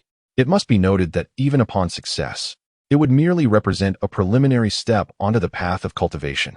His initial encounter with the martial body had already revealed its difficulties. Nevertheless, He Liang did not waver. He understood his lack of foundation and that his talent was not of the monstrous variety. On the way back from evening study, he pondered, Lin Wudi, how many attempts did you make before successfully embarking on the path of cultivation? Lin Wudi paused for a moment before chuckling. Well, our cultivation method is called the Zhou Tian decision. I succeeded in completing the first cycle after just 3 attempts. He Liang's lips twitched. However, from Lin Wudi's words, he discerned that the difficulty of cultivation methods varied greatly, and their approaches differed as well. The celestial martial decision, it seemed, was determined to be particularly grueling. With a bitter sigh, He Liang resolved not to abandon his pursuit. Having decided to cultivate the celestial martial decision, he would not retreat. The greater the challenge, the more it attested to the extraordinary nature of the celestial martial decision. That was He Liang's conviction. On Friday afternoon, Linda approached He Liang. He Liang, my friend, allow me to treat you to a meal this week. Linda smiled, with Lin Yu, a stunning beauty, by his side. Lin Yu, who had been sulking, brightened at the prospect of dining with He Liang. Brother He Liang, let us have a meal together. He Liang was momentarily taken aback, but before he could respond, Linda's phone rang. Linda glanced at the caller ID, his brow furrowing with a hint of embarrassment as he said to He Liang, excuse me, I need to take this call. No problem, Principal, please go ahead. He Liang waved his hand reassuringly. Linda nodded and stepped a short distance away to answer the call. The wind picked up, and some words drifted to He Liang's ears. Illness, family, provincial city, and so forth. Linda's expression grew increasingly serious and troubled. He recalled that the principal had also received a call in the antique street and had left in a hurry. It seemed there was something pressing concerning Linda's family. 5 minutes later, Linda returned, wearing a somewhat strained smile and an apologetic demeanor. I apologize, He Liang, but I may need to make a trip to the provincial city in the coming days, so I won't be able to treat you to that meal. It's all right. I appreciate the thought, He Liang replied, shaking his head. After a brief conversation, Linda departed in a hurry, clearly under some urgency. He Liang refrained from further inquiries, recognizing that some matters are best left unexamined. Upon returning home, he spent Saturday in classroom 501 next door, consulting Kuang San about the martial body. Kuang San, sensing the gravity of the situation, cautioned, young master, if you've come across any fragments or are considering an attempt, please do not act recklessly. Random cultivation can lead to disastrous outcomes. Without systematic training, one can easily encounter peril. He repeatedly emphasized the necessity of guidance from those more experienced. It's not that. I simply wish to acquire some knowledge in advance, He Liang explained casually. He was reluctant to disclose the details of the celestial martial decision to Kuang San. Why are you so concerned? The boss would only want to hear you explain it, Lin Wudi retorted, casting an unapologetic glance at Kuang San. Kuang San shot him a glare but refrained from anger, ultimately agreeing to explain matters to He Liang. He Liang listened attentively, occasionally nodding in contemplation. By the end of the weekend, he had gleaned a wealth of knowledge. Upon returning to school on Sunday, he learned that the results of the citywide examination in Shenzhen were set to be announced. So soon, the classroom buzzed with excitement. Some students had learned from their teachers that the results would be revealed that evening, along with city, district, and grade rankings. For the students, these results were of utmost importance, and everyone was filled with anticipation and anxiety. Wang Yuning felt this particularly keenly. She had been studying exceptionally hard during this period. She felt she had performed well in the exam, yet was uncertain as to how well she would fare. Her beautiful gaze fell upon the handsome boy nearby, engrossed in solving problems, and her heart silently yearned to draw closer to him. At that very moment, in Shenzhen City, Luofu District, Shenzhen No. 1 High School, the students in the science rocket class, third year class 1, were in an uproar. They were aghast, hardly believing what they had just heard. The news was so shocking. Especially for those students who had been overshadowed by Qinja for 3 years, it felt utterly surreal. Are you saying someone has outperformed Qinja? Qinja is only second in Shenzhen City this time. Chapter 65. The results of the first examination in Deepshin City. The first to be astonished were the top students themselves. The homeroom teacher informed them that someone had achieved a score even higher than Qinja's, which was simply inconceivable. Among all the secondary schools in Deepshin City, there are 4 prestigious institutions known for producing the city's most exceptional students. Over the past 3 years, these 4 schools have held numerous joint examinations, and without fail, Qinja has always emerged victorious. Teacher, are you sure you're not mistaken? Some students gazed skeptically at the homeroom teacher. How could Qinja possibly be second? There's no mistake. I've heard that the top student hails from the Liang district, attending a private school, the teacher replied, furrowing his brow yet affirming the accuracy of the information. This revelation was even more shocking. A student from a private school in an educationally disadvantaged area had surpassed Qinja? What was the score? They swallowed hard, unwilling to accept this outcome. Qinja scored 691, while the top student, He Liang, scored 692, the teacher disclosed candidly. The class fell silent, exchanging glances, astonished that it was only a single point. Yet, that solitary point made all the difference. No, given the difficulty of this exam, there's no way Qinja scored below 700. A student muttered under their breath. They were all top scholars, having emerged victorious from a sea of problems. They were acutely aware of scores. Instantly, all eyes turned towards the student sitting by the window on the far left. This student sported bangs, had fair skin, and exuded a calm and composed aura. The entire class looked at him, but Qinja remained unfazed, saying nothing. After a moment's contemplation, the homeroom teacher explained, "You are correct. During last week's joint examination, Qinja had a slight fever and wasn't feeling well. Otherwise, his score would undoubtedly have been higher." This clarification caused the class to nod in understanding. No wonder. I thought there was no way anyone could outscore Qinja. Someone sighed in relief, smirking slightly. In their eyes, Qinja was an invincible academic deity, a symbol and faith of the finest high school students in Deepshin City. How could he possibly be surpassed? Qinja's expression remained unchanged. Indeed, he had performed poorly this time due to his health. Otherwise, scoring above 700 on such an exam would be well within his capabilities. However, had the homeroom teacher not explained his fever, he would have deemed it unnecessary to mention it. His confidence in himself was not something that a single examination score could shatter. Over a month from now, we will have the second joint examination in Deepshin City. So prepare yourselves well, the homeroom teacher announced, distributing the printed grayish-black score sheets. The second joint examination? How intriguing. Qinja would undoubtedly crush everyone with absolute superiority next time. Let that student from Liang district revel in this moment. In Deepshin City, Liang district, Chengda High School. As night quietly descended, the moon was obscured by the stars. Ding ding ding. With the ringing of the evening study bell, students swiftly vanished from the corridors, returning to their classrooms. In class 2 of the 3rd year, the homeroom teacher entered with a radiant expression, beaming broadly. This cheerful demeanor seemed almost silly. However, the students familiar with him knew that this surely indicated some good news. The teacher usually maintained a composed demeanor. Ahem. The teacher held a sheet of blank paper, glancing down at it, and his smile grew even brighter. You all know that the results of the Deepshin City joint examination have been released, right? He boomed, his voice robust. Yes, the students responded in unison, their spirits lifting, excitement bubbling within them. I will distribute the score sheets shortly, and you will be able to see your rankings in each subject and your overall scores. The list is quite clear, with every rank accounted for. Now, I will announce the top 3 in our class. The teacher's smile broadened even further. In addition to He Liang, there was another student who surprised him, Guolin, with a score of 621. Class rank, 3rd, year rank, 4th, Liang district rank, 36th. Deepshin City rank, 781. The class erupted into murmurs, exchanging puzzled glances.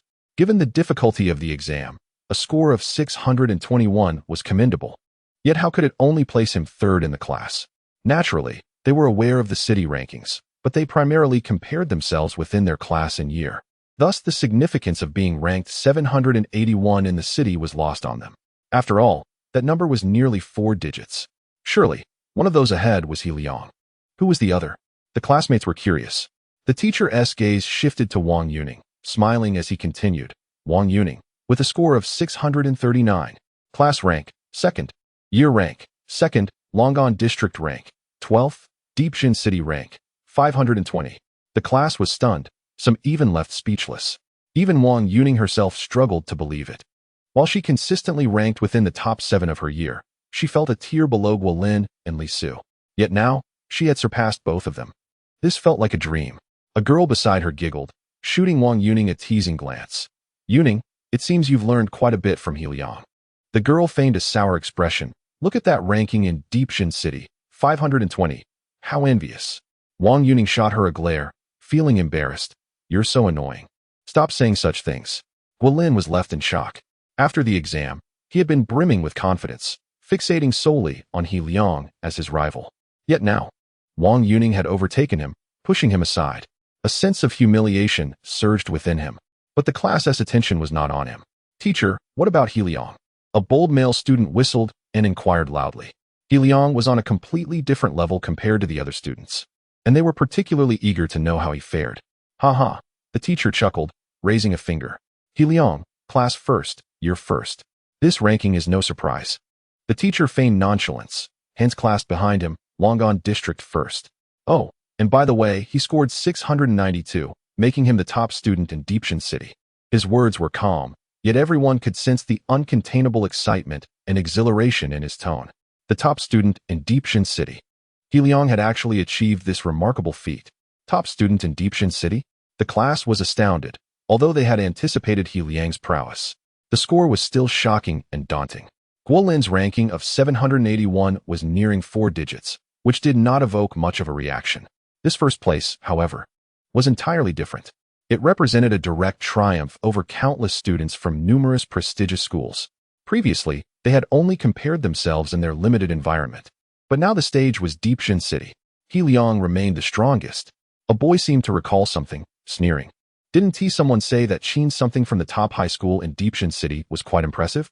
How frightening. Guolin's face shifted from green to red with embarrassment. You might as well just read out my ID card. Chapter 66. The first layer of body tempering at the same time. A chorus of astonishment and shock erupted from Class 1. Clearly, they were aware that a prodigious talent had emerged from the school, securing the top position in Shenzhen City. However, Liang was not present in the classroom at that moment. As it was evening self-study, he was in his solitary study room, diligently practicing the heavenly martial arts. Remarkably, after his 9th attempt today, he succeeded. Liang opened his eyes, brimming with joy. Just moments ago, his concentration had penetrated deeply, and success had come within 10 attempts, which pleasantly surprised him. He focused his mind, recalling the sensation he had just experienced, when his intent guided from his brow to his abdomen. A warm feeling surged from his core. He firmly believed that where there was one success, there would be another, and he proceeded to try again. Indeed, after a few failures, Liang succeeded once more. With each attempt, he grew increasingly adept, and his success rate soared. This was inseparable from his exceptional talent, his diligent training, and the guidance of Kwang San. If only he could exchange for his talent again, Liang mused.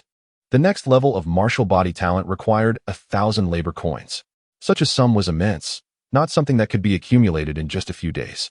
During the first evening self-study session, Liang focused intently and achieved a total of 7 successes. Each time he succeeded, he sensed as if flames ignited within his abdomen, a curious sensation indicative of his essence blood gradually condensing. Once he successfully formed the first drop of essence blood, he would have reached the first layer of body tempering. Liang's gaze sparkled with ambition, filled with longing for the future. As the evening self-study concluded, the classroom erupted into a cacophony. The noise was far louder than before, leaving Liang somewhat puzzled. Knock, knock, knock. The door was rapped upon, and without hesitation, Liang rose and opened it. Before him stood the pure and adorable Wang Yuning.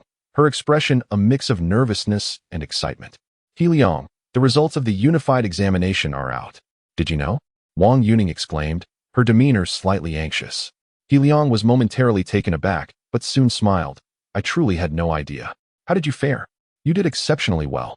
Wang Yuning beamed, a glint of mischief illuminating her usually innocent countenance, momentarily captivating He Liang. You scored 692 points, ranking first in Shenzhen City, she announced. He Liang's expression shifted in surprise as he stroked his chin. First in Shenzhen City? That indeed catches me off guard. Although he performed admirably, he had not anticipated maintaining a score above 690, especially with several subjects yet to be upgraded to advanced levels. Wang Yuning regarded He Liang with a look of astonishment. Others would have been elated to learn they ranked first in Shenzhen City, yet He Liang's demeanor appeared remarkably calm and composed. And you? He Liang casually inquired. Wang Yuning's cheeks brightened with a smile. I placed second in our class, second in our grade, and 520th in Shenzhen City. Not bad, but I must strive harder. He Liang nodded in agreement with an encouraging smile. After exchanging a few more words, Wang Yuning took her leave. Upon returning to the classroom, her expression suddenly flushed red. When I mentioned my 520th place, do you think he misinterpreted my words? Surely not. Her heart raced, her cheeks burned, and her thoughts drifted far away. Yet, in truth, He Liang had not given it a second thought. His mind was entirely consumed with martial training. Outside the corridor, Guolin found Li Su. Both wore grim expressions. Guolin, you placed fourth in the grade. Li Su chuckled, rubbing salt into Guolin's wounds. Guolin snorted coldly, casting a glance at Li Su, and retorted, aren't you only third yourself? Both fell silent, while Wang Yuning's higher placement irked them. It was He Liang's meteoric rise that truly unsettled them.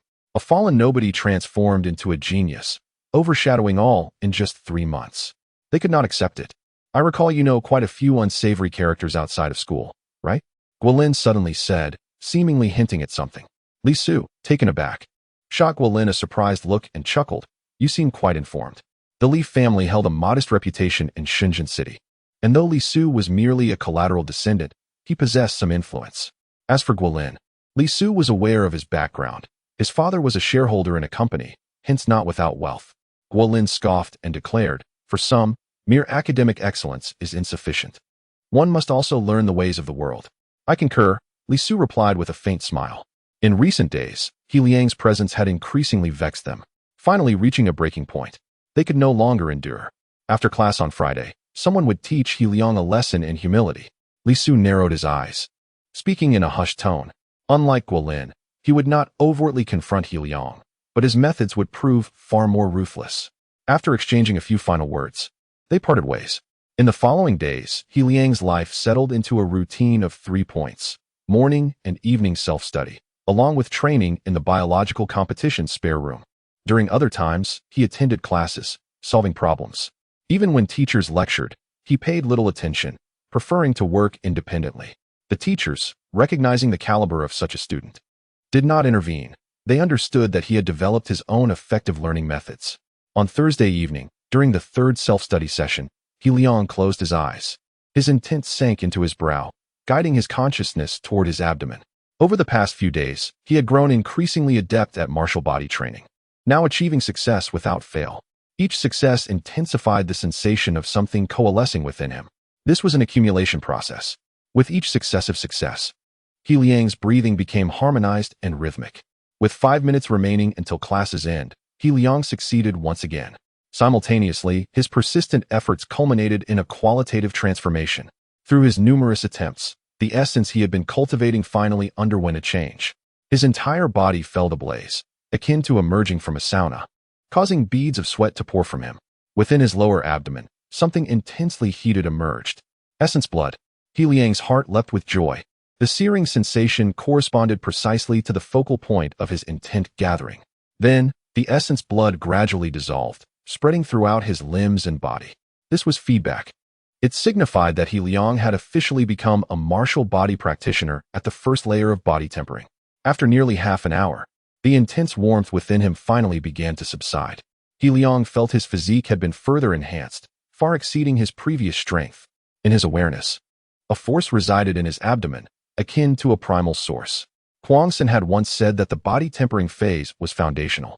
Each drop of essence blood condensed would strengthen one's physical capabilities, facilitating transformation in preparation for subsequent realms.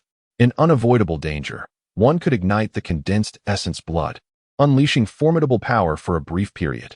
However, this explosive method would severely damage the source and regress one's realm. He Liang reflected on Kuang San's words, feeling a surge of excitement. From this moment forward, he had finally taken his first steps into the realm of martial body, possessing extraordinary power.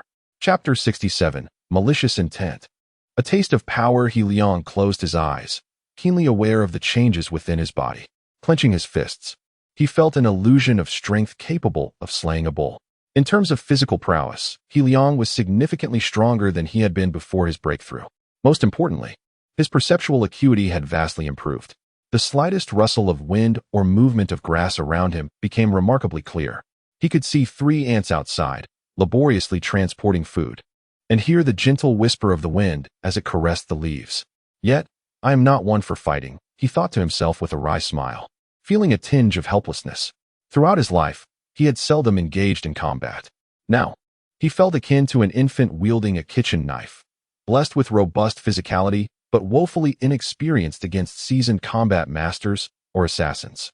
After returning home, he resolved to ask Kuang San if she could impart some combat skills to him. He Liang noted the changing light and shadow. His expression tightened slightly as he glanced outside. Following his breakthrough to the first layer of body refinement, not only had his physical condition improved, but his sensory faculties had also sharpened considerably.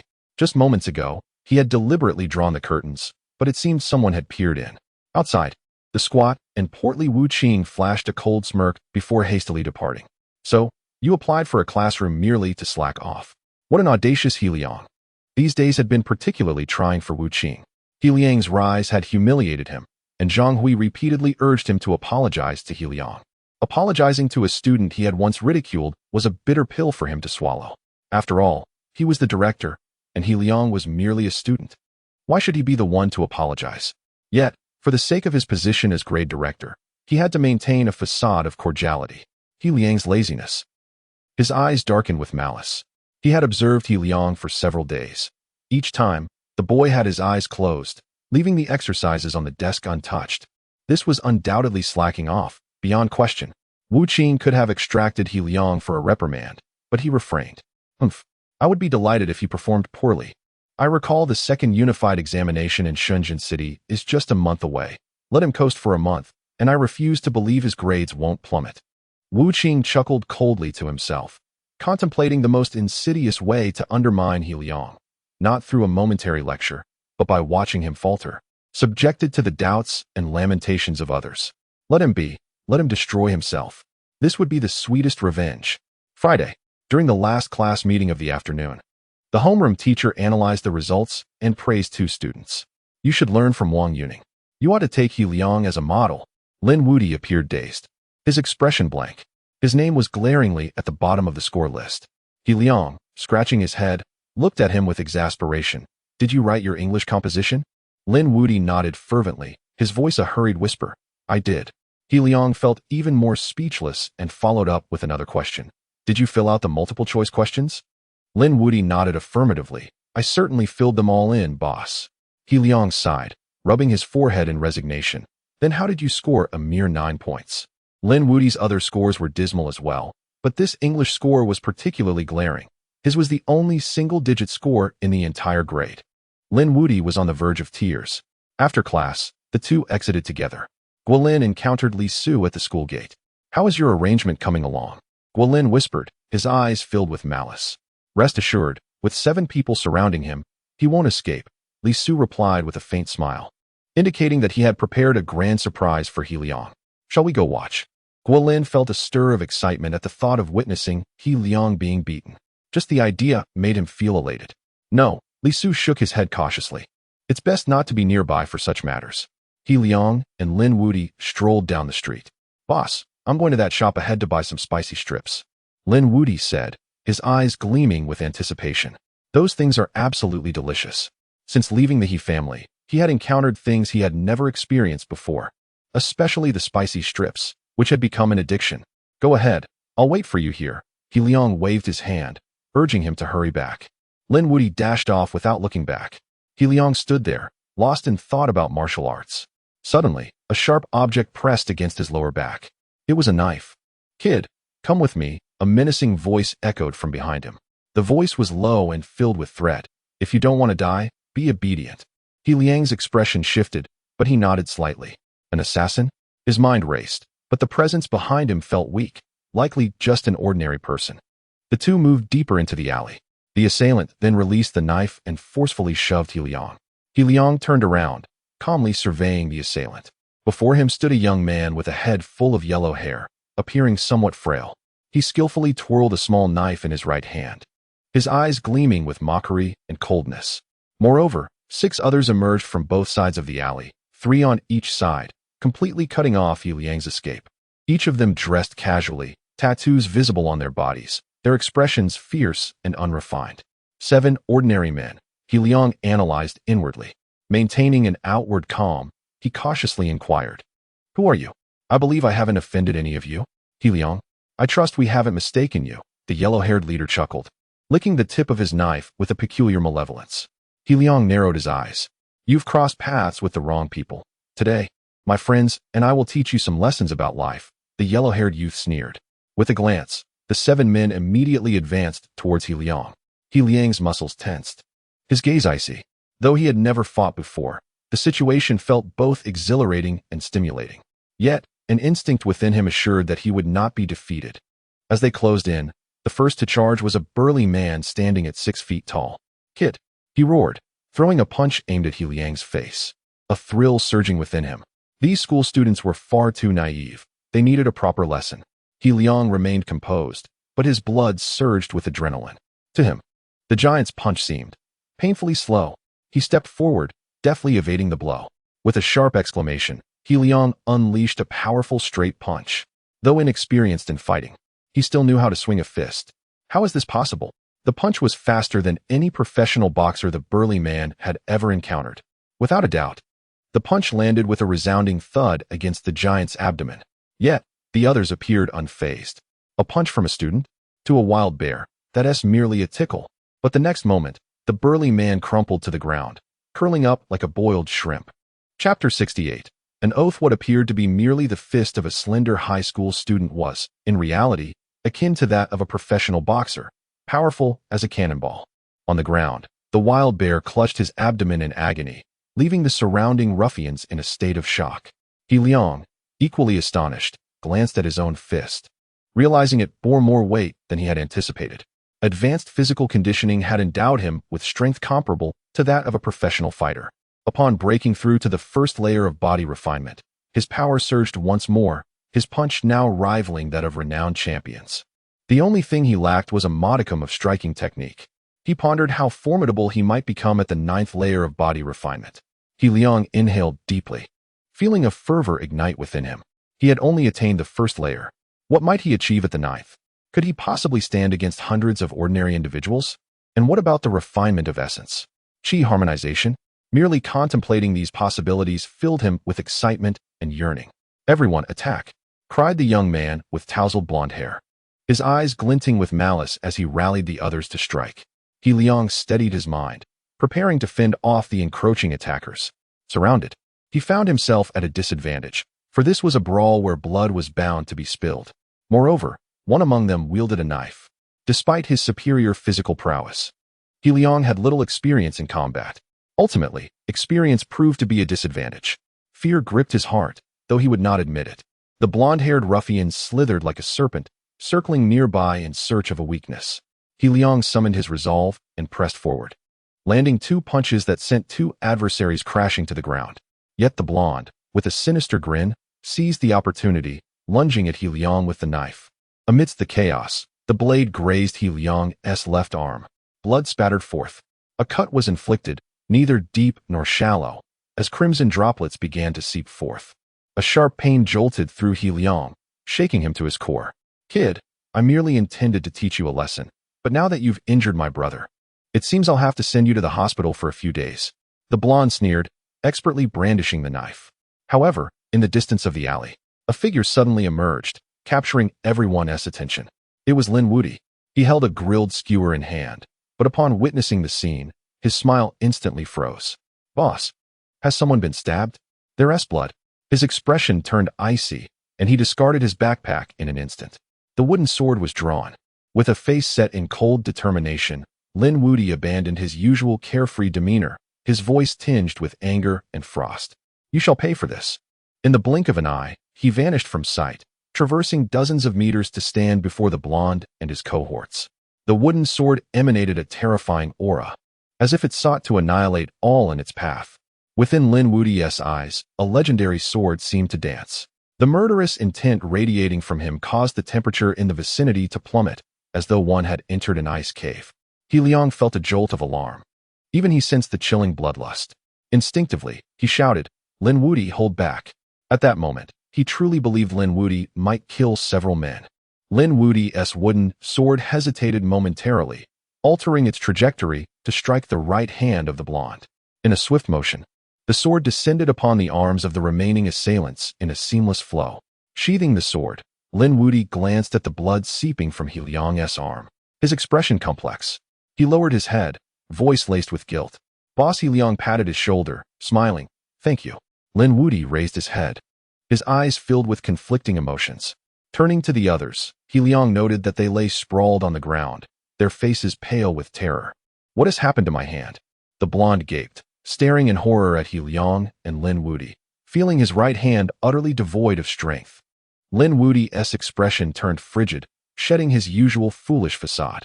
Boss, I've rendered their hands useless. Had you not wished to spare them, I would have killed them outright. He Liang's mind raced. Had Lin Wuti truly incapacitated several of them with just those few strikes? Who sent you? He inquired. His face set in a grim line. The blonde, engulfed in fear, barked defiance. My boss is Black Wolf. If you don't want to, Lin Wuti advanced, delivering a swift kick to the blonde's mouth, sending several bloodied teeth flying. The blonde whimpered in terror, his gaze wide with fear. Ultimately, he muttered, voice barely audible. We don't know. It was Black Wolf who ordered us to come. Who is Black Wolf? He Liang pressed, his expression cold. The leader of the underworld in Longon district. He has connected with some major forces. The blonde hoped the name would intimidate the two. Where is he? Lin Wuti asked. His tone flat. Swallowing hard, the blonde replied. Black Wolf is currently out of the province and won't return for another 2 weeks. After a few more inquiries, no useful information emerged. Boss, how shall we deal with them? Lin Wuti asked. He Liang cast a deep glance at the fallen ruffians, contemplating before turning away. Let us go? Lin Wuti raised an eyebrow slightly. Boss, killing them wouldn't pose a problem. The implication was clear. There were ways to cover up such deeds. Let us go, He Liang replied, striding away as he picked up Lin Wuti's backpack and the skewer. Eat less next time. It's not good for your health. Watching He Liang's figure recede into the sunlight, Lin Wuti felt a surge of emotion. He chose not to glance back at the fallen ruffians, hastily following He Liang. Upon returning to the community, the door to room 501 swung open. Upon seeing He Liang's injured arm, Kuang San's expression grew serious, ushering them inside. Is there an assassin? He inquired gravely. No, it was merely a scuffle that resulted in an accident, He Liang replied calmly. However, Kuang San was not easily deceived. He turned his gaze to Lin Wuti, skepticism evident in his eyes. Lin Wuti, visibly distressed, ultimately confided in Kuang San. The latter's expression turned frigid as he addressed Lin Wuti. I don't care what your usual demeanor is, but when it matters, errors cannot occur. You know what to do, right? The elder had assigned them to protect the young master. Though the injury wasn't too severe, it underscored their incompetence. A minor injury is still an injury. Lin Wuti lowered his head, his voice laden with gravity. I understand. I will accept punishment according to family rules. He Liang frowned. It's just a small cut. There's no need for such alarm or severity. He struggled to comprehend their conversation. What seemed trivial to him appeared to weigh heavily on them. Kuang San hesitated, caught between duty and the young master's words. Yet Lin Wuti suddenly raised his head, shedding his usual nonchalance for solemnity. He clenched his fists tightly, his words imbued with unwavering resolve, as though he had transformed entirely. This matter is my fault. Even without Kuang San, I would willingly accept punishment. Chapter 69. January, I will send someone to investigate this matter, Kyuzo said seriously, gazing at He Liang. He Liang nodded slightly. Kyuzo rose to tend to He Liang's wound. By the way, Kyuzo, could you teach me some combat skills? He Liang suddenly spoke, his eyes gleaming with enthusiasm. Kyuzo paused, momentarily taken aback, and then his expression shifted subtly. He had not noticed it earlier, but now he sensed a faint aura emanating from the young master. Is this body refinement? Young master, have you broken through to the first level of body refinement? Kyuzo asked in astonishment. He furrowed his brow, recalling the elder's instructions. Before He Liang could respond, Kyuzo earnestly inquired, Young master, has your dragon-shaped birthmark on your left shoulder been experiencing any pain recently? Yes, He Liang replied, slightly taken aback, and nodded. He refrained from discussing the Tianwu decision. It was best to keep such techniques undisclosed. Should Kyuzo press further, he was prepared to fabricate an excuse. Kyuzo narrowed his eyes, choosing not to inquire about the Tianwu decision. Instead, he recalled another matter. Some individuals, despite lacking any techniques, could still achieve breakthroughs in body refinement. Such people possessed extraordinary physiques, rare talents among countless individuals. The elder had instructed him to contact him immediately if the young master's dragon-shaped birthmark was painful and if he had experienced a similar breakthrough. Evidently, Kyuzo believed that He Liang's advancement was due to his unique constitution rather than training. Young master, I can teach you, Kyuzo affirmed. Come by tomorrow. After a brief conversation, He Liang returned home, while Kyuzo made a phone call. Elder, the young master mentioned that his left shoulder's birthmark is painful, and he has independently broken through to the first level of body refinement. On the other end of the line, a heavy breath was heard, followed by an aged and emotionally charged voice. Kyuzo, are you certain? Absolutely, Kyuzo replied. After a moment of silence, it seemed a decision was being made. Bring him to Suzhong University in a month. The reason remained unspoken, and Kyuzo did not inquire further. The following day, He Liang donned a black tracksuit early and sought out Kyuzo. Lin Wudi was nowhere to be seen. Kyuzo explained, he went to accept his punishment. After a moment's thought, Kyuzo asked He Liang, Young master, would you prefer to practice with weapons or bare hands? He Liang hesitated before responding, let's start with bare hands. Thus, Kyuzo began to train He Liang. Are we not going outside? He Liang glanced around the somewhat cramped space, surprised. No need.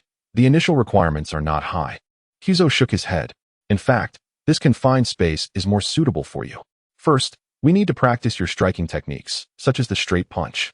Although the straight punch seemed straightforward, it involved various force application points, the leg drive, the waist twist, and the power transmission from the upper arm to the forearm.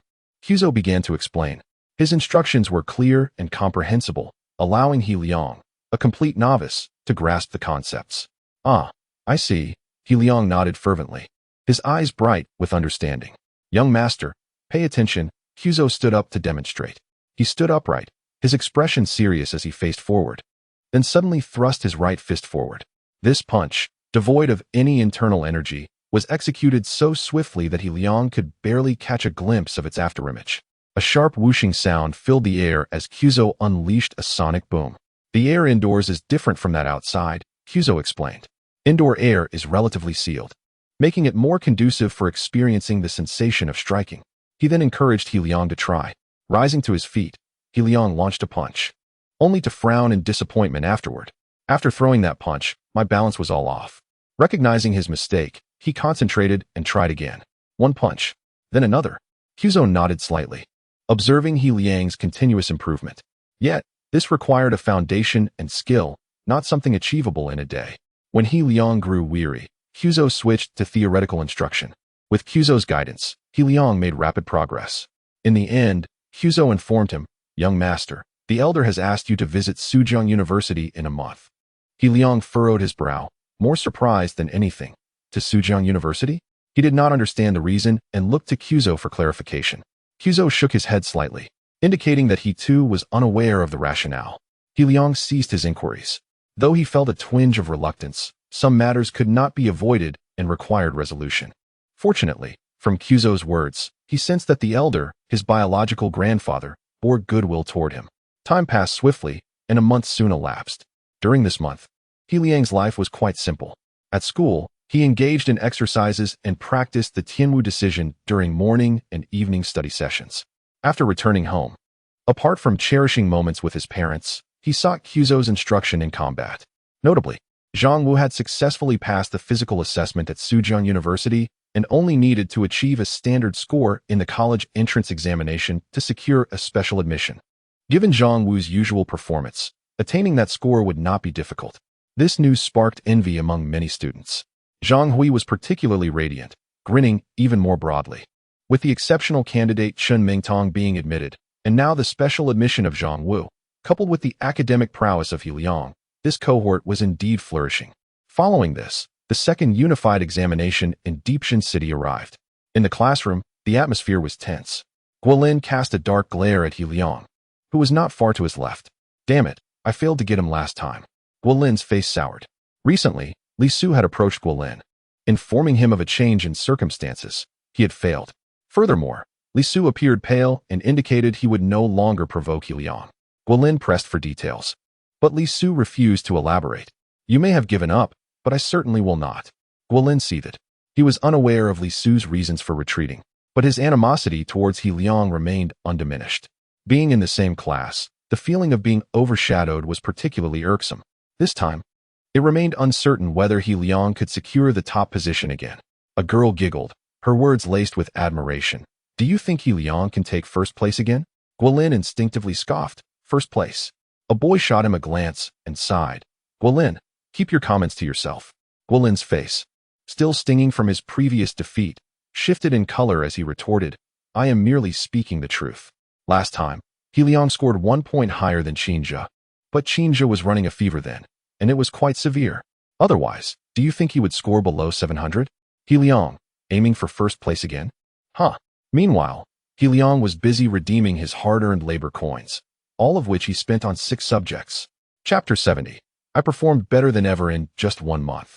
How many labor coins had He Liang accumulated? A total of 2,310. He Liang reviewed his character information. Host, He Liang, for 100, position, intermediate labor, next level, advanced labor, daily wage, 70 labor coins, 3190. This amount included the residual labor coins from before. And now, when combined, it astonishingly exceeded 3,000. Has it really reached this much? He Liang was momentarily stunned. The number seemed almost dreamlike. Soon, his spirits lifted, and a smile graced his lips. He opened the learning area. With a thought, the three-dimensional scene before him shifted incessantly. Levels: beginner, intermediate, advanced, ultimate, high school mathematics, advanced. Cost: 500 labor coins, high school Chinese, intermediate. Cost: 200 labor coins, high school English, intermediate. Cost: 200 labor coins, high school physics, advanced. Cost: 500 labor coins, high school chemistry, intermediate. Cost: 200 labor coins, high school biology, advanced. Cost: 500 labor coins. After some contemplation, He Liang made his decision. He would elevate Chinese, English, and chemistry to the advanced level. The labor coins swiftly diminished by 600, leaving him with 2,590. Yet now, all 6 subjects had attained the advanced level. Gazing at the advanced subjects, a profound sense of satisfaction welled up within him. He would become a hexagonal warrior. Then, a slight thought crossed his mind, and he proceeded to exchange, elevating Chinese, mathematics, English, physics, and biology to the ultimate level. Each subject consumed 500 coins, totaling 2,500 labor coins spent. He Liang felt a slight twinge of pain at the corners of his mouth, realizing how precious every single labor coin had once been when he first acquired the all-encompassing labor system. Now, he was casually spending 2,000 to 3,000 labor coins. The feeling was indescribable. Soon, a torrent of information flooded his mind.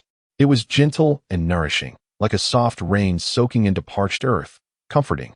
This sensation was pleasant. It did not feel as if knowledge was being forcibly crammed into his brain. Instead, it felt as if He Liang was recovering memories, allowing his knowledge to expand dramatically while seamlessly integrating new information. Despite his slight reluctance over the expenditure of labor coins, every bit of it was worthwhile. The all-encompassing labor system was even more mysterious and powerful than he had imagined, He Liang mused. In his mind, countless knowledge points twinkled like stars, interconnected through a myriad of links.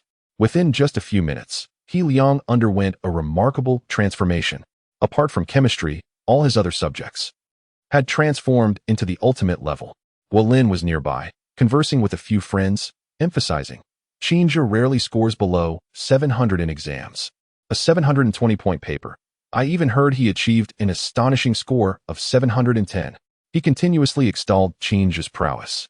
Although he made no direct mention of He Liang, everyone could sense that he was targeting He Liang. Ding ding. Please enter, candidates. The bell rang. The first subject, the Chinese exam, officially commenced. How terrifying is the ultimate level of high school Chinese? He Liang glanced around. The answers seemed as if they were printed on the paper. For the multiple choice questions, he only needed to read them once to sense where the discrepancies lay. The ancient poetry recitation was effortless. In an instant, he recalled it and swiftly filled it in. From the moment he received the paper, He Liang's right hand, holding a pen, never paused. He wrote fervently. Poetry appreciation, reading comprehension, essay writing. Countless flashes of inspiration illuminated his mind, ultimately forming a nearly perfect composition, allowing him to fill in the answers directly. His responses mirrored the standard answers, and in terms of eloquence, they were even more precise and exquisite. By the time he completed the entire examination paper, He Liang felt no hint of hesitation or stagnation. This sensation left him astonished and elated.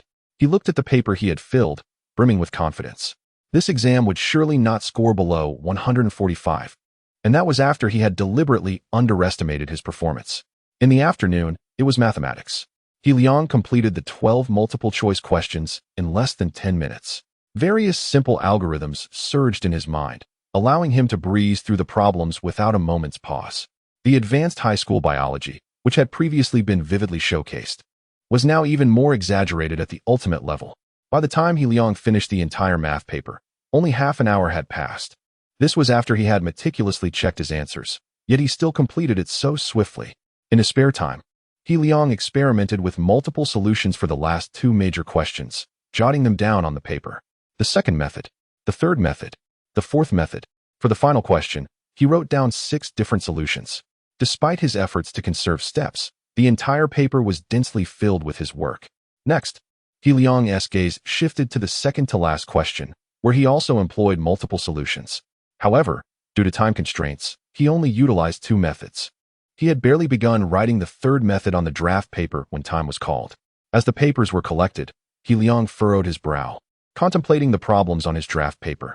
Wang Yuning approached, curiously observing He Liang, and gently inquired, He Liang, did you leave any questions unanswered? He Liang was still pondering the problems and instinctively nodded, replying, for the second-to-last question, I am still considering. The surrounding students exchanged glances, some expressing regret. It turned out that even He Liang faced questions he could not solve. Compared to the group of prodigies from Shenzhen's first high school, his mathematical foundation seemed to fall short. Upon hearing He Liang's admission, Guolin was overjoyed, a triumphant expression illuminating his face. He could hardly contain his laughter, eager to inform everyone that He Liang was merely average. He Liang raised his head, surveying the room. Noticing the gazes of his peers and Guolin, he suddenly understood. He narrowed his eyes, his expression turning calm, his gaze revealing composure, and he offered no further explanation. The next day, the examination continued. English, unlike mathematics, did not require extensive thought. It primarily tested foundational knowledge. He Liang found the English exam even easier, swiftly filling in the answers. The comprehensive science exam in the afternoon was the most exhilarating subject for He Liang. While others worried about the volume of questions and whether they could complete them in the limited time, He Liang relished the challenge of tackling a large quantity. After 2 days of examinations, they finally concluded. The homeroom teacher approached He Liang again, appearing calm, yet betraying a hint of anxiety in his eyes. He Liang, how did you perform? He had heard from students that He Liang seemed to have struggled in mathematics. He preemptively reassured him, it's quite normal to experience a minor lapse. Don't feel too much pressure. He Liang's eyes shone brightly, filled with clarity, as he replied with a hint of a smile, this time, I performed better than ever before. The homeroom teacher was momentarily taken aback, observing He Liang's confident demeanor, which did not seem feigned. Chapter 71. Wu Qing's thoughts. The homeroom teacher hesitated for a moment before nodding, placing a reassuring hand on He Liang's shoulder, and earnestly advised. As the college entrance examination approaches, all you need to do is adjust your state of mind. If you have any worries, feel free to consult with me. Do not keep them bottled up inside. He Liang smiled faintly and nodded, replying, thank you, teacher.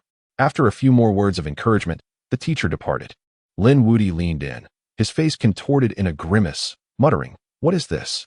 I can't make heads or tails of these things. These papers are utterly ridiculous. I can't take it anymore." He Liang shook his head slightly, looking at him in bemusement. Over the past month, He Liang had come to fully understand Lin Wudi's academic level. It was, quite frankly, deplorable. He might struggle even with a 7th grade math problem. "How did you do on the exam, boss?" Lin Wudi sighed, glancing at He Liang. After a moment's contemplation, He Liang sighed again, but chose not to discourage him. "Let's go eat," he said casually, steering the conversation away from the topic. Lin Wudi hurried to keep up with He Liang. After their meal, He Liang took his exercise book and textbooks to the study room, with Lin Wudi trailing behind him. The school turned a blind eye to Lin Wudi, as rumors suggested he had a powerful background and was merely here to obtain a diploma. Hence, the teachers tended to overlook him. However, the homeroom teacher had specifically sought Lin Wudi out, sternly urging him not to disrupt He Liang's studies. Upon entering the study room, He Liang adeptly began to practice the heavenly martial arts. At this moment, 3 drops of Ascent's blood had already coalesced within him, an outcome of a month of diligent practice. With his exceptional talent and a full month of effort, he had gathered 3 drops. The thought of his goal being 99 drops plunged He Liang into silence, feeling a bit disheartened. Yet, from his lower abdomen surged a sense of power, filling him with confidence that he could unleash formidable strength in an instant. According to conventional methods, he was at the 3rd level of body refinement. However, under the heavenly martial arts criteria, he remained at the 1st level. Only when he gathered 9 drops of Ascent's blood would he reach the pinnacle of the 1st level of body refinement. "Once I convert my final subject into the ultimate, the college entrance examination will pose no issue," He Liang mused, a smile creeping onto his lips. By then, he could spend his working currency on martial cultivation. He pondered for a moment, his expression wavering with complexity. Next Thursday, he was to visit Sujiang University. Huang Sen had informed him that the time was set for that day. He shook his head, realizing that some matters, despite his reluctance, must be faced. He then resumed his training. Outside the window, Wu Qing observed He Liang through the glass, a sinister and triumphant smile spreading across his chubby cheeks. Reflected in the glass, he appeared almost devilish, his features twisted. "Indeed, he is slacking off." He quietly lowered the curtain, nearly bursting into laughter. For the past month, he had been monitoring He Liang every night, noting that He Liang had never touched those exercise books, merely meditating. In his eyes, He Liang was simply being lazy, dozing off. How can one succeed like this? If his grades don't plummet, I'll eat my hat live on stream. Wu Qing chuckled coldly to himself, feeling elated. His nightly observations were more diligent than his own job attendance. Watching He Liang's descent into mediocrity filled him with a strange sense of satisfaction. Content. He gently lowered the curtain and left quietly, careful not to alert He Liang to his presence. After he departed, He Liang cast a slight glance at that spot. Wu Qing, given his keen senses from martial training, it would be a miracle if he hadn't noticed the surveillance over the past month. Yet, He Liang felt puzzled. If Wu Qing had discovered his lack of study, why hadn't he confronted him? Even He Liang did not fathom the reason behind it. At the same time, at Shenzhen City First High School, Class 1 of the senior year, a key class, with the teachers away at a meeting, the classroom buzzed with energy. Following the conclusion of the Shenzhen City Unified Examination, these academic elites were not fatigued. Instead, they eagerly began discussing the exam. The last question of the final math problem was rather challenging. A girl murmured regretfully, admitting she hadn't completed it entirely. A nearby boy nodded in agreement, sighing, "I couldn't solve that small part either. Other than that, the overall difficulty of this exam was easier than our monthly assessments."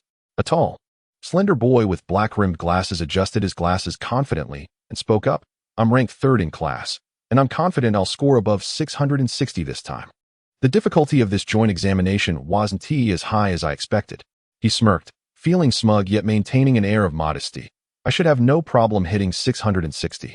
The others exchanged glances, some rolling their eyes. "What a show-off." The boy, ranked 3rd, chuckled. He instinctively glanced towards the window-side seat occupied by Qinzhe. Qinzhe gazed out the window, his demeanor calm and composed, seemingly lost in thought. However, the boy noticed a slight upward curve at the corner of Qinzhe's mouth, hinting that he might be in good spirits. Qinzhe must have performed exceptionally well this time. The 3rd-ranked student's heart raced, unable to suppress his curiosity. Having been overshadowed by Qinzhe for 3 years, He paid close attention to his every move. In his eyes, Qing's character was unique, reserved and composed, rarely engaging in conversation. The only one he could relate to was Wang He, a biology prodigy who transferred to Fuxian District in his sophomore year. When was the last time he had seen Qing smile with such delight? That expression sparked a distant memory. The third-ranked boy swallowed hard, recalling that moment, the stunning score of 710 that had shocked the entire school. He vaguely remembered Qing displaying a similar smile after that exam. Perhaps I'm overthinking it. He shook his head, recognizing his own nervousness. Meanwhile, chatter arose around them. I wonder how Liang from Longon District fared. A student chuckled. Let us just hope he's not just a flash in the pan. Ha! Last time, he probably just got lucky. The light-hearted banter belied their underlying concern. Having been outperformed, especially by a student from a lesser-known private school, was an unpleasant experience. Qing rested his chin on his left hand, staring out the window. Pondering, Liang? That name sounds somewhat familiar. Wang He seemed to have mentioned him. A glimmer of recollection crossed his eyes. But he quickly shook his head with a smile. Let us see how he performs this time. I did well, but I wonder if he can keep up. Chapter 72. Is this justifiable? As the Gaokao approaches, various examinations, both minor and major, proliferate. Not only are the students under considerable pressure, but the teachers are equally so. Last Thursday marked the conclusion of the unified examination in Shenzhen City. By this Monday, nearly all results were ready to be unveiled. The primary focus now lay in verifying the high-scoring papers for any discrepancies and finalizing the results. In the Chinese composition grading group, one particular essay captured the attention of the head of the group. The leader, an elderly gentleman sporting gold-rimmed glasses and silver hair, exhibited a trace of surprise on his otherwise austere face as he gazed at the three individuals before him. Inquiring with curiosity, "You three awarded a perfect score to this essay?" Such an occurrence is exceedingly rare. A relatively young female teacher pondered for a moment before exclaiming, "Leader, the essay's conception is remarkably ingenious, and its theme is strikingly original." The two other teachers nodded in agreement, eagerly adding, "Not only that, but the writing style is exquisite, brimming with eloquent phrases. The allusions are perfectly placed and never excessive." Their praises were effusive, nearly celestial in their admiration. The leader shook his head slightly, casting a sidelong glance at the three exuberant faces, emphasizing, "You are still somewhat inexperienced. The criteria for a perfect score in a Chinese essay are exceptionally high. Even during the Gaokao, few achieve such a distinction. It is a challenging task." He believed the three teachers lacked a proper understanding of the difficulty associated with awarding full marks. If it were up to him, he would seldom grant a perfect score to a student's essay. He casually remarked, "Let me take a look at the paper." Half an hour later, the leader, his face flushed with excitement, slammed his hand on the table. "Full marks. This essay undoubtedly deserves a perfect score. Brilliant, simply brilliant." The other three teachers exchanged glances, smiles spreading across their faces. Indeed, that essay was extraordinary. In the mathematics discussion group, a teacher exclaimed, "Oh my goodness," as he stared at the densely packed data and scribbles before him, his scalp tingling. At first glance, it appeared to be a chaotic scrawl. However, upon closer inspection, he discerned a clear organization of points. 6. What does this signify? But soon he comprehended. This indicated 6 distinct methods of solution. His eyes widened in disbelief as he hurriedly began to verify the answers and steps. Such innovative approaches and methods. This student is undoubtedly a mathematical prodigy. With exhilaration coursing through him, he thought, This method is simply extraordinary." After completing his verification, he found all 6 methods to be correct. He could hardly believe his eyes. Though this math exam was not particularly difficult, it featured a final question designed to create a disparity among students. This question was derived from an IMO math competition problem, which had a total of 3 answers. Typically, ordinary students struggle to solve it. Even many gifted students manage to find only 1 or 2 solutions, considering it sufficient, while the third is the most elusive and challenging. Yet this student had deduced all 3 answers. 6 methods. His heart raced with inexplicable excitement. Leader. He clutched the paper and approached a few teachers who were grading nearby. His voice was slightly raised, attracting their attention. What is the matter? The mathematics group leader furrowed his brow. There is a paper here where the last question employs 6 different methods. Instantly, all the teachers turned their gazes toward him, astonished and incredulous. 6 methods. The standard answer only lists 3. Let me take a look, the math group leader said, equally astonished. The group gathered around the paper, beginning to compute mentally. Being seasoned educators, they quickly confirmed the correctness of all 6 methods. Each one was indeed accurate, especially the 6th method, which was extraordinarily clever. Which student produced this work? The mathematics teachers engaged in animated discussions, their thoughts clear and insightful, occasionally struck by flashes of brilliance that led them to unanimous agreement. The group leader examined the other answers on the paper, growing increasingly impressed and astonished. Each problem exhibited logical clarity, complete steps, and was executed splendidly. This student is undoubtedly a genius, a remarkable talent. The math group leader took out his phone and snapped a picture of the paper, suppressing his awe. Full marks, he declared with a flourish of his hand. This is the only perfect score thus far. Simultaneously, in the physics group, a teacher exclaimed, "Leader, there is a perfect score in physics," clenching his fist in astonishment. One of the physics teachers responded, "A perfect score in physics?" The leader of the physics group raised an eyebrow. Physics, unlike mathematics, presents a greater challenge for achieving full marks, particularly this time, as the physics problems required extensive calculations. The comprehensive science exam, combining biology, chemistry, and physics, necessitated making choices within a limited time frame, further increasing the difficulty of obtaining a perfect score in physics. He took the paper and scrutinized it carefully, his eyes gradually lighting up. After a full 5 minutes, he inhaled deeply. This is exceptionally precise. Each step is as standardized as the answer key. This paper deserves full marks. The surrounding physics teachers exchanged glances, their curiosity piqued as they had not yet seen the paper. Soon, the classroom erupted with exclamations of wonder. In an adjacent classroom, the biology group was grading papers. The biology group leader frowned, remarking, "It's quite noisy next door." Beside him, a team member stood up, hands trembling slightly, his face flushed with excitement, exclaiming, "There's a perfect score here. You all must come and see." A perfect paper? Upon hearing this, the biology leader was momentarily taken aback. In his recollection, it was nearly impossible for a biology paper to achieve full marks without some deductions. He cast a skeptical glance at his colleague, suspecting that the teacher recognized the handwriting of one of his own students and was deliberately inflating the score. With a scoff, he accepted the paper. Full marks? Surely, it's not that simple. Yet upon seeing the handwriting, his heart skipped a beat. He had been involved in the grand plan for the paper grading committee. This handwriting, he could never forget. He swallowed nervously and continued to read. The multiple choice and fill-in-the-blank questions were all correct. This was to be expected, as many papers achieved that. However, the real challenge lay in the latter sections. Any imprecise or insufficiently detailed expression could certainly warrant point deductions. Yet, gazing at this nearly flawless paper, he could find no justification for any deductions. Full marks. He reviewed the paper once more, finally proclaiming, "The first and only perfect biology score has emerged." On Tuesday morning, each group compiled their results. A designated teacher was responsible for the aggregation. Upon observing the preliminary data, they became unsettled. "Is there a system error?" he exclaimed, his face a mask of confusion. The surrounding teachers exchanged glances, confirming time and again that the data was accurate. Summoning each group leader, they pointed to the data with grim expressions. "Are you all certain this data is reasonable?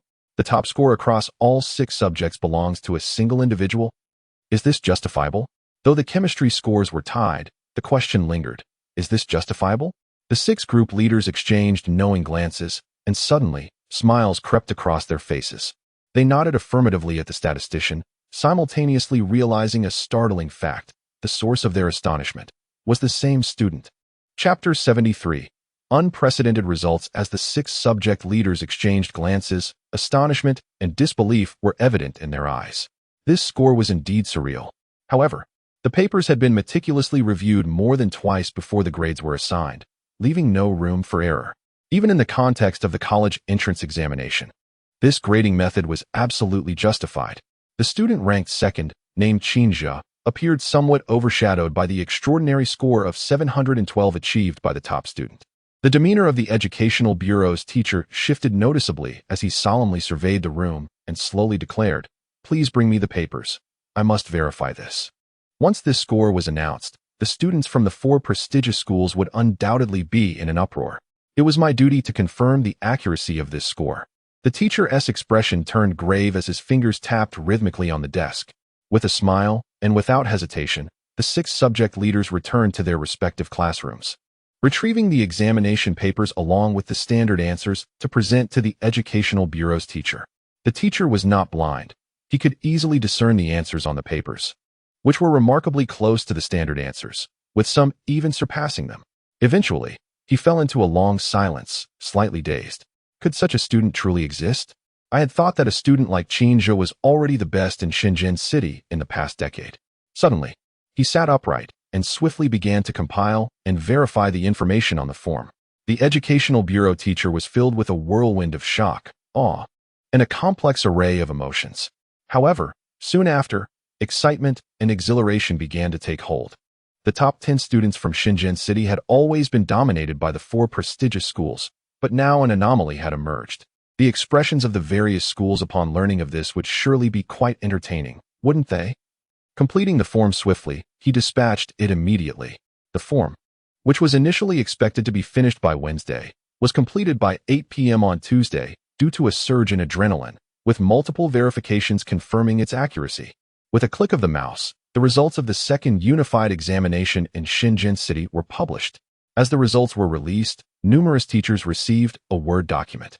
It was the second period of evening self-study, and teachers were either in their offices or seated in classrooms. At Shenzhen City First High School, in the key class of the 3rd year, the homeroom teacher was seated, grading assignments. Suddenly, his phone lit up, and upon glancing at it, his gaze brightened.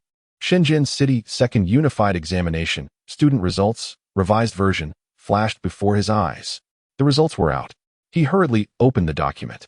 Although Qin Zhe had missed the last exam due to illness, being ranked second seemed somewhat unflattering. Upon opening it, he saw Qin Zhe scored a total of 712. This score was extraordinarily exaggerated, having only deducted 8 points. Class first, year first, Luofu District first, and Shenzhen City second? Shenzhen City second. He abruptly stood up, muttering in disbelief. 712 points, and he could not claim the title of first in Shenzhen City? What a ridiculous joke. His outburst in the quiet classroom was somewhat jarring. Instantly, the attention of the entire class was focused on him. Teacher, what do you mean by Shenzhen City second? The students swallowed nervously, anxiously gazing at the homeroom teacher. These days were particularly sensitive, and everyone was eagerly awaiting the results of the unified examination. Even Qin Zhe narrowed his eyes slightly, looking at the homeroom teacher. However, at that moment, the teacher's gaze was fixated on the first line. The name, though only seen once in Shenzhen City's first unified examination, was etched in his memory. Liang. He inhaled deeply, his expression instantly stiffening. This score was simply unreal. What was with that row of ones? This was utterly outrageous. Even Qin Zhe, usually calm and composed, felt a stir of emotions within him. He turned to the homeroom teacher and inquired, "Teacher, has the unified examination score for Shenzhen City been released?" The homeroom teacher hesitated for a moment, his expression rigid. Before nodding, seeing the bright and excited eyes of the entire class, he found himself at a loss for words. After a long pause, he finally managed to say, with a touch of bitterness, "It's out, just released." Qin Zhe did quite well, scoring 712 points. Upon the teacher's announcement, the class erupted as if water had reached boiling point. Incredible. Wow, Qin Zhe is a legend. 712 points. This score likely set him apart from everyone else in Shenzhen City. Just the thought of it sent shivers down their spines, rendering them speechless before the esteemed figure. Yet Qin Zhe frowned, sensing something amiss. The homeroom teacher's expression was not right. Ignoring the praise and astonishment of his classmates, Qin Zhe fixated on the teacher, calmly asking, "Is there someone who scored higher than me?" The entire class froze at Qin Zhe's words. They quickly waved their hands, faces filled with relief. "Qin Zhe, you're overthinking it. 712 points? This is the first time I've heard of such an incredible score. How could anyone score higher than you? This time, having 3 students over 700 in Shenzhen City is already remarkable." However, the homeroom teacher did not respond immediately. The atmosphere grew increasingly tense, the air thick with anticipation. All eyes were on the teacher, throats swallowing hard, lips trembling. It couldn't be. Indeed, there is one, Liang. After a moment of hesitation, the homeroom teacher spoke softly.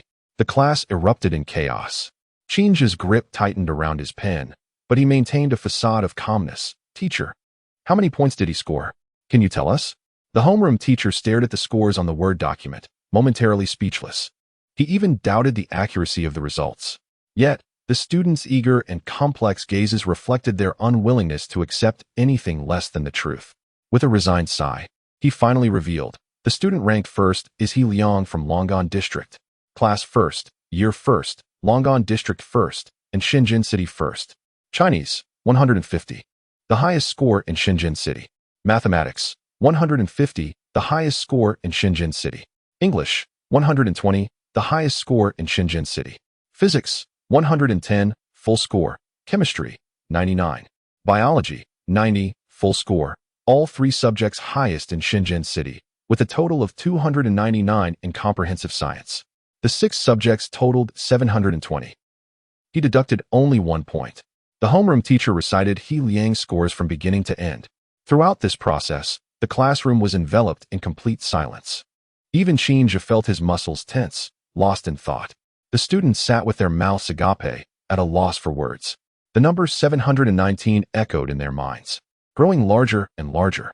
Chapter 74. The first in 6 subjects in a classroom at Chengda High School, located in Longan District of Shenzhen City. A gathering of numerous teachers from the senior year convened, approximately 30 to 40 in number. At this moment, they were attentively listening to Vice Principal Liang He as he led a meeting, engaging in discussions on pertinent topics. Wu Qing was prominently seated in the front row. As the crucial college entrance examination approached, Vice Principal Zhang emphasized the importance of being attuned to the students' emotions and understanding their needs. He tapped his fingers lightly on the table, a smile gracing his face as he surveyed the assembly of educators. Suddenly, a loud crash pierced the atmosphere. A cup had fallen to the ground. The sound was jarring, interrupting both the collective thought of the teachers and Vice Principal Zhang's address. All eyes turned towards the source of the disturbance. It was the homeroom teacher of Class 1 from the senior year. The teacher stared incredulously at his phone, his expression shifting rapidly from disbelief to sheer elation. What on earth has happened to Teacher Li? The swiftness of his emotional transformation left the others bewildered. Even as the cup containing goji berries lay shattered on the floor, soaking his pant leg, he appeared oblivious to the chaos. Vice Principal Zhang, his smile now somewhat restrained, glanced at him and inquired softly, "Teacher Li, your cup has fallen." The homeroom teacher of He Liang looked up, his eyes brimming with excitement and fervor. In an instant, he leaped to his feet, disregarding the broken cup entirely. "Vice Principal, our student He Liang has achieved first place in the second unified examination of Shenzhen City." A hushed silence enveloped the room. However, the subsequent revelation was even more astonishing. Moreover, he ranked first in all 6 subjects, the absolute best in Shenzhen City. The homeroom teacher spoke with a quiver in his voice. After uttering these words, he couldn't help but glance at the document on his phone, ensuring he had not misread the information. His voice trembled with uncontainable excitement. He scored a total of 719 points, losing only 1 mark. The room fell into an extraordinary stillness. All present stood in a state of shock, their expressions frozen in disbelief. After a prolonged pause, the homeroom teacher of Class 2 finally mustered a laugh. "Teacher Li, are you certain you aren't mistaken? 719 points. How is that even possible? A student who loses only 1 mark. Such a phenomenon has never been witnessed in the history of unified examinations." The homeroom teacher of He Liang's class, his eyes wide, retorted urgently, "Do you doubt me?" With a resounding thud, Vice Principal Zhang slammed his hand on the table. His face flushed with excitement. He fixed his gaze intently on his phone. "It is indeed true. I have received the notification as well." The room erupted in a cacophony of astonishment. Many teachers felt as though they were struggling to catch their breath. 719 points? What does that even mean? How could such a student emerge from our private school? It feels surreal. But this was the undeniable truth. Wu Qing found himself utterly flabbergasted. How could this be possible? He usually slacks off. How could he possibly achieve such high marks? The enormity of the situation stirred a tempest of emotions within him, more fervent than boiling water. What a joke!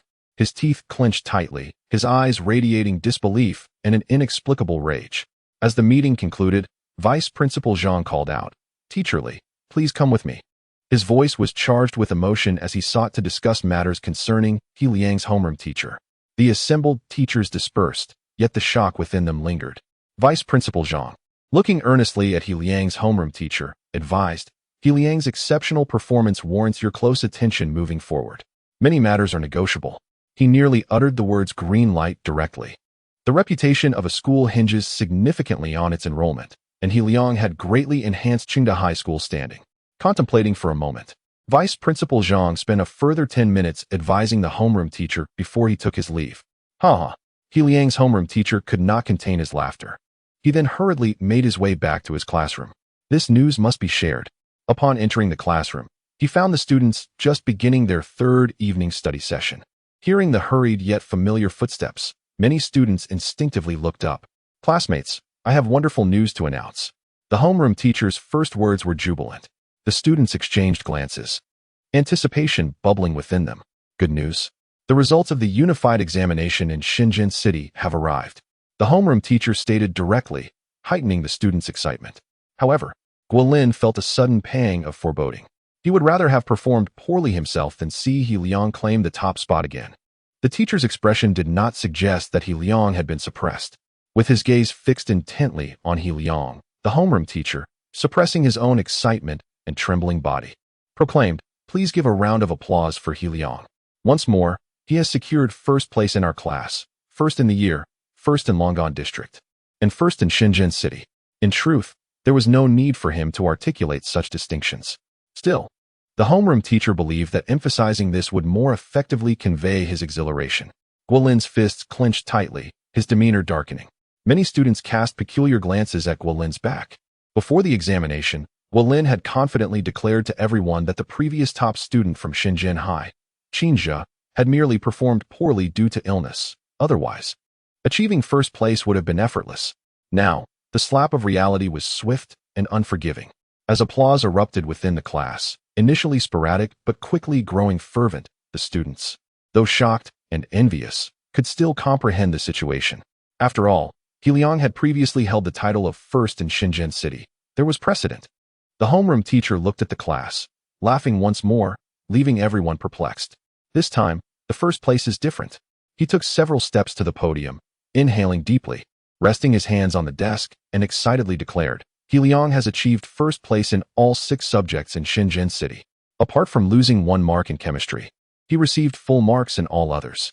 His total score is 719 points. Instantly, applause ceased as if the entire class had been muted. All students gaped in astonishment, their mouths agape as if they could fit 2 duck eggs within. What did we just hear?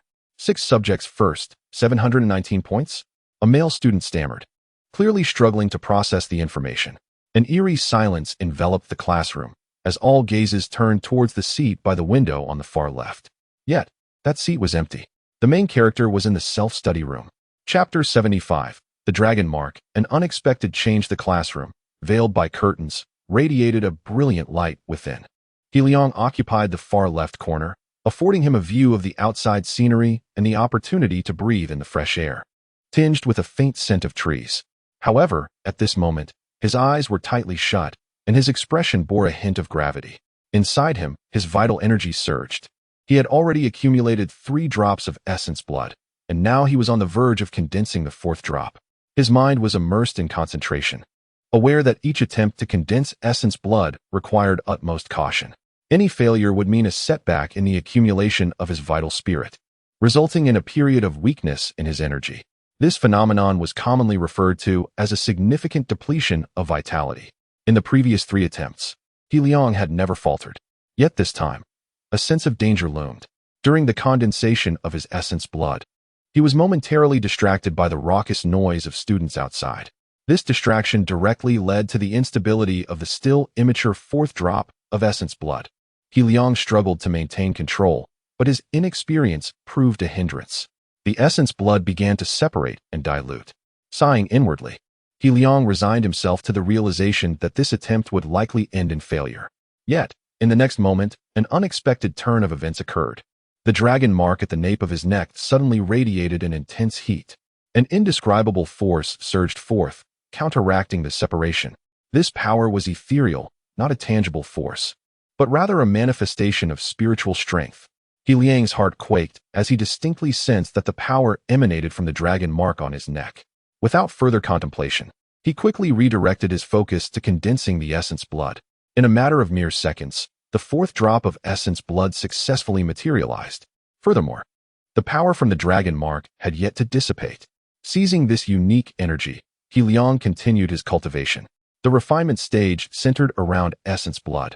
Within the human body, blood coursed through the veins. From a certain perspective, this refinement was akin to a process of blood alchemy. Each condensation of Ascent's blood was a fortification of vitality, a process of distillation. The regenerated blood would possess superior quality, embodying what was known as ample vitality. The fifth drop of Ascent's blood. Liang felt a surge of astonishment. Under the influence of this peculiar force, the blood within him seemed to flow as docile as sheep, converging in his dantian, shedding layers of impurities and beginning to coalesce into Ascent's blood. Before long, the fifth drop of Ascent's blood also crystallized. The force began to wane.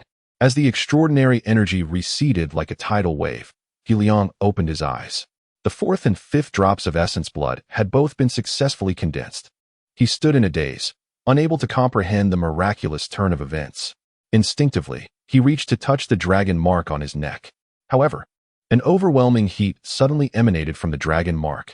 This heat felt akin to an ancient punishment, as if a searing iron brand were being imprinted upon him. Pain. It was a torment that resonated from the depths of his soul. Liang's complexion paled instantly, his lip bitten fiercely, oblivious to the blood trickling from his wound. The pain surged swiftly and retreated just as quickly. Yet, in that fleeting moment, Liang's expression turned ashen, his body drenched in sweat, trembling uncontrollably. What is this? Liang's expression twisted in agony, yet he forcibly calmed himself. Boss, what's wrong? Lin Wudi, gripping a wooden sword, looked at Liang with concern. Just moments ago, Liang had appeared fine, but now his countenance was contorted in distress. It's nothing. Liang waved his hand, hesitating briefly before inquiring. Wudi, are you aware of my dragon mark? Lin Wudi shook his head in confusion. No, I don't know. Liang fell silent. Yet he was acutely aware that his grandfather likely possessed knowledge of it. Perhaps Kwangsun also knew something. This sudden outburst, though not life-threatening, had instilled a sense of dread within him. If this were during an important exam, or at some critical moment when such a surge occurred, Liang's expression turned grave. Recently, the dragon mark had exhibited some peculiarities, inexplicably heating up. But today's eruption was unprecedented. He stood up and exited the classroom. Upon opening the door, he encountered the homeroom teacher. The teacher's face was alight with joy as he patted Liang on the shoulder, saying, Liang, you performed excellently in the recent Shenzhen municipal examination. First in 6 subjects, only 1 point off in chemistry, achieving full marks in all others. Your total score is 719. He anticipated that Liang would be overjoyed. However, Liang's demeanor surpassed his expectations in its calmness. A fleeting look of surprise crossed his youthful features before he merely nodded in acknowledgement. Without further ado, Liang broached another matter. Teacher, I need to take a leave of absence. Leave of absence? The teacher paused, slightly bewildered by Liang's sudden shift in focus, but eventually nodded. What is the reason? And for how long? Liang hesitated before responding. There's a family matter. The duration is uncertain, but it will likely be 2 or 3 days. The teacher pondered for a moment, then nodded generously, not even inquiring about the specifics. This matter, I'll approve it right away. A leave longer than a day typically required higher authorization. However, given Liang's status, Vice Principal Zhang Hui had personally declared that he would greenlight such requests, allowing for informal approval. Liang nodded in agreement. At that moment, the teacher finally noticed Liang's pallor and the sheen of sweat glistening on his arms and skin. He asked anxiously, Are you feeling unwell? Do you need to see the school doctor? Liang shook his head, replying, No need, teacher. I'll head home tonight. The teacher, momentarily taken aback, smiled and acquiesced. Lin Wudi, trailing behind Liang with his wooden sword, did not require permission to take leave. He simply followed his boss, knowing that after their absence, someone would cover for him. Upon returning to the classroom, Liang instantly garnered the attention of all eyes. An eerie silence enveloped the room. This was partly due to the evening self-study period, and partly because of Liang himself. No one knew what to say. The collective gaze of the class caused Liang's footsteps to falter slightly. Suddenly, applause erupted, resonating like thunder. The sound swelled from sparse to dense, from soft to thunderous. Students from nearby classes could hear it clearly, yet no teacher intervened. They all understood that Class 1 of the third year had produced a prodigious scholar, achieving an astonishing score. Liang surveyed his classmates, feeling a complex surge of emotions. He smiled faintly. Then, amidst the bewilderment of his peers, he began to pack his bag. Someone couldn't help but ask, Liang, where are you going? Liang casually replied, I just asked the teacher for a leave of absence. There's a family matter. I'll be home for a few days. Instantly, envious gazes turned toward him. The disparity was striking. While they struggled to obtain a half-day leave, often facing detailed inquiries from the teacher, Liang, the genius, could take a few days off without issue. Chapter 76. Preparation. The envy and sour gazes directed at Liang were met with indifference. Guolin could not lift his head, yet his fists were clenched tightly on the table, causing it to tremble, betraying his inner turmoil. Liang. Guolin's heart simmered with frustration. Throughout his life, he had always been the exemplary child in the eyes of others. However, after encountering Liang, he felt perpetually overshadowed. Each of Liang's audacious actions felt like a display of superiority, a crushing blow to his self-esteem. He could not help but wonder if the teachers in the school placed greater importance on Liang. Though reluctant to accept it, he knew it to be true, which only fueled his dissatisfaction and resentment. That loser, that pauper, he cursed internally, his disdain shifting from academic achievements to familial wealth. Yet, Liang did not spare him a glance. He walked away, exuding invincibility. Liang beckoned to Lin Wudi. Fully aware that Lin Wudi would not remain obediently within the confines of the school, Lin Wudi chuckled and nodded, hastily grabbing his empty backpack and following Liang. Upon reaching the office, the teacher had already prepared a leave request for Liang. This was a temporary leave. The homeroom teacher smiled and said, Make sure to take care of your health. If anything arises, do not hesitate to call me.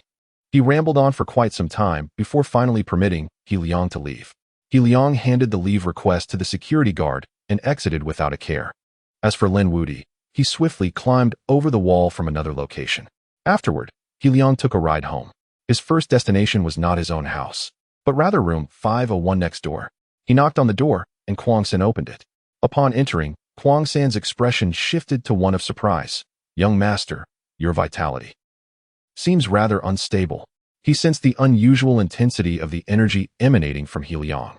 Kwang San, are you aware of my mark? Liang asked gravely, his demeanor reflecting his urgency. He had returned hastily for this reason.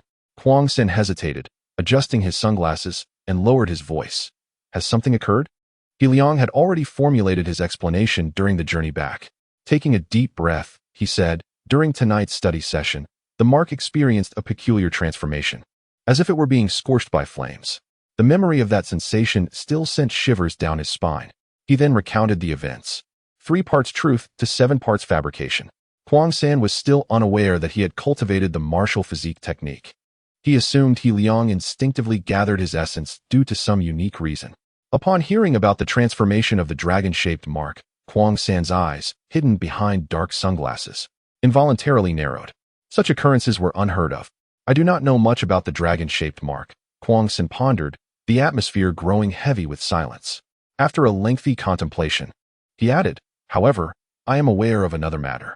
Any male descendant of the He family is born with this mark. Liang narrowed his eyes, absorbing this newfound information.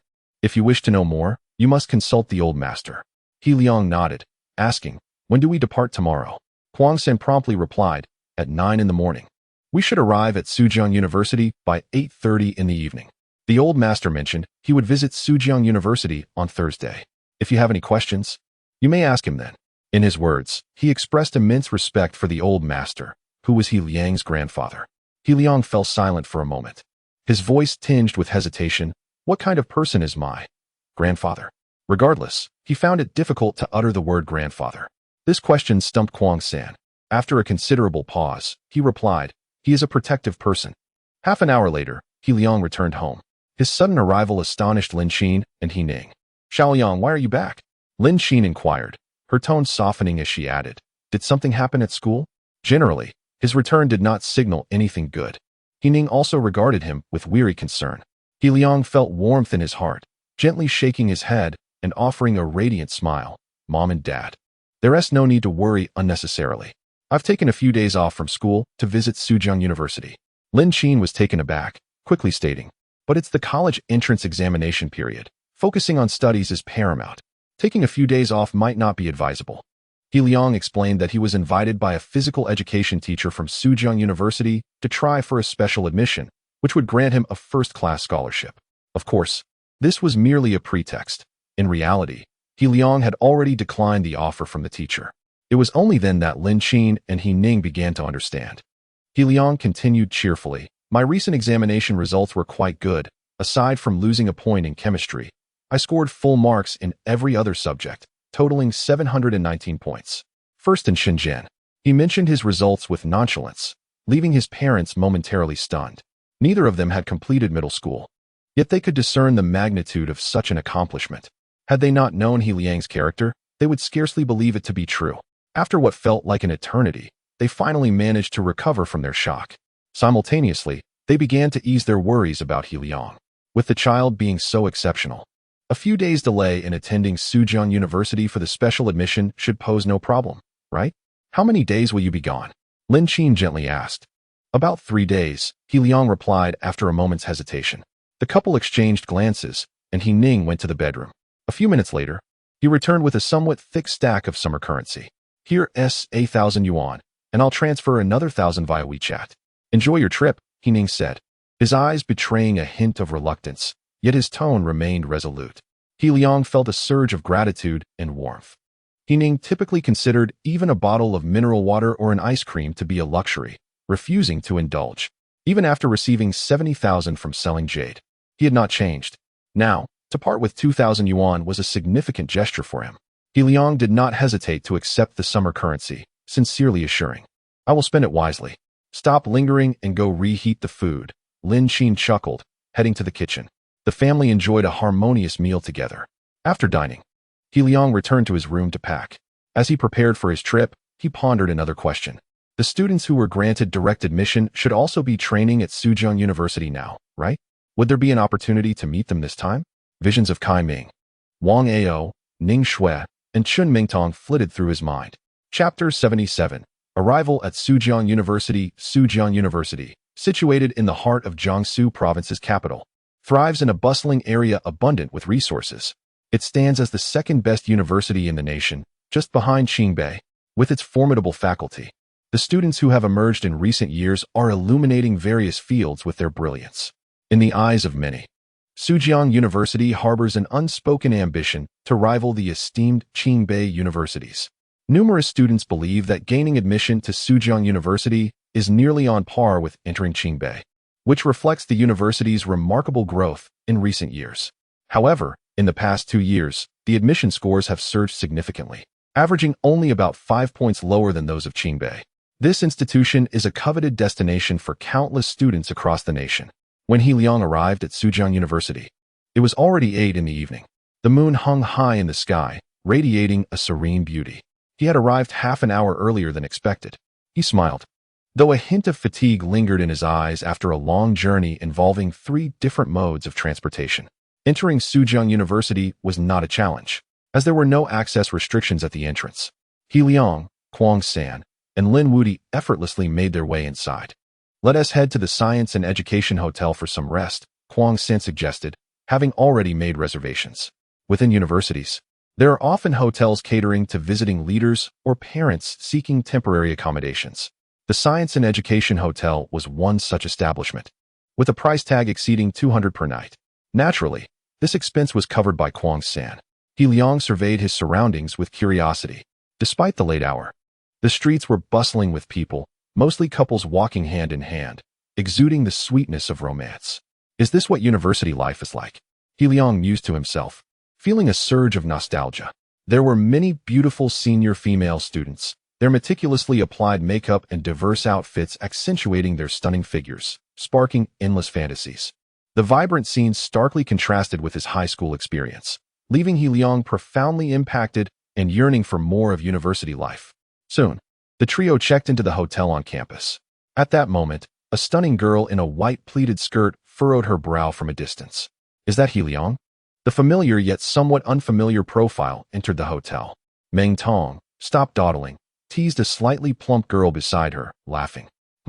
Chen Meng Tong hesitated for a moment before gently nodding. The girl next to her, eyes gleaming, chattered excitedly.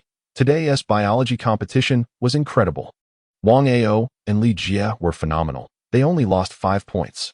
This girl was Wu Li, another student who, like Meng Tong, was granted admission to Suzhou University through an impressive program and had quickly become Meng Tong's close friend. Wu Li then recalled something and looked at Meng Tong with curiosity. By the way, Meng Tong, I heard there's a student from Shenzhen named He Liang. I heard he scored higher than Wang Ao. Meng Tong fell silent for a while before saying, "Let us go to the supermarket." She headed straight towards the nearby supermarket, deliberately avoiding the topic. Wu Li was momentarily taken aback, but quickly followed. Meng Tong, wait for me. The next day, He Liang rose early only to receive disappointing news. Huang San, with a somewhat helpless expression, sighed as she stood at the door. Young master. The elder cannot come this time. Cannot come. He Liang furrowed his brow in surprise, his emotions complex, feeling a mix of relief and regret. Yes, Huang San nodded. There have been some issues in the family, and he needs to be present for a few days. Shall we return then? He Liang exhaled deeply, accepting the reality. As for why Huang San didn't take him to the He family, it was likely due to other considerations. No, although the elder one be here. Someone else will come. Huang San's eyes glinted oddly behind her sunglasses as she continued. Huang Er. He Liang's heart stirred, and he scrutinized Huang San, awaiting further details. She's coming to lend you something, Huang San elaborated. The specifics will become clear once she arrives. He Liang speculated silently and nodded slowly. She should not be here yet, so you may explore Suzhou University in the meantime, Huang San noted, recognizing He Liang's curiosity about the university. Then, Lin Wudi dashed out. Boss, I'm coming with you. Huang San nodded. Despite Lin Wudi's boisterous nature, his strength was undeniable. All right. He Liang, indeed curious about university life, stepped outside. As they left the hotel, young students were seen receiving packages and animatedly discussing various topics, radiating youthful energy. Lin Wudi slowed his pace and whispered, Boss, be cautious when you meet Huang Er this afternoon. He Liang looked at him, amused. Cautious about what? Lin Wudi scratched his head, seemingly at a loss for words, anxious. They say Huang Er is a bit of a madwoman, practicing some rather unusual techniques. Just be careful, boss. He Liang raised an eyebrow in surprise, initially assuming Huang Er was male, only to realize she was a woman. Can't you defeat her? He Liang inquired tentatively. Lin Wudi's expression changed, and after a moment, he scoffed. If I took off the second headband, winning against her would be effortless. He Liang squinted, pondering, and nodded thoughtfully. It seemed Huang Er was indeed stronger than Huang San. Chuckling, he shook his head and headed toward the commercial street, casually suggesting, let us grab some breakfast. Upon entering the commercial street, He Liang encountered a familiar face. Wang Ao. He Liang was taken aback and, out of politeness, nodded lightly at him. Wang Ao recognized He Liang immediately. Though they had only met once, that encounter left a profound impression. The subsequent grand plan had only deepened that impression. He Liang. Wang Ao called out, suddenly inquiring, why didn't you choose to be recommended? Despite his animosity towards He Liang, it stemmed more from competition in biology. I wanted to try the college entrance exam route, He Liang replied with a smile, showing no signs of regret. Wang Ao scrutinized him for a moment before nodding and walking away. Lin Wudi's eyes widened in disbelief. Boss, your connections are impressive. You even know him here. He Liang shook his head slightly and continued walking. Whether by coincidence or fate, he encountered another familiar face in front of a rice noodle shop. Meng Tong. Meng Tong looked up, locking eyes with He Liang. The atmosphere grew somewhat tense. Chapter 78. Transformation. He Liang had contemplated the possibility of encountering Meng Tong at Suzhou University. Yet, he never anticipated that their meeting would be so abrupt and unexpected. As Meng Tong gazed at He Liang, she instinctively rose to her feet, donning a knee-length skirt that accentuated her exquisite beauty, drawing the attention of several young men. However, her expression was marred by a hint of rigidity and complexity. He Liang maintained a calm demeanor, though he found himself at a loss for words. His feelings towards Meng Tong were multifaceted. During his lowest moments, she was among the few who stood up for him, offering her assistance time and again, which he cherished deeply. Nevertheless, repeated misunderstandings had left him frustrated, and even the most patient person eventually loses their temper. He could certainly clarify matters. Yet upon witnessing the mix of indifference and resolve in Meng Tong's eyes, The fleeting desire to explain was swiftly extinguished. Mengtong, he offered a slight nod, his expression tranquil, concealing any other thoughts. Instinctively, Shen Mengtong took a step back. A lyric flashed through He Liang's mind, prompting a smile as he left with Lin Wuti, unhesitating and at ease, as if merely greeting an ordinary friend. Shen Mengtong suddenly turned, her expression complex as she watched He Liang's retreating figure, her mouth opening as if to voice 1,000 words, yet she fell silent. Beside her, her friend Wu Li regarded her with curiosity, whispering, "Mengtong, who is he? He looks quite decent." Unaware of the turmoil on Chen Mengtong's face, she giggled. "He seems like the type I fancy, adorable and youthful. Why not share his WeChat with me? 3 parts serious, 7 parts teasing." Yet, Chen Mengtong remained silent for a considerable time before shaking her head softly. "I'm not familiar with him. Nor do I have his WeChat." In truth, she had taken the initiative to remove He Liang from her contacts. Wu Li sighed with mild regret. "Well, that's unfortunate." He Liang, accompanied by Lin Wuti, ventured into a noodle shop to casually resolve their breakfast. Afterward, they strolled through Suzhou University. "Boss, this place is enormous. It dwarfs the shabby Chengda High School," Lin Wuti exclaimed, his curiosity piqued as he gazed around. This environment was a novelty for him.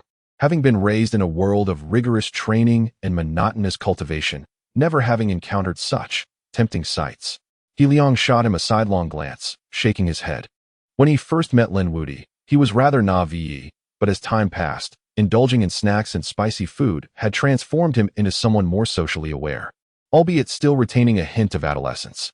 "Too bad we can't enter the library," He Liang mused, eyeing the grand structure before him, a trace of regret flickering in his eyes. While they could roam the campus freely, access to the library required a student card from the university. "Ugh, just thinking about the library gives me a headache," Lin Wuti grimaced. "What is so fascinating about those daunting tomes? Reading more can only be beneficial." He Liang replied with a smile. "Even outside of school, acquiring knowledge is never a waste." Lin Wuti felt that He Liang's current demeanor resembled that of their former teachers. Speaking in profound terms, He Liang chuckled, not elaborating further, as they continued their journey. As they wandered, He Liang's mind drifted, contemplating many things. His perspective was undergoing a subtle transformation. What kind of person did he aspire to be? His gaze wandered over the diverse students around him, all of whom had excelled to gain admission to Suzhou University, each a brilliant mind, a prodigy, brimming with vitality. Had it not been for the all-purpose work system, He Liang might have been among them. Had he performed adequately, perhaps even exceptionally, in the college entrance examination, he could have easily secured a place at Qingbei or Suzhou University. He would have diligently studied for scholarships, striving for a high-paying job in the future to improve his family's circumstances. Yet, fate is unpredictable. He Liang chuckled softly, feeling a pang of nostalgia. The emergence of the all-purpose work system had shattered those conventional paths. Work coins could be exchanged for various educational resources, and with sufficient work coins, he could achieve greatness in any field, whether it be academics, art, sports, culinary skills, or music. He Liang could effortlessly reach the pinnacle of excellence. Moreover, there existed the mysterious martial arts black holes, realms of knowledge beyond the reach of ordinary people. 6 black holes remained to be unlocked, shrouded in mystery and allure. He Liang walked at a leisurely pace, his thoughts wandering far and wide, gradually crystallizing into a resolute determination. Since I possess the all-purpose work system, why shouldn't I aspire to become an all-purpose academic genius? Throughout this journey, he contemplated much, his parents' anguish while purchasing pork belly, the ridicule he faced from Wu Qing during his lowest ebb, the countless individuals who reveled in his misfortune, and the threatening presence of martial artists seeking to assassinate him. He yearned for a better life for his family, to hold the power to control his own destiny. This was his true aspiration. He Liang smiled, feeling a newfound lightness in his heart. He had clarified his ambitions, and a surge of youthful vigor welled within him. Lin Wuti cast a sidelong glance at He Liang, sensing a subtle shift in his boss's aura. Thus, the two meandered until the afternoon, returning to their hotel. He Liang felt weary. The sun outside blazed fiercely, leaving him drenched in sweat. After a moment's thought, he tidied his clothes and stepped into the bathroom for a shower. 10 minutes later, He Liang emerged, feeling invigorated. A brief nap seemed in order.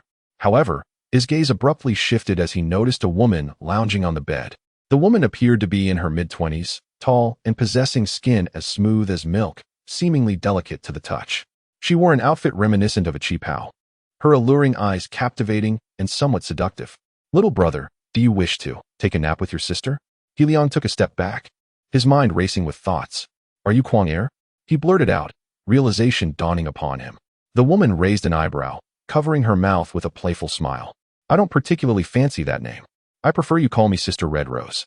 Her voice was soft, laced with a hint of flirtation, akin to a playful tease that stirred one's heart. This was a siren, a bewitching enchantress. Red Rose smiled, her lips curling upward, her gaze imbued with allure. "Have you made your decision?" He Liang froze momentarily. Decision about what? Red Rose shot him a knowing glance, filled with a myriad of emotions, and replied meaningfully, "Of course. Whether to take a nap with your sister." Chapter 79. The Dragon Emblem and the Dragon Statue. The alluring Red Rose perched elegantly, with her right leg crossed over her left. Her fair thigh subtly visible through the slit of her cheongsam, exuding an irresistible allure. He Liang's heart raced slightly. This woman was a siren. In contrast, Deng Shui's seduction felt contrived, and having already discerned her character, He Liang felt no attraction. However, every gesture of Red Rose seemed imbued with an enchanting charm and a mature grace that was truly overwhelming. Yet, He Liang resolutely willed himself to remain calm. He gazed at Red Rose, his breathing gradually steadying, and composedly inquired, "I wish to know what the old master intends to give me." Red Rose shot him a playful glance, as if to convey his lack of romantic sensibility. Subsequently, she rose to stretch, her lithe figure illuminated by the light. Slowly, she extended her right hand towards her bosom, the movement deliberate and accompanied by a teasing smile directed at He Liang. His heart skipped a beat. Could it be? Red Rose truly retrieved a letter from the pocket of her dress. "Here, take it. This is personally for you from the old master," she said, lightly tossing the letter to He Liang. Instinctively, he caught the letter, a waft of floral fragrance brushing against him. He Liang stared at the letter in his hand, his fingers trembling slightly, nearly discarding it on the spot. Yet, he quickly regained his composure, forcing himself to disregard his initial reaction as he opened the envelope. Inside lay a single sheet of paper, brief yet profound, containing about 100 words. As he scanned the contents, his breath caught, and his pupils dilated. The letter revealed crucial information regarding the Dragon Emblem, and for the first time, He Liang realized the peril it entailed. If I had not been found by Kwang San. A shiver of dread coursed through his heart. After a long moment, he lifted his gaze to Red Rose, asking, "Did you bring the item mentioned in the letter?" "Of course," she replied, her smile brightening as her lips curled slightly. "What? Do you want it now? Not even a nap with your sister first?" He Liang waved his hand, smiling wryly as he declined her suggestion.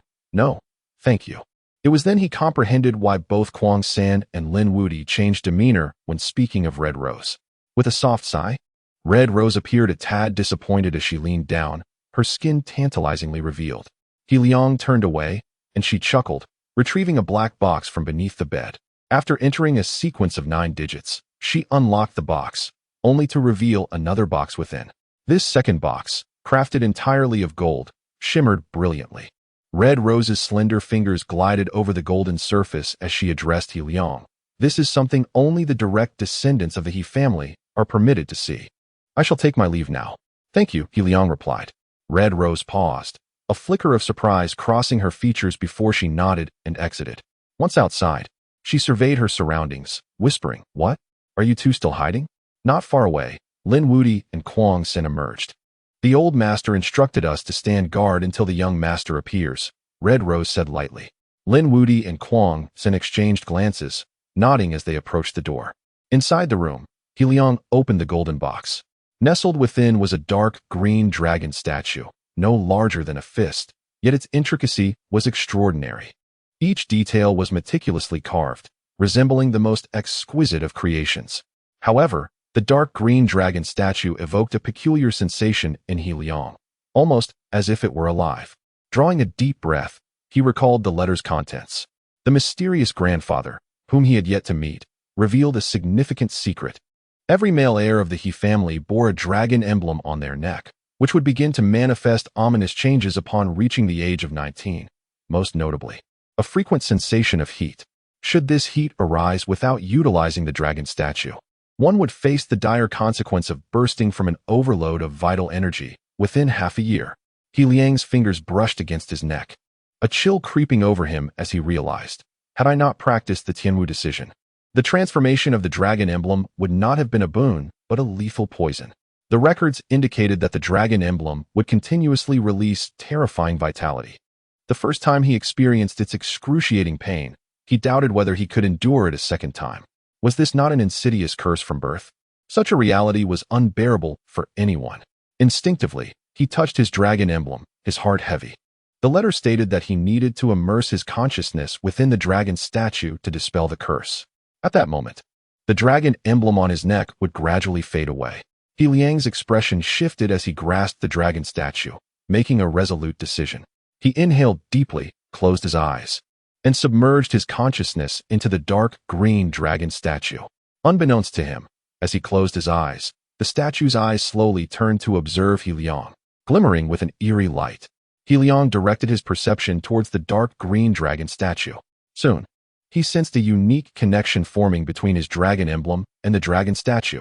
It was as though an invisible thread linked the two. Gradually, he felt a warmth emanating from the location of the dragon emblem. He Liang's heart leapt with joy. The letter had indicated that this was the initial sign of the curse being lifted. Suddenly, a mysterious power surged forth from his back. It was the same force that had previously aided his breakthrough. He Liang felt that this power was being drawn into the dark green dragon statue. This power had been concealed within the dragon emblem? So immense. He Liang was astonished, for this power was magnitudes greater than that which had previously assisted him. Outside, a glimmer of greed flickered in the statue's eyes. However, that greed quickly transformed into shock. As it attempted to draw in that spiritual energy, He Liang's essence began to emanate a pull of its own. This pull grew stronger, even surpassing the statue's. The dark green dragon statue's eyes reflected coldness and strangeness, intensifying its own draw. What is happening? My essence is actually contending for this extraordinary power? He Liang was acutely aware of the tumult within him. Chapter 80. An incomprehensible breakthrough. The development of the situation exceeded He Liang's expectations. The curse of the dragon-shaped mark was gradually being dispelled. Yet, beneath this curse seemed to lurk a vast and unique power. This power was distinct from the essence and blood he had encountered. It was a mysterious force that He Liang had neither witnessed nor learned of from Kuang San or Lin Wudi. However, this extraordinary power could facilitate He Liang's rapid consolidation of essence and blood. The essence he cultivated was in a fierce contest with the dark green dragon-shaped statue for this mysterious power. The statue's pulling force intensified. He Liang's heart trembled, astonished by this revelation. In contrast, his essence's pulling force also grew stronger, refusing to yield. Within He Liang, a battlefield emerged where both sides vied for supremacy. He immersed his consciousness within, triggering a transformation. Under the influence of his essence, he probed into the depths of the dragon-shaped statue. Such an immense and unique power. Upon entering, He Liang was astounded. The special force inside the statue was dozens of times more potent than the one within him. The Tianwu decision stirred restlessly, and He Liang's expression shifted constantly. He could sense that the dragon-shaped mark was no longer scorching. According to the records, this indicated that the curse had been lifted. Should he now compete for this beneficial special power? After a brief moment of hesitation, he decided to seize it. With a clenched jaw, he resolved quickly. He had an instinct that this power might assist him in rapidly reaching the pinnacle of body tempering. Thus, He Liang unleashed the full force of the Tianwu decision. Previously, even in an unconscious state, his essence was enough to contend with the dark green dragon-shaped statue. Now, with the Tianwu decision in motion, the result was beyond words. A force 10 times greater than before surged forth. The dragon's eye within the statue flashed with astonishment. It was the first time it encountered resistance. Yet, this pulling force was indeed terrifying. The balance tilted overwhelmingly in He Liang's favor. The unique power within him was directly drawn toward him by his essence. Not only that, the special power acquired from other sources within the dragon-shaped statue was surprisingly extracted. He Liang's essence was so domineering that it directly reversed the flow. The dragon statue sensed a tremendous threat and exerted all its pulling force, but compared to He Liang, it was but a minor player. In less than a minute, a significant portion of the power within the dragon statue was drawn out. At this moment, The statue dared not contest He Liang for the special power any longer. It proactively severed the link to prevent the loss of its long-stored unique power. This time, it truly was a case of losing more than it gained. With a thud, He Liang felt a powerful repulsive force from the palm of his hand as the dragon-shaped statue expelled him, causing it to fall to the ground. Yet, He Liang had no energy to concern himself with the statue now. Such immense power. He Liang's heart raced in shock. If the special power that aided him in consolidating the fourth and fifth drops of essence were considered as one unit, then the power within him now was over 300. He Liang's scalp tingled. Would this force overwhelm him? In the next moment, the special power began to shift, flowing towards He Liang's limbs and bones. First, he would consolidate his essence. He Liang gritted his teeth and promptly activated the Tianwu decision. The sixth drop of essence was undoubtedly consolidated. Following that, the seventh, eighth. The essence was consolidating at an astonishing speed. The special power was so remarkable that the process caused He Liang no discomfort or pain whatsoever. Perhaps the Tianwu decision played a role as well. Simultaneously, He Liang realized another point. The previous heat and pain were caused by the curse, not this special power. This unique force was beneficial to He Liang. Soon, he had consolidated 9 drops of essence. But this was not the limit. Centering around the first drop of essence, he began to consolidate the 10th drop. For an ordinary person, consolidating 9 drops of essence would signify reaching the pinnacle of body tempering. However, for He Liang, this merely represented the peak of the first layer of body tempering, the beginning. According to the Tianwu decision's descriptions, the consolidation of the 10th drop of essence would commence effortlessly, as the remaining essence circled around the initial 9 drops. The essence began to consolidate again. This mysterious special power possessed an incredible effect, propelling He Liang to continuously consolidate essence. If outsiders were to learn of this, they would undoubtedly be astounded. Time passed slowly. Outside, Kuang San and Lin Wudi had been waiting for 5 hours. Lin Wudi, growing impatient, whispered, "Boss hasn't made a move. Should we go in and take a look?" However, Kuang San, with a stoic expression, halted him. Wait. He understood that the old master had entrusted something significant to the young master, and it was paramount not to interrupt lightly. Meanwhile, inside, He Liang had reached a critical juncture. He was at his limit. He Liang, eyes closed, felt his skin reddening and trembling. The abundance of essence within him had reached an astonishing level, even though half of that special power remained unused. This was already the apex of what He Liang could achieve at that moment. Within him, he had astonishingly consolidated 61 drops of essence. His body felt swollen, as if he were a person unable to consume anymore. He needed to find a way to expel this special power. He Liang's mind raced with strategies. He forced his eyes open and, trembling, picked up the fallen dragon-shaped statue. You desire to devour this power, do you not? I shall give you the opportunity. Yet, he could not voice these thoughts, for merely lifting the statue had already pushed him to his limits. Although he picked up the dragon-shaped statue and even extended his consciousness towards it, it showed no inclination to resonate with him. What a joke.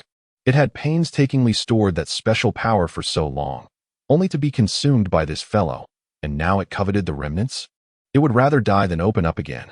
He Liang's heart raced with urgency. He had truly reached his limit, feeling as if he were a balloon on the verge of bursting. What to do? He Liang forcibly suppressed the impulse to consolidate essence. He could no longer consume any more. The special power, having no outlet, began to wander within He Liang, ultimately, gradually merging into his tendons, membranes, and marrow. He Liang's heart soared with joy. Heaven had not forsaken him. Thus, after over an hour, this special power fully integrated into his tendons and marrow. He Liang exhaled a sigh of relief and began to activate the Tianwu decision to digest the swelling essence. This was a breathtaking and unfathomable breakthrough. He Liang had many questions in his heart, but for now, he needed to stabilize the tumultuous essence within him. Chapter 81. The ultimate 6 disciplines. He Liang exerted himself to operate the Tianwu decision, feeling his body temperature rise beyond the ordinary, his skin aching as if it would burst. This surge of power was unprecedented. The energy within him simmered, akin to having consumed excessive alcohol, generating an intense warmth. Were it not for that peculiar force, He Liang would not have reached this stage, yet the process was fraught with peril. Fortunately, he no longer needed to amplify his strength. He was gradually digesting the power within him. By 3 in the morning, The pain in his body had significantly subsided. Exhaling deeply, he opened his eyes and rose to stretch his limbs. Clenching his fists lightly, he felt an explosive force within him, reminiscent of a volcano ready to erupt. Liang sensed that if he unleashed his full strength, he could easily create a gaping hole in the hotel wall. The room was enveloped in darkness, impenetrable to sight. However, Liang's senses were sharper than ever. He could perceive even the slightest shift in the wind. In this pitch blackness, his eyes glimmered faintly. He pressed the light switch beside him, illuminating the room with an almost blinding brightness. Quickly acclimating, he approached the mirror and turned slightly to glance at his neck. To his astonishment, the dragon-shaped mark had vanished entirely, leaving no trace behind. The curse had dissipated. A flicker of joy sparkled in his eyes, for the letter had stated that the disappearance of this mark would mean no more sudden pains in the future. More importantly, it signified the absence of life-threatening danger.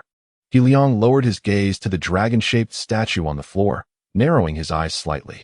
This object was decidedly sinister. After a moment's contemplation, he hesitantly picked up the statue, placing it on his bed for closer inspection. The dragon statue had changed since he first encountered it. It seemed that the dark green hue had dulled somewhat, and the vitality it once exuded had diminished significantly. Liang, with his heightened perception, trusted his assessment. What connection lay between the dragon-shaped mark and the statue? Could the peculiar powers within the statue have been absorbed from the male heirs of the He family throughout generations? Liang speculated, convinced of the likelihood of his conjecture, for he was a living testament to it. Had it not been for the Tianwu decision, his unique power would have been siphoned away. In his heart, Liang had silently concluded that the dragon statue was no benign artifact. Moreover, the letter mentioned that there were a total of 9 such dragon statues within the He family, and this was merely one of them. After several minutes of scrutinizing the statue without yielding any further insights, he reluctantly gave up. Subsequently, Liang placed the dragon statue into a golden box, which he then sealed in a black case. Upon opening the door, he was met with the presence of Q-san and Lin Wudi. "What brings you here?" Liang asked, momentarily taken aback. "At this hour, shouldn't you be resting?" Q-san, relieved to see Liang, replied earnestly. "It was Hong Mei who said you were engaged in something of great significance and instructed us to keep watch over you." Lin Wudi nodded in agreement, gritting his teeth as he added, "That woman has disappeared without a trace." Suddenly, he shivered as a fragrant breeze wafted by. "You mustn't slander my sister. She is ever watchful." Hong Mei materialized out of nowhere, a teasing smile gracing her lips, her beautiful eyes carrying a hint of reproach.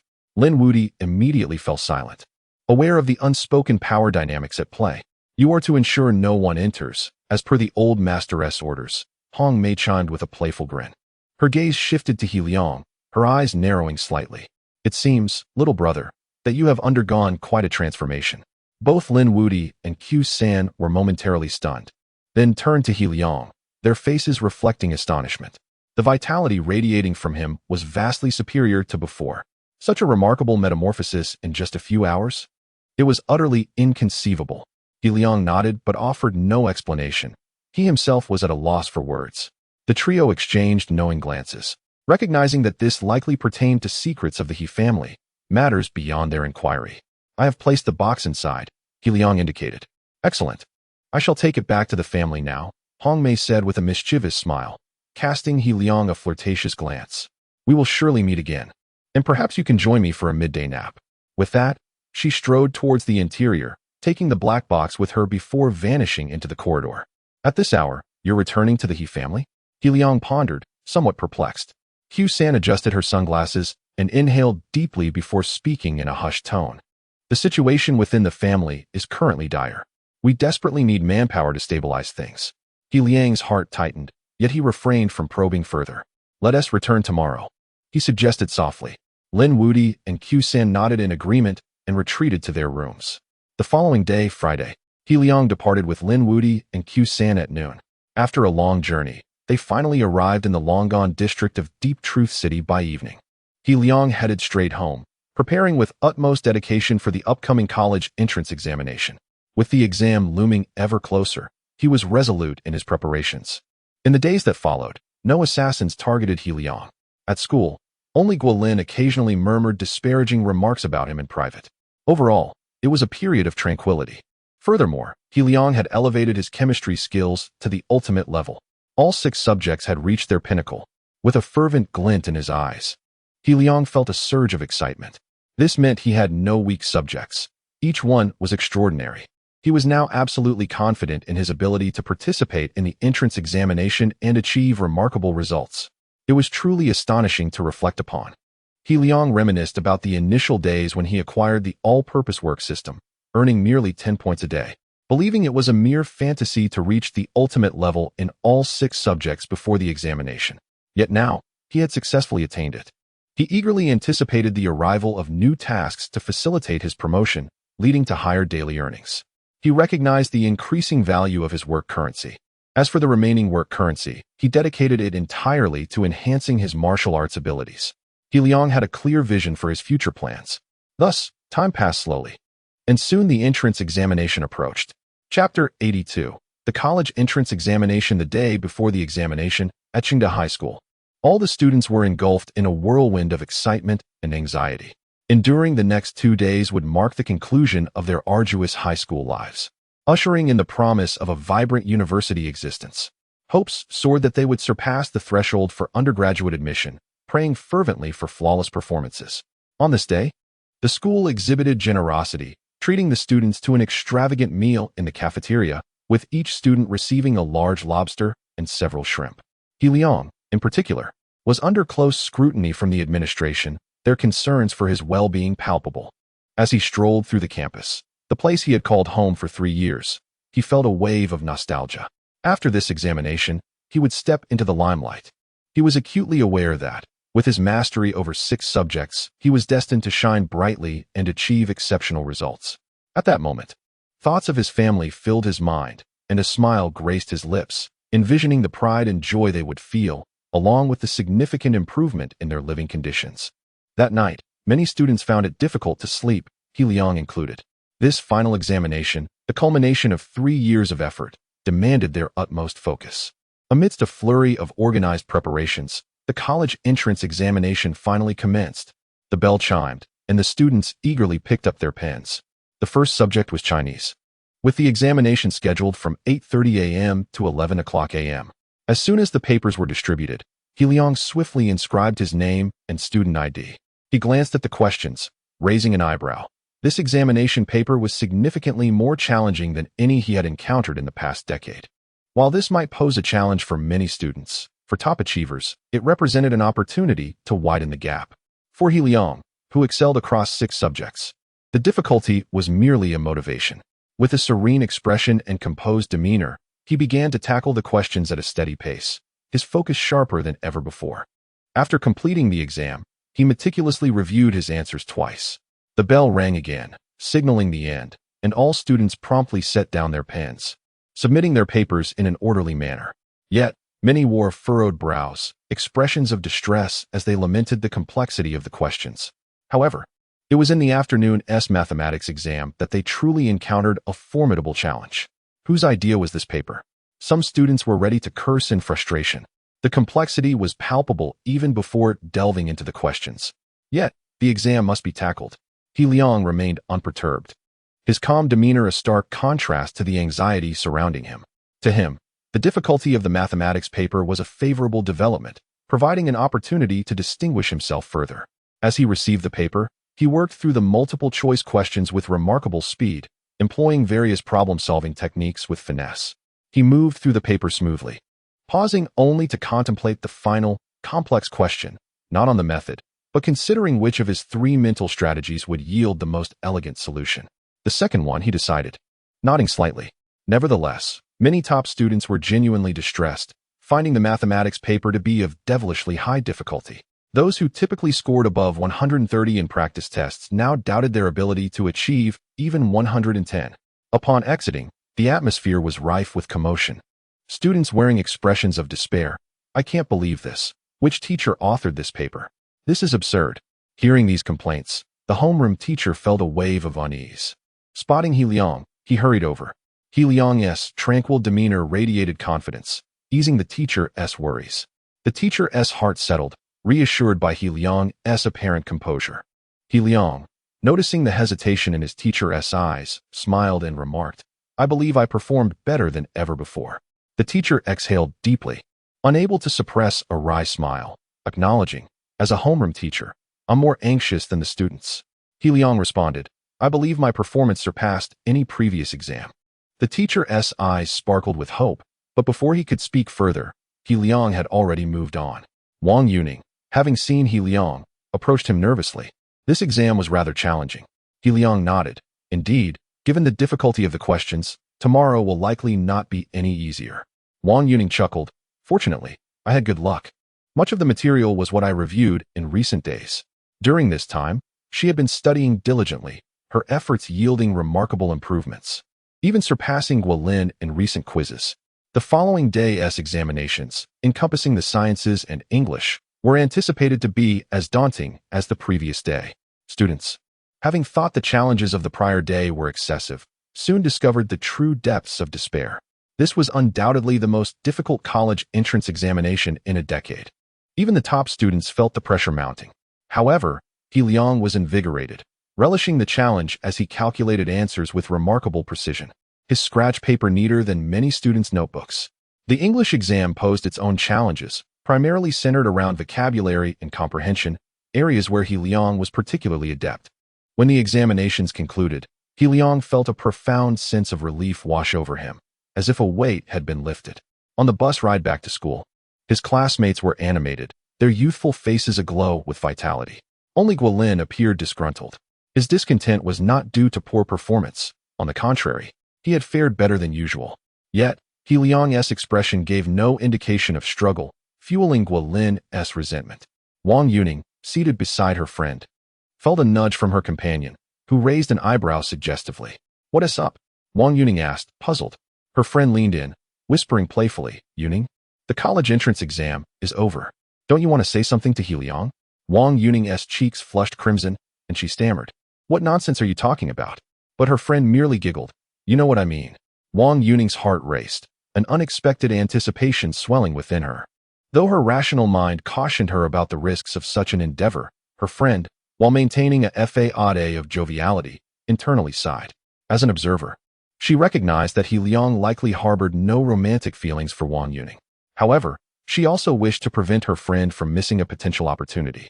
Glancing at He Liang with a silent hope that her friend would find the courage to confess her feelings. Chapter 83. This time, will you surpass me once again? At the same time, in the first high school of Shenzhen City, class 1 of the third year, Qing's homeroom teacher observed him with a slight nervousness, eager to inquire about his exam results, but hesitant to speak. At such a moment, approaching a student who may have performed poorly is akin to rubbing salt into a wound. Surrounding classmates also cast their glances at Qingja. His every examination score had consistently astonished them. Even these academically gifted individuals held him in great admiration. How had he fared in this crucial examination? If Qingja achieved the highest score in the province and earned an extraordinary result, I could then boast about being in the same class as the provincial champion. Someone murmured quietly. Another student nudged him, whispering, don't forget about He Liang from Longan District. They were a proud bunch, and He Liang had twice overshadowed their strongest academic deity, leaving them with an uncomfortable feeling. However, while He Liang's impressive results might be partly attributed to luck, his inherent capability could not be underestimated. They all secretly hoped that Qingja would outperform He Liang this time, yearning to decisively defeat him in this pivotal examination. Qingja glanced around, feeling a wave of emotions after the exam. He smiled and said, stop staring at me. I performed quite well this time. My condition is good, and I believe I did better than before. Instantly, the eyes of his classmates widened in astonishment. It's the first time I've heard Qingja voluntarily acknowledge his excellent performance. Wow, could this be the time he truly soars? He can't possibly be the top scorer, can he? The homeroom teacher's tense expression relaxed, nodding repeatedly. That's wonderful. The best result ever achieved by the first high school of Shenzhen City was merely third in the province, often overshadowed by a prominent high school in a neighboring city. Yet, this time, Qingja held the potential to break that record. Qingja was a top-tier academic prodigy, recruited at great expense from Jiangsu province. All the school leaders hoped for him to achieve remarkable results, enhancing the reputation of the first high school of Shenzhen City. Despite the school's strong faculty, publicity was essential. If a student became the top scorer, it would serve as the best promotional strategy. Many students engaged in animated discussions. The difficulty of the previous provincial examinations had been moderate, allowing little disparity in scores. However, this time, the examination's difficulty was exceptionally high. Even they found it quite daunting. Those so-called scholars from lesser schools might possess a decent grasp of foundational knowledge, but when it came to tackling challenging problems, they were still significantly outmatched by students from esteemed institutions like theirs. It was clear they were referring to He Liang. Ultimately, they unanimously agreed that while He Liang had a solid foundation and could handle medium to low difficulty questions, he would likely fall short against Qin Zhe in the realm of complex problems. Qin Zhe chuckled softly, gazing out the window, his mind swirling with thoughts. Having been bested twice by the same individual, it would be disingenuous to claim he felt no resentment. This time, will you surpass me again? Qin Zhe murmured to himself with a faint smile, his pride gradually being drawn out by this unseen rival. After returning to school, He Liang quickly tidied up before leaving. Outside, his parents were eagerly awaiting him. Xiao Liang, the college entrance examination is over. Relax tonight. We've prepared your favorite dishes. Lin Qin said with a gentle smile. Yes. We made some of your favorites, sauerkraut fish, braised pork, and spicy stir-fried pork belly. He Ning nodded enthusiastically, a hearty smile illuminating his face. They both wished to inquire about He Liang's performance, but refrained from doing so, fearing it might place undue pressure on their child.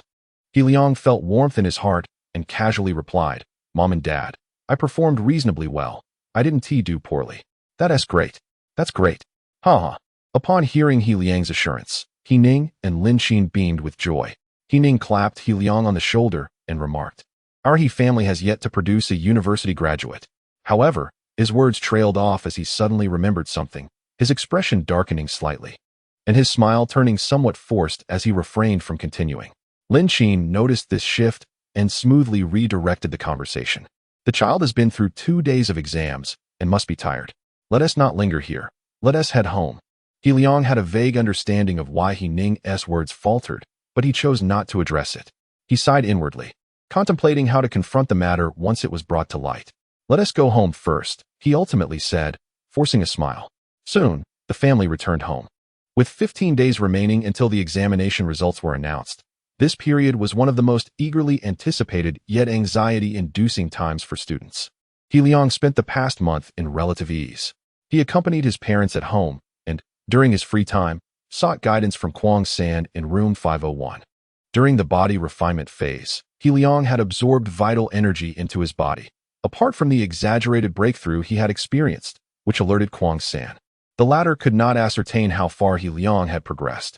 However, he sensed that the young master had made significant strides. Young master, the family affairs have nearly been settled by the old patriarch. I estimate that once your examination results are released, you will need to visit the He family. Kwang San said seriously. What for? He Liang inquired, his gaze flickering. Kwang San pondered for a moment before stating earnestly, the old patriarch has nearly recovered from his injuries. Your father, the current family head, has been missing for several years, and according to protocol, a first heir must now be designated. He Liang's heart jolted. Can I not contend for this position of heir? He asked softly. Kwang San looked at him in surprise, his tone softening. Young master, once you become the first heir of the family, you will gain immense power and wealth, even the authority to command us martial experts. He Liang merely smiled, his expression imbued with quiet confidence. I don't care about those things. Kwang San was taken aback. Throughout their interactions, he had conveyed the power of the He family to the young master. Yet, despite this, the young master seemed entirely indifferent. Observing He Liang's demeanor closely, Kwang San realized he was not feigning. After much contemplation, Kwang San continued, this is tradition. Moreover, if you choose not to attend, the second heir from the faction that previously attempted to assassinate you will become the first heir. He Liang's eyes narrowed slightly, his smile fading as he nodded. It appears I must visit the He family. His lack of ambition was not a sign of timidity, but rather stemmed from his own convictions, filled with confidence for the future. Yet, he was not foolish enough to relinquish the He family to his adversaries. Kwang San felt a sense of relief, allowing a rare smile to emerge. Lin Wudi approached confidently. Don't worry, boss. I'll take care of those in the family who intend to scheme against you. He laughed heartily, except for subjects like language, math, English, physics, chemistry, and biology. I can handle everything else. He Liang placed a hand on his forehead, speechless. And you're proud of that? He genuinely feared that Lin Wudi would score a mere 150 combined in his exams. Ha. Lin Wudi laughed heartily, feeling liberated now that he no longer had to endure the burdensome school subjects. Boss, the results will be out tomorrow. Are you nervous? Huang San's eyes sparkled with curiosity. He had learned that He Liang excelled academically and was likely to place among the top 10 in the province. He Liang looked at the two of them, hesitated briefly, then nodded seriously. I'm quite nervous. At that time, there should be quite a number of interviewers present. I must contemplate how to present myself before the camera. Lin Wudi and Huang San exchanged glances, realizing that their young master also had a penchant for humor. Chapter 84. The Gaokao results are announced. The announcement times for the Gaokao results vary across provinces. In Guangdong Province, it is among the last to release scores, permitting candidates to check their results only at noon on June 28th. Of course, notifications were also sent via text message to students' mobile phones, albeit a bit later, typically around 2 or 3 in the afternoon. On June 28th, at 11:58 a.m., Guolin was at home, having eagerly opened his expensive laptop. The sound of clicking echoed as he navigated to the Guangdong Gaokao score inquiry website. Gaokao scores. He inhaled deeply, his expression brimming with excitement. The culmination of 3 years of hard work was about to be revealed, and it was impossible for him not to feel exhilarated. He believed he had performed exceptionally well on the exam, surpassing his usual standards. As his anticipation grew, the clock in the lower right corner changed. 12 o'clock. Guolin hurriedly inputted his examination registration number and ID number. In his excitement, he made a mistake on the first attempt, but on the second try, he finally succeeded. The web page flickered momentarily before displaying a series of numbers. Chinese, 116 mathematics, 121 English, 125 comprehensive science, 239 total score, 601 rank in Guangdong Province, 6676. His heart raced, and his expression transformed into one of sheer joy. 601. He had scored over 600 before, but that was on school assessments. This was the Gaokao, widely regarded as the most challenging examination in a decade. Many professionals had analyzed that it was not uncommon for students to score around 40 points lower than usual on this exam, yet he managed to achieve 601. Furthermore, his ranking in Guangdong was quite respectable. Gaining admission to the top university in the province, Zhongshan University, was entirely within reach. His mood soared as a massive weight finally lifted off his shoulders. He then opened his phone to view a series of photographs. One of the images displayed Li Su's examination registration number and ID number. Guolin chuckled, recalling that he had taken the registration numbers of several students when distributing them. He eagerly clicked to see Li Su's results. Total score, 600. Rank in Guangdong Province, 6,691. I scored higher than him. This thought sent Guolin into a further frenzy of excitement. Although it was said that the exam was a competition with others, his primary concern was always how his peers had performed, especially for someone like Guolin, who ranked among the top in his class. After a moment of hesitation, he swiped his finger across the screen to search for Wang Yuning. With a moment's reluctance, he gritted his teeth and entered her information. The next moment, his expression darkened in shock as he exclaimed, "How is this possible?" Wang Yuning, total score, 642, rank in Guangdong Province, 729. His mind was reeling. He couldn't believe his eyes. 642? That's 41 points higher than my score. Guolin clenched the fabric of his shirt tightly, his face darkening with despair. He muttered through gritted teeth, "How can this be?" Even if she had scored a few points higher in recent exams, he was aware that some candidates might perform exceptionally well and achieve surprising results during the Gaokao. However, that did not mean he was willing to accept someone surpassing him right beside him. A wave of disappointment washed over him, but he quickly slapped his own face, forcing himself to regain composure. There was still one more person. Guolin gritted his teeth and scrolled through the phone screen, his eyes filled with resentment and complexity. He searched for He Liang's registration number. Taking a deep breath, he cursed, "That damn guy. There's no way he could have done well. Just a poor wretch. Just a loser. A person like him should be out scavenging like his parents." Under the arrangements at home, he attended several tutoring classes every weekend, diligently studying every day.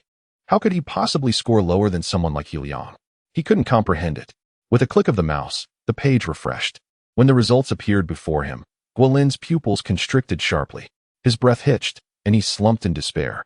The next moment, it was as if he had lost his sanity, standing up with a twisted expression. What kind of joke is this? How could this possibly be a human score? He thought there must have been a system error, a flicker of hope igniting within him as he furiously refreshed the page. But the rows of numbers did not lie. Guilin was on the verge of madness. At the first high school of Shenzhen City, numerous teachers anxiously entered Qin Zhe's information into the system. Shortly thereafter, the results appeared on their screens. Qin Zhe, Chinese, 146 mathematics, 149 English, 148 comprehensive science, 294 total score, 737 rank in Guangdong province.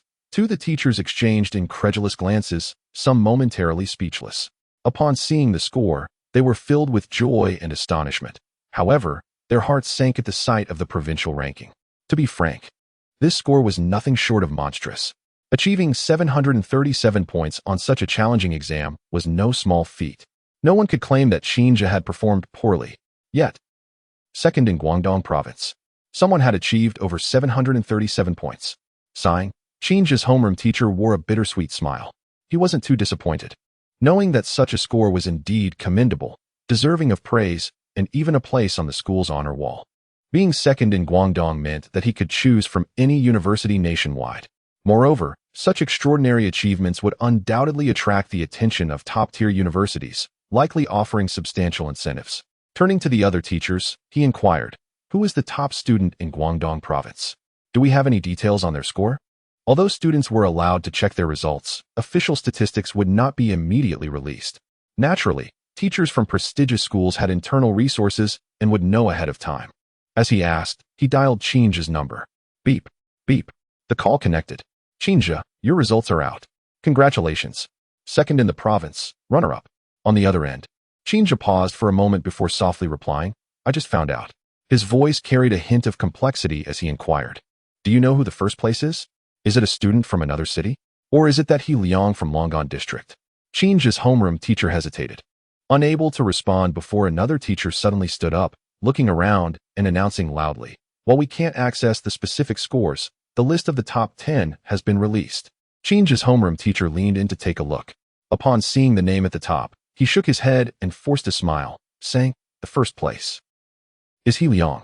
Chapter 85. The first in Guangdong province. Whenever the results of the college entrance examination are announced, various new media outlets become as vigilant as sharks sensing blood, eagerly monitoring any news. The college entrance examination has always been the most captivating topic.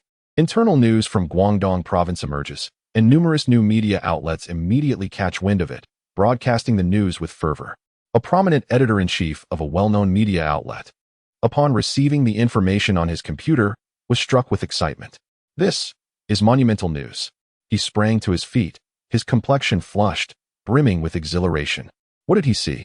Lines of scores and various texts reflected in his eyes, each figure a sensational focal point.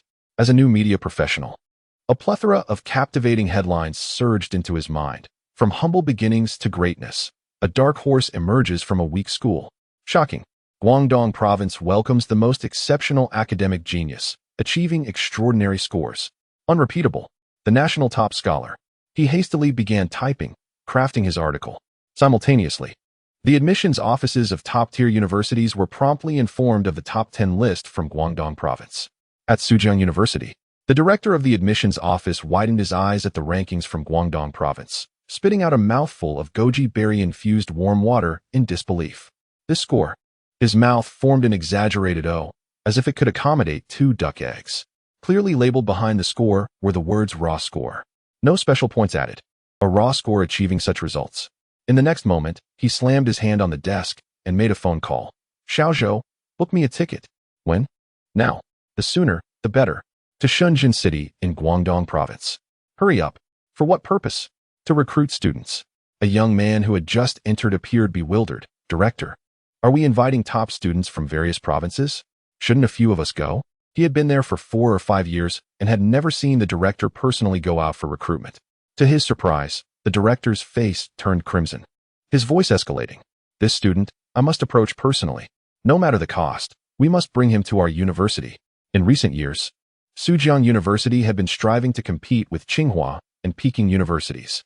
If they could recruit this student, it would undoubtedly warrant a grand announcement from the publicity department, placing them ahead of their rivals. Although the examination papers varied across provinces, that score could rightfully be deemed the national top. This student would undoubtedly create a nationwide sensation.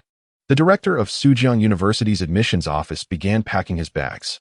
The admissions offices of Tsinghua and Peking universities, upon seeing the score, reacted with equal exaggeration. Yet, after the initial shock, they too decided to send their admissions directors with the same urgency. We must recruit this student. Meanwhile, a student who had secured a guaranteed admission spot under the Grand Plan had just finished class. Kai Ming, ranked second in the Longan District's Grand Plan, was chatting boastfully with a few peers. Let me tell you, although Longan District is an educationally disadvantaged area, there's a private school, Chengda Middle School, that produced an outstanding student. He had remnants of food on his lips, and the students nearby turned to him. Kai Ming chuckled, his stubble-covered face giving him the appearance of being in his 30s. That student is He Liang. He scored even higher than Wang Ao in the Grand Plan. Upon hearing this, the surrounding students gasped in astonishment. Wang Ao was undoubtedly a top genius among their group of guaranteed admissions. How come we haven't seen him? Someone hastily inquired. He chose to take the college entrance examination. Kai Ming was momentarily at a loss for words, then sighed softly. He gave up his guaranteed admission qualification. I can't help but feel frustrated. His normal scores were impressive, yet he abandoned the opportunity to attend Sujiang University. What if he doesn't do well on the exam? He will surely regret it. He scratched his head, suddenly remembering. Wait, today is the day the scores for our college entrance examination in Guangdong province are released. A male student nearby hesitated and asked, I remember Chen Mingtong is also from Chengda Middle School, right? Does she know He Liang? Kai Ming shot him a glance. Chen Mingtong was stunning and had already garnered a following in the training class. She should know him. He looked around, raising an eyebrow. Recalling, it seems Chen Mingtong had to take leave to return to Longan District due to a family member's illness. At home, He Liang, accompanied by his parents, began checking his scores. However, their computer equipment and internet speed were woefully inadequate. After a frustrating 10 minutes, they still could not access the results. The website seemed to be crashing. Lin Qin and He Ning were both exceedingly anxious, but they maintained a facade of calm to avoid putting too much pressure on He Liang. Suddenly, He Liang's phone screen lit up, and a melancholic melody resonated softly. Die Ruin instead ist immer noch Schn. It was a phone call, the opening theme from the anime Guilty Crown. Hello? He Liang answered while refreshing the page. He Liang, have you checked your college entrance examination scores? The voice on the other end was familiar. It was his homeroom teacher. He Liang smiled and replied, I'm checking now. His emotions were a mix of fiery anticipation and serene confidence. The excitement stemmed from his eagerness to see how well he had performed in this crucial examination, which encompassed all 6 subjects at the pinnacle of achievement. At the same time, he felt a calm assurance in his abilities, knowing he could gauge his potential score. While ordinary students worried about whether their scores would suffice for admission to a university, top scholars pondered how high they could rank within the province. For He Liang, however, such concerns were irrelevant. He was solely focused on whether he could create a miracle.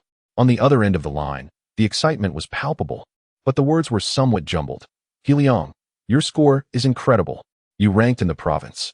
He Liang found his teacher's speech rather slow. First, at that moment, the website finally refreshed. Rows of numbers suddenly appeared before his eyes.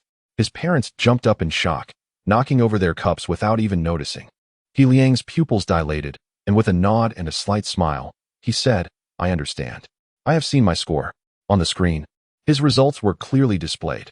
He Liang Chinese, 150 Mathematics, 150 English, 150 Comprehensive Science, 300 total score, 750 Guangdong Province ranking, 1 Chapter 86. Reactions of the crowd upon witnessing the results. He Liang could hardly contain his exhilaration. He exhaled deeply, his eyes sparkling with joy. 750 points. He had contemplated the possibility of achieving such a score. Yet the grading process, influenced by the teacher's subjective impressions, could always pose a risk. It was not uncommon for an instructor to deduct points if they felt unfavorable towards a student. Therefore, He Liang considered a score within the range of 745, plus or minus 5 points, entirely reasonable. It appeared that he had performed well this time, and fortune favored him. He smiled, picking up the cup that had fallen to the ground and placing it back on the table. On the other end of the line, The homeroom teacher's voice trembled as they spoke. Congratulations, He Liang. You have truly made us proud. Thank you. Teacher, He Liang replied with a smile, engaging in brief conversation before hanging up the phone.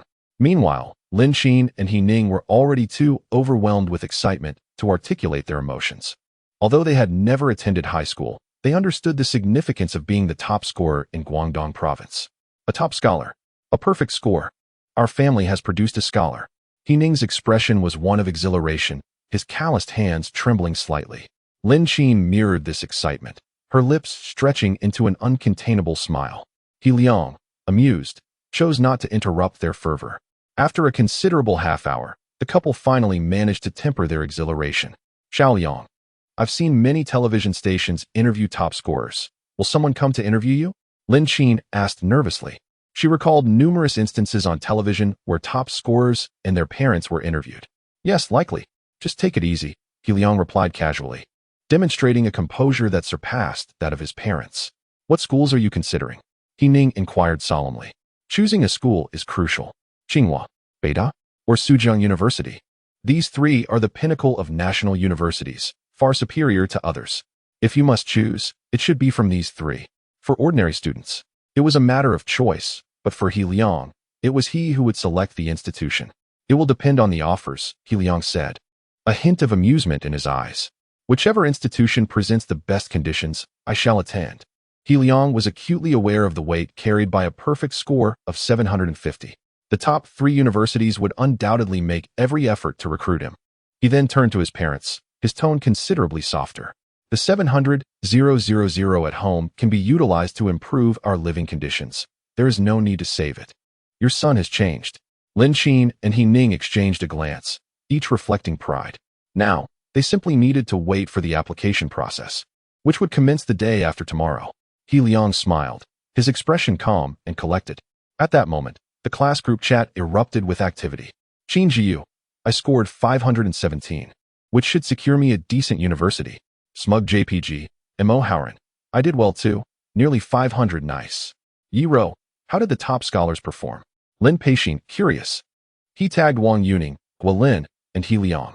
Guolin did not respond, completely oblivious to the chat as he was engulfed in despair. Wang Yuning, however, replied. In her home, Wang Yuning's cheeks flushed with excitement as she waved her fist in triumph. With a score of 642, she had secured a place at one of the nation's top universities.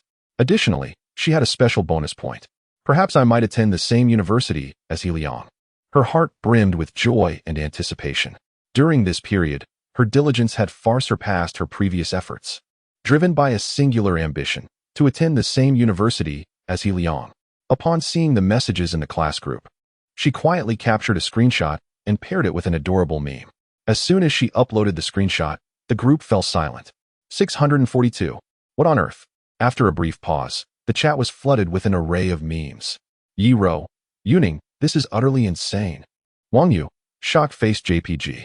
Lin Yan, amazing, amazing, amazing. Important things must be repeated thrice. The subsequent messages were filled with expressions of shock and admiration. Homeroom teacher, all. Everyone stopped spamming memes. They held their breath, eagerly gazing at their screens. When the homeroom teacher tagged the entire class, it was clear that an announcement of good news was imminent. Congratulations to He Liang for achieving the top score. The homeroom teacher then shared a screenshot of He Liang's score in the group chat. All the students were rendered speechless upon seeing the screenshot. 750. Is such a score even humanly attainable? Their minds reeled. Top scholar, 750. Our school, Chengda High School, has produced a top scholar, and a perfect one at that. Yi Ro, bowing to He Liang, our top scholar. Wang Yu, bowing to He Liang, our top scholar. Mo Howren, bowing to He Liang, our top scholar. Following that, a stream of bowing emojis filled the chat. The homeroom teacher, even more excited, sent out 500 yuan red envelopes. Painful? Not at all. The school's reward for producing a top scholar was many times greater than that amount. Even if there were no bonuses, the mere fact of mentoring a top scorer warranted celebration. He was laughing heartily in his office, his joy echoing into the hallway. Yet, no other teachers dared to speak. In their hearts, they felt a mix of envy and resentment. Why was it that He Liang landed in their class? They knew full well that students like He Liang were not products of their teaching. He had learned entirely on his own. Vice Principal Liang He entered with Wu Qing. Remarkable. You've brought forth an extraordinary student. Zhang praised, his face glowing with pride as he patted the homeroom teacher's shoulder repeatedly. Meanwhile, Wu Qing was feeling more miserable than ever. The student he had mocked with a dropout contract had become the top scorer. His face burned with shame. The office phones of Tsinghua High School were about to explode. Hello, I am Director Lin from the admissions office of Tsinghua University. Is he Liang a student at your school? Hello, I am Wu De from the admissions office of Beida. I would like to discuss application matters with your top scholar. If he agrees to come to Beida, any conditions are negotiable. Renowned universities were frantically calling Tsinghua High School. Some had even obtained He Liang's phone number. However, He Liang had already turned off his phone. If he were to return every call, it would be utterly exhausting. Fortunately, he still had access to his computer. He noticed the messages in the group chat and smiled. Suddenly, a notification chimed. Wang Yuning had sent him a message. Yuning? He Liang paused momentarily. He opened the message Wang Yuning had sent. Chapter 87. The Influence of a Perfect Scorer. He Liang opened the message sent by Wang Yuning. Wang Yuning. He Liang. The top scorer. Congratulations on achieving full marks. She added a cute meme expressing admiration for academic excellence. He Liang's fingers danced nimbly across the keyboard as he replied. Thank you. You performed admirably as well. Congratulations to you too. After a while, Wang Yuning sent another message. He Liang, how about I treat you to dinner tomorrow? She continued, the reason I did so well is largely thanks to your guidance during this period. I must express my gratitude. He Liang was taken aback and shook his head with a wry smile. He hesitated, fingers hovering over the keyboard, contemplating a response of refusal. However, Lin Xin and He Ning were quick to intervene. He Ning shot him a stern look, cleared his throat twice, and said, why would you turn down an invitation from her? Lin Xin, even more direct, deleted He Liang's intended response and swiftly typed a positive reply, sending it off without hesitation. With a smile, Lin Xin nodded, go have some fun. They had attended parent-teacher meetings before and were familiar with Wang Yuning. She was academically gifted, composed in demeanor, and quite attractive. Now that the college entrance examination was over, they had no intention of hindering He Liang's romantic pursuits. In fact, they were eager to encourage them. He Liang, feeling somewhat speechless, glanced at his parents and sighed helplessly. I can't refuse now. Mom, you've already sent the message. He Ning patted him on the shoulder, grinning widely. Don't worry, tomorrow Dad will give you 1,000 yuan. You have the funds, so go enjoy yourself. Although he felt a twinge of regret, the overwhelming feeling was one of joy. His son was the top scorer. Spending 1,000 yuan for a day of enjoyment was hardly an issue. Meanwhile, Wang Yuning clutched her stuffed bear tightly, her stunning face betraying a hint of anxiety. Would he accept? Her cheeks flushed, heart racing like a startled deer. When she saw He Liang's reply, a simple good, her heart raced even faster, and she couldn't help but cheer with excitement. If not for the exhilarating reasons stemming from their exam scores, her shy nature would have certainly kept her from being so forward. Later that evening, He Ning and Lin Xin treated He Liang to a meal at a restaurant. The couple was remarkably generous, spending a total of 500 yuan. Under normal circumstances, such an expenditure would be unimaginable for their family. However, both were in high spirits today, even indulging in a few drinks. By around midnight, the three returned home. After a warm shower, He Liang changed into his pajamas and climbed into bed. He then opened his phone to find an overwhelming number of missed calls and messages. Thankfully, no calls came through at this late hour. He scanned through the messages. There were 67 unread texts, all from various university admissions offices. It was evident that these institutions had extensive networks, enabling them to acquire He Liang's phone number from various channels. Among the most notable were those from Qingbei University and Sujiang University, presenting enticing offers that left He Liang genuinely intrigued. Qingbei's offer included a scholarship of 300,000 yuan, the freedom to choose any major, and the ability to select his own supervisor, with further discussions available. This was merely the preliminary offer. If negotiations proceeded, securing a scholarship of 500,000 yuan would certainly not be difficult. He Liang marveled at the sheer magnitude of the offers, realizing the impact of being the first student in history to achieve a perfect score in the national examination. Other universities presented similar or even more favorable conditions, including information from other top 10 national institutions. Although He Liang was likely to choose one of the 3 elite universities, he pondered the possibilities. This opened up a plethora of opportunities for his family. He Liang smiled, thinking about the prospects. Choosing any top-tier university would likely yield a scholarship of around 400,000 yuan.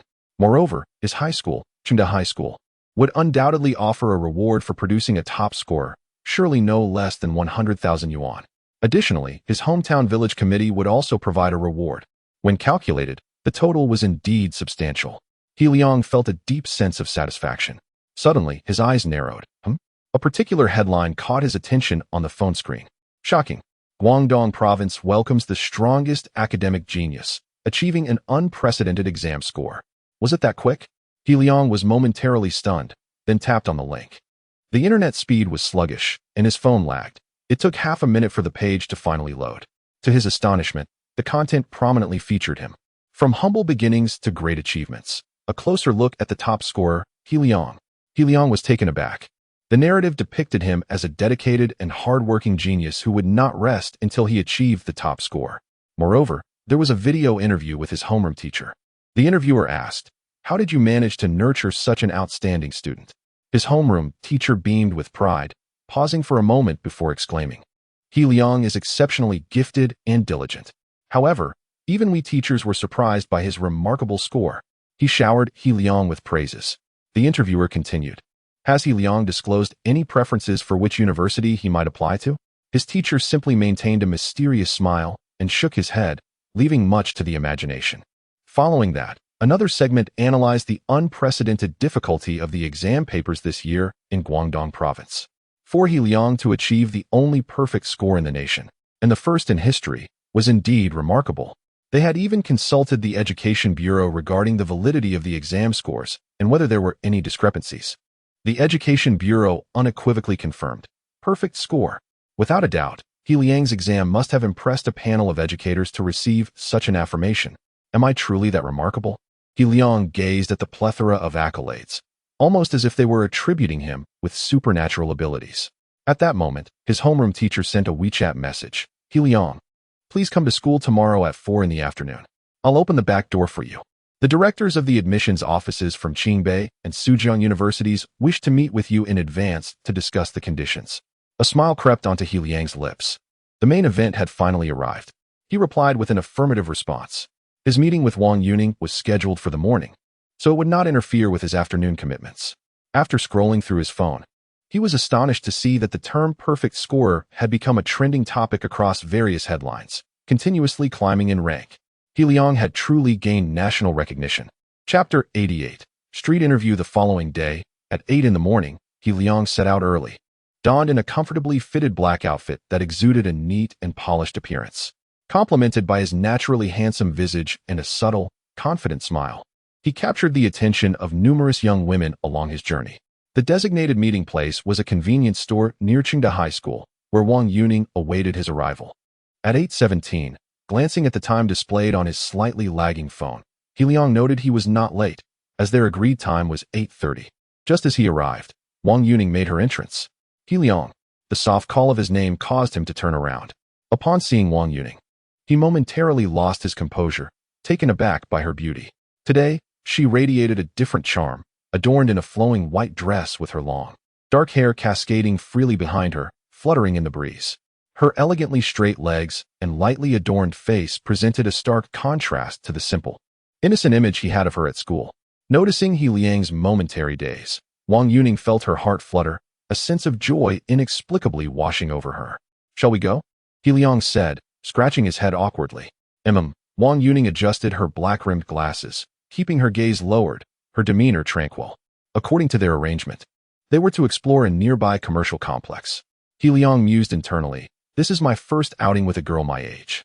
However, he dismissed the thought, attributing Wang Yuning's invitation solely to her gratitude and their discussions about the college entrance examination. Initially, their conversation was somewhat stilted, but soon they found themselves engaging more freely.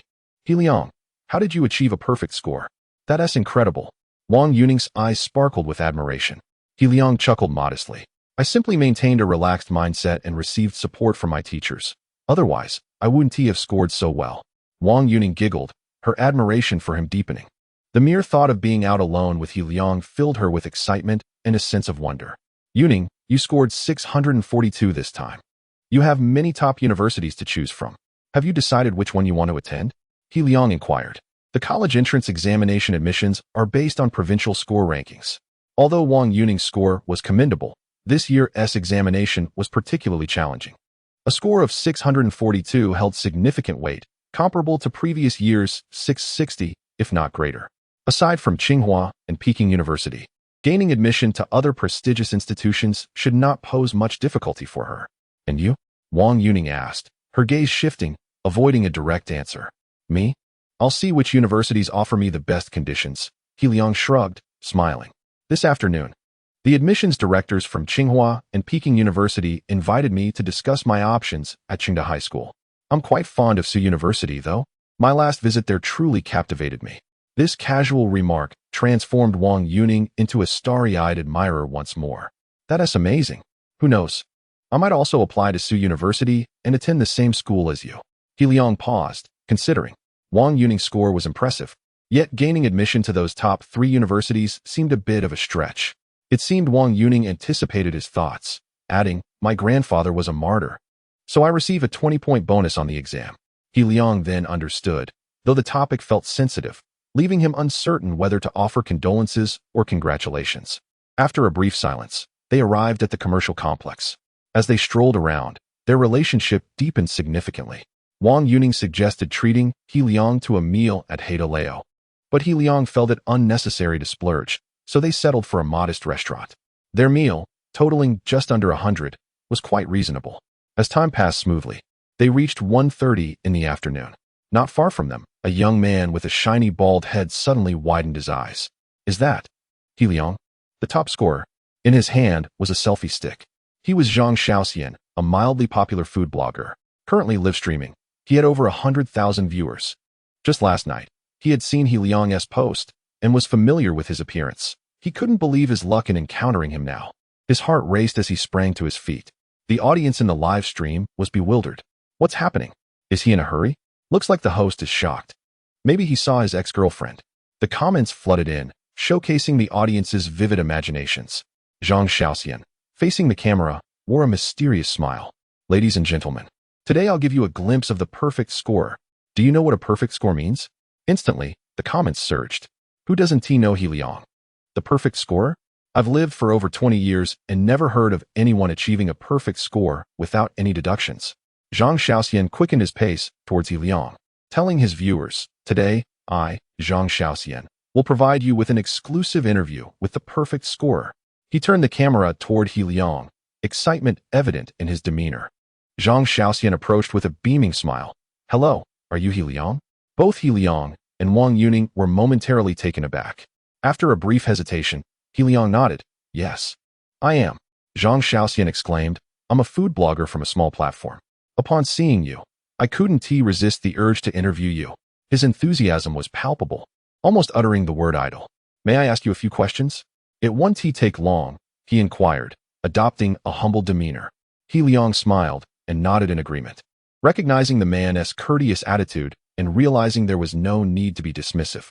Moreover, he wasn't in a rush. At that moment, the comments exploded. How incredible. The host is interviewing the perfect scorer. Is this for real? He Liang was currently a hot topic, consistently ranking among the top searches across various platforms. Many had searched for his interview videos without success, leading to a swift increase in viewers as they began sharing the stream.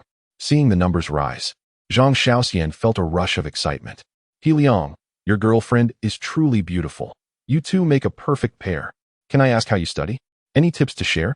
Wang Yuning, adorned in her elegant attire, was clearly mistaken for He Liang's girlfriend, causing her heart to race as she anxiously glanced at him. Chapter 89. Competitive bidding. He Liang shook his head slightly, explaining, she is my classmate. Wang Yuning felt a tinge of regret. Soon after, He Liang began to answer several questions posed by Zhang Xiaoxian. In front of the camera, He Liang appeared calm and composed, yet not indifferent. The number of viewers in the live stream surged rapidly, eager to discover whether the top scorer possessed any extraordinary abilities. Once He Liang departed, they couldn't help but exclaim in surprise. It turned out that such a high-achieving student was so humble, just like them, with 2 eyes and 1 brain. I need to visit Tsinghua High School, He Liang said to Wang Yuning. Her heart tightened as she tentatively asked, can I accompany you inside? She hurriedly added, Mainly because I want to consult the teachers about which school would be better for me. Without overthinking, He Liang nodded and smiled, of course. Thus, the two made their way to Chengda High School. Upon seeing He Liang, the security guard at the back entrance immediately allowed them to pass. It was still the end of June, and while the third-year students had vacated for summer break due to the upcoming college entrance examination, the second-year students were still attending classes for supplementary lessons. In the distance, many students were visible. He Liang led Wang Yuning to the homeroom teacher's office. Inside were Vice Principal Zhang Hui, He Liang's homeroom teacher, and several other class teachers. Upon seeing He Liang, everyone displayed great delight. He Liang, you did exceptionally well this time. Vice Principal Zhang Hui beamed, shedding a bit of his usual insincerity for genuine warmth. He also nodded towards Wang Yuning, offering a friendly smile. You too, Wang Yuning. The admissions offices from several schools will be arriving shortly. We can discuss things in detail then. Vice Principal Zhang Hui said with a smile. The homeroom teacher laughed heartily. We will strive to secure the best conditions for you. Naturally, they were keen on nurturing a top scorer from their own school. Finding a spot to sit, the homeroom teacher and several instructors engaged in casual conversation with He Liang and Wang Yuning. Wang Yuning turned to her homeroom teacher and asked, Teacher, I scored 642. And with my special bonus points, I have a chance at Tsinghua or Peking University or Suzhou University, right? Her expression was tense, as it pertained to her future and her desire to attend the same university as He Liang. The homeroom teacher was evidently aware of Wang Yuning's special bonus points. He Liang, curious, listened intently. After a moment's hesitation, he replied, It's hard to say. Tsinghua and Peking University are a bit difficult. If it were in previous years, you would have a chance at Suzhou University. However, I've heard that this year, they've slightly adjusted the admission scores in other provinces, raising them a bit. This was attributed to Suzhou University's burgeoning prominence as it aimed for Tsinghua and Peking University. Wang Yuning's anxiety deepened. The homeroom teacher reassured her, saying, No worries. Once the directors from the three universities return, I can inquire for you. This was the advantage of being close to the source. Directly asking the admissions office would yield the most accurate information. Thank you, teacher, Wang Yuning expressed sweetly. A second-year teacher approached He Liang and Wang Yuning, saying, He Liang, Wang Yuning, after you finish speaking with the admissions offices, could you come to our class to share your study methods? He was the homeroom teacher of Class 1, and he looked at them expectantly, hoping to inspire the younger students. The homeroom teacher nodded at He Liang with a smile. He Liang remained calm and replied, Of course. Wang Yuning naturally agreed as well. Outside, a hurried sound of footsteps approached, and three middle-aged individuals, 2 men and 1 woman, crowded into the relatively small office. Their gazes exchanged competition and hostility. Upon seeing He Liang, their expressions brightened instantly, rushing towards him, eager not to be outdone. Vice Principal Zhang Hui cheerfully addressed the three. Please, take a seat. Today, we have time to discuss matters thoroughly. The three admissions directors nodded, their expressions momentarily serious, each harboring their own agendas and prepared speeches. While they appeared cordial, a verbal battle was poised to erupt at any moment. Why is the top scorer from the college entrance examination so sought after? Because high scorers symbolize high examination results, serving as a direct representation of a school's admission threshold. In the minds of many, when a top scorer chooses a certain university, it implicitly signifies the institution's educational quality and social reputation, earning the favor of the top scorers. In turn, this choice further enhances the school's reputation and educational standards. Especially, before them stood a perfect scorer. In the vastness of China, there had never been a top scorer with a raw score of perfect marks for decades. He Liang's fame had already surged into various trending searches. To recruit him would far exceed the value of an ordinary top scorer. This was the finest promotion for any university. The director from Suzhou University was resolute. Even if he had to offer outrageous conditions today, he was determined to secure He Liang. This was not merely for his personal gain. The leaders behind him had indicated that he could propose some extraordinary conditions. He Liang, do you have a preferred university? The director from Tsinghua University asked with a friendly smile. He Liang, despite facing the three directors, maintained his composure and replied, Not particularly. The three directors felt a hint of disappointment, but nodded in agreement. Let me tell you about Tsinghua University's expansive campus. Our Beida University boasts numerous programs ranking among the world's top tiers, not to mention. The director from Suzhou University was unwilling to be outdone, proudly declaring, 70,000 in scholarships, full tuition waiver, international dormitories, and you can choose any major. A collective gasp echoed in the office. The director from Tsu University was certainly determined this time. Wang Yuning gazed at He Liang, watching as the prestigious universities presented their offers, and He Liang appeared almost gilded, deepening her admiration for him. Chapter 90. The choice. He Liang listened quietly, choosing not to voice his thoughts just yet. However, upon hearing the astonishing offer presented by Director Tsu, even his heart raced with excitement. He Liang had conducted research online and discovered that top universities typically extended two primary conditions to attract exceptional students: financial support and academic specialization. While the three schools offered him the freedom to select his major, the financial aspect was staggering: 70,000. In a small city, this amount was nearly sufficient to cover the full price of an ordinary house. Despite He Liang having previously offered such a substantial sum, and even though Kwang San had assured him that securing the position of the first heir to the He family would make acquiring 700,000 a trivial matter, this immediate offer felt far more tangible and real. The directors from Qingbei were momentarily speechless, exchanging glances, taken aback by Director Tsu's bold proposal. This requires consultation with higher authorities, one of the directors finally managed to say. Although both were directors, such an amount was not something they could unilaterally decide upon. Director Tsu felt a slight sense of relief. For now, they held the upper hand. "I'll step outside to make a call," he announced. The directors from Qingbei stood awkwardly, casting a reproachful glance at Director Tsu. His abrupt reveal had rendered their prepared arguments obsolete. Director Tsu turned to He Liang, smiling warmly. "He Liang, I am Wang Defa. You may call me Director Wang. Is there anything else you wish to discuss?" His eyes were filled with anticipation and tension as they rested upon He Liang. After a brief moment of contemplation, He Liang raised his gaze and inquired, "Director Wang, may I ask you a question?" Wang Defa paused slightly, then nodded. "Go ahead."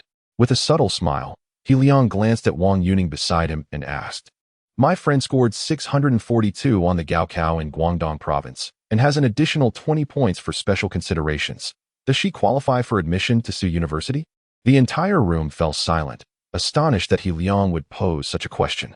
Wang Yuning, in particular, looked momentarily dazed, her large eyes wide with surprise. Yet, Wang Defa reacted swiftly. "That matter is quite negotiable," he replied, his mind racing. This year, Tsu University's admission threshold had indeed risen, and even with additional points, gaining entry with a score of 642 was challenging. However, if He Liang expressed willingness to enroll, the situation could certainly be discussed. After all, Wang Yuning was not a mere 342. Wang Defa quickly calculated that this score remained well within his control. Wang Yuning felt a surge of emotion. It was overwhelming enough to bring tears to her eyes. She recognized that He Liang was advocating on her behalf, potentially altering the course of her destiny by providing her with better options for her education. Clutching the hem of He Liang's shirt, she whispered, her cheeks flushed, "Thank you." He Liang chuckled lightly. "It's a small matter." While it may seem mundane, his primary concern at that moment was not about majors or dormitory conditions. Rather, it was the financial aspect. Money was what his family desperately needed. Though it was a commonplace thought, it was profoundly true. Based on the current dynamics, He Liang was nearly certain that even if the other two directors attempted to outbid Tsu University, Director Tsu would match their offer. He was 90% inclined to attend Tsu University, as he had visited before and found it quite satisfactory. Assisting Wang Yuning in this manner seemed entirely reasonable. The gazes of the class teacher and Zhang Hui towards He Liang brimmed with admiration. This cohort was destined for greatness. When the directors from the other two universities returned, they appeared flustered, their expressions contorted with frustration. "He Liang, our school can offer 75,000. The directors from Qingbei stammered after a moment of hesitation. Director Tsu immediately countered, 80,000. As for any other conditions the two schools can provide, we have no issues. With that resolute declaration of 80,000, the Qingbei directors were left utterly disarmed. This amount exceeded their limits. Despite their eagerness to recruit He Liang, the 80,000 required approval from higher-ups. 75,000 was already the maximum the school's administration was willing to authorize. After several moments of silence, Zhang Hui, sensing the outcome, approached with a broad smile. "Directors, would you care for a cup of freshly brewed tea?" He deftly shifted the topic to avert any awkwardness. Director Tsu clenched his fists, his cheeks flushed with excitement. He understood that he had essentially secured the win. As for schools outside of Qingbei, they were simply not on the same competitive level. He Liang nodded, smiling. I will fill out my application for Su University tomorrow. He then turned to Director Wang, asking, Yuning, will you apply as well? This question was deliberately posed. Wang Yuning quickly caught on, nodding enthusiastically, yes, yes. Her heart brimmed with joy. Given her score, gaining admission to Su University was undoubtedly the best choice. Wang Defa laughed heartily, absolutely, absolutely. This essentially confirms that Wang Yuning has been pre-admitted. The decision was made for He Liang, marking a satisfying conclusion to his high school journey. The class teacher beamed with genuine delight, clapping and exclaiming, congratulations. After a brief exchange of pleasantries, Wang Defa exchanged contact information with He Liang, adding him on WeChat before taking his leave. A top student choosing Su University. This news warranted significant coverage. Thunderous applause erupted in the office, echoing like thunder, as teachers expressed their astonishment. After a few moments, a teacher from the second-year class approached He Liang, saying, He Liang, would you come to our class to share your study experiences? He Liang nodded with a smile, agreeing readily. Following the teacher, he entered class 1 of the second-year science stream, known for its academic rigor. The class teacher shot a mysterious grin at He Liang and Wang Yuning, whispering, You two stand outside for a moment. I want to surprise them. The class teacher then entered the classroom, speaking loudly and clearly, now that the Gaokao is over. I have invited Wang Yuning to share her study experiences. She intentionally withheld He Liang's name at first, causing an immediate uproar among the students. Wang Yuning? I've heard about her. She scored 642. How impressive. This year's exam was significantly more challenging than in previous years. Wang Yuning appeared slightly bashful. He Liang smirked, softly encouraging. They're calling for you. Go on in. With a nod, Wang Yuning stepped inside, greeted by a chorus of applause. She began earnestly sharing her study methods, captivating the male students in the audience. Wow, a top student and a beauty. The charming demeanor of Wang Yuning melted the hearts of many, including Wu Jun in the front row, who found himself smitten. Meanwhile, sitting in the middle, Deng Shui glanced at Wang Yuning on stage, noticing the admiration and envy reflected in the eyes of the boys around her, stirring feelings of resentment within her. I've finished my sharing, Wang Yuning said with a sweet smile.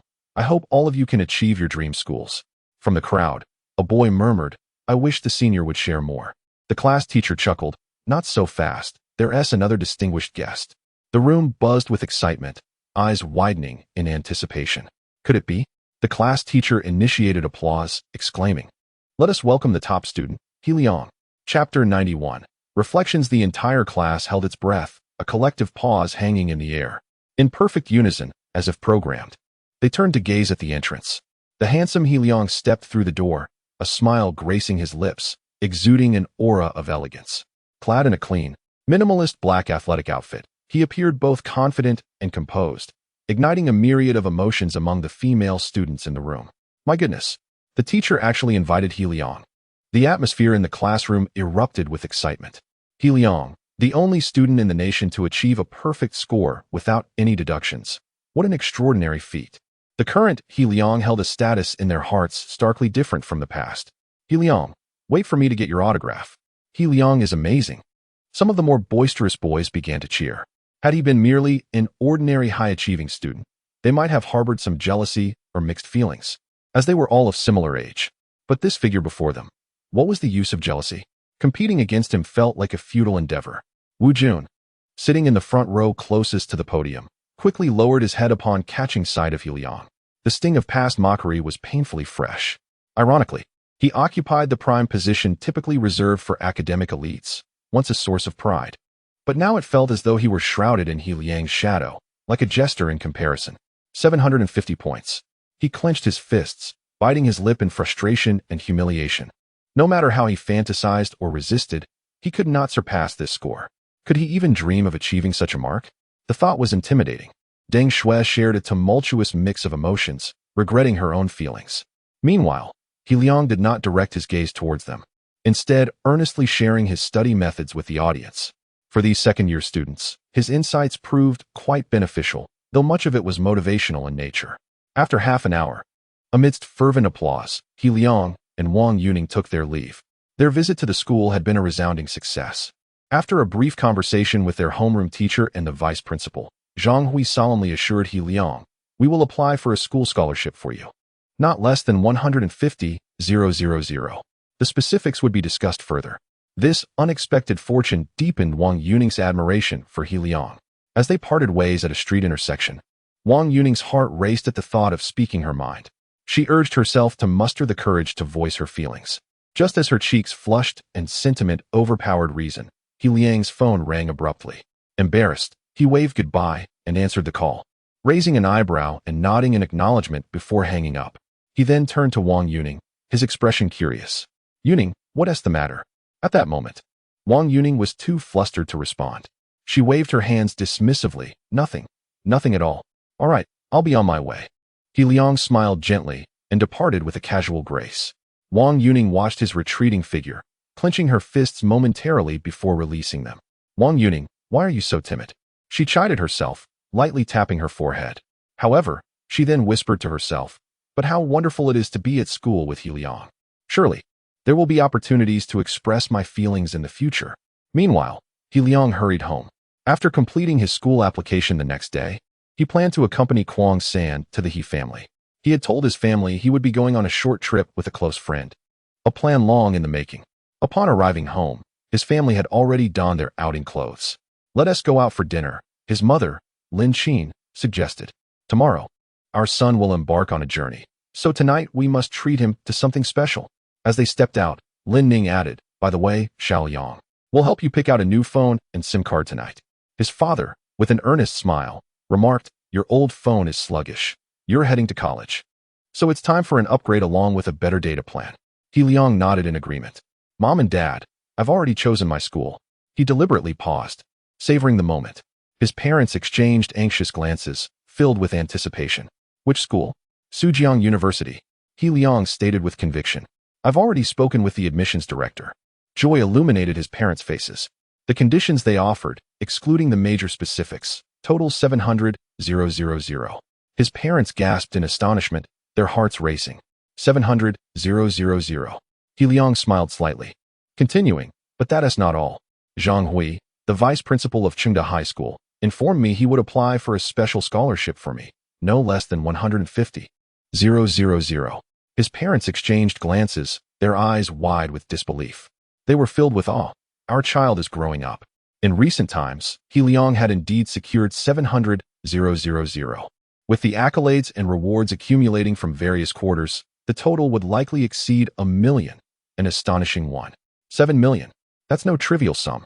Tomorrow, you both should go house hunting, He Liang affirmed with a smile. This money should be reserved for your wedding. His parents began, but He Liang interjected, shaking his head earnestly.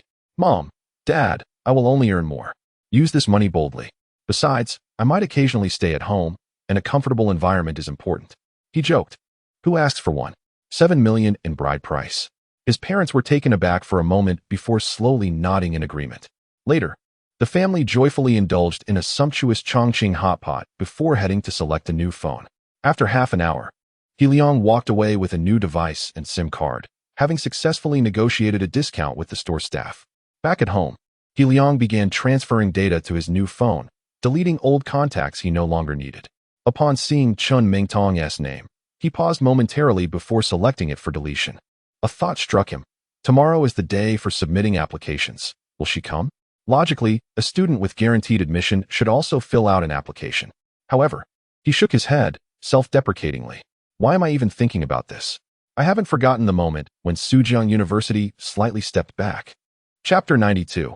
Mengtong returns to school the following day. He Liang woke up early.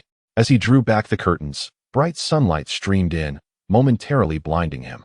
He stifled a yawn, neatly folded his quilt, and proceeded to wash up.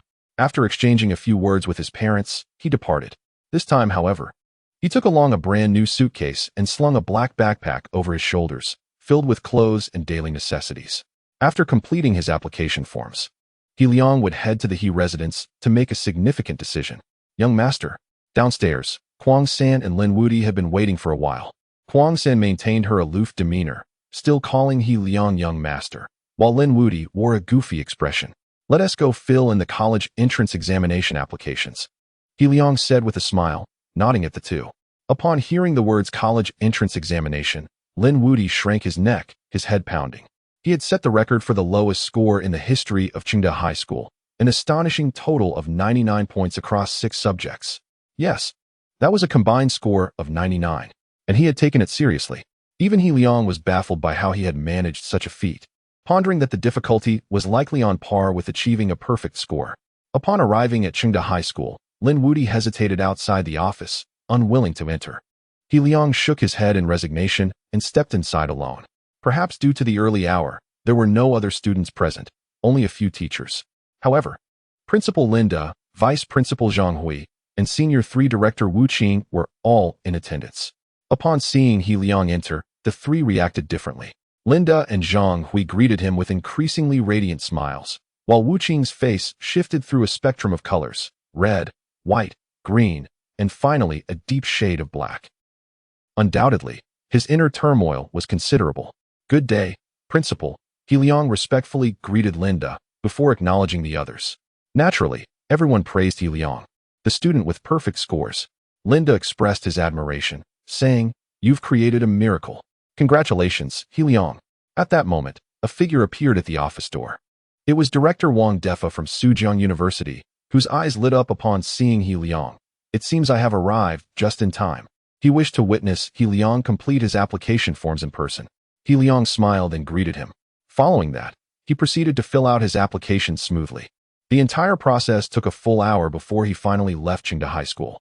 "Let us head to the He residence." He Liang inhaled deeply, a complex expression in his eyes. Yet this complexity quickly transformed into resolve. He was inherently decisive, and at this juncture, there was no room for hesitation. Huang San and Lin Wudi gazed at the still somewhat youthful silhouette of their young master ahead, feeling an inexplicable surge of excitement. Yes, at the first hospital of Shenzhen City, on the 5th floor in the intensive care unit, a middle-aged woman, clearly having undergone chemotherapy and devoid of hair, lay quietly on her hospital bed. Beside her, Chen Mingtong was quietly conversing with the attending physician. "Doctor, how is my mother's condition?" Chen Mingtong's complexion was slightly pale, her exquisite features etched with concern.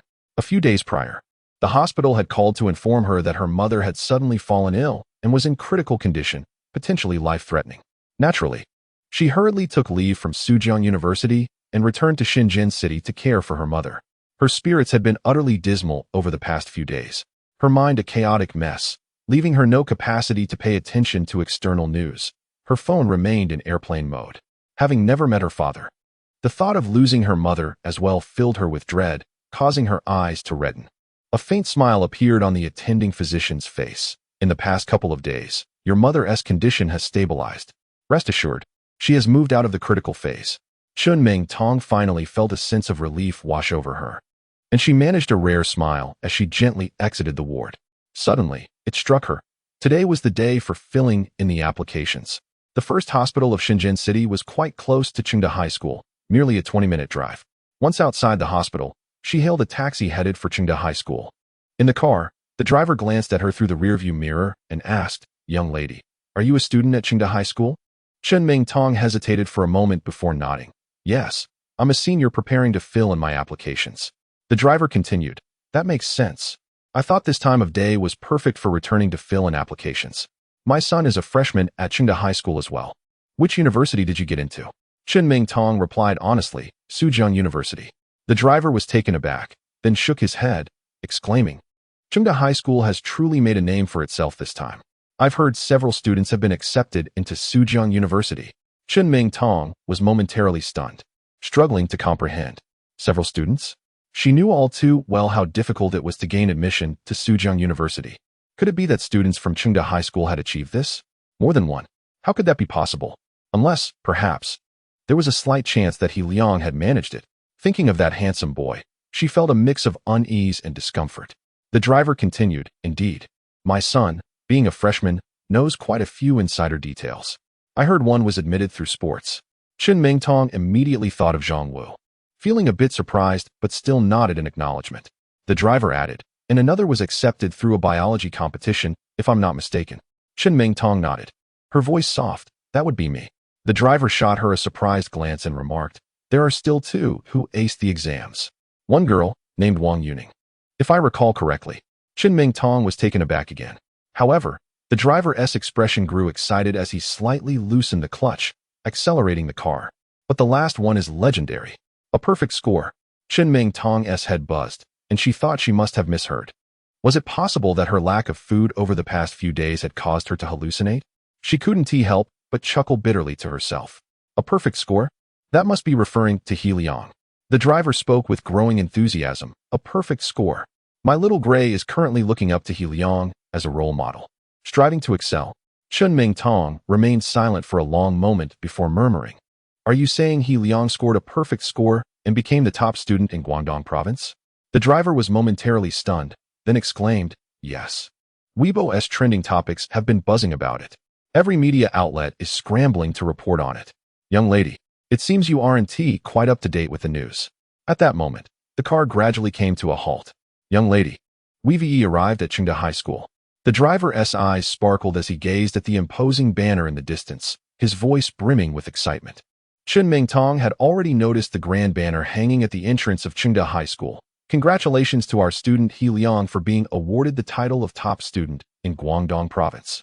Below it, in golden letters, it proclaimed, the only student in the nation to achieve a perfect score. With trembling hands, Chen Mingtong opened the car door. Her expression one of disbelief. Her heart was a tumult of conflicting emotions, her mind buzzing. He Liang, the perfect score student? Memories of him flashed rapidly through her mind. Hadn't he fallen from grace? Chapter 93. What have I done? Chen Mingtong alighted from the vehicle, her beautiful eyes fixated on the banner before her. How could this be? Her gaze reflected disbelief, confusion, and an intricate tapestry of emotions that words could scarcely encapsulate. Her delicate form trembled slightly as she whispered. Top scorer in the college entrance examination? Full marks? The He Liang she remembered had seemingly fallen from the pedestal of academic excellence, succumbing to lethargy and abandoning his studies. He had clashed with the principal, cheated in competitions, displayed arrogance, disregarded counsel, and even skipped classes to visit Su University. The very He Liang who had caused her heartache, even disdain, how could he have achieved such remarkable success? A sense of emptiness washed over her, making it difficult to accept this reality. Taking a moment to compose herself, Chen Mingtong inhaled deeply and lightly patted her cheeks, as if to convince herself, murmuring, first, I must fill out my application. She entered the school and made her way to the teacher's office, where both the teachers and the principal were present, their faces alight with smiles as they engaged in lively conversation. Good day, principal. Good day, teachers. Chen Mingtong greeted respectfully. At that moment, a girl in school uniform entered the room, and, upon spotting Chen Mingtong, her face brightened with surprise. Mingtong, she exclaimed joyfully. Ouyang Liqin was Chen Mingtong's closest friend at this school.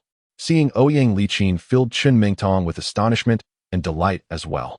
Liqin, she responded. However, with the principal and teachers present, their conversation was brief. Teacher, I am here to fill out my application. Chen Mingtong managed a strained smile as she spoke softly.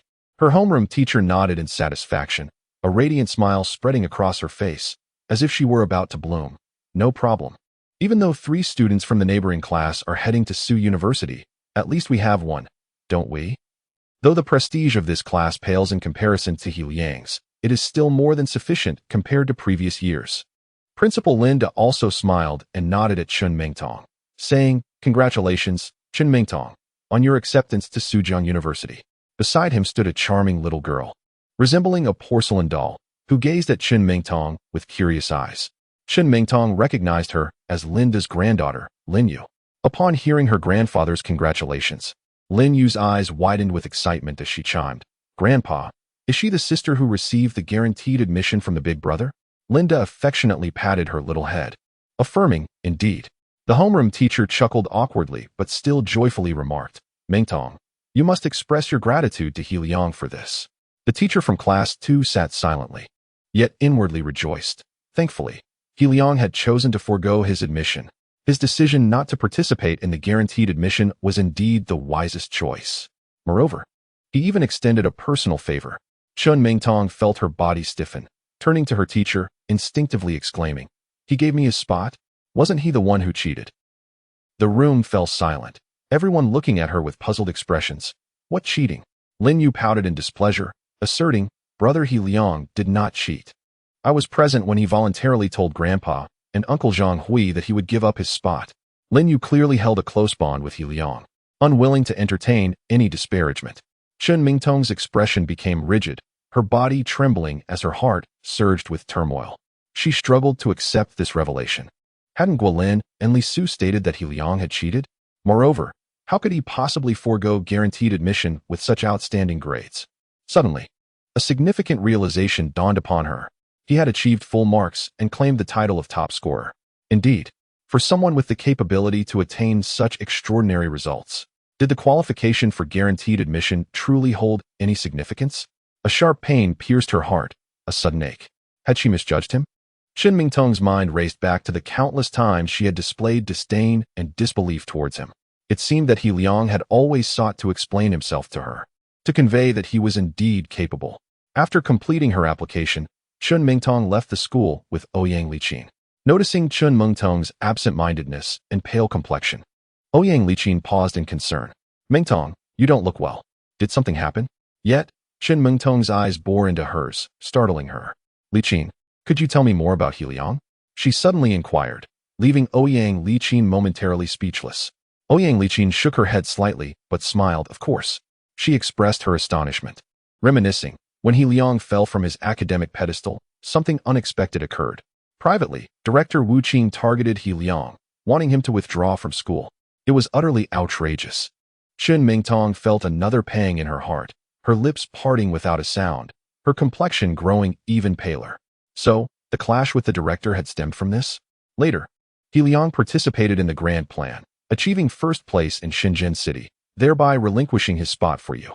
Ouyang Liqin chattered on, her eyes gleaming with envy. Mingtong, He Liang has treated you so well. I envy you so much. Do you think he likes you? Didn't you once have feelings for him? She assumed she was teasing her friend. However, each of her words struck Chen Mingtong's heart like daggers, rendering her expression even paler. As Ouyang Liqin spoke of He Liang, her eyes sparkled, transforming into an enamored fan, completely oblivious to Chun Mingtong's changing demeanor. And then, at the sports meet, you know Zhang Wu, right? The most outstanding athlete in their class. He challenged He Liang, who accepted and signed up for the 1000m, 400m, and 200m races. He utterly dominated Zhang Wu during the meet. Ouyang Liqin placed her hand over her chest, slightly blushing. At that moment, He Liang was truly dashing. He even carried the injured Zhang Wu off the track. What a generous spirit he has. As they waited for the traffic light to change, Ouyang Liqin continued. Moreover, He Liang secured first place in the Shenzhen City Unified Examination twice in a row, surpassing the top scholars from Shenzhen's premier high school, which was quite impressive. Ultimately, his performance in the college entrance examination left everyone astounded. Suddenly, she noticed that her friend seemed somewhat off. Turning to look, she found Chun Mingtong with her head bowed, her body quivering. Mingtong, are you feeling unwell? Ouyang Liqin asked, puzzled. Chun Mingtong lifted her head, her eyes rimmed with red, biting her lip fiercely to suppress her tears. Ouyang Liqin gasped in alarm. Mingtong? What is it? Chun Mingtong remained silent, fearing that speaking would unleash her tears. Yet, her mind could not help but replay the countless instances she had shown disappointment and disdain towards He Liang. What had she done during those days? Chapter 94. He Liang. Do you recognize him? At this moment, Chun Mingtong's self-esteem shattered like a bowl falling from the table, biting her crimson lip. She struggled to prevent her tears from cascading to the ground. The guilt within her was nearly overwhelming. Even Ouyang Liqin grew anxious, her expression filled with concern as she repeatedly asked, Mingtong, what's wrong? Please don't frighten me. Chun Mingtong shook her head, though her voice betrayed a hint of uncontainable remorse. I'm fine. Her voice quivered slightly. How much injustice had He Liang endured? Chun Mingtong recalled everything she had done, wishing fervently for time to rewind. It seemed she had gone too far. Ding! The abrupt sound of her phone ringing broke the silence. Chun Mingtong picked it up, and a voice filled with excitement came through the line. It was her uncle, who was overjoyed as he exclaimed, Mingtong, there's good news regarding the loan. A businessman named Su Fu is willing to lend $1.5 million for the surgery. Come to the hospital. He's waiting for you to sign the papers. Chun Mingtong's beautiful eyes lit up momentarily, her guilt momentarily subdued as she took a deep breath and replied, all right. She then glanced apologetically at Ouyang Liqin. Liqin, I need to go to the hospital. so I can't accompany you. Ouyang Liqin waved her hand dismissively. It's fine. Go check on your mother. She understood the situation at Chen Mingtong's home. Chen Mingtong nodded softly and hurriedly took a taxi to the hospital. Half an hour later, Chen Mingtong arrived at the first hospital of Shenzhen City. Outside the ward, 3 individuals were engaged in conversation. One was her uncle, while the other 2 were unfamiliar to her. One was short and chubby, exuding a friendly demeanor, while the other was tall and lean, his expression stern and unyielding, giving the impression of a rigid man. As soon as Chen Mingtong arrived, her uncle smiled and said, Mingtong, you're here. Come and greet these 2 gentlemen. This is Uncle Su Fu, and this is Uncle He Yun. Upon seeing Chen Mingtong, both Su Fu and He Yun were momentarily taken aback, surprised by the presence of such a stunning young woman. Hello, Uncle Su Fu. Hello, Uncle He Yun, Chen Mingtong said sweetly. Despite her current distress, she forced herself to suppress her tumultuous emotions for the sake of her visit to the hospital. Her mother was gravely ill, lying in a state of near coma, akin to a vegetative state.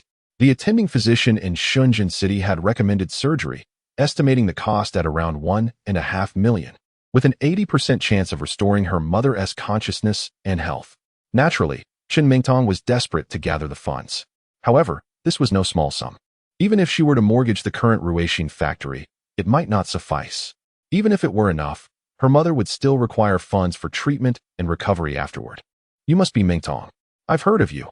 You're truly a good child, Su Fu said with a warm smile, nodding at her. Chen Mingtong managed a forced smile in return. She assumed Su Fu was sent by He Yun, someone she did not particularly like, even harboring a slight aversion to him. Yet, she acknowledged that he had indeed supported the Ruixin factory during its struggles. Thus, her feelings towards He Yun were quite complex. Sighing inwardly, she felt a swirl of emotions. Initially, she had intended to attend training at Suzhou University to temporarily distance herself from He Yun. However, now that she had returned, it was likely that he would pursue her again within a few days. The image of He Liang unexpectedly resurfaced in her mind, intensifying her inner conflict. Su Fu slowly nodded, smiling as he said, Here is the contract. I wish to invest in your Ruixin factory. This stake can be liquidated for 1.5 million. Chen Mingtong's uncle took the printed contract, examining it cautiously. Soon, his expression shifted to one of excitement tinged with confusion. He tentatively inquired, Mr. Su, is this stake too low? To be precise, it was not just low, 1.5 million for 1%. This was practically akin to a gift. Chen Mingtong's heart jolted, disbelief evident in her gaze as she looked at her uncle. Mingtong, Mr. Su is asking for only 1%. This. Her uncle was confident there were no hidden pitfalls in the contract, having studied law during his university years. Su Fu waved his hand lightly, smiling. You should be grateful to old Master Ning. His candid remark left both Chen Mingtong and her uncle momentarily stunned. Su Fu, noticing their confusion, clarified. The elder from the Ning family, one of the 3 prominent families in Shenzhen City. Chen Mingtong and her uncle exchanged bewildered glances. Mr. Su, it seems we don't know old Master Ning. Her uncle replied awkwardly, forcing a smile. Chen Mingtong's heart tightened. Could this be a misunderstanding? As the illegitimate daughter of the Li family head, she was aware of certain matters. Yet it was inconceivable that someone of old Master Ning's stature would pay attention to their small factory.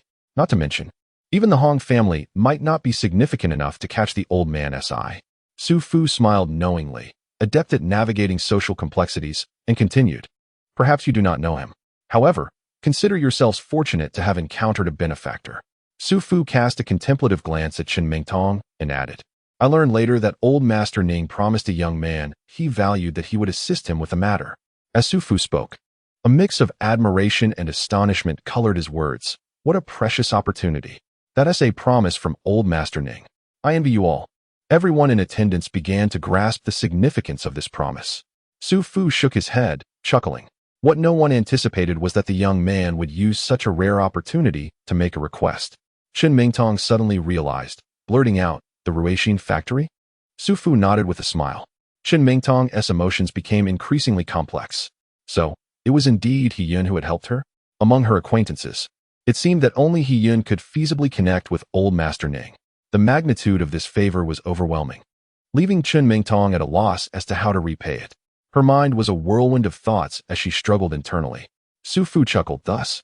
In addition to thanking old Master Ning, you should also express gratitude to that young man. He Yun, observing nearby, displayed a hint of surprise. Recalling the young man whose talent in appraisal had astounded him, Su Fu stroked his chin, smiling slightly. You should be quite familiar with him. He is from your school. The recent top student who has been making waves. It's He Liang. You know him, right? Chen Mingtong's head snapped up, the name reverberating in her mind like a thunderclap, nearly causing her to faint on the spot. Her complexion paled, and her breath quickened. Had she misheard? She opened her mouth, seemingly expending all her strength. Uncle Su, you mean the one helping me is He Liang? Chapter 95. I was wrong, and Chen Mingtong's tone lingered a hint of confusion and disbelief. He Liang? The He Liang I know. Her mind was in disarray, and she inexplicably hoped that Uncle Su had made a mistake. However, Su Fu, stroking his bristly chin, chuckled and nodded with certainty, declaring, "It is indeed him." He sighed at the end, exclaiming, "Truly, heroes emerge in youth. His talents are remarkable. No wonder he has captured the favor of old Master Ning." Su Fu was, of course, referring to He Liang's expertise in appraising antiques. He Yun, standing nearby, also nodded in agreement, uncharacteristically praising. He is undoubtedly a prodigious talent in the field of appraisal. Now that the college entrance examination is over, I plan to invite him to some gatherings within our circle. With his abilities, he will surely shine in the realm of antiques. As soon as He Yun finished speaking, Su Fu's phone lit up unexpectedly. Raising an eyebrow at the message, he nodded to He Yun, then turned to Chen Mingtong and her uncle, smiling as he said, "We have some matters to attend to, so we must take our leave." Naturally, Chen Mingtong's uncle was all smiles, hastily responding, "All right, Mr. Su, please go ahead.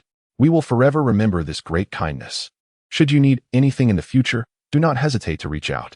After exchanging a few words of gratitude and offering to escort him, Su Fu declined the offer from Chen Mingtong's uncle and left with He Yun. Chen Mingtong's uncle, filled with relief, exhaled deeply, wearing a radiant smile as he turned to Chen Mingtong.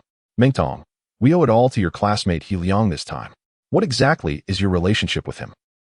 He turned away, his words abruptly halting. Chen Mingtong trembled, her head bowed, obscuring her expression. Upon hearing the question regarding their relationship, she could no longer hold back. She lifted her head, her eyes red and tears streaming down her cheeks. Why? Why did you help me?" Chen Mingtong sobbed, collapsing to the ground like a weeping child, her tears falling in torrents. She bit her lip hard, her entire body shaking as her pride shattered completely. She told herself that she could not cry, yet she found it utterly impossible to contain herself. The soft whimpers turned into uncontrollable sobs. "What? Why did you help me?" Chen Mingtong's cries echoed through the corridor. "For the past 3 months, I have shown you nothing but disappointment. I clearly expressed my disdain for you. I have misunderstood you all along. He Liang, you scoundrel, why did you help me?" All the moments of misunderstanding replayed vividly in her mind, and the emotional backlash was overwhelming. Cradling her knees, she wept heart-wrenchingly, feeling a deep sense of guilt and emptiness. She had pushed He Liang away, and now, there was no turning back. Chen Mingtong's uncle, in a state of panic, repeatedly asked, "Mingtong, let's talk this through. Don't cry. What happened? Share with your uncle." He endeavored to convey gentleness and a listening ear. However, how could Chen Mingtong confide in him? Would she confess that she had rejected someone she had always admired? Would she admit to her misguided assumptions and her overt disdain? Would she reveal that He Liang had bestowed upon her such a precious promise, while she had treated him with contempt and disdain? After crying for a considerable time, a surge of strength unexpectedly filled her. She pushed herself up from the ground, her nails digging into her palms, her eyes brimming with tears of guilt, yet harboring a flicker of determination. I must see him. I must meet him in person." Without looking back, she instructed, "Uncle, please take care of my mother," and dashed away. As Chen Mingtong wept, she attracted the attention of numerous passers-by. Such a vibrant young girl, crying so intensely, sparked a multitude of speculations. Had she broken up? Was she a victim of a heartless scoundrel?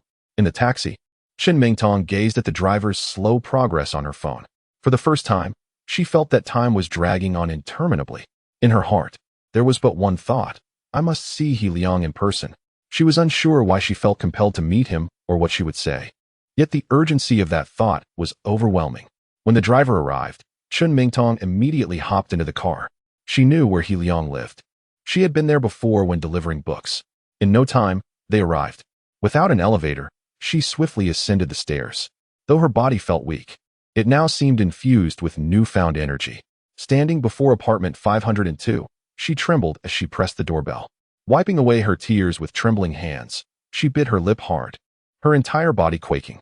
Yet, 502 remained silent. Chen Mingtong continued to ring the doorbell, but after 5 minutes, no one answered. Why?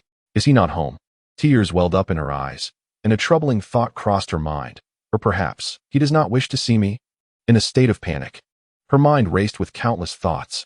The more she tried to avoid recalling her misconceptions about He Liang, the more those memories surged forth like mushrooms after the rain, unstoppable. With trembling fingers, she picked up her phone.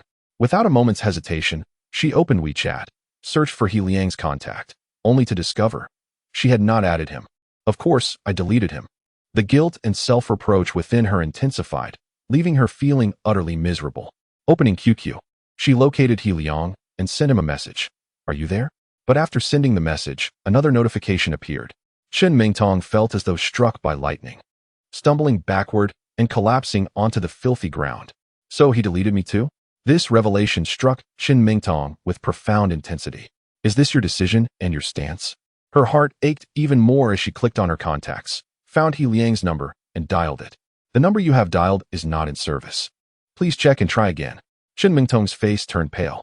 Trembling, she picked up her phone and attempted to re-add He Liang on WeChat. After completing the process, her already damp screen became unresponsive. With a mix of hope and fear, she waited. 10 minutes, half an hour passed without receiving any friend request notification. Chen Mingtong felt an emptiness in her heart. What should I do? He no longer wants to add me. He no longer wishes to see me. She hugged her knees, seemingly oblivious to the stains on her pristine dress from the dirty floor, resembling a helpless little girl, weeping uncontrollably. He Liang, I was wrong. I truly was wrong. I am so sorry. Chapter 96. I Am Your Master. A sleek black Mercedes glided along the highway, weaving effortlessly through the lanes. He Liang casually toyed with his brand new phone, a recent purchase made with his parents the previous evening, complete with a newly activated SIM card. As he gazed out of the window, his expression turned momentarily dazed. Suddenly, his phone screen illuminated with a notification from WeChat. Sliding his finger across the screen, he fell into silence. Chen Mingtong? He recognized that avatar instantly. After a brief hesitation, He Liang opted to dismiss the message, neither rejecting nor accepting it. You have deleted me, and now you wish to reconnect? Although He Liang prided himself on not being petty, he certainly possessed his own temper. Chen Mingtong had assisted him in the past, yet he felt his recompense would be ample. Ahead, the driver, Kwang San, remarked, Young master, we should arrive at the He family residence in approximately an hour. He Liang nodded slowly, acknowledging the statement. In recent days, he had come to understand the intricate distribution of power within Deep Truth City. At the pinnacle of this hierarchy stood the three illustrious families, the Ning, Sun, and He families. All three were firmly established in the heart of the city, within the affluent Fuxian district. Their destination was indeed the Fuxian district. The atmosphere inside the car grew somewhat subdued. Lin Su felt an overwhelming sense of trepidation. The He family. This anxiety stemmed not from fear of confronting a powerful clan, but rather from the apprehension of entering a new social sphere and meeting unfamiliar relatives. Beside him, Lin Wudi chuckled, Boss, fret not. Who dares to provoke you? I shall take care of them. A glint of sharpness flashed in his eyes as he spoke, directed at a certain wayward individual. Kwang San, however, cleared his throat twice and interjected, Lin Wudi, enough. Certain matters are best left for the young master and his peers to discuss. Lin Wudi pouted but refrained from further comment. Yet He Liang narrowed his eyes, turning to Lin Wudi and inquired, Can you elaborate? Lin Wudi perked up instantly, feigning exasperation as he glanced at Kwang San. Kwang San, there's no helping it. The young master has asked. Kwang San was momentarily at a loss for words, his expression darkening, yet he remained silent. Previously, he had been reluctant for the young master to know, but now that the old master's stance had been clarified and they were about to return, sharing some information with the young master seemed permissible. Lin Wudi scoffed, It's rather straightforward, young master. Your father, the head of the family, went missing 3 years ago. According to protocol, a new heir must be appointed. He Liang remained silent, already aware of his estranged father's disappearance. He nodded, prompting Lin Wudi to continue. In such circumstances, The position should ideally be passed to the head's offspring, but alas, your father has no heirs. The second branch of the family has begun to have ideas about this. They are pushing their eldest son forward, hoping to claim the position. Lin Wudi's face contorted with disdain. What a fool. Kwang San's expression hardened as he admonished, Lin Wudi, mind your words. Even though we serve the old master and the direct line of the family, the head is still a member of the family and should not be disparaged lightly. Lin Wudi, however, remained unfazed, knowing that the young master had his back. Why be timid? He Liang maintained a calm demeanor, urging, please continue. Recently, there have been whispers suggesting that the head has left behind an heir, which has naturally discontented some. Lin Wudi continued, only to be silenced by Kwang San's icy glare. Nevertheless, He Liang grasped the unfolding situation with clarity. Frowning, he recognized that this matter was far from simple. This visit to the He family would not be without its challenges. Kwang San appeared to sense He Liang's apprehension and spoke softly, young master, you need not worry excessively. The old master has regained his strength and is gradually reclaiming control of the family affairs. No one else will be able to meddle in the inheritance matters. I understand. He Liang nodded, his expression serene, betraying no sign of his thoughts. An hour later, they arrived at their destination, the bustling heart of the Fuxian district. Amidst the urban sprawl, a traditional courtyard stood in stark contrast to the surrounding high-rise buildings, exuding an aura of serenity that seemed to defy the fast-paced city life. Passers-by regarded it with reverence, as if aware of the significant figures residing within. He Liang's perception of the He family's power deepened upon witnessing this grand compound. As Kwang San parked, the trio exited the vehicle, only to be startled by a black luxury car that careened towards them, nearly colliding with Kwang San's Mercedes. The screeching of tires sent a jolt through the group. Lin Wudi, filled with fury, brandished a wooden sword, positioning himself protectively in front of He Liang, as if anticipating the arrival of a certain individual. He Liang's heart raced as he recognized the vehicle, though he had never been particularly knowledgeable about cars, having lacked the opportunity in his previous circumstances. Yet this car was renowned, a Rolls-Royce, in its elongated version. As the window rolled down, a pallid-faced young man with a mocking grin came into view. He appeared handsome, clad in designer attire, seemingly in his 20s. Puffing on a cigar, he smirked. Apologies for nearly colliding with you, Kwang Lu, his tone dripping with feigned regret. Lin Wudi's face turned a shade of green, his grip tightening around the wooden sword. Ready to retaliate. He Liang, however, restrained him. At this moment, he could deduce the identity of the young man in the Rolls-Royce. Boss. Lin Wudi seethed, barely containing his anger. He Liang remained composed, gently shaking his head. Lin Wudi's clenched fists relaxed and tightened again, clearly furious as the young man, He Jian, alighted from the vehicle. A stunning young woman, adorned in fashionable attire and exquisite makeup, exited the passenger seat beside him. He Jian wrapped an arm around her, casting a dismissive glance at He Liang and Lin Wudi. As he passed Lin Wudi, he sneered, a dog should know its place. Don't overstep your bounds. This is the He family. Without us, you are nothing. Before he could finish his taunt, a sharp wind sliced through the air. Suddenly, a fist loomed large before He Jian. Bang! In the next instant, He Jian was sent sprawling 2 to 3 meters away, landing unceremoniously on the ground. Blood trickling from his nose, mingling with a metallic scent. He Liang stood calmly before Lin Wudi, stating, I am your master. For certain matters, I shall take the lead. His unassuming words struck a profound chord within Lin Wudi. Gazing at He Liang's slender silhouette, an overwhelming wave of emotion surged within him. Chapter 97. Yin Balian. The events unfolded with alarming swiftness, leaving even Kwang San momentarily stunned. He Jian clutched his reddening and swelling right cheek. A look of disbelief etched across his face. You dare strike me? I will kill you, damn it. What a joke. He Jian had never endured such humiliation throughout his life. Not even his parents had ever laid a hand on him. Though he was uncertain of the identity of this seemingly youthful individual, his rage surged, threatening to erupt from his chest. Damn it. I will make you wish you were dead. From the back of the car emerged a soft-spoken middle-aged man, wielding a dagger with a glint of malice in his eyes. Advancing towards He Liang. Yet, Lin Wudi interposed himself with a sudden flash, embodying the grace and ferocity of a sword immortal. With a wooden sword, he executed a dazzling sword dance, striking the man's arm with precision. The man's complexion flushed as his advance faltered, forcing him to stagger back a few steps. Cough. Cough. The soft-spoken man's face turned crimson, his insides jolted by the impact. He glared at Lin Wuti and coldly demanded, Kuang Liu, do you know what you are doing? He Jian rose, infuriated, pointing an accusatory finger at Lin Wuti's nose. Once I become the heir, I will ensure you suffer a fate worse than death. Do you believe me? Lin Wuti sneered and stepped aside, revealing He Liang. My boss is the true heir of the He family. He Jian's eyes widened in realization, his pupils contracting as he fixed a penetrating gaze on He Liang. The middle-aged man also turned his attention towards He Liang, his expression dark and enigmatic. He Liang remained composed, expressing gratitude to Lin Wuti. Thank you. Lin Wuti scratched his head, chuckling foolishly at He Liang's words before adopting a serious demeanor. It is only right, boss. As He Liang regarded He Jian, he couldn't help but feel a lack of kinship despite their blood ties. Huang-san, sensing the tension, spoke in a low voice, I implore both of you to refrain from violence. Let us enter the He residence first. The altercation had drawn the attention of several passers-by. He Liang.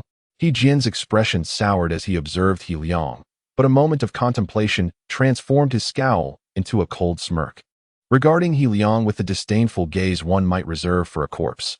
At the entrance of the courtyard, a graceful woman emerged, dressed in a qipao.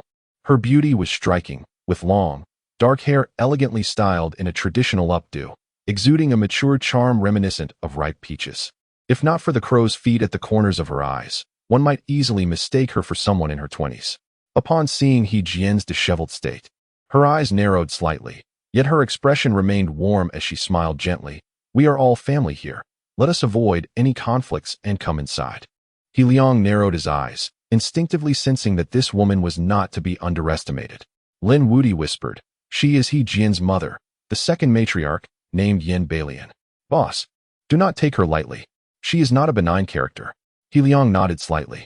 Yin Balian turned her gaze towards He Liang and chuckled, by the way, you ought to address me as Aunt. He Liang maintained his composure, replying, hello, Aunt Yin. Yin Balian's eyes flickered momentarily, but quickly regained their playful demeanor. Please, come in. The group entered, and as they walked, He Jian muttered threats to He Liang. You better watch yourself. One day, I will make you pay. He was well aware of He Liang's status as an illegitimate child, and Yin Balian had repeatedly warned him to choose his words wisely. Yet, he could not contain his fury. He Liang cast a sidelong glance at him, unyielding, and replied, I hope it doesn't backfire on you. Upon entering the main hall, they encountered a traditional layout adorned with historical paintings, exquisite tea sets, and neatly arranged furniture, reflecting the owner's refined tastes. He Liang, Yin Balian, and He Jian took their seats, while the others remained standing due to status considerations. Though the surroundings exuded opulence, He Liang's return was not motivated by greed. He turned to Yin Balian, his expression calm, and inquired, Aunt Yin, may I ask if the elder is present? Yin Balian's eyes narrowed slightly as she smiled. He has not returned yet. Father went out to visit some friends and should be back tonight. We are quite pleased to know that there is a direct descendant of the family among us. Surely, your father, who has been missing for 3 years, would be overjoyed to learn of your return. It is just unfortunate that we do not know if he will have the chance to see you. Her seemingly caring words bore an underlying insinuation. He Liang's heart stirred, yet he maintained a facade of indifference. There is no need for your concern, Aunt Yin. Upon my return, and assuming the role of the He family's heir, I will certainly make efforts to locate him. He Liang stood his ground, unwilling to yield. Lin Wuti observed with a smile, appreciating the exchange. This was truly satisfying. Although He Liang appeared gentle, he possessed his own principles and an undeniable aura of authority. Succession? You must be joking. He Jian slammed his fist on the table, his face darkening with anger, ready to unleash a torrent of curses. How absurd. That position was as good as his. A mere illegitimate child, an outsider, dared to claim the He family's legacy? However, Yin Balian silenced his impending retort with a glance. She smiled warmly at He Liang, saying, that is quite fitting. I am certain your mother, who tragically passed away in that car accident years ago, would be smiling down on you as you take on this role. He Liang's expression turned frosty. Aunt Yan's words were laced with veiled intentions. There is no need for your concern, Aunt Yan. He closed his eyes, signaling his disinterest in further conversation. Yin Balian's gaze flickered momentarily before she remarked, He Liang, after your long journey, you must be fatigued. Would you like me to arrange a room for you to rest? He Liang rose and nodded. That would be much appreciated, Aunt Yin. In truth, he wished to avoid further interaction with her. Then, Lin Wudi led He Liang to the guest room, while He Jin huffed and departed as well. The living room fell silent, leaving only Yin Balian behind. She delicately caressed her chin with her porcelain-like fingers, a chilling smile playing on her lips as she murmured softly to herself, He Liang, what an intriguing nephew you are. It seems I must arrange for you to meet your mother. Chapter 98. Conversation. Yin Balian, adorned in a qipao, accentuated her well-maintained figure as she gracefully rose from her seat. In the shadows, a fleeting silhouette flickered, accompanied by the hoarse voice of a middle-aged man. Madam, that item has still not been found. A hint of coldness glimmered in Yin Balian's eyes as she chuckled lightly. It seems my esteemed father has truly hidden it well. Her lips parted slightly, tinged with regret. He does not understand the value of such things. It is truly a waste. The hoarse voice from the shadow hesitated. Now that He Hua, that damned old man, has recovered, should we temporarily return to the family estate? Yin Balian, however, wore an indifferent expression and replied with a smile. Recovered? It is merely a fade. She strode outward. That item belongs to me. The He family belongs to me. And he should be resting in his old age. Suddenly struck by a thought, Yin Balian halted, a breathtaking smile blossoming on her face. Moreover, not everyone can call him that damned old man. I shall deal with it according to our family rules. In the shadows, it seemed a figure trembled slightly, understood. Emerging into the warm embrace of sunlight, Yin Balian smirked, her enticing tongue delicately licking her crimson lips. Time was indeed opportune. As for her son He Jin's injury, she seemed entirely unfazed. After He Liang and Lin Wudi returned to their guest room, they began conversing. Lin Wudi spoke of Yin Balian, his tone laced with evident wariness. Boss, she is a wicked woman. Yet when asked to elaborate on her malevolence, Lin Wudi found himself at a loss. He Liang nodded, his expression calm. I can see that.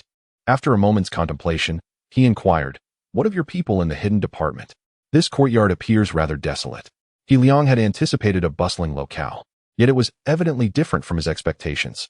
Outside, 2 bodyguards clad in black exuded a fierce aura, yet were not martial practitioners. Within the courtyard, apart from them, there were only a handful of individuals resembling caretakers. There was a reason for this, Lin Wudi explained, stroking his head. According to the rules, collateral branches are not allowed to reside in the main family's premises. He continued, many residences outside indeed house members of the He family's collateral branches. There are certainly quite a few. He Liang nodded in realization. Lin Wudi added, as for us in the hidden department, we all have our own affairs to attend to. So naturally, we cannot remain in one place. This was something He Liang could comprehend. And what of the second master of the He family? He Liang narrowed his eyes. Lin Wudi's expression shifted slightly as he glanced around, seemingly checking for the presence of Kwang San. Once assured of her absence, he murmured, I have only heard that the second master was once a business prodigy, yet ever since that wicked woman arrived, he has been drowning himself in alcohol daily. Now, who knows where he might be drinking? He Liang furrowed his brow. Does the old patriarch not intervene? Lin Wudi shook his head. That is beyond my knowledge. My sole responsibility is to protect you, boss. He grasped his wooden sword, confidence gradually returning. With me around, even that wicked woman cannot lay a finger on you. He Liang's thoughts whirled, and he chose to remain silent. As time passed, evening approached, and it was soon 7 o'clock. He Liang opted to stay put, partly due to his discomfort in this place, and partly because he was unwilling to encounter Yin Balian until he had grasped the complexities of the situation. This aunt of his, cloaked in the guise of beauty yet akin to a venomous serpent, made him feel exceedingly uneasy, as if she lay in wait, ready to strike from the shadows. Suddenly, a knock echoed from outside. Come in, He Liang called out, lifting his head. Kwang San entered, wearing sunglasses. Young master, the old patriarch has returned and is currently waiting for you in the study. He Liang's eyes brightened, and he sprang from his chair with anticipation, albeit mixed with complexity. Taking a deep breath, he said, let us go. Under Kwang San's guidance, they arrived at the study's entrance. Kwang San pulled Lin Wudi away from the study to prevent him from overhearing anything inappropriate. He Liang remained silent for a few seconds before knocking on the door. Tap, tap, come in. A frail voice responded shortly after. He Liang opened the door and stepped inside, closing it behind him. At the desk sat an elderly man with a head of silver hair. His weathered face was lined with deep wrinkles. and his somewhat murky eyes bore a blend of authority and kindness. However, upon seeing He Liang, the hand holding the pen trembled slightly, a flicker of excitement passing through him. Suppressing his emotions, he exclaimed with a hearty laugh, "He Liang, my grandson, welcome back." He Hua rose to his feet. Though he was not tall, measuring merely around 1.65 meters, he stood upright. "Top honors. You exceed my expectations," He Hua beamed, his expression filled with pride. Outside, Lin Wudi and Kuang San remained silent, as if they had not heard the old man's jovial laughter in quite some time. Inside the study, He Liang's gaze wavered. He opened his mouth, yet the words grandfather remained unuttered. Observing He Liang's demeanor, He Hua shook his head in resignation. He sighed, "Poor child, I can somewhat understand your complex feelings at this moment." He then spoke earnestly, "I will explain everything to you." He Liang remained silent, listening intently. Despite the blood tie between them, he was abandoned in the past, a reality that left a sting in his heart, a sentiment he could not easily dismiss. He Hua gazed out the window, his tone drifting. "It was only recently that I learned I have another grandson out there. In the years past, Qingfeng, your father, never told me he had you. Had I known sooner, I would not have allowed you to suffer in obscurity."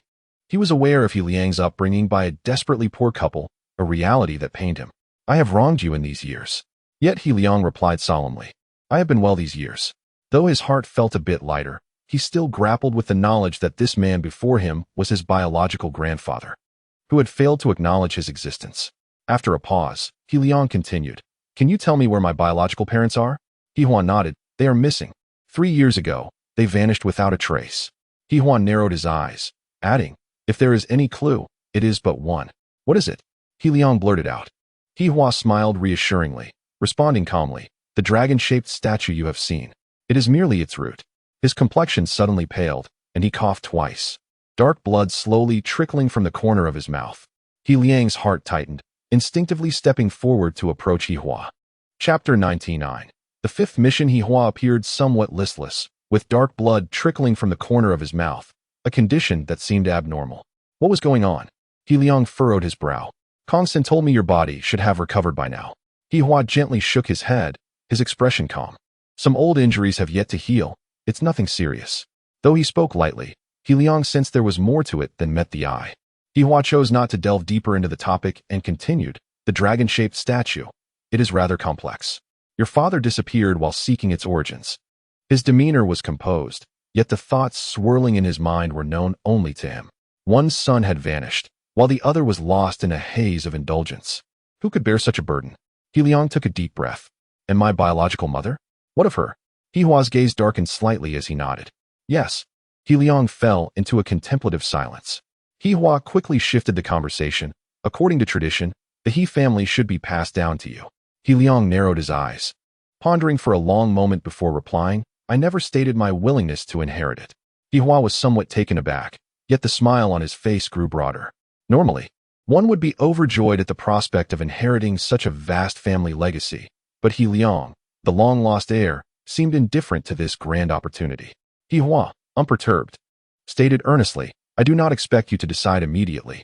My 70th birthday is in 3 days. You may give me your answer then." He Liang's expression shifted. He Hua chuckled, exuding warmth, "I will not pressure you."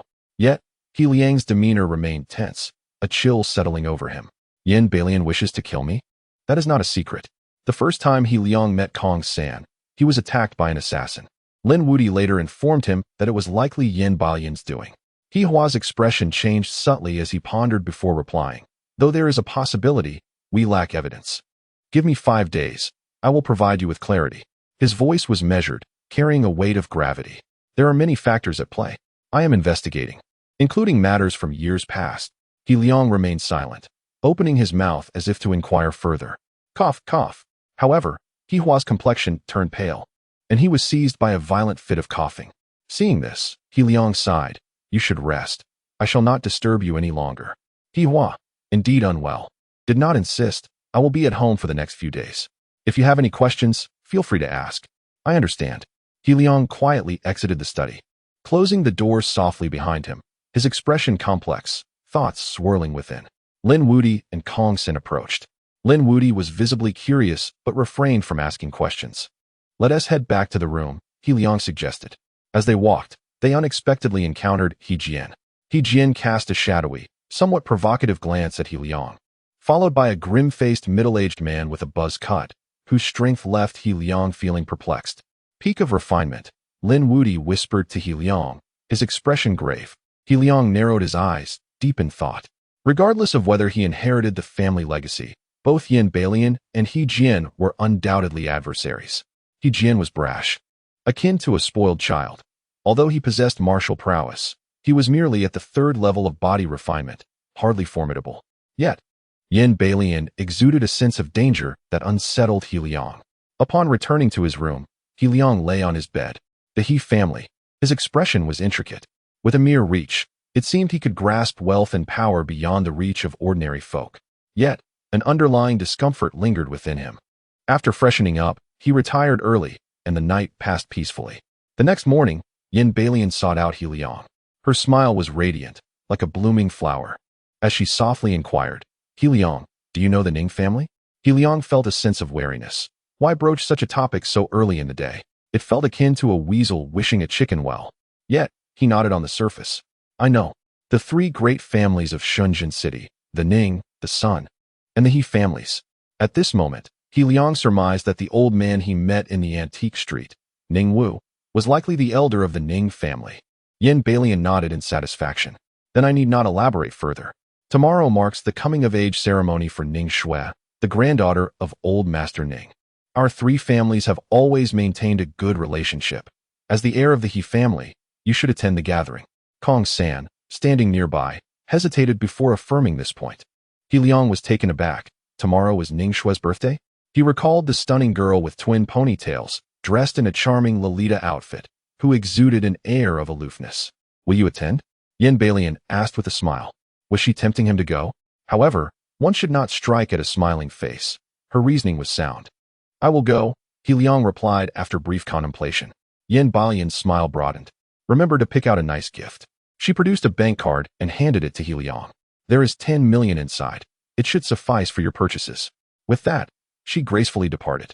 He Liang gazed at the bank card, unable to suppress a wry smile. 10 million, as if it were merely 1,000. But soon, his expression grew serious as he turned to Kong San. Is there any issue with this? Kong San pondered before replying. In theory, there should not be any. However, caution is still warranted. He Liang nodded, his mind racing with thoughts. The current situation of the He family was exceedingly delicate. Though Yin Balian appeared amiable and considerate, both the elder and Kong San, along with Lin Wudi, remained wary of her. Yet, there seemed to be no evidence or certainty which stymied any decisive actions. It felt as if they were merely biding their time for something. He Liang was no detective. He could not grasp all matters of the He family upon his arrival. What he needed to do now was contemplate whether to accept the inheritance over the next 3 days. While he had a preference, when it came to making a decision, a sense of pride lingered in his heart. What about Wudi? He Liang inquired of Kong San. He has gone to carve swords, Kong San replied. Is there something you wish to discuss with him? He Liang nodded. I am unfamiliar with this place and would like him to accompany me in selecting a gift. Tomorrow is Ning Shui's birthday. Time was of the essence, and he intended to set out immediately to make his selections. Suddenly, a chime echoed in his mind. Mission. A spark ignited in He Liang's eyes. The all-purpose labor system had delivered the 5th mission. Chapter 100. The Gift, Task 5. Present a gift that astonishes everyone and captivates Ning Shui. Reward, 46 experience points. A gift that astonishes everyone? He Liang furrowed his brow, not expecting such a troublesome task. On the birthday of the Ning family's prized jewel, numerous dignitaries were sure to attend. Any gift would be unremarkable, for it was not an ordinary birthday, but a coming-of-age ceremony. Gazing at the bank card in his hand, He Liang suddenly felt that 10 million might not suffice. Would spending the entirety of that sum guarantee a gift that would leave everyone in awe? He Liang shook his head, realizing the notion was unrealistic. Those influential figures were certainly accustomed to a plethora of luxurious items.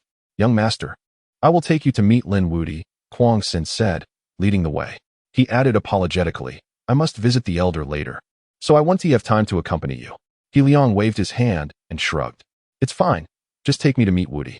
The two walked side by side into the depths of the estate. While following behind, He Liang pondered the gift dilemma and opened his data screen. Host, He Liang, for 100, position, Intermediate worker, next level. Advanced worker, daily wage, 70 labor coins. 1930. Logically, he should possess more labor coins. However, He Liang had expenses in two areas. He had upgraded his martial talent from good to genius level, costing 1,000 labor coins. Additionally, he had spent some coins on minor skills. Advancing his martial talent from genius to monstrous would require 2,000 labor coins. A flicker of anticipation surged within him. Yet, he soon shook his head, realizing that progress remained painfully slow. The most challenging phase of the Tianwu technique was the body tempering stage, requiring 99 drops of essence blood. He Liang had only condensed 69 drops thus far. At this rate, it might take several years to achieve. Thus, aside from visiting his blood relatives in the He family and deciding whether to inherit the family legacy, He Liang had another purpose: the dragon-shaped statue.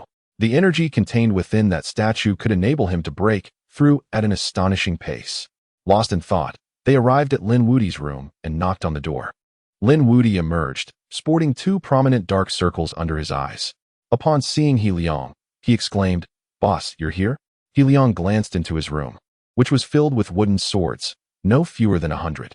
"Boss, these are all my treasures," Lin Wudi said with a proud grin. "I carved them one by one." He Liang marveled, impressive. Then, he shifted the conversation. "Wudi, will you accompany me to purchase some items outside?" "Of course, no problem," Lin Wudi readily agreed, thumping his chest. The two left the He family and began wandering nearby. He Liang strolled, feeling a headache coming on. With 10 million in hand, he found himself at a loss for how to proceed. He was unfamiliar with luxury items, staring at a row of lipsticks, perfumes, and bags, feeling utterly overwhelmed. Moreover, what could possibly astonish everyone? "Boss, what do you want to buy?" Lin Wudi raised an eyebrow, inquiring. "Tomorrow is Ning Shue's birthday, and I'm here to select a gift," He Liang replied, holding up his bank card. "With 10 million, I don't know how to spend it. Do you have any suggestions?" Lin Wudi squinted his eyes and suggested, "For a girl, why not just pick some underwear?" He Liang promptly tapped his head. Enough of that. He shook his head. How could he expect anything worthwhile from Lin Wudi's suggestions? Lin Wudi, looking aggrieved, scratched his head. "Then how about sending some gold bars or jade?" "Jade?" He Liang's eyes lit up, and a smile slowly formed on his lips. Indeed, if Lin Wudi hadn't reminded him, he might have forgotten. He still had 3 uses of the ultimate gem appraisal skill. It might be challenging to find a gift that astonished everyone with 10 million, but purchasing rough stones to appraise, that was a possibility. He Liang turned to Lin Wudi and asked, "Are there places nearby that sell rough stones?" Lin Wudi nodded. "Of course, there's a jade quarry, but it's notoriously expensive." Then he widened his eyes. "Boss, do you want to gamble on jade?" He Liang chuckled, affirmatively nodding. "Exactly." Lin Wudi was taken aback. "I didn't expect you to have such a hobby." As they conversed, they took a vehicle to their destination. After about half an hour, they arrived at a place called Dragon Jade Pavilion. This establishment, located on a bustling street, featured somewhat antiquated decor that seemed out of place amidst the fast-paced crowd. It was sizable, boasting 3 floors, and drew attention. "This place is quite famous," Lin Wudi mentioned. "Curious," He Liang asked. "Has someone struck it rich here?" Lin Wudi squinted, scratching his head. "Not exactly. There's a peculiar talent from the Sun family who loves gambling on jade. 2 months ago, he spent 5 million here on 3 pieces of rough stone, all of which yielded exceptional jade, valued collectively at over 30 million. Lin Wudi strained to recall the details. He Liang raised an eyebrow. 30 million. That figure was indeed staggering. Before he could respond, a commotion erupted nearby as a crowd gathered, buzzing with excitement. "Sun Ming is coming to buy from Dragon Jade Pavilion. Make way, make way." Most in the crowd were middle-aged or elderly, their expressions filled with excitement and admiration. "That young man from the Sun family may be young, but he knows more about gambling on jade than we old-timers. Indeed, I'm here specifically for him." He Liang turned to Lin Wudi. "Is that Sun Ming?" Lin Wudi nodded. "Yes, that's him. But he's rather eccentric and overly proud. I don't like him." He Liang slightly nodded, suddenly sensing something, his muscles tensing. A clap resounded as someone patted He Liang on the back. He Liang turned, and to his surprise, he saw 2 familiar faces, Su Fu and He Yun. "He Liang, long time no see." He Yun smiled at He Liang, his expression a mixture of astonishment and recognition. "So, you are the child the family had mentioned." In recent days, the He family had announced the existence of a direct descendant, creating quite a stir in their circles. Su Fu and He Yun had only recently learned that the individual in question was indeed He Liang. Su Fu's smile widened, radiating warmth. Young brother He Liang, are you here to buy jade? He Liang smiled and nodded at the two. I'm just here to take a look. I didn't expect such a lively atmosphere. He gestured toward the throng of people. Su Fu chuckled, stroking his chin. That's because Sun Ming is here to gamble on jade. He has come specifically to find good jade for Miss Ning's coming-of-age ceremony tomorrow. Oh. He Liang's eyes narrowed slightly. It seemed their objectives aligned, and they had crossed paths unexpectedly.